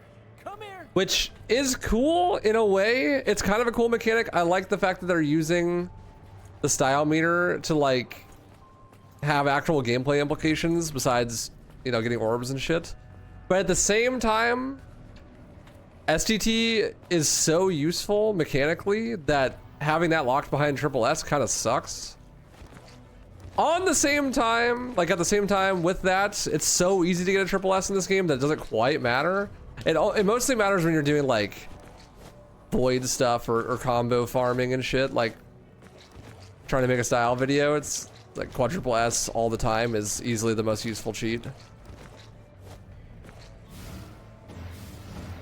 And then we also got, there's so many new mechanics with Dante. We also got DSD, Devil Sword Dante, which has a slightly different moveset than the other swords. But the big thing is that it has summon swords. And those summon swords change what they're doing. They're activated with B, with Swordmaster. And you can do those moves at the same time as your normal sword slashes. And they also change... They also like do summon sword abilities that help to complement your other weapons movesets. Like, so when you're doing this move, this one, it like creates a set of summon swords that go around you to stun out enemies. Or when you're doing real impact, it creates like a stunning summon sword set in front of you to hold them in place, that kind of thing. Pretty cool. I really don't know how to use DSD. DSD is some 5-head shit, honestly. Like, I don't know really how to implement it in the gameplay correctly. Like you get like a launcher, a stinger maneuver, normal combo. Quite cool. Adds a lot of depth to his normal sword, to be honest. But it does remove some of your moves. Like no longer have prop shredder. Right? But it's got like a round trip and stuff.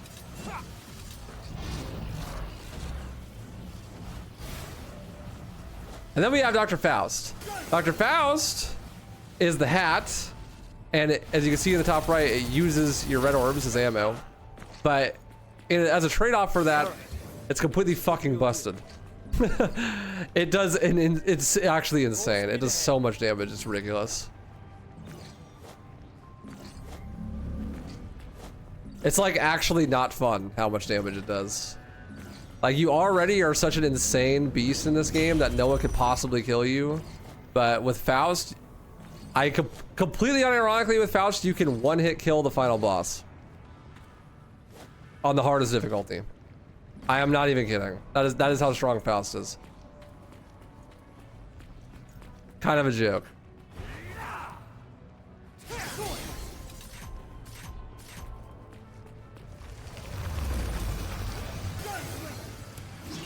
This is the move. That's the most broken. Red Hot Knight.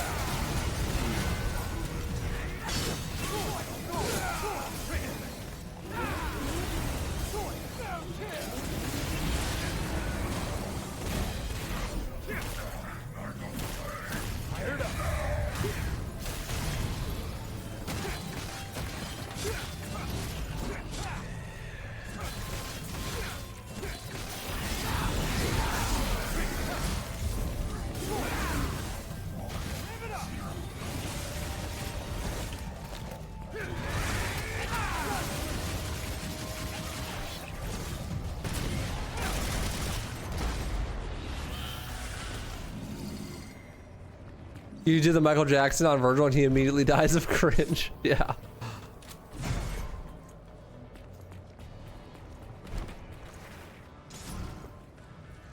Which one was my favorite of these? Probably Balrog. Oh, B's going low. After the second forced battle. So we got one more. There's so many new mechanics that we get as Dante here, it's kind of hard to keep up with all of them, but I'll try to show them all off. I'll show off SDT next.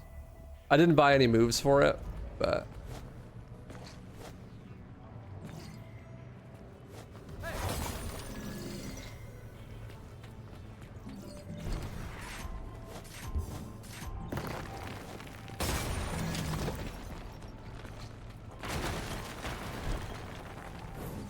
Its default kit is pretty good too.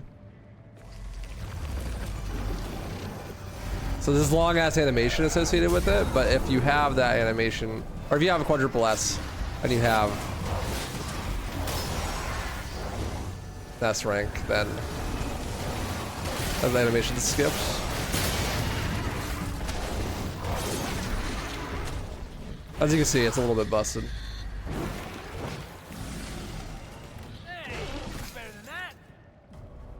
Do I go forward, you get a purple orb in the secret mission? If I go down? Or if I go forward, I get a purple orb in the secret mission?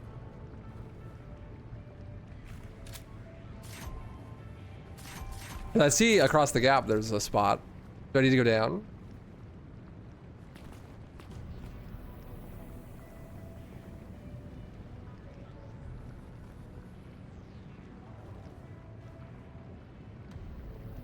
Forward has Porb and Secret Mission, and down has Blorb. Usually exclusive. Really? I kind of don't believe that it's mutually exclusive. I'll do this one first, I guess.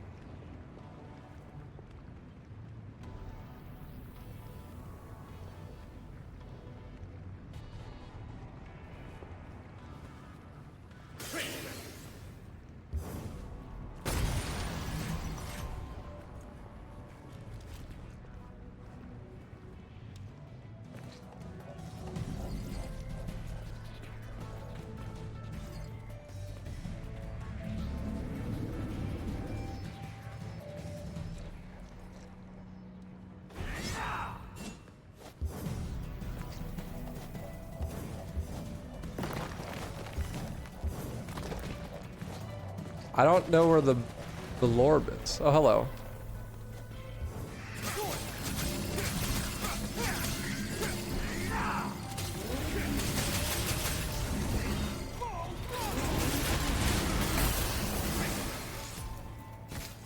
You reverse them.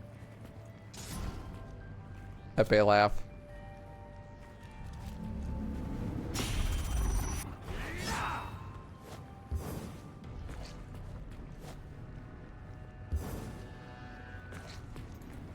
I guess we'll just have to do it twice. What other moves do we have? Fast. So this just does a shit ton of damage, but uses a lot of orbs.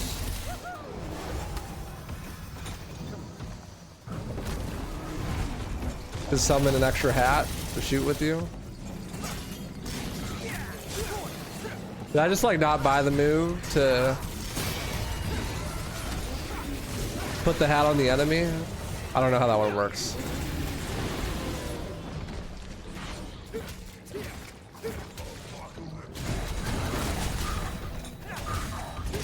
That's forward gun.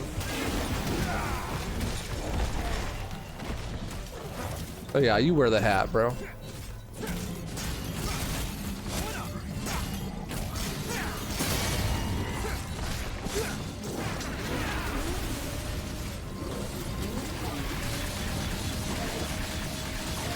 So when they wear the hat, they drop more orbs, like as you're fighting them. I'm so not used to having DSC's moveset. I'm trying to do like Dance Macabre and stuff, and I just don't have it. The Mario Odyssey move, yeah. If you throw the hat forward, you can control the enemy.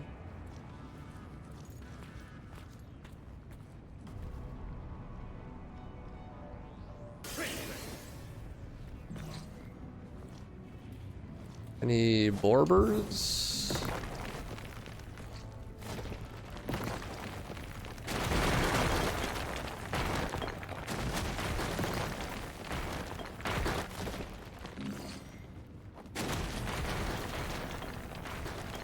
Any Borbers? Here's this.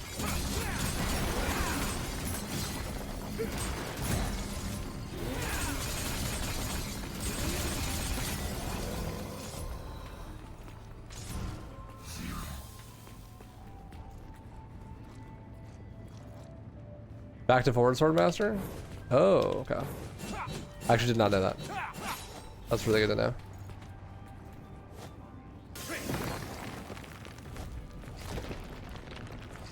Bro, am I being lied to? There was no Borb there. I'm being scamboozled, bro.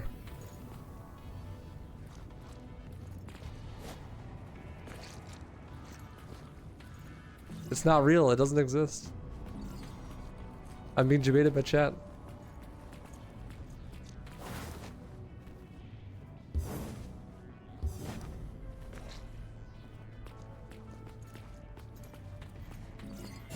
Oh, there it is. Thank you.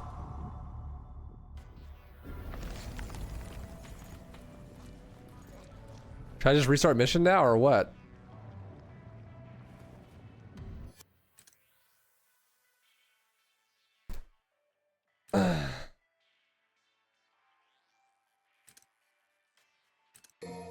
Yep, okay. There's got to be a way to do them both in one go. I'm sure the speedrun does them both in one go for all collectibles. No hard feelings, guys.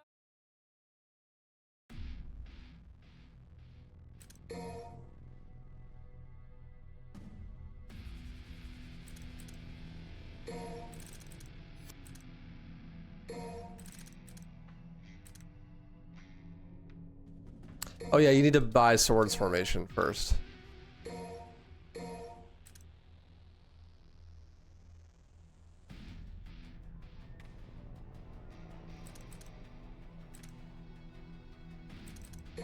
I could drive too.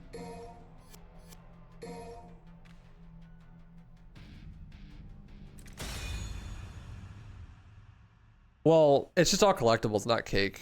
The reason why the DMC3 category is called cake is because there's optional bosses, but there's no optional bosses in a lot of the other Devil May Cry games, so.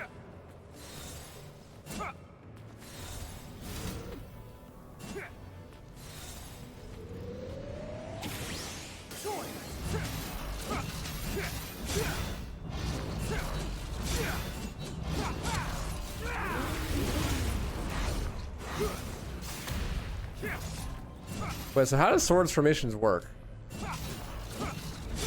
You have to like charge it? I thought it just happened all the time. See, like this is what I was talking about. Did I need to charge it for that to happen? Or does that just normally happen in DT, but it happens outside of DT if you charge swords formations? Yeah, okay, it always okay, I see. Probably kind of a wasted move then, but whatever. This is the real deal. Full speed ahead.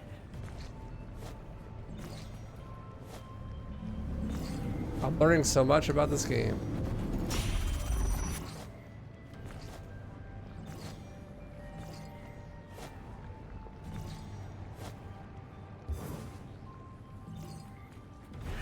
And all of my knowledge is going to come into practical application right now.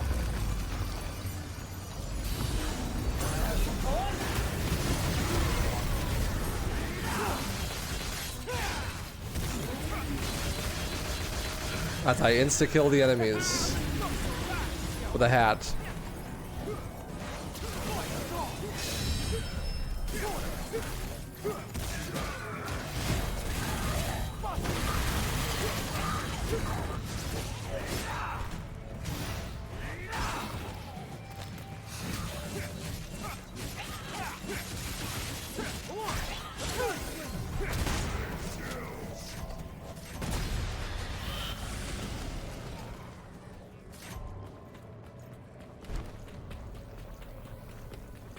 Well, we'll see how long that fervor stays when I start playing the game from the get-go without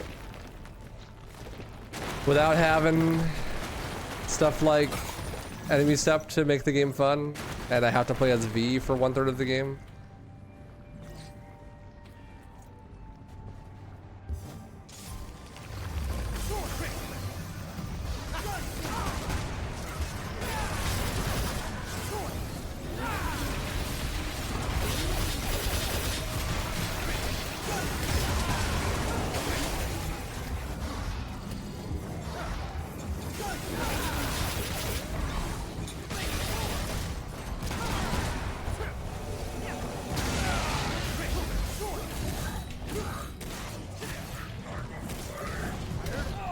Bruh. B skips should make that more variable, in theory, but the problem is they're hard.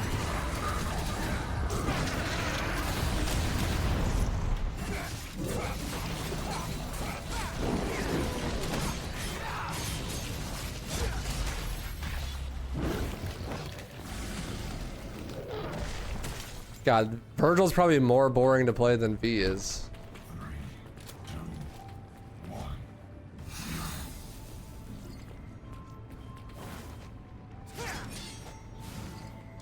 Granted, I haven't actually played as Vergil in this game, so maybe not, but...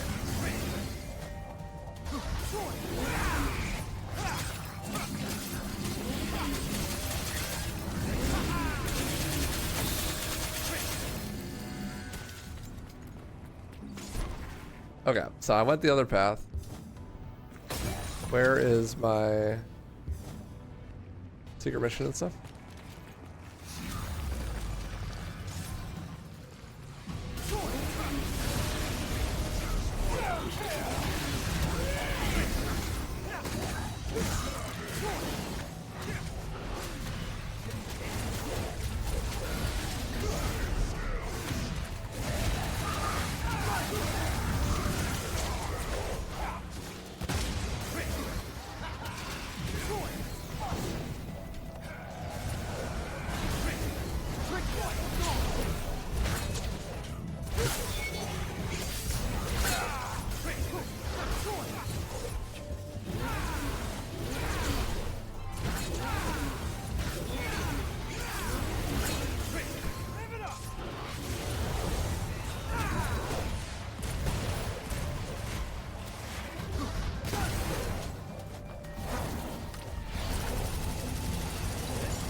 Bunny gotta go burr.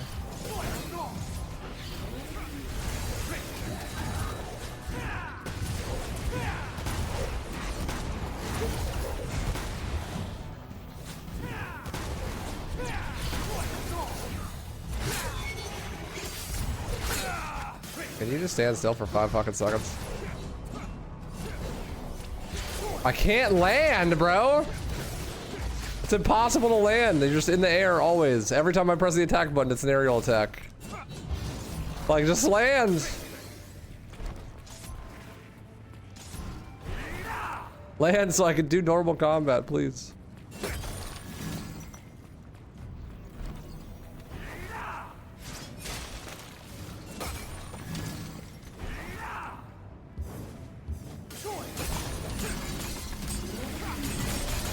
Yeah, thanks, Stash. Appreciate you, dude.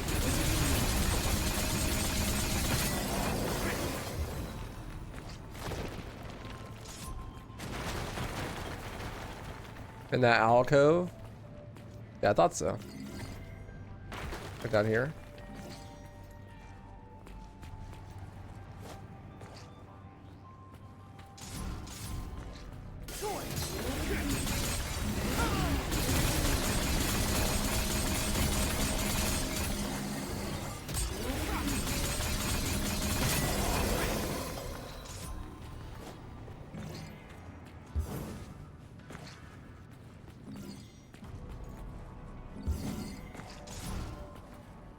And it would be great if not every fucking environment looked exactly the same.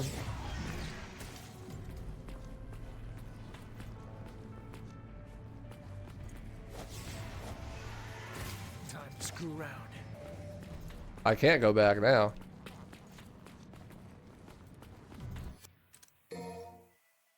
It'd be sick if I could fucking see anything, if not every single environmental piece looked exactly the same.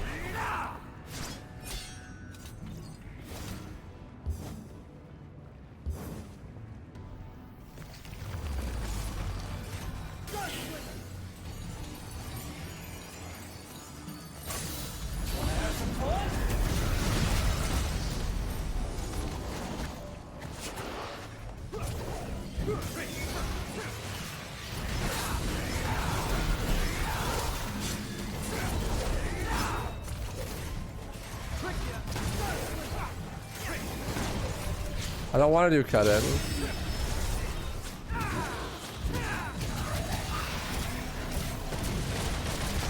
I want to do shotgun stinger.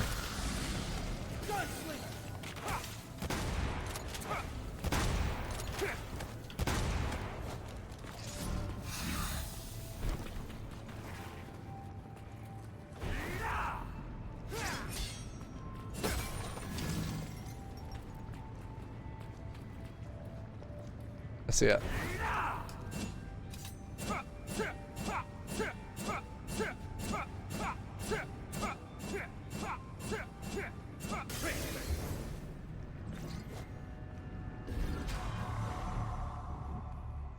Found it.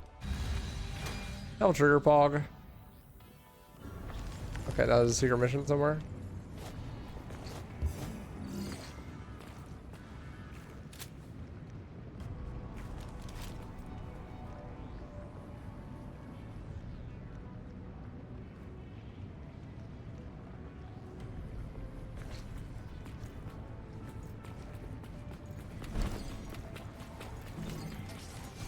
I miss it by dropping down here.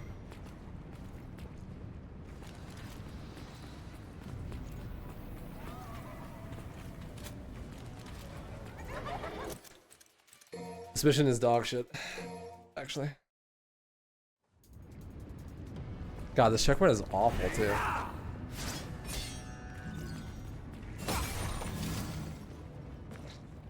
This mission just blows ass in general, which is crazy because it's a Dante mission, but might unironically be the worst mission in the game.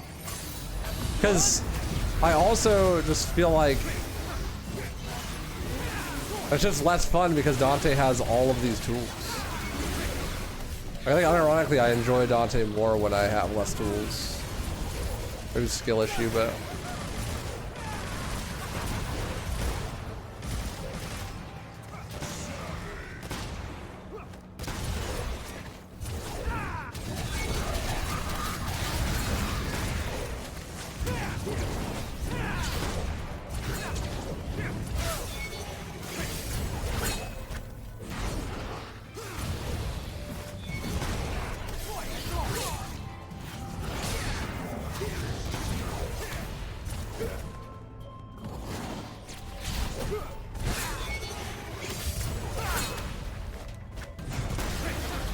Couldn't give him less tools? Yeah, I just wanted to show off everything now.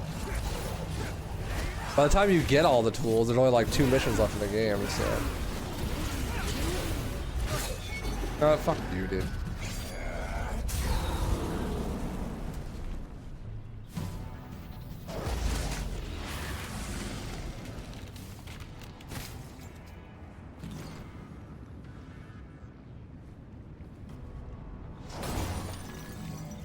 Traversing with STT.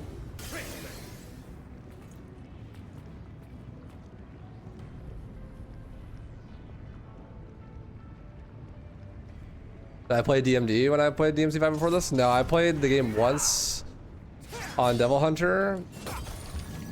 Booted up a second playthrough to see if I could play as other characters instead of V. I couldn't, and then I never played the game again, besides speedrunning. Because I was like, I'm not fucking playing as V again, it's just not gonna happen. I did beat the prologue on every difficulty though. So.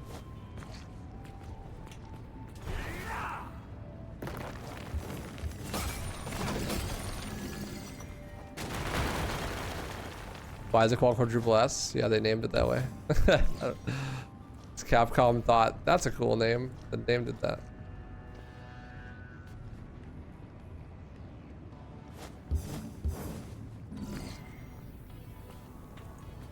Oh, I see it.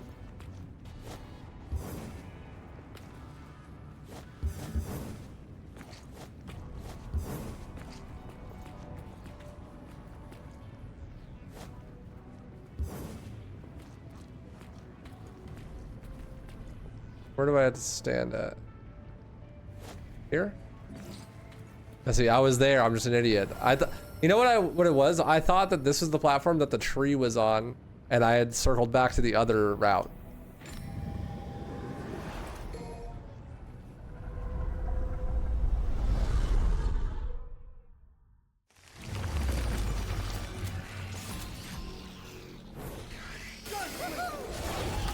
How do you, what's the move?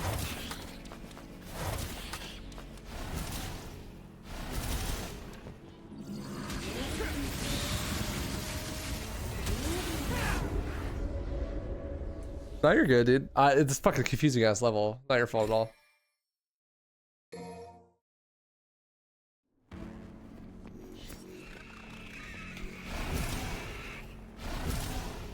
Come on.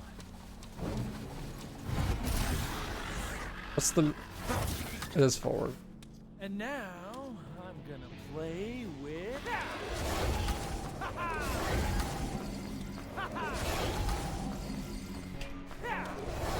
What's the move?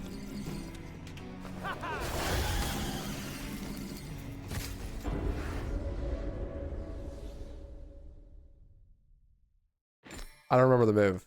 Which move do you do for this shit? Man, I'm bored. Come on.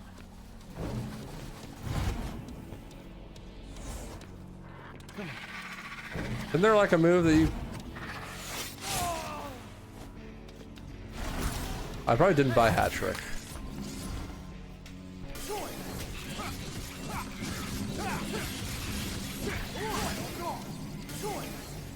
He died. Oh, I got, no he didn't. I won. Sorry, I designed this level. Damn you, Murasama. How dare you.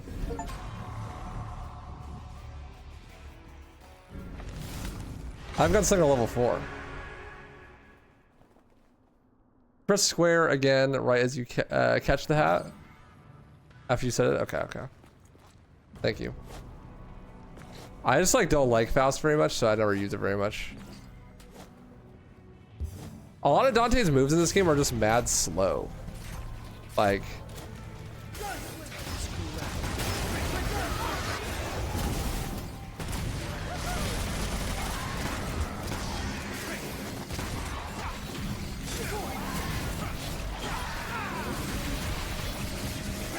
Like, Cav is super slow. The hat is super slow.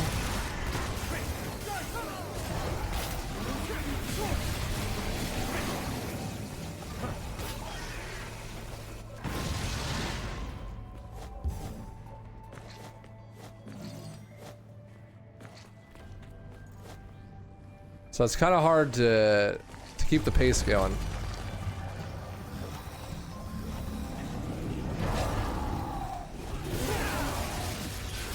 Especially when you have so much easier options. Like just using the Faust hat to insta-kill all the enemies, or real impact, or just using Cav in general.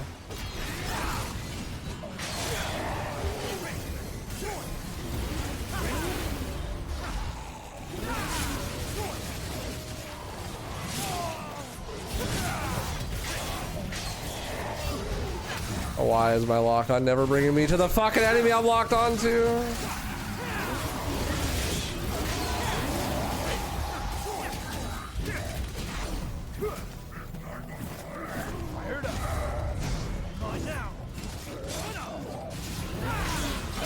I keep trying to do shit that I don't have on this moveset anymore.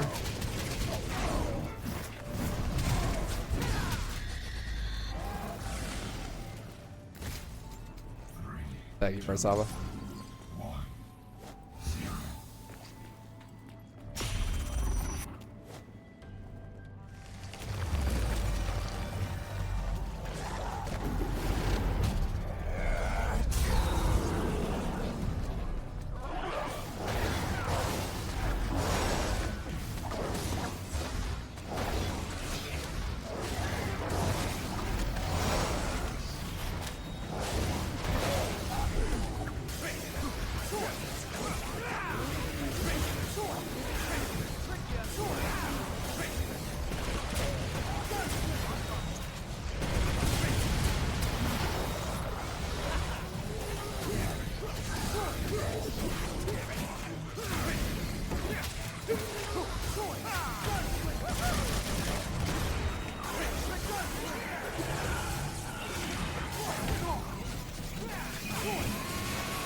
Yeah, we got the orb.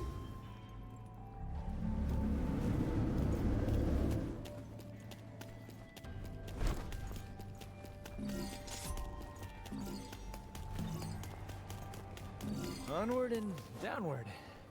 Oh well, better get to it. You could get it all in one go? I thought so. I thought you could. Next time. Next year when we do this again. We'll get it all in one go. But I have a little bit more game knowledge about DMC 5 and probably enjoy it a little bit more.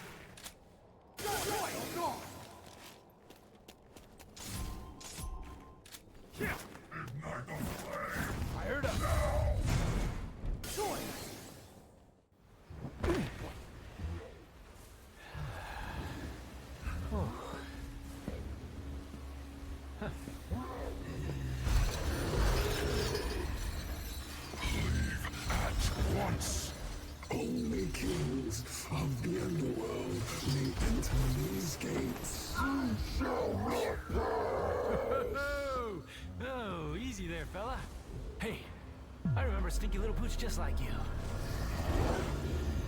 You insult me, foul-scented creature.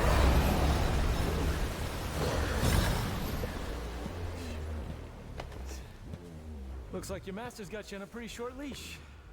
Come on, little puppy. I'll take you out for a walk. Come on, let's go.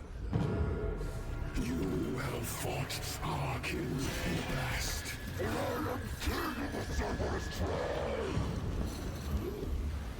They were weak, but we will feast on your flesh and gnaw on your bones.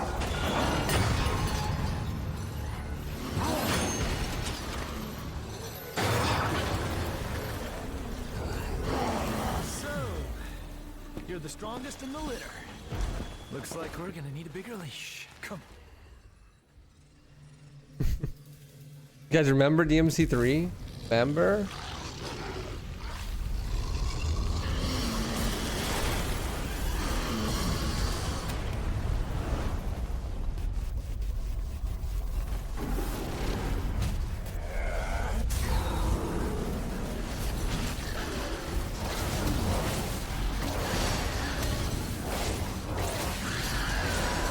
Remember?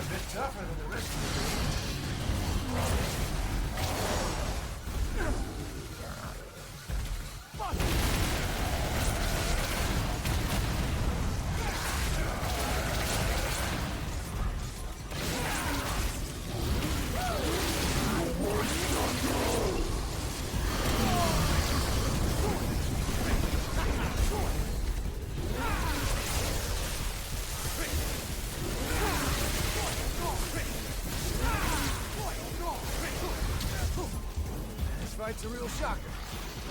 You holding up okay there, pup? I'm frozen. It's frozen too.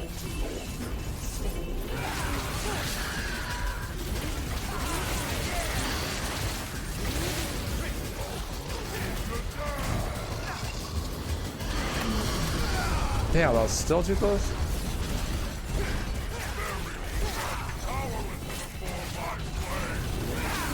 Name dropping burial. All right, I'll see you.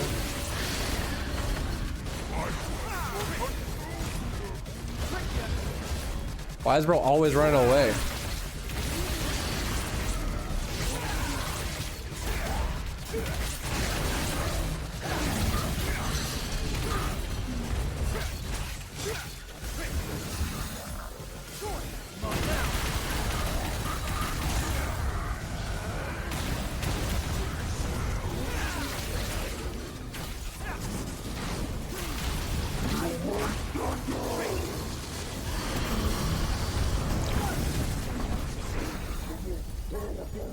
Stylish finisher.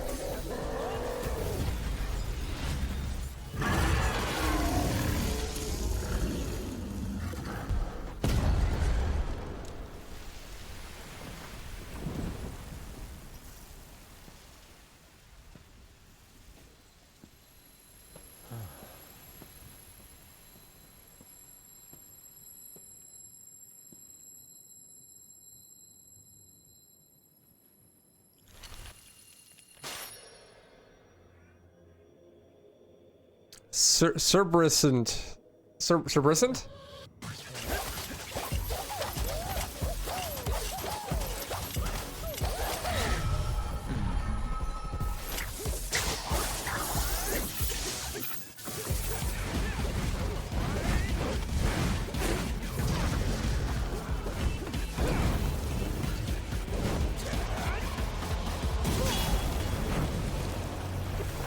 King Cerberus is such a cool weapon. I like how it thematically ties into the boss too.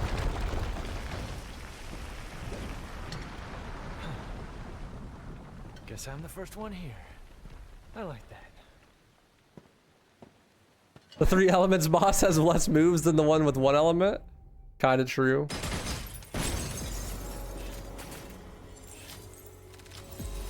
A rank, ain't no way. Washed. King Cerberus. The power of King Cerberus dwells within the shape-shifting weapon, changing attacks with ice, fire, and lightning in each form. I think it's cool because, like, he's got 3 heads. One of them's ice, one's fire, and one's lightning. But, like, the number of the head changes the amount of spikes on the nunchucks. So, like, the 3rd head is ice, so the ice nunchucks have 3. And then when it's lightning, there's only 2 rods. And then when it's fire, it's just a staff because it's just 1. That's kind of cute.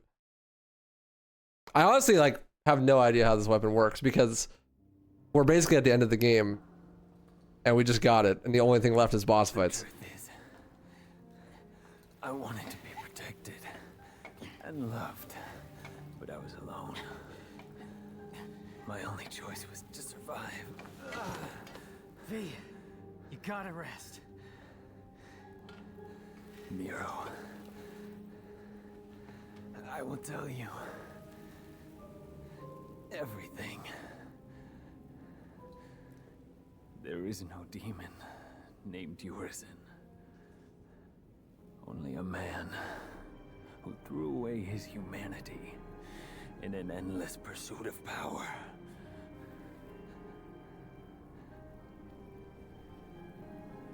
He is Dante's older brother. Dante's brother? Yes. And His real name is Vergil. What? No fucking way, dude. Nuh-uh. No way. What? No way, dude. For real? On God?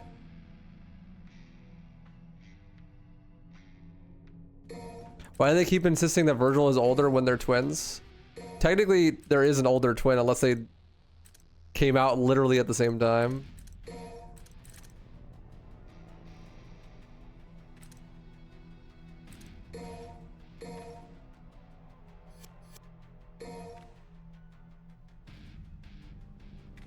Who is Vergil? Some fucking loser who's written poorly.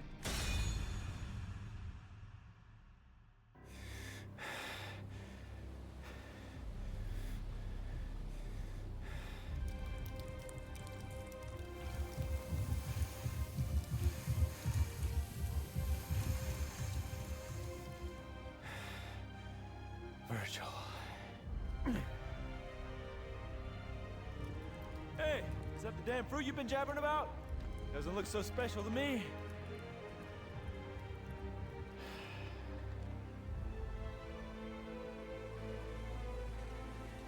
Yep. This is where it all started. That day Mother saved me and left you behind. The thing you don't know is, she tried to save you too. She kept searching and searching. Until I killed her. I have no recollection of this tale. Or this place. It's all an illusion. Created by this extraordinary fruit. Its power, you see, is all I ever wanted. And with this, I will have everything!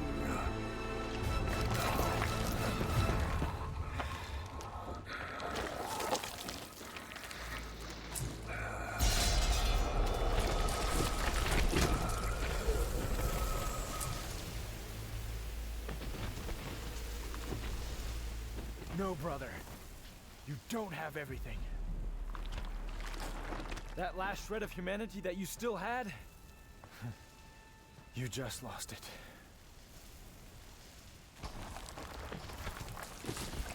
That is nothing but the pitiful cries of those without strength. Come to me, brother. I shall enlighten you. Dante! Yo, it's Balrog from Street Fighter.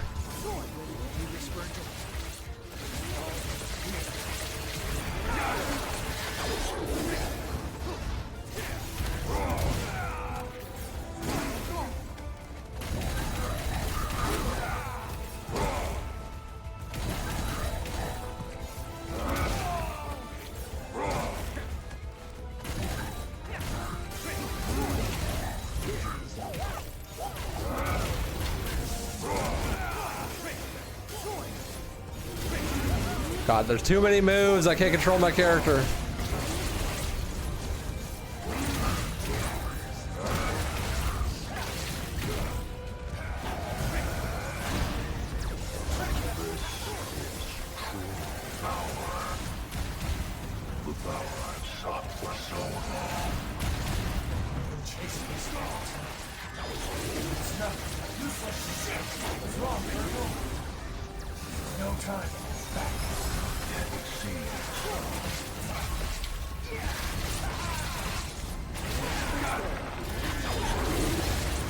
I can't tell what's going on because there's too many particle effects, but I think that I'm winning.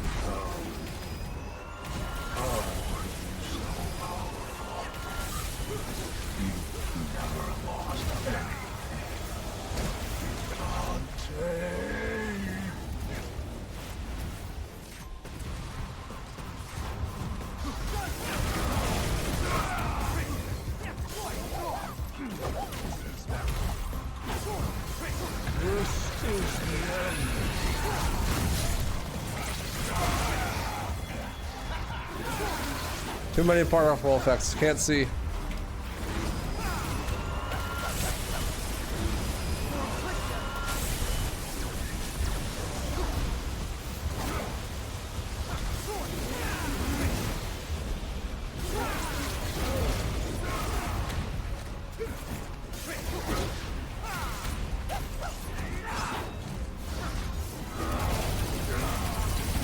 Good buddy guns, bro.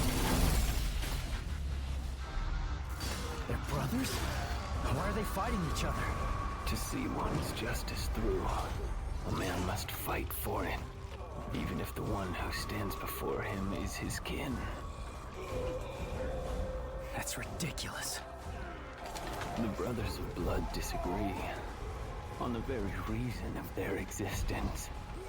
They must fight.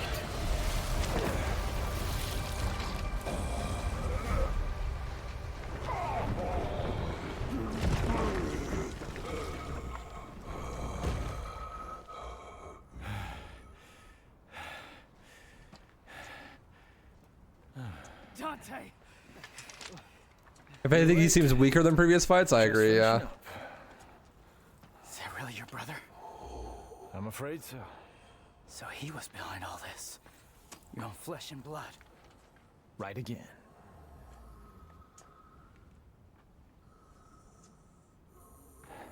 In the last throes of defeat, I see.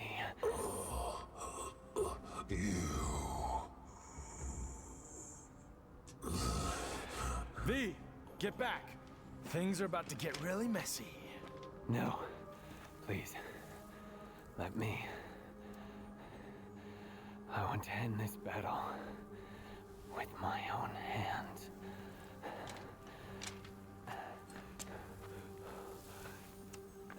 Give me my lotion, Urizen.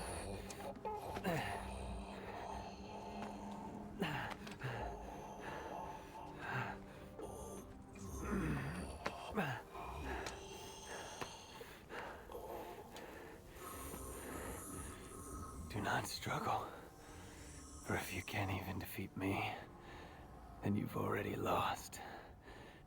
I will not lose. Not to Dante. I need power. More power. I know. We are one and the same, you and I. But you've lost me, and I've lost you. Yet we are connected by that one feeling. While thy branches mix with mine, and our roots together join.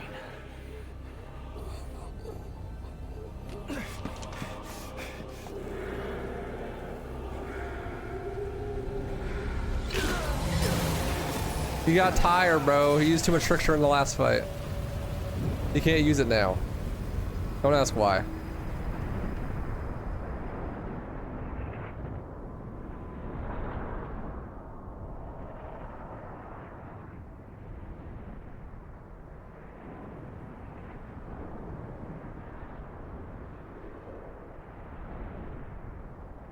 Oh yeah, just shoot him.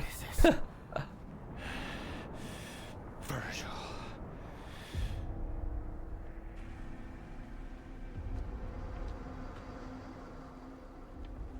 Bro looks confused.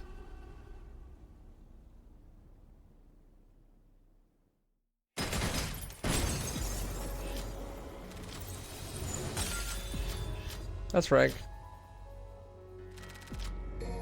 I am the snore that is approaching.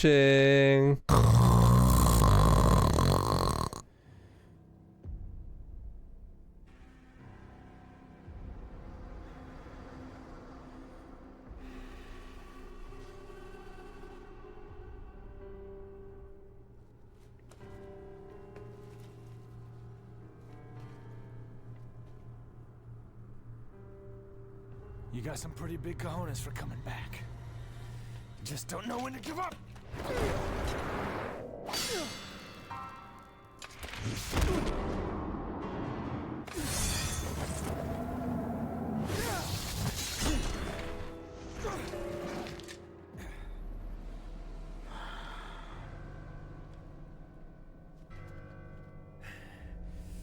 out of my way, Nero!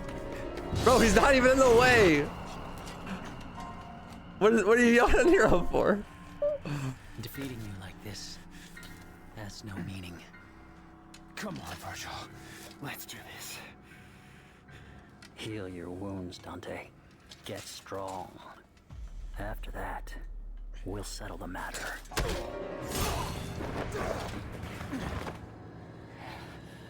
You're just kind of standing there.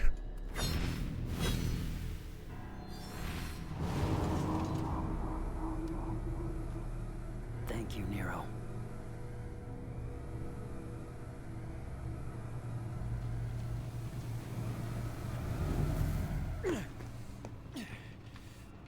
Damn it. If that's your brother, what happened to V? He returned to himself. Go home, Nero. This doesn't concern you. Like hell. I lost my right arm because of him! This is not your fight. I need to stop him, and that's all that matters. I'm not gonna let you have all the fun, Dante! You don't get it. Let me guess. I'm dead weight? Well, you can show it, Nero! What is it then? He's your father! What? How does bro not know that? What?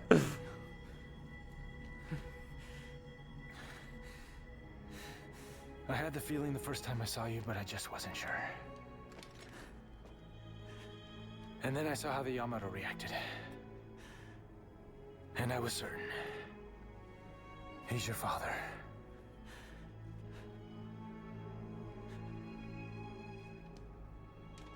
Now he needs an ass kicking. But I can't have you go kill your old man.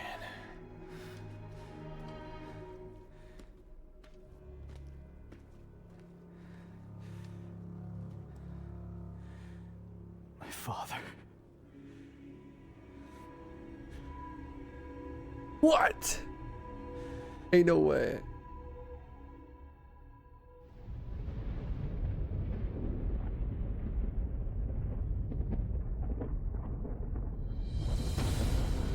Yeah, I like how Dante never bothers to explain that Nero is Vergil's kid in like the years since DMC4 for no reason. That day, if our positions were switched, would our fates be different? Would I have your life and you mine? Hey, it's the plastic chair. Let's settle this. Dante.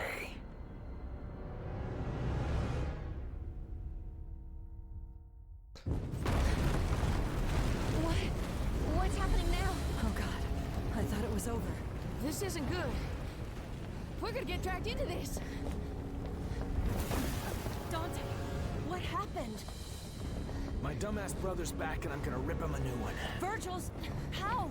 Dante! They never explain how. That's how. Paid for it, so consider it a rental. Hey, you can't just... Okay, we'll take care of that later. Right now, you three get the hell out of here. I'm gonna go take care of old douchebag. Got a feeling this one's gonna be a doozy. Why would you mod the plastic chair out of the game? Okay, so a lot of people might not get this. Devil May Cry is one of those fandoms where there's a lot of people who like to enjoy it, but they enjoy it purely voyeuristically. Like they watch people play the games maybe, or they just like see the memes and enjoy the Reddit drama, right? But there's a really, really common meme in this game of that scene where Vergil like sits down at the top of the Qliphoth, right? Someone modded the game to make the Qliphoth tree actually just a plastic chair, like one of those generic outdoor plastic chairs. And that meme was so prevalent it was like bigger than the actual game itself, to the point where there are people that like, there's this iconic tweet, absolutely iconic tweet from this person who is like a longtime Devil May Cry fan who loves to like argue and talk about Devil May Cry like lore and fandom shit on Twitter. And it's like 6 years after the game comes out or something crazy.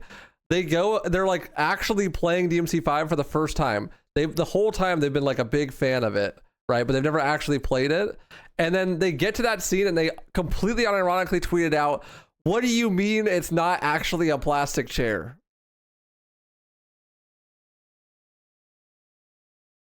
I hate fandom culture so much. Like, I hate DMC 5. Not really, but that shit is like, come on, man. Like, come on, man. It seeped into the fandoms that you were a part of at the time too. It was bad, dude. It's so bad. It's so bad. I hate fandoms, man. Don't fuck with Devil May Cry fans. We don't play the games. Oh, man. Okay, so like, there's so many things wrong with the fact that Urizen is Vergil. Like, so in DMC 1, Dante kills Vergil, who is under the control of Mundus, and he is unequivocally dead. And Dante gets his half of the amulet, which is super important for powering up Vergil. There is no explanation as to how Vergil is alive after that. He just is retconned to be alive at some point. And then he's weak, and then he splits himself into two, into his human side and his demon side.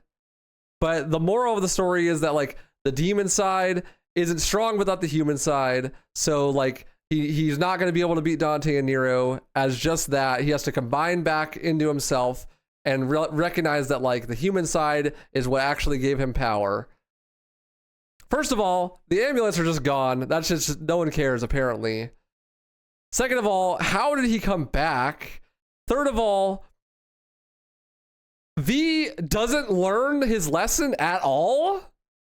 Like throughout the entire story, V is Vergil's humanity, and he's supposed to be like learning that, yes, like what I did. He even says that he feels bad about the stuff that he did when he was Vergil because he knows that that was bad, and like true power is in humanity, right?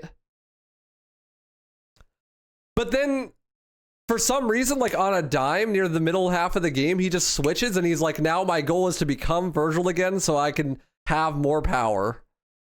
Bro just completely unlearns the whole moral of his whole journey for no reason. Like, why? What? That doesn't make any fucking sense. And then they just sit there and let him combine back into Vergil. And then he's just miraculously full power. And now he's sitting there like pontificating about the nature of Dante and his relationship, as if he didn't already learn the lesson as V, that what makes them powerful is that they're human, and the reason he'll never beat Dante is because he'll never embrace his humanity. That's the whole point. That's the character arc that V went through, and him becoming Vergil again should mean that he learned that lesson, but he just is like, nah, fuck it, I'm just gonna kill Dante again. Like, what? It doesn't make any fucking sense. This writing is so bad.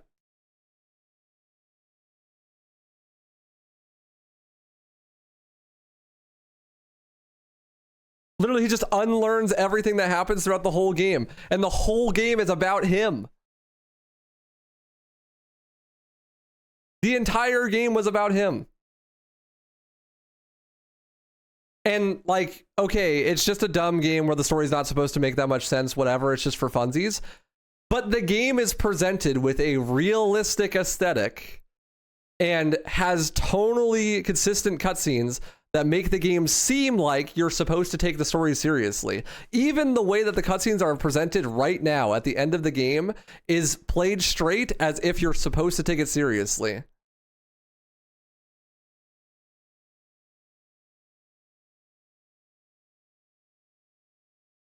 So then why is the writing so bad? The whole game is about Nero not knowing what the fuck is going on, but like, there has to be things going on that make sense for him to understand what's going on.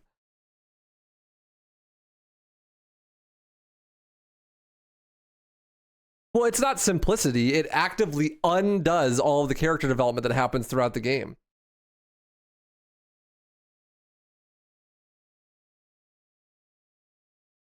5 is just one big action game with no story. I agree. But the fandom would like to beg to differ. They like to imagine that the thing is like so much deeper than it is, and that the lore and blah blah actually are what matters, when really it's just a nonsense game with like good combat, right?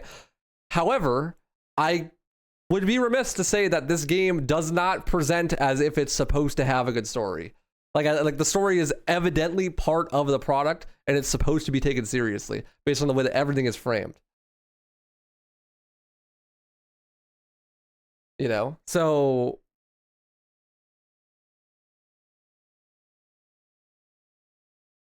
the story is not simple, and that's what's wrong with it. For real, it's like the details make everything not make sense.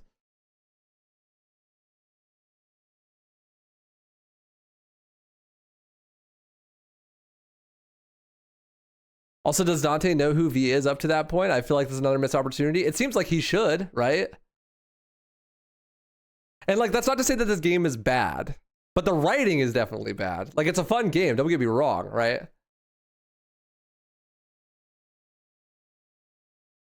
In DMC 3, Dante cries for losing Vergil, and now that he's finally back, he suddenly wants to kill him.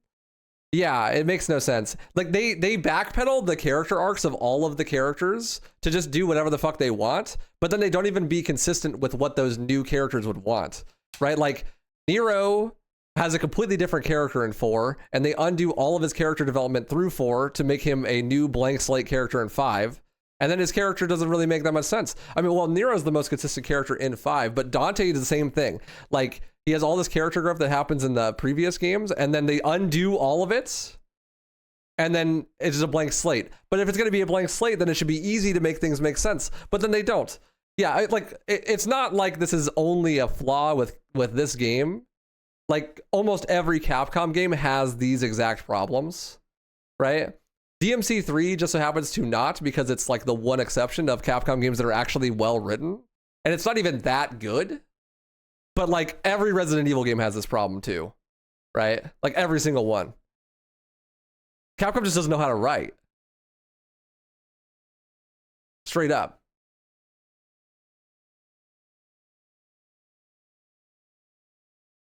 You don't get it, waifu? Dante equals Lift funny pizza man.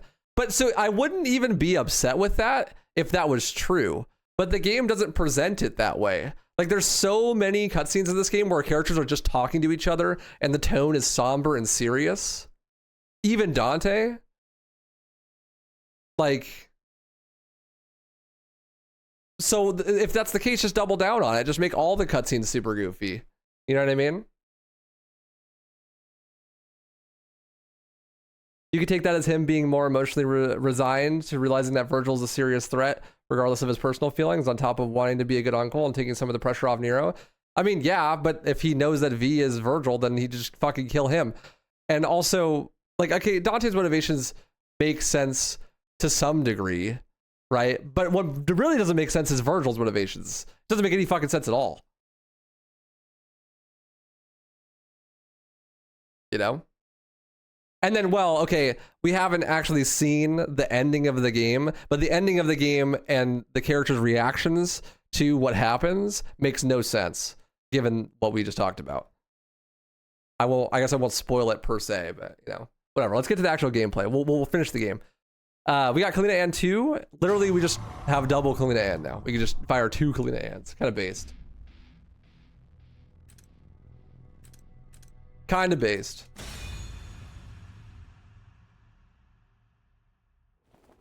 Yeah, surprisingly, it actually gets worse in relation to how the writing goes at the end of the game. I would have guessed you'd come back. Damn it, V. Was this your plan all along?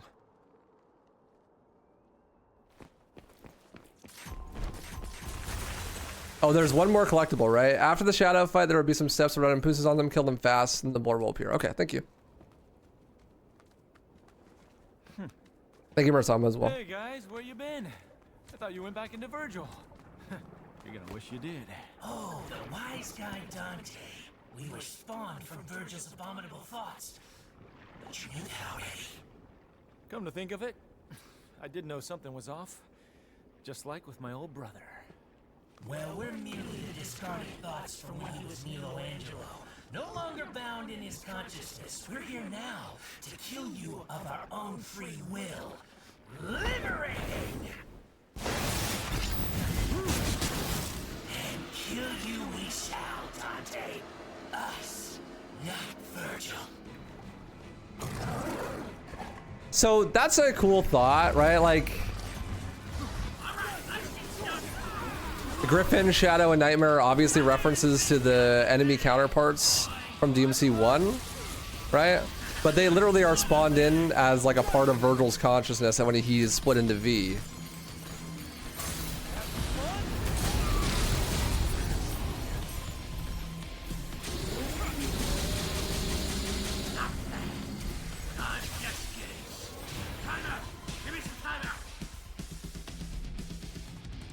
But then, like, why would they exist afterwards? That kind of doesn't make sense. Can't wait for the rematch. You can imagine that maybe like there's some justification for them being like, okay, well, we exist now.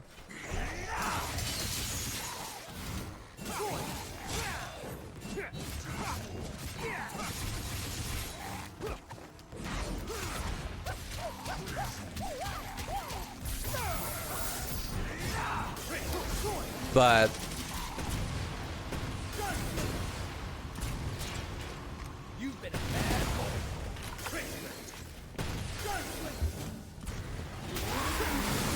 it still doesn't really make that much sense. And then what's their motivation afterwards, right? It's like they really want to kill Dante because they still are a manifestation of Vergil's thoughts, which would be as Nello, which is he wants to kill Dante, which is not actually different than Vergil's current thoughts, actually.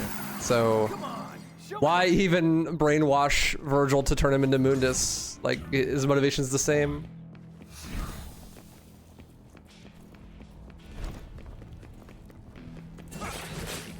They just want to die? Why?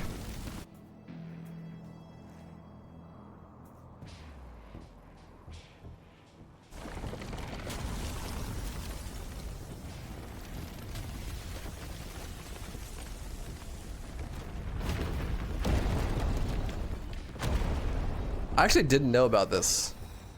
That you can like change the ending encounter by breaking things.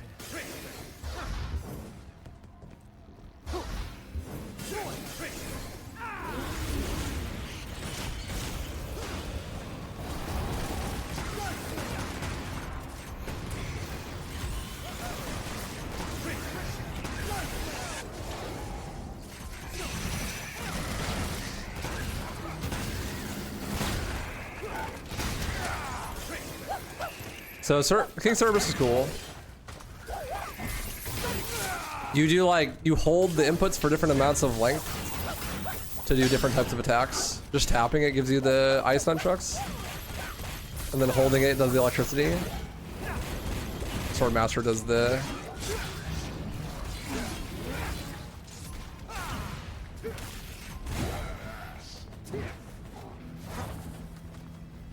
Too many moves that do too many things, man. I like literally can't control my character.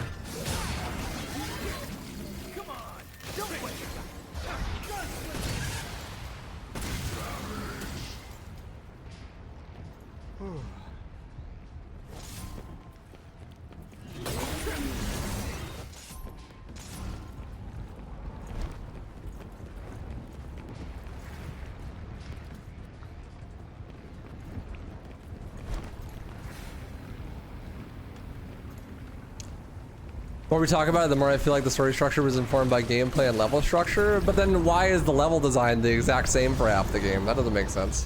I guess you're talking more about like, oh, well, we need a mini boss before we go back and fight Vergil again, right?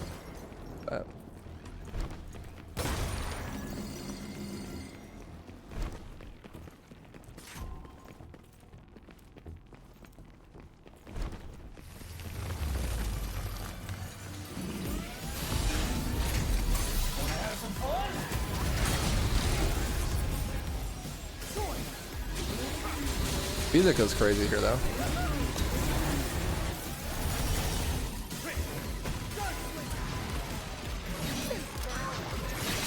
Ouch.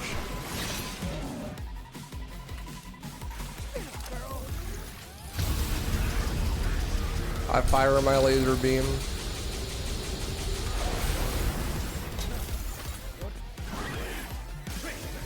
Running away? Nah. This whole section does feel a lot like a remember DMC1?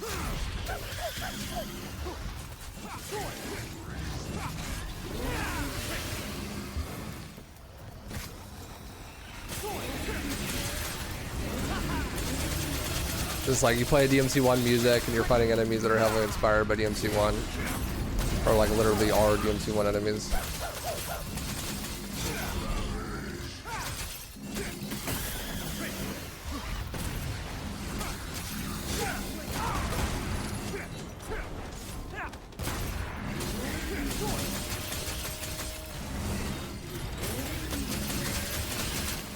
There we go.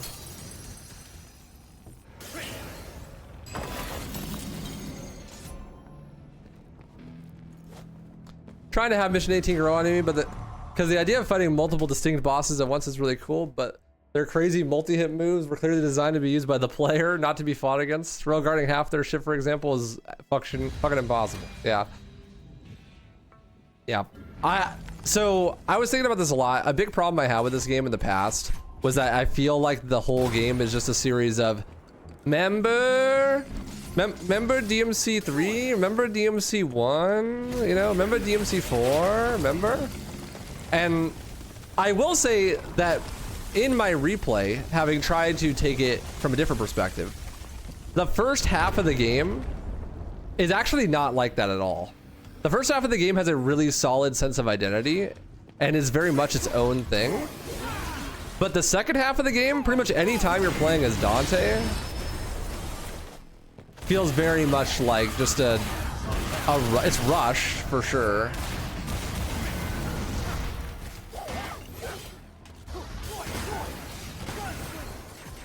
But more specifically, feels like it doesn't really have a whole lot of identity of its own.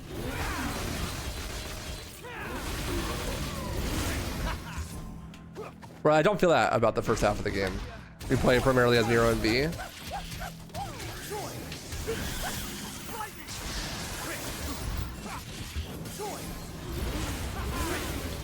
The second half being rushed is the DMC4 reference. True. Yeah, but I only feel like it's nostalgia bait in the second half of the game. Like anytime you're playing as Dante, you know? It does actually feel unique.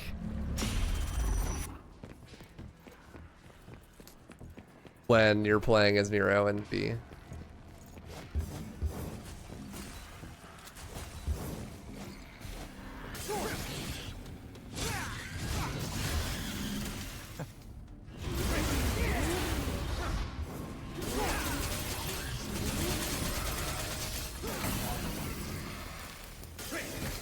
I've like never explored these areas. This is cool.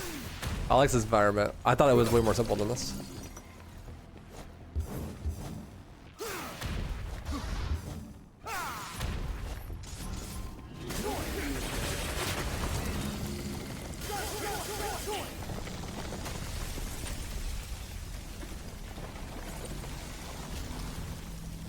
Feels like DMC never recovered from that gay cowboy fiasco. It feels like the game doesn't want to be what it was back in the 2000s. Is it that? Or like maybe that's just because Itsuno doesn't want to make more DMC games or something, right? Like maybe that's just literally true. Like that they just didn't want to do that anymore. I don't know that much about the history. Obviously the marketing makes it seem like they're very confident in it, but it'd be an absolute suicide mission to do anything but that in marketing.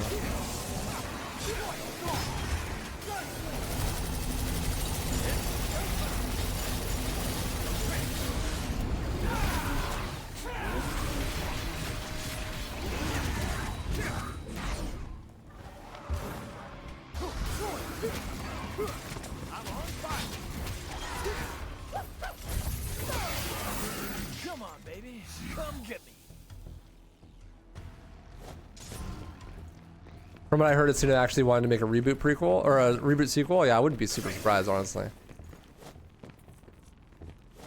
It's not bad. So I will say the whole like remember all this cool stuff and it being referential isn't actually a bad thing in and of itself, Because like, yeah, I mean, it was 11 years since the previous games came out, right? And so having nods to the fans and stuff is cool. But I think the problem is the game sort of devolves into that and forgets about anything else. You know what I mean?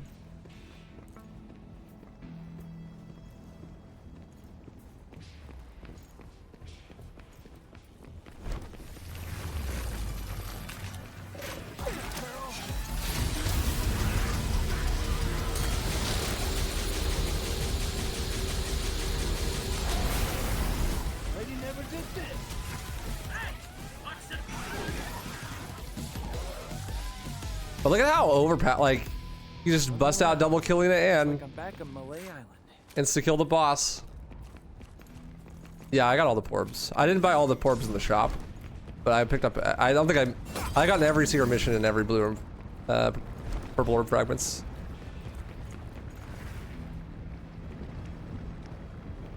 It's never bad to nodding to past stories in games if done correctly. Oh, I agree, yeah. It's just like, you don't want that to be the whole game, right? Like, the fact that the story just completely falls apart at the end is unfortunate. They don't stand a chance. Are they trying to atone for something? And again, I wouldn't care that the story falls apart or doesn't make any sense if the game presented itself in a way where it was like, yeah, the story doesn't matter. But that's not the case at all. The game is like, the story matters a lot. Watch all these cutscenes. You know? That's not to say it's not a good game though, because it definitely is. Like, it's a very enjoyable experience.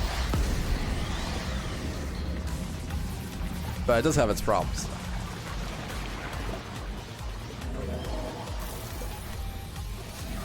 Bring it on. This is great. This is the fight with all three at the same time that we were referencing earlier. The only one that actually matters, though, is you have to kill Nightmare. As long as you kill Nightmare, then the fight ends.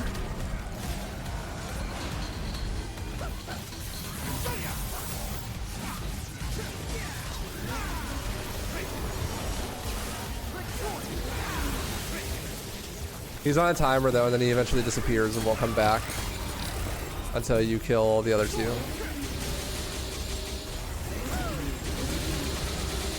It's reminiscent of the Nightmare fight in DMC 1, right? Like, you have to defeat another boss in order for Nightmare to come out.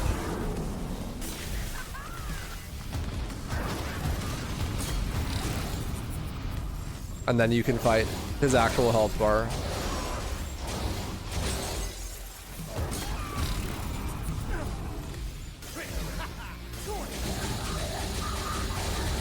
And you're destroying cores as well, yeah.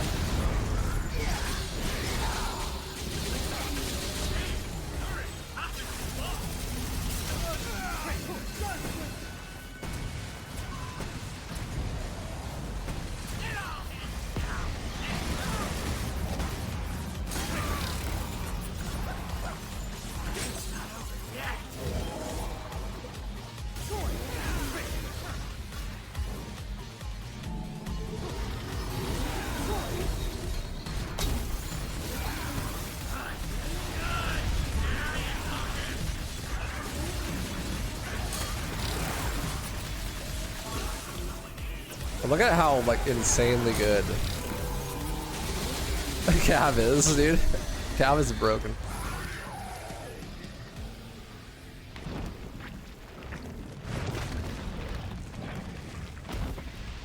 Should have known better. You got a good heart, but you're about as sharp as a marble.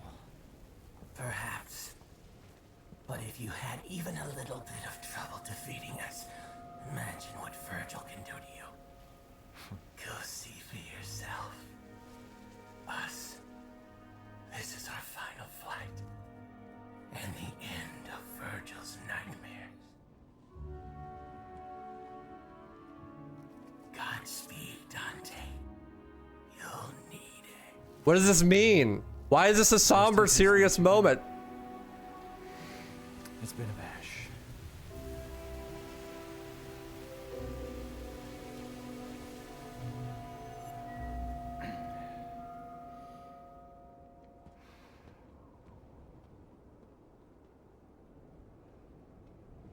Rest in peace, little chicken.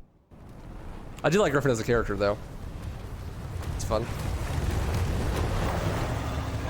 Nero, jump in!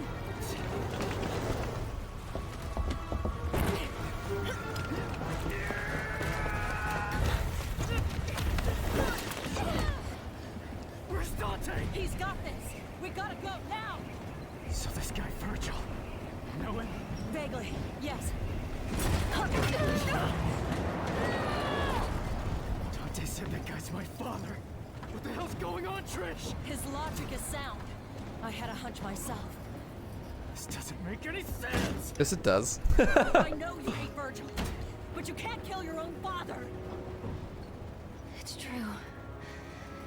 You'd never recover from that. You saved us. You should be proud. Now you can put all this behind you. Go stop the car! Stop the car.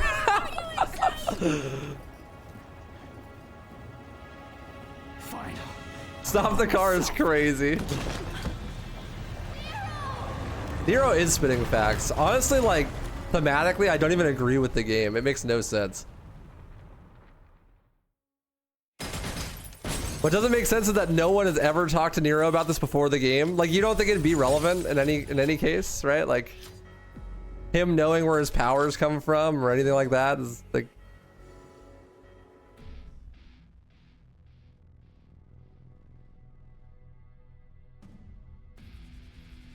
In the manga, they explain that the pets contain his bad memories, so they wanted to die so they could free him of them. Okay, but then that makes even less sense as to why the ending of the game happens the way it does.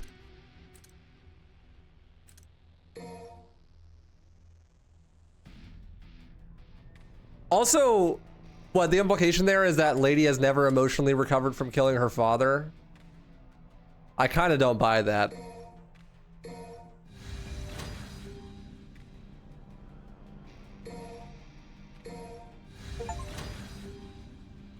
How does Nero not realize this? In 4, he is told he's the blood of Sparta, and so he knows he's related to Dante.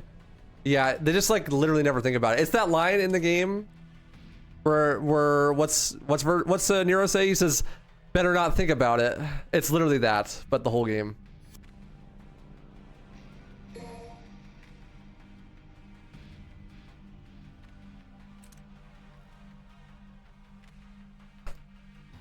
Yeah, it makes no sense. Like, Nero being Vergil's kid actually makes no sense, given the context of what Vergil's character is, but everything surrounding it makes sense, right? And it is true, so... Lady cried when she killed her father? Wow, that's crazy. She cried? That's... I think I cried the last time I stubbed my toe, alright? Devils may never cry, but people do. I think you'll recover, you know? Like, it'll be fine.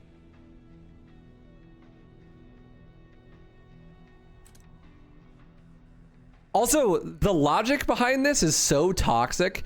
It's like, it doesn't matter how bad of a person your family member is, you should always support them because they're family. Even if they're literally Vergil. Excuse me, what?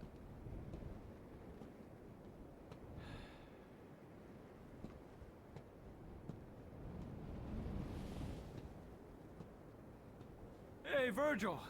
Your portal opening days are over. Give me the Amato. If you want it, then you'll have to take it. But you already knew that. I had a feeling you'd say that. How many times have we fought? Hard to say. It's the only memory I have of us since we were kids.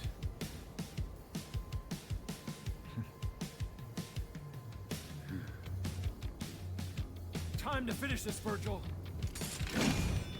Once and for all.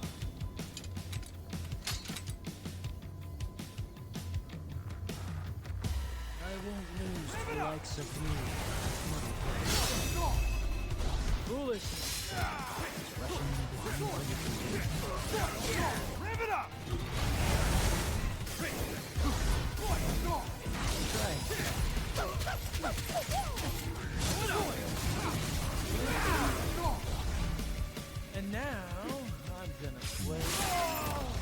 Now I'm gonna get my ass kicked.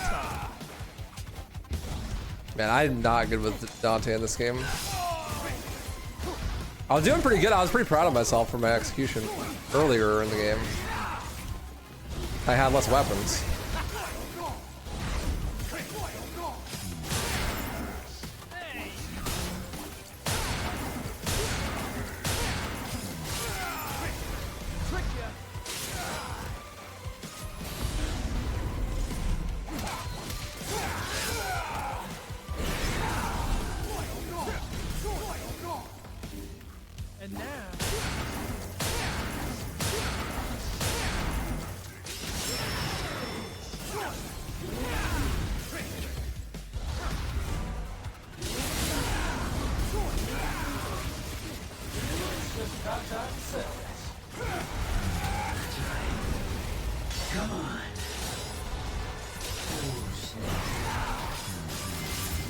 I'm dead.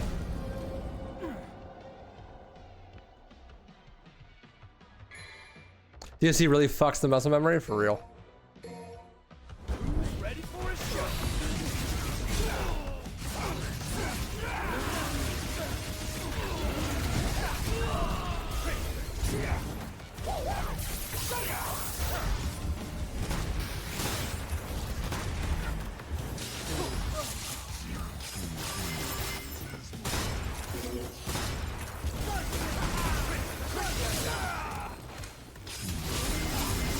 Haha, Cavalier go burr.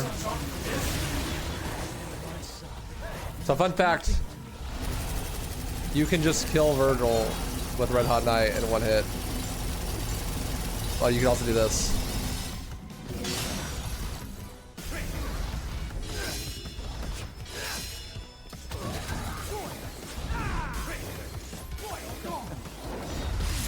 Just like old times. Ouch.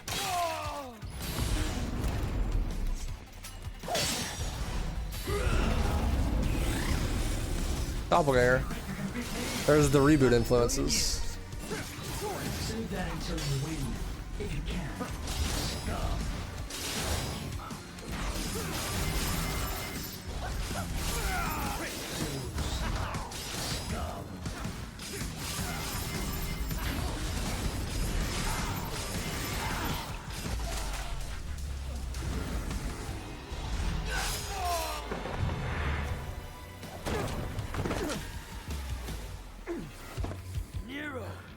It's my son. Yeah, dumbass. You can't remember through that thick skull of yours? Well, well.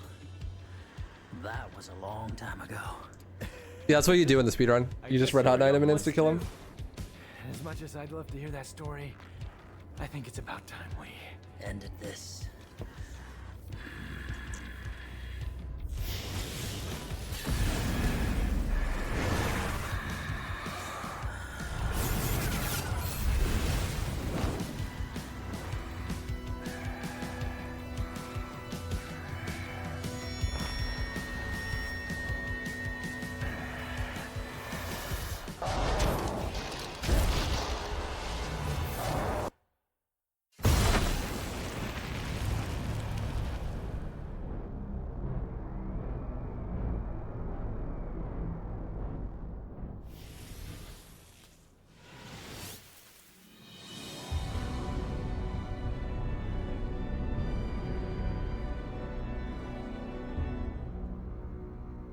That's his reaction to knowing he has a son? This guy is not fit to live in society, for real. Yeah, it's consistent. It's really easy. You just activate DT.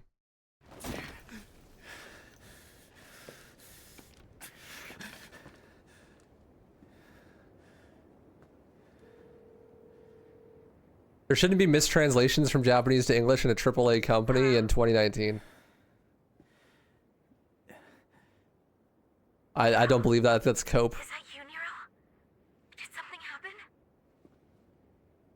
Kyrie. When I was a kid, I was alone. You and Kratos were all I knew. Kids, what the fuck are you talking about? And now all of a sudden I find out I have a family. What am I supposed to do with that? You always know which path is right and which is wrong. There's no need to doubt yourself. Thanks. I guess that's all I needed to hear. Kitty has no idea what the fuck is going on. She's literally been told nothing. I have one last thing to take care of. Then I'm coming home. Also, yeah, Kitty is his family. What do you mean you have no family? And Dante.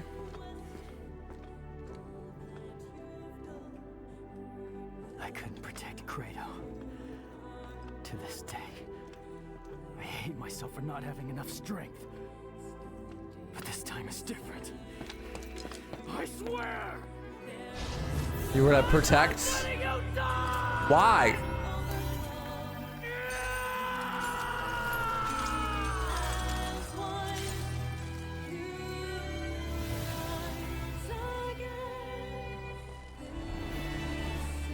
He grows his hand back? Why?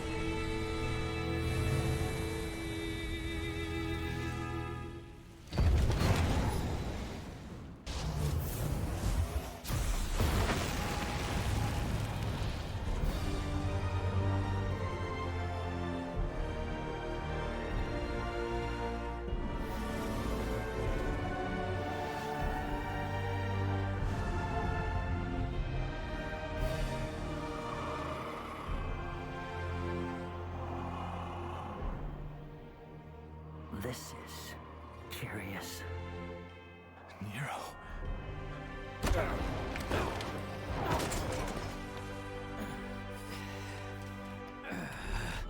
What form of power is this? What the hell?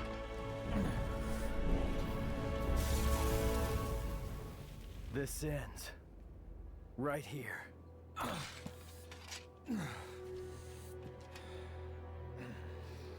Listen to me. I told you already. This is not your...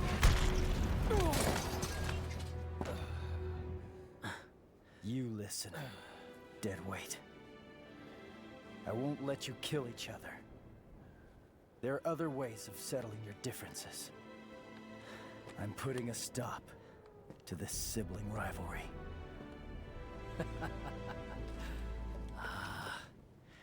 You came all this way just for that. Vergil. V. Whatever you call yourself. Dante's not gonna die here. And neither are you. Do you have a problem with that? Not gonna die my ass. That bitch slap nearly killed me.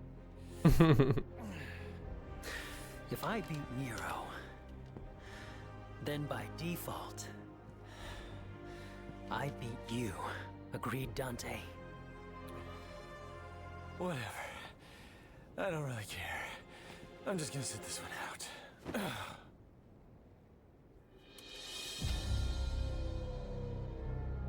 When this is over, I'll make you submit. Father.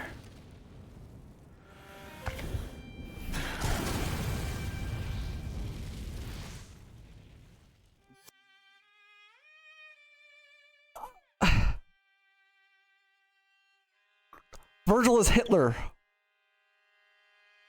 Chat, Vergil is Hitler. Nero found out that his dad is Hitler and he's like, I'm gonna make sure they don't kill him. Like, because he's family.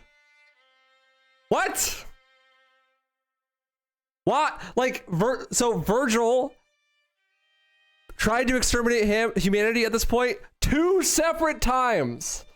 And in this game, split himself into his human form and demon form, and even his human form turned on humanity, knowing that what he was doing was wrong, and said, fuck it, I don't care. I want to combine back into my demon form so I can kill humanity again. He has literally gone through the whole character arc and came out the other side saying, yeah, I don't care. I still want to kill everybody. And Nero's reaction to this is, I don't care. I'm not going to let them kill you. You're my dad.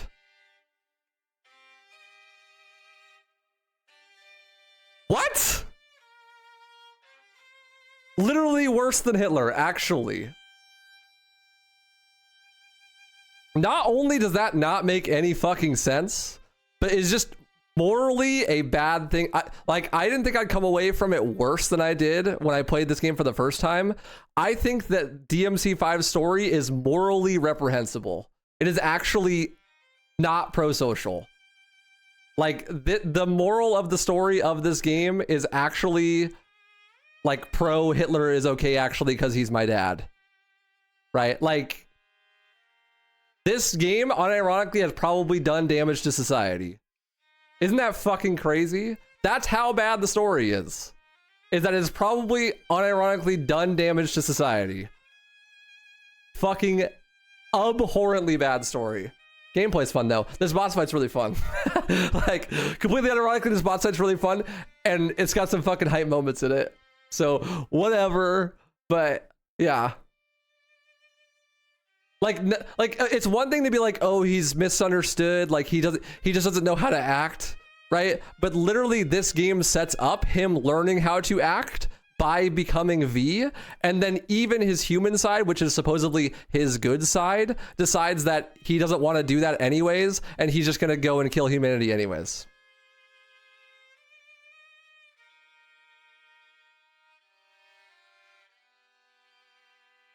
I don't think Vergil wants to kill humanity. It's that he's willing to sacrifice humanity and his twisted left for power and to beat Dante once. Okay, but even if that's the case, that's like almost worse. Bro cares so little about people that he will literally sacrifice all of them for a stupid little game. He is a completely irredeemable character.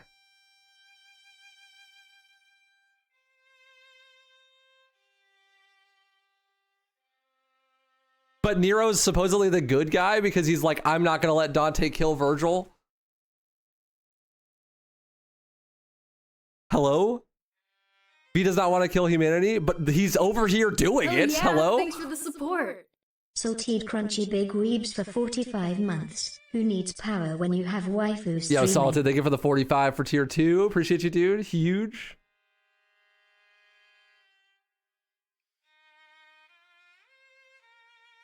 I think I'm going to bite my tongue and agree to disagree. I think it's better to view the story as badly written and closer to a lot of the Greek stories of gods in the past. That's all I'm going to say. Just because it's badly written does not excuse the moral being reprehensible. There's no excuse for that. It is an evil message to put in media at all. Like, it doesn't matter the context. That level of incompetency in narrative storytelling does damage to society at an objective point. This is the sort of mentality that keeps people protecting like their children that like rape people or murder people. That's the same exact logic. And that is not behavior that should be accepted in society whatsoever.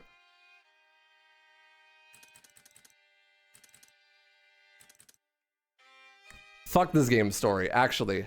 Not only is it completely incompetent, but it's like morally reprehensible. Completely unironically.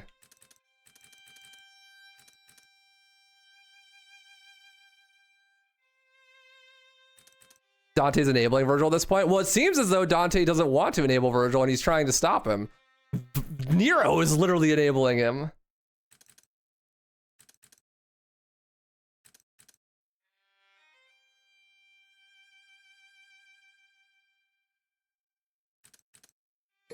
Anyways, let's have fun with the boss fight because the boss fight's sick. Stand down. Do with me. It has everything to do with me.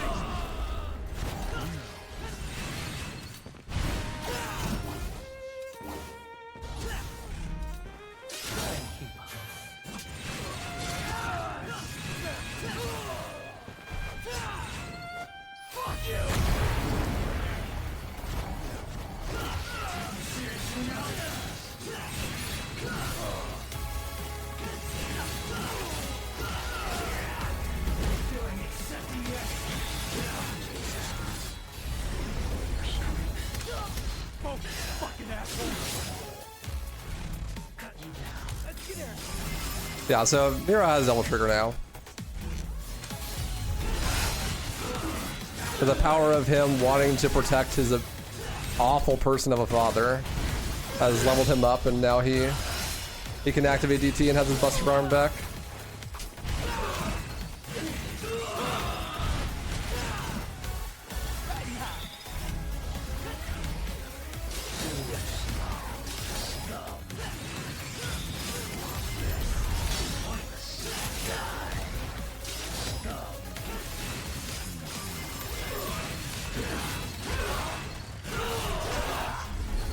Bro, ever gonna get out of DT?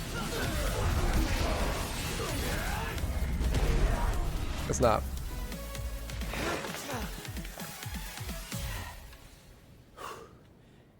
Interesting. Oh, brother. You cut off your own son's arm for more power, and you still lost. Enough, damn it! The underworld is taking over. We need to do something before it's too late.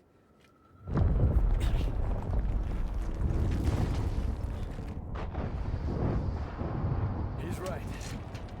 We need to close that portal. Hey, you lost, so you better do what he says.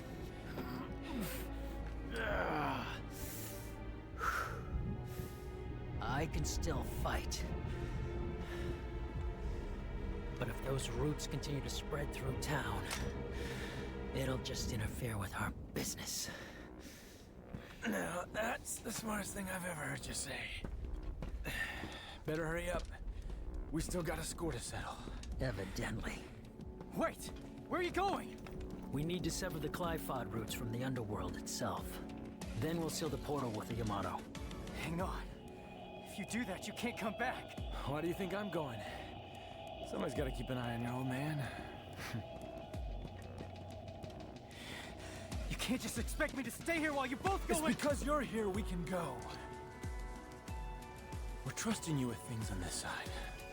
Capiche? Make haste, Dante. Yeah, I know. Hey, wait!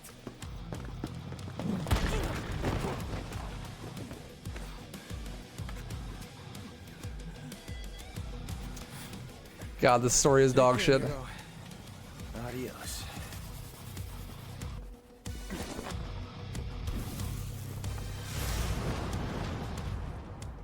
I won't lose next time.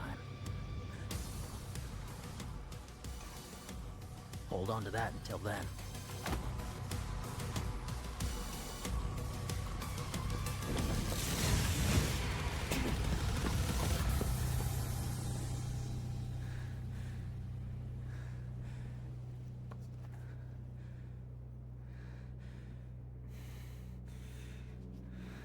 Idiots.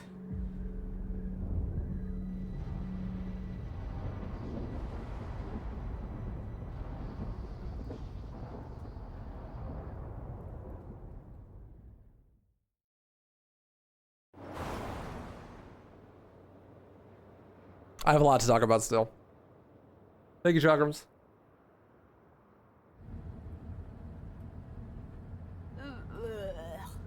Hoo-wee. I'm still in freaking shock. About what? Duh. Your arm? Who the hell grows an arm back? It's just weird. It's like a lizard tail or something. Look, I don't know, it just grew. I mean, are you kidding me? Lots of weird stuff happened. There were demons and scary plant roots and arms growing back. Lots of stuff. Do you know how much love and care I put in that devil breaker? Nope.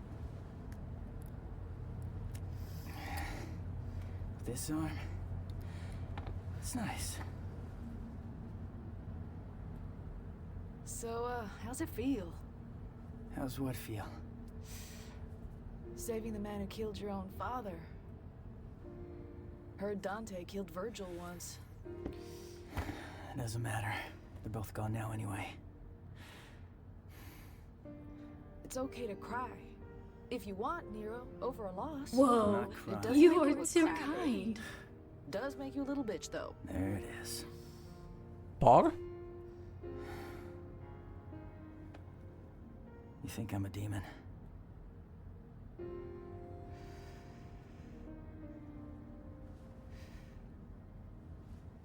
I didn't cry when my asshole daddy died. But... yeah, I know. I wouldn't be here without him, that's a biological fact. Right. All I'm saying is, tough guy, it's okay to cry if you want. I'm Devils not cry. crying. Devils cry. I'm not gonna Kittens cry. Will you Meow. shut up? Will you Puppies stop cry. it? Look at you. You're Why do you nobody's cry on crying, my all right? shoulder? Stop Come saying on, cry on cry. my shoulder. I know you You wanna. say cry again. Devil may cry. Fuck. You said it. Hey, kitty. Yeah, I'm coming home.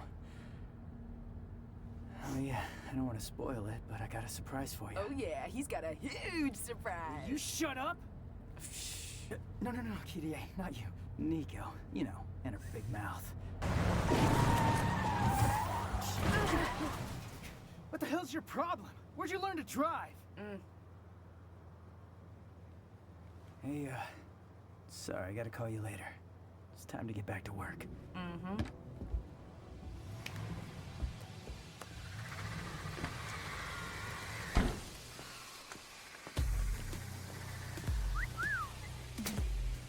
Got an arm.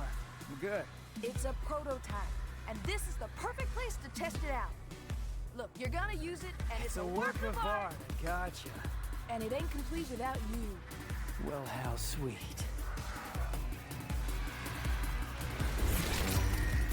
Feels good.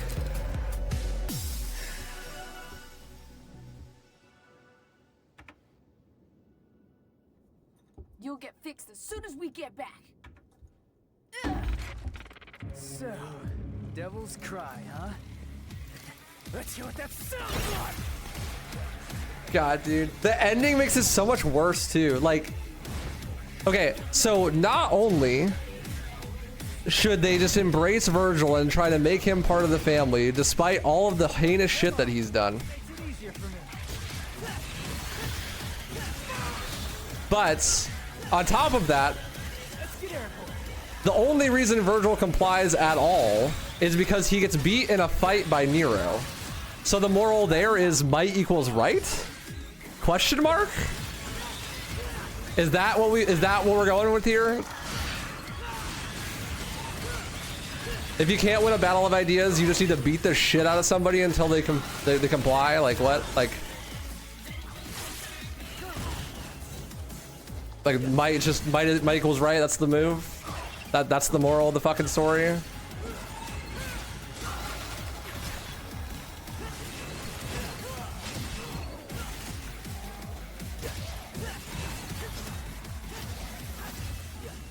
And so it's okay for you to do any number of reprehensible actions as long as you're a part of a family. The family should just forgive you, even if they're the only people that can hold you accountable. The argument there with the might equaling right is that if Vergil had won that fight and then killed Dante and Nero and then taken over the fucking world, that would have been the morally correct thing to do because he was stronger. Just to be clear, that's the message of the game, right?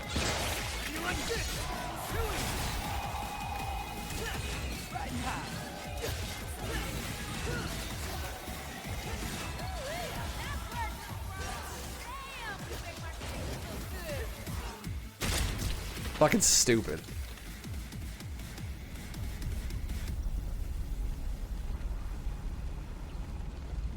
Yeah, Vergil only respects Nero's decision because he's stronger than him. Guess that's the end then. Which means that he did not grow at all. And he just immediately turns around because Nero is just going to stop Dante and Vergil from fighting. That's right. I'm more than capable of handling this on my own. You're gonna need some help. And someone to keep an eye on you.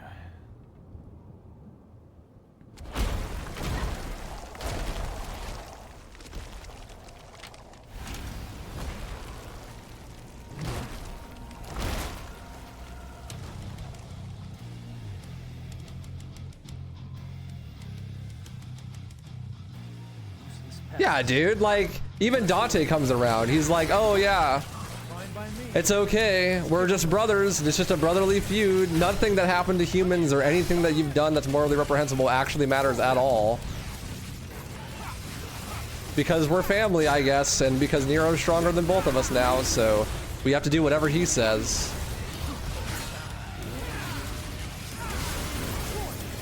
Which not only doesn't make any fucking sense and is morally reprehensible as a viewpoint for the game to have in the first place, but also completely undoes Dante's character growth in DMC 3. It's just fucking stupid, dude. And it doesn't even make sense why Vergil is the way that he is. He just wants to be stronger than Dante because he wants power, because he feels insecure about losing his mother to demons, right? But his only family is Nero and Dante, who he tries to actively kill both of because question mark? Like, power to what end? It makes no fucking sense, dude.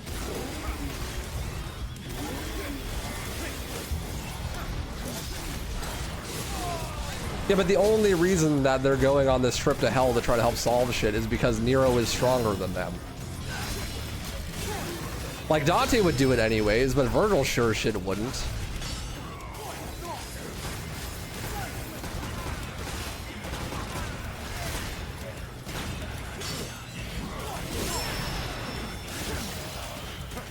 He thought his mom left him to die? Well, he's a fucking idiot. He could have just talked to Dante at any point in time and learned that that wasn't true. Also, he literally already lost a fight with Dante in DMC 3 and DMC 1. So if the whole might equals right thing makes sense there, then he should just listen to Dante and do what he says, because obviously Dante is stronger than him.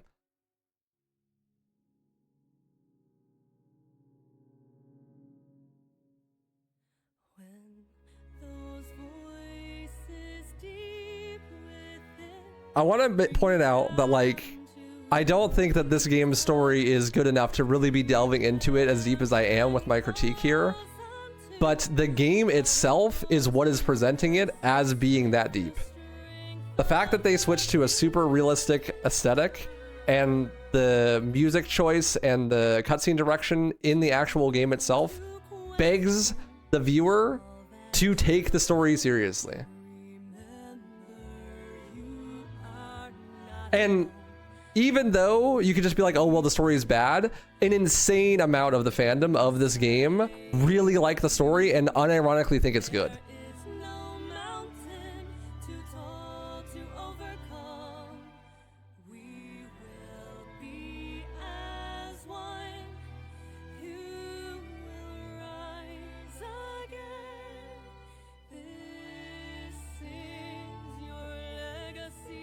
Like I said, they overcomplicated the plot, didn't write the characters well, and the serious moments didn't hit. I agree, but that's just like, that just means the story's bad, right? So like, I want to say, maybe I'm wrong about this, but I would like to give the people who made the game enough credit, the benefit of the doubt, that they didn't mean to make the story have such reprehensible themes. It just kind of ended up that way because they didn't put enough effort into it. Like, I don't think that Itsuno is like, I want to make a game about how even if your dad is Hitler, then you should forgive him. You know what I mean? I doubt that's what the idea was behind it. Maybe there's a cultural difference there or something, but I think that that's probably accidental, but it doesn't make it any less reprehensible that that's the case. Because people are influenced by stories. And so if stories that are influential to you have messages like that, even if accidental, like that shifts the Overton window of what is an acceptable viewpoint to have.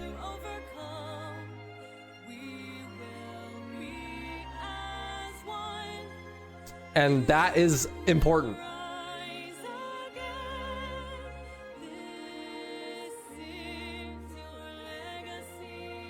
You're Japanese and people hold responsibility in the highest regard, and Vergil has none.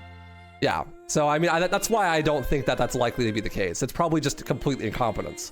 Like, you should always, it's like the Occam's razor, right? Like, you always, it's a different razor. I forget what it's called, but you should always attribute ignorance instead of malice, unless you have proof of malice, right? So it's probably just that they're bad at their job, not that they were trying to do something bad.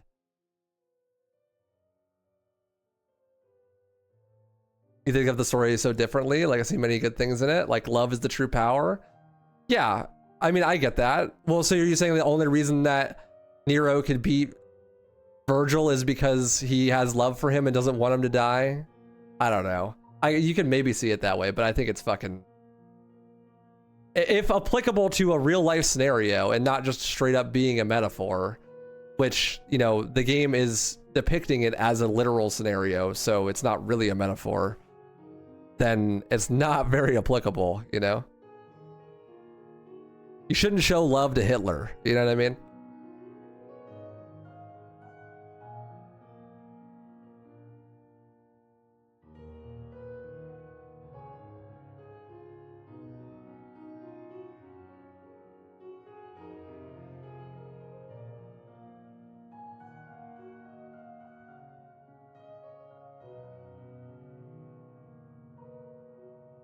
You don't think Vergil wanted to kill Nero? He lost on purpose? Where is this coming from, bro?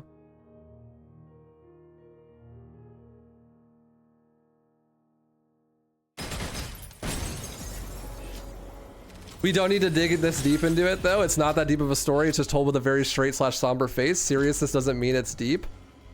Okay, but like everything, that's just cope. Like people that say that things aren't that deep just aren't good at things. Because everything is that deep.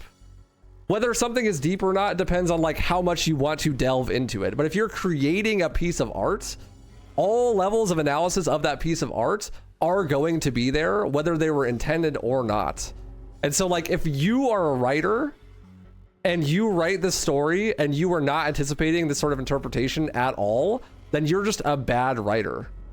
And the social implications of a story like this being so popular are still going to be there, whether you think it's that deep or not, because you're affected subconsciously from having interacted with that media.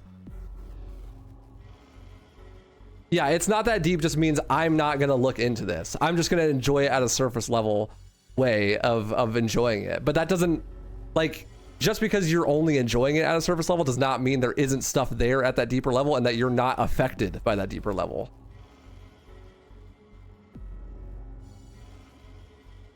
You know?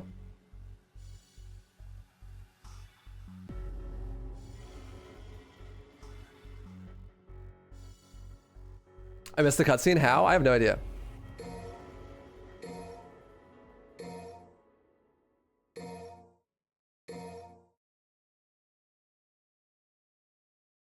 I think because you hate the game, you see the bad things in it more. Same as a person who loves it, seeing only the good things. Maybe I'm wrong. I went into this playthrough explicitly trying to see the good things in it. I adopted an entirely new perspective and like just enjoyed the game for what it is. It's just a critique of what the game presents to you.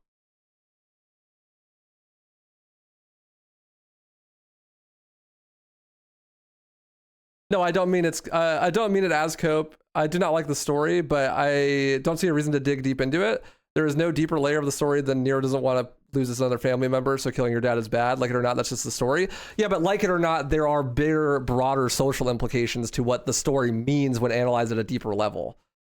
Like, yeah, that is just the story, and maybe they didn't mean to be doing like all this subtextual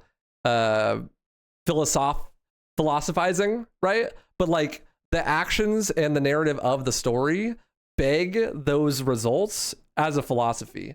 And every narrative that you produce is going to produce a certain philosophy, and people who like those narratives are going to be socially influenced by them. So whether it's like, oh, it's just supposed to be fun in games, if the moral is morally reprehensible, then it is going to affect the real world in an actual negative way. And if it's done on accident, then it just means the writing is bad. But like to top it off, it's not like people don't praise this game for its story. You could say like, oh, the story is just bad. It's not that deep. But like people regularly say that this game's story is good and that it's a core appeal of the game. So you can't just be like, well, no one's paying attention to the story, so it doesn't really matter. No one's going to be affected by it that way. It's just not true because they are. Yo, GG, man. Thank you so much for gifting a sub to Chakrams. I appreciate you, man. Much love. Someone did a PayPal thing too. I need to go check. It didn't show up on my phone. I'm sorry. I believe. Maybe not. Was it what was it? Maybe it was just the alert. Who says the story is good? Reddit, Twitter, people I know in real life. You know?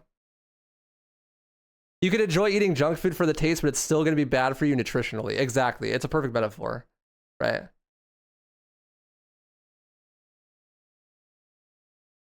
Well, yeah, I mean, I haven't like come away with like a total conclusion of how I feel about the game as a whole. I'm just ranting about the story. I in particular think the story is dog shit, but there's a lot more to the game than just the story. I just happen to be ranting about the story because that's what we just finished, right? Like, so let's talk about it then. How do I feel about the game as a whole? I think that this game is like a 6 out of 10. The gameplay is really good. It's still better than any other action game that isn't called Devil May Cry, right? I think Devil May Cry 1, 2, 3, and 4 are all better action games than this game, personally. But the story is atrocious. While the other games don't really attempt to have good stories, except for 3 and 4, the stories that they do have are better executed and hit harder. And they focus way less on the story. So when the story doesn't land as much as you would maybe like it to, it doesn't matter because the presentation implies that you're supposed to be playing for the gameplay. And so then the gameplay takes over. I personally like DMC4's gameplay more because I think it has a higher skill ceiling, and I dislike the way that they lowered the skill floor in this game because I don't like the way that the physics are super floaty. I don't like how like overloaded Dante is and how a lot of his weapons don't really flow into each other. And I don't like that you're so restricted with stuff like the breaker system and whatnot. I still think better action game than Bayonetta, better action game than Ninja Gaiden, you know, better action game than probably Reboot. I don't know, I haven't played it in a long time, you know, but like mechanically the game is super sound. It's super, the stuff I don't like about the game mechanically, I think is like personal preference things. I don't think it's objectively bad mechanically. I think it's objectively really good, right? But I just don't like the idiosyncrasies of this game's mechanics as much as like 3 or 4, right? And then you have stuff like the level design and whatnot. Like the level design repeats over and over again, and like you have to rank it as the story being a main factor of the game's score because the game presents it as being such an important part of the game. The soundtrack I feel like is good, but I don't like it as much as 4 or 3 or 1 even. And so like I would say it's like a 6 out of 10. Right now, I feel like I still like DMC2 more, but that says less about DMC5 than it does about DMC2. I just like DMC2 more, right? I actually really like DMC2. I like playing it. It's not that DMC5 is a bad game, and I will repeat, I still think DMC5 is the best action game that has ever been made that's not called Devil May Cry 3 or 4 or 1, you know? And so it's like, that's still a good rank. It's just the things that I dislike about it, I really dislike. Like, I really fucking hate the story. I don't like the aesthetic. I don't like the art style. You know what I mean? And the idiosyncrasies of the things that they changed from the combat systems between 3, 4, and 5, I'm not a fan of. But that's personal preference, right? Like, if some people are going to like the way that this game plays more than 4, more than 3, and like, that makes sense to me. But another huge thing that boons the gameplay for me is V. I hate V. No matter how much time I put into him, I feel like I'm just not going to enjoy it, right? Like, I just don't like playing the summon character. I don't think it's a bad idea, but I just don't have fun with it. And so that means 1/3 of every single playthrough I'm just not going to have fun with. And that sucks, because like, I want to enjoy the whole playthrough, you know? And that would be not as big a problem is it if you didn't have to play as him for every mission that you have to play as him, right? Like if you could choose to play as whoever you want for every mission in the game, like you can on those divergence missions, then the game would be way more fun. And there's really no reason that that's not possible, because pretty much like a week after the game came out, modders made it possible, right? And so like, it really is just that they don't care. It's the same reason that Turbo's not on PC. It's the same reason that LDK's not on PC. It's just they just don't care, right? Like they just don't care that people are going to replay the game. They don't care that people don't like playing as V, you know? And so the game is lacking in features and stuff. And it has lots of features, like the Void mode's super cool. I like Void, that kind of thing. The Bloody Palace is really good in this game. But it's just those like fundamental things that DMC5 spends a lot of time focusing on little details and fleshing things out. Like, who is Nico? Why is she here? What's her motivation? How does she know Dante, right? How does she know Nero? What's the relationship between Lady and Nero, between Trish and Nero, between Dante and here's introducing Morrigan, right? Introducing fucking characters from the anime, trying to make everything feel really connected. But then they just drop the ball on things that are really important, like the core gameplay loop, being able to play as different characters throughout the campaign. You know what I mean? The main motivations of the primary antagonist, right? Like, all of those things are like the ball is dropped, but they spend so much time on focusing on this little shit that just doesn't matter. So obviously there's a ton of time and care put into this game, but it feels like it's all misplaced. Like they put all of their effort into weird things that just don't matter. You know what I mean? And so like for that reason, I'm out. You know, like for that reason, to me, it's like a 6 out of 10. It's still good. You know what I mean? Maybe I'd say a 7 out of 10. I'm really mad about the story, but like if I'm trying to be more objective about it, maybe a 7. You know?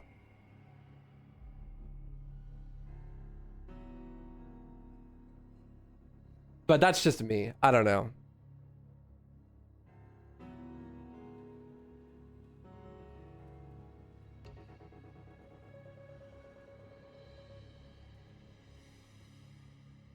And like, that sucks because this is most people's introduction to the series.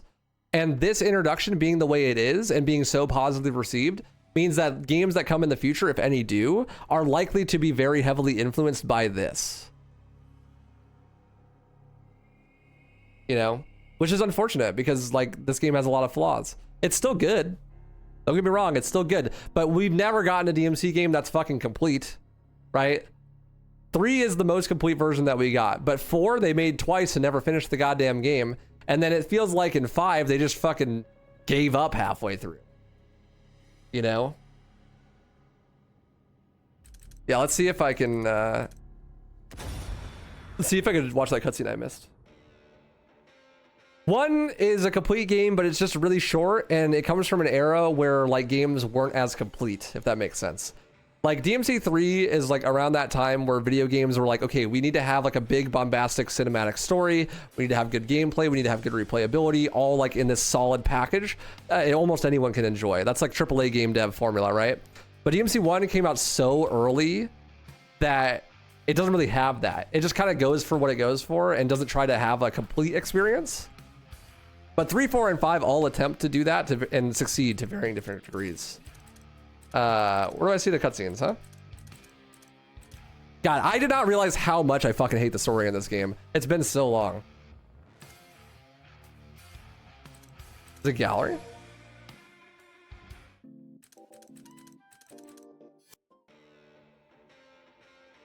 It is gallery.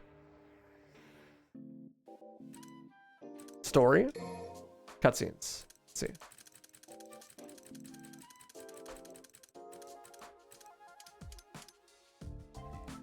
Yeah, like I didn't get the last like two cutscenes for some reason. Did I not kill enough enemies or something?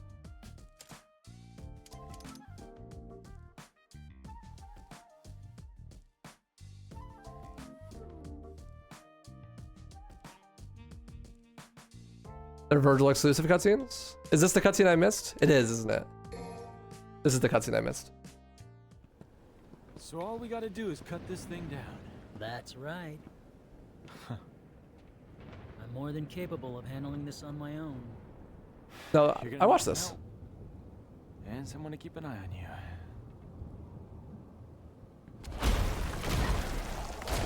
Oh, you have to kill more enemies than Vergil in the epilogue?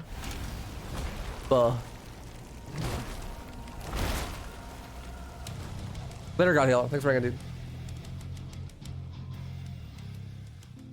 The game heard how mad you were and got scared to show the last parts. XDD.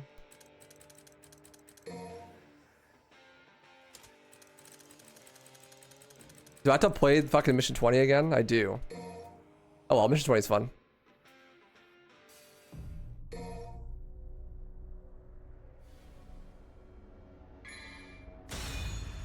Which is always fun.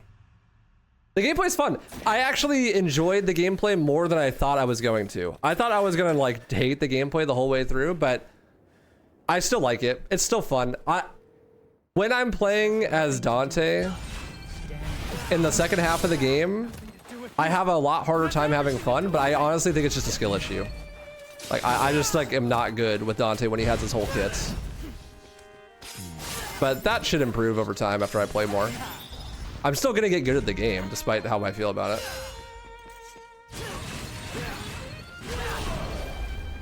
Let's get airborne.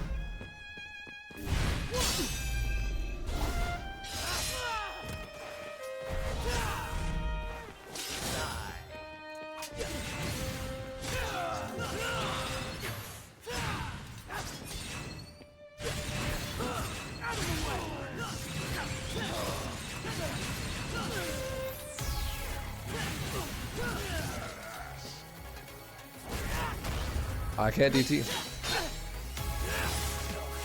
Yeah, we're gonna speedrun this? This is the next game I'm gonna speedrun.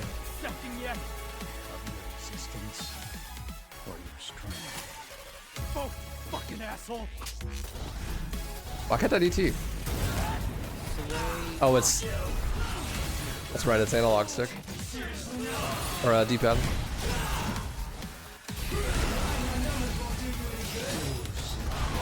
I never bought air hike.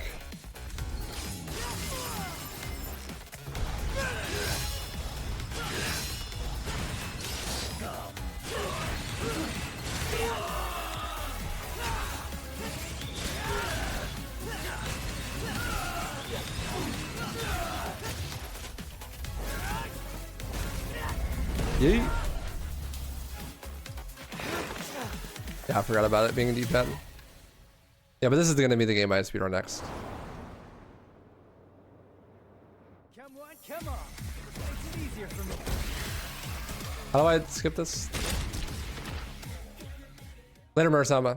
See you Monday, dude. They must be ready to die. Fine by me. Let's give them what they want. Is it X and Y?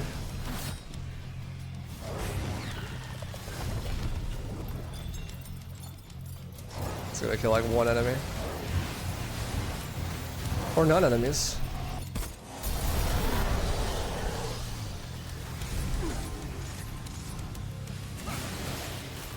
Let's not focus on the Fury.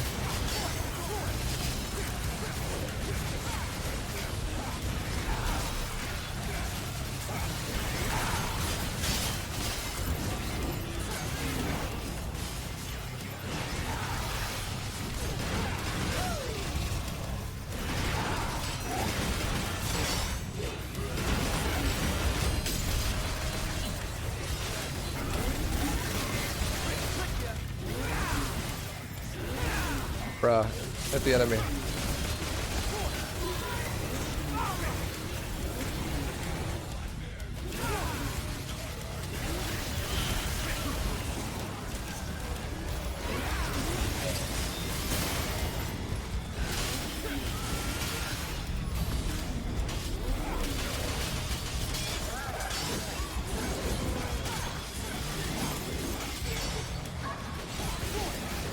Land, bro.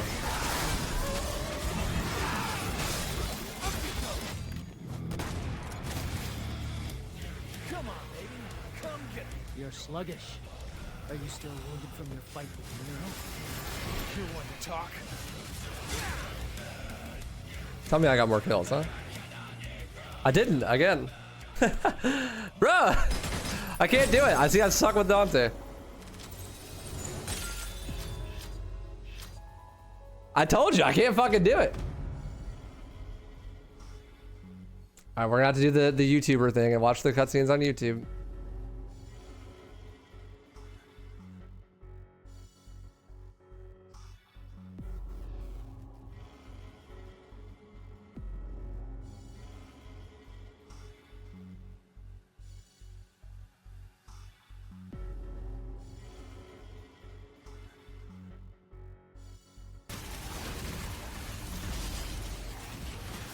Or is this like Vergil exclusive? Don't you dare say it. Jackpot.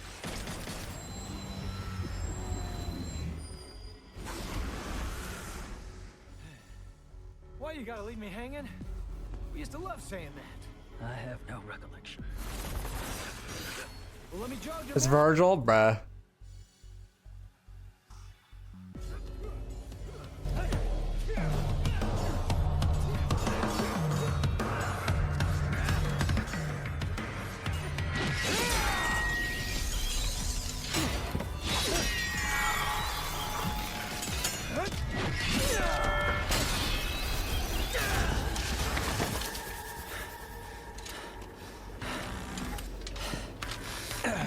Score for Dante.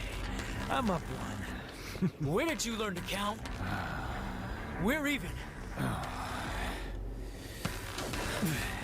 You know, I'm starting to think this is never gonna end. Maybe. We got plenty of time.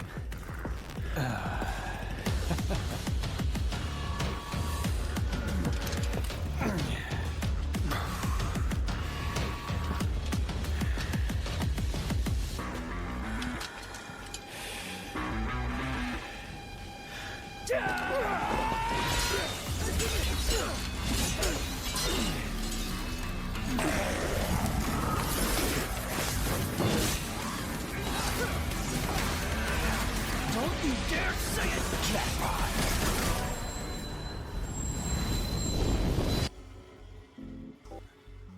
There you go. But so it seems like Dante doesn't even care, right? Dante's like, fuck it, I'll just keep fighting with Vergil forever. That sounds fun. He's just trolling, right? Are these two just eternally locked being like this? They can't just grow? Like, no, apparently not. Character growth is something that they're completely immune to. Even though that is growth that Dante should have had at the end of DMC 3. I don't know. Writing's just bad. Anyways, that's it for DMC 5.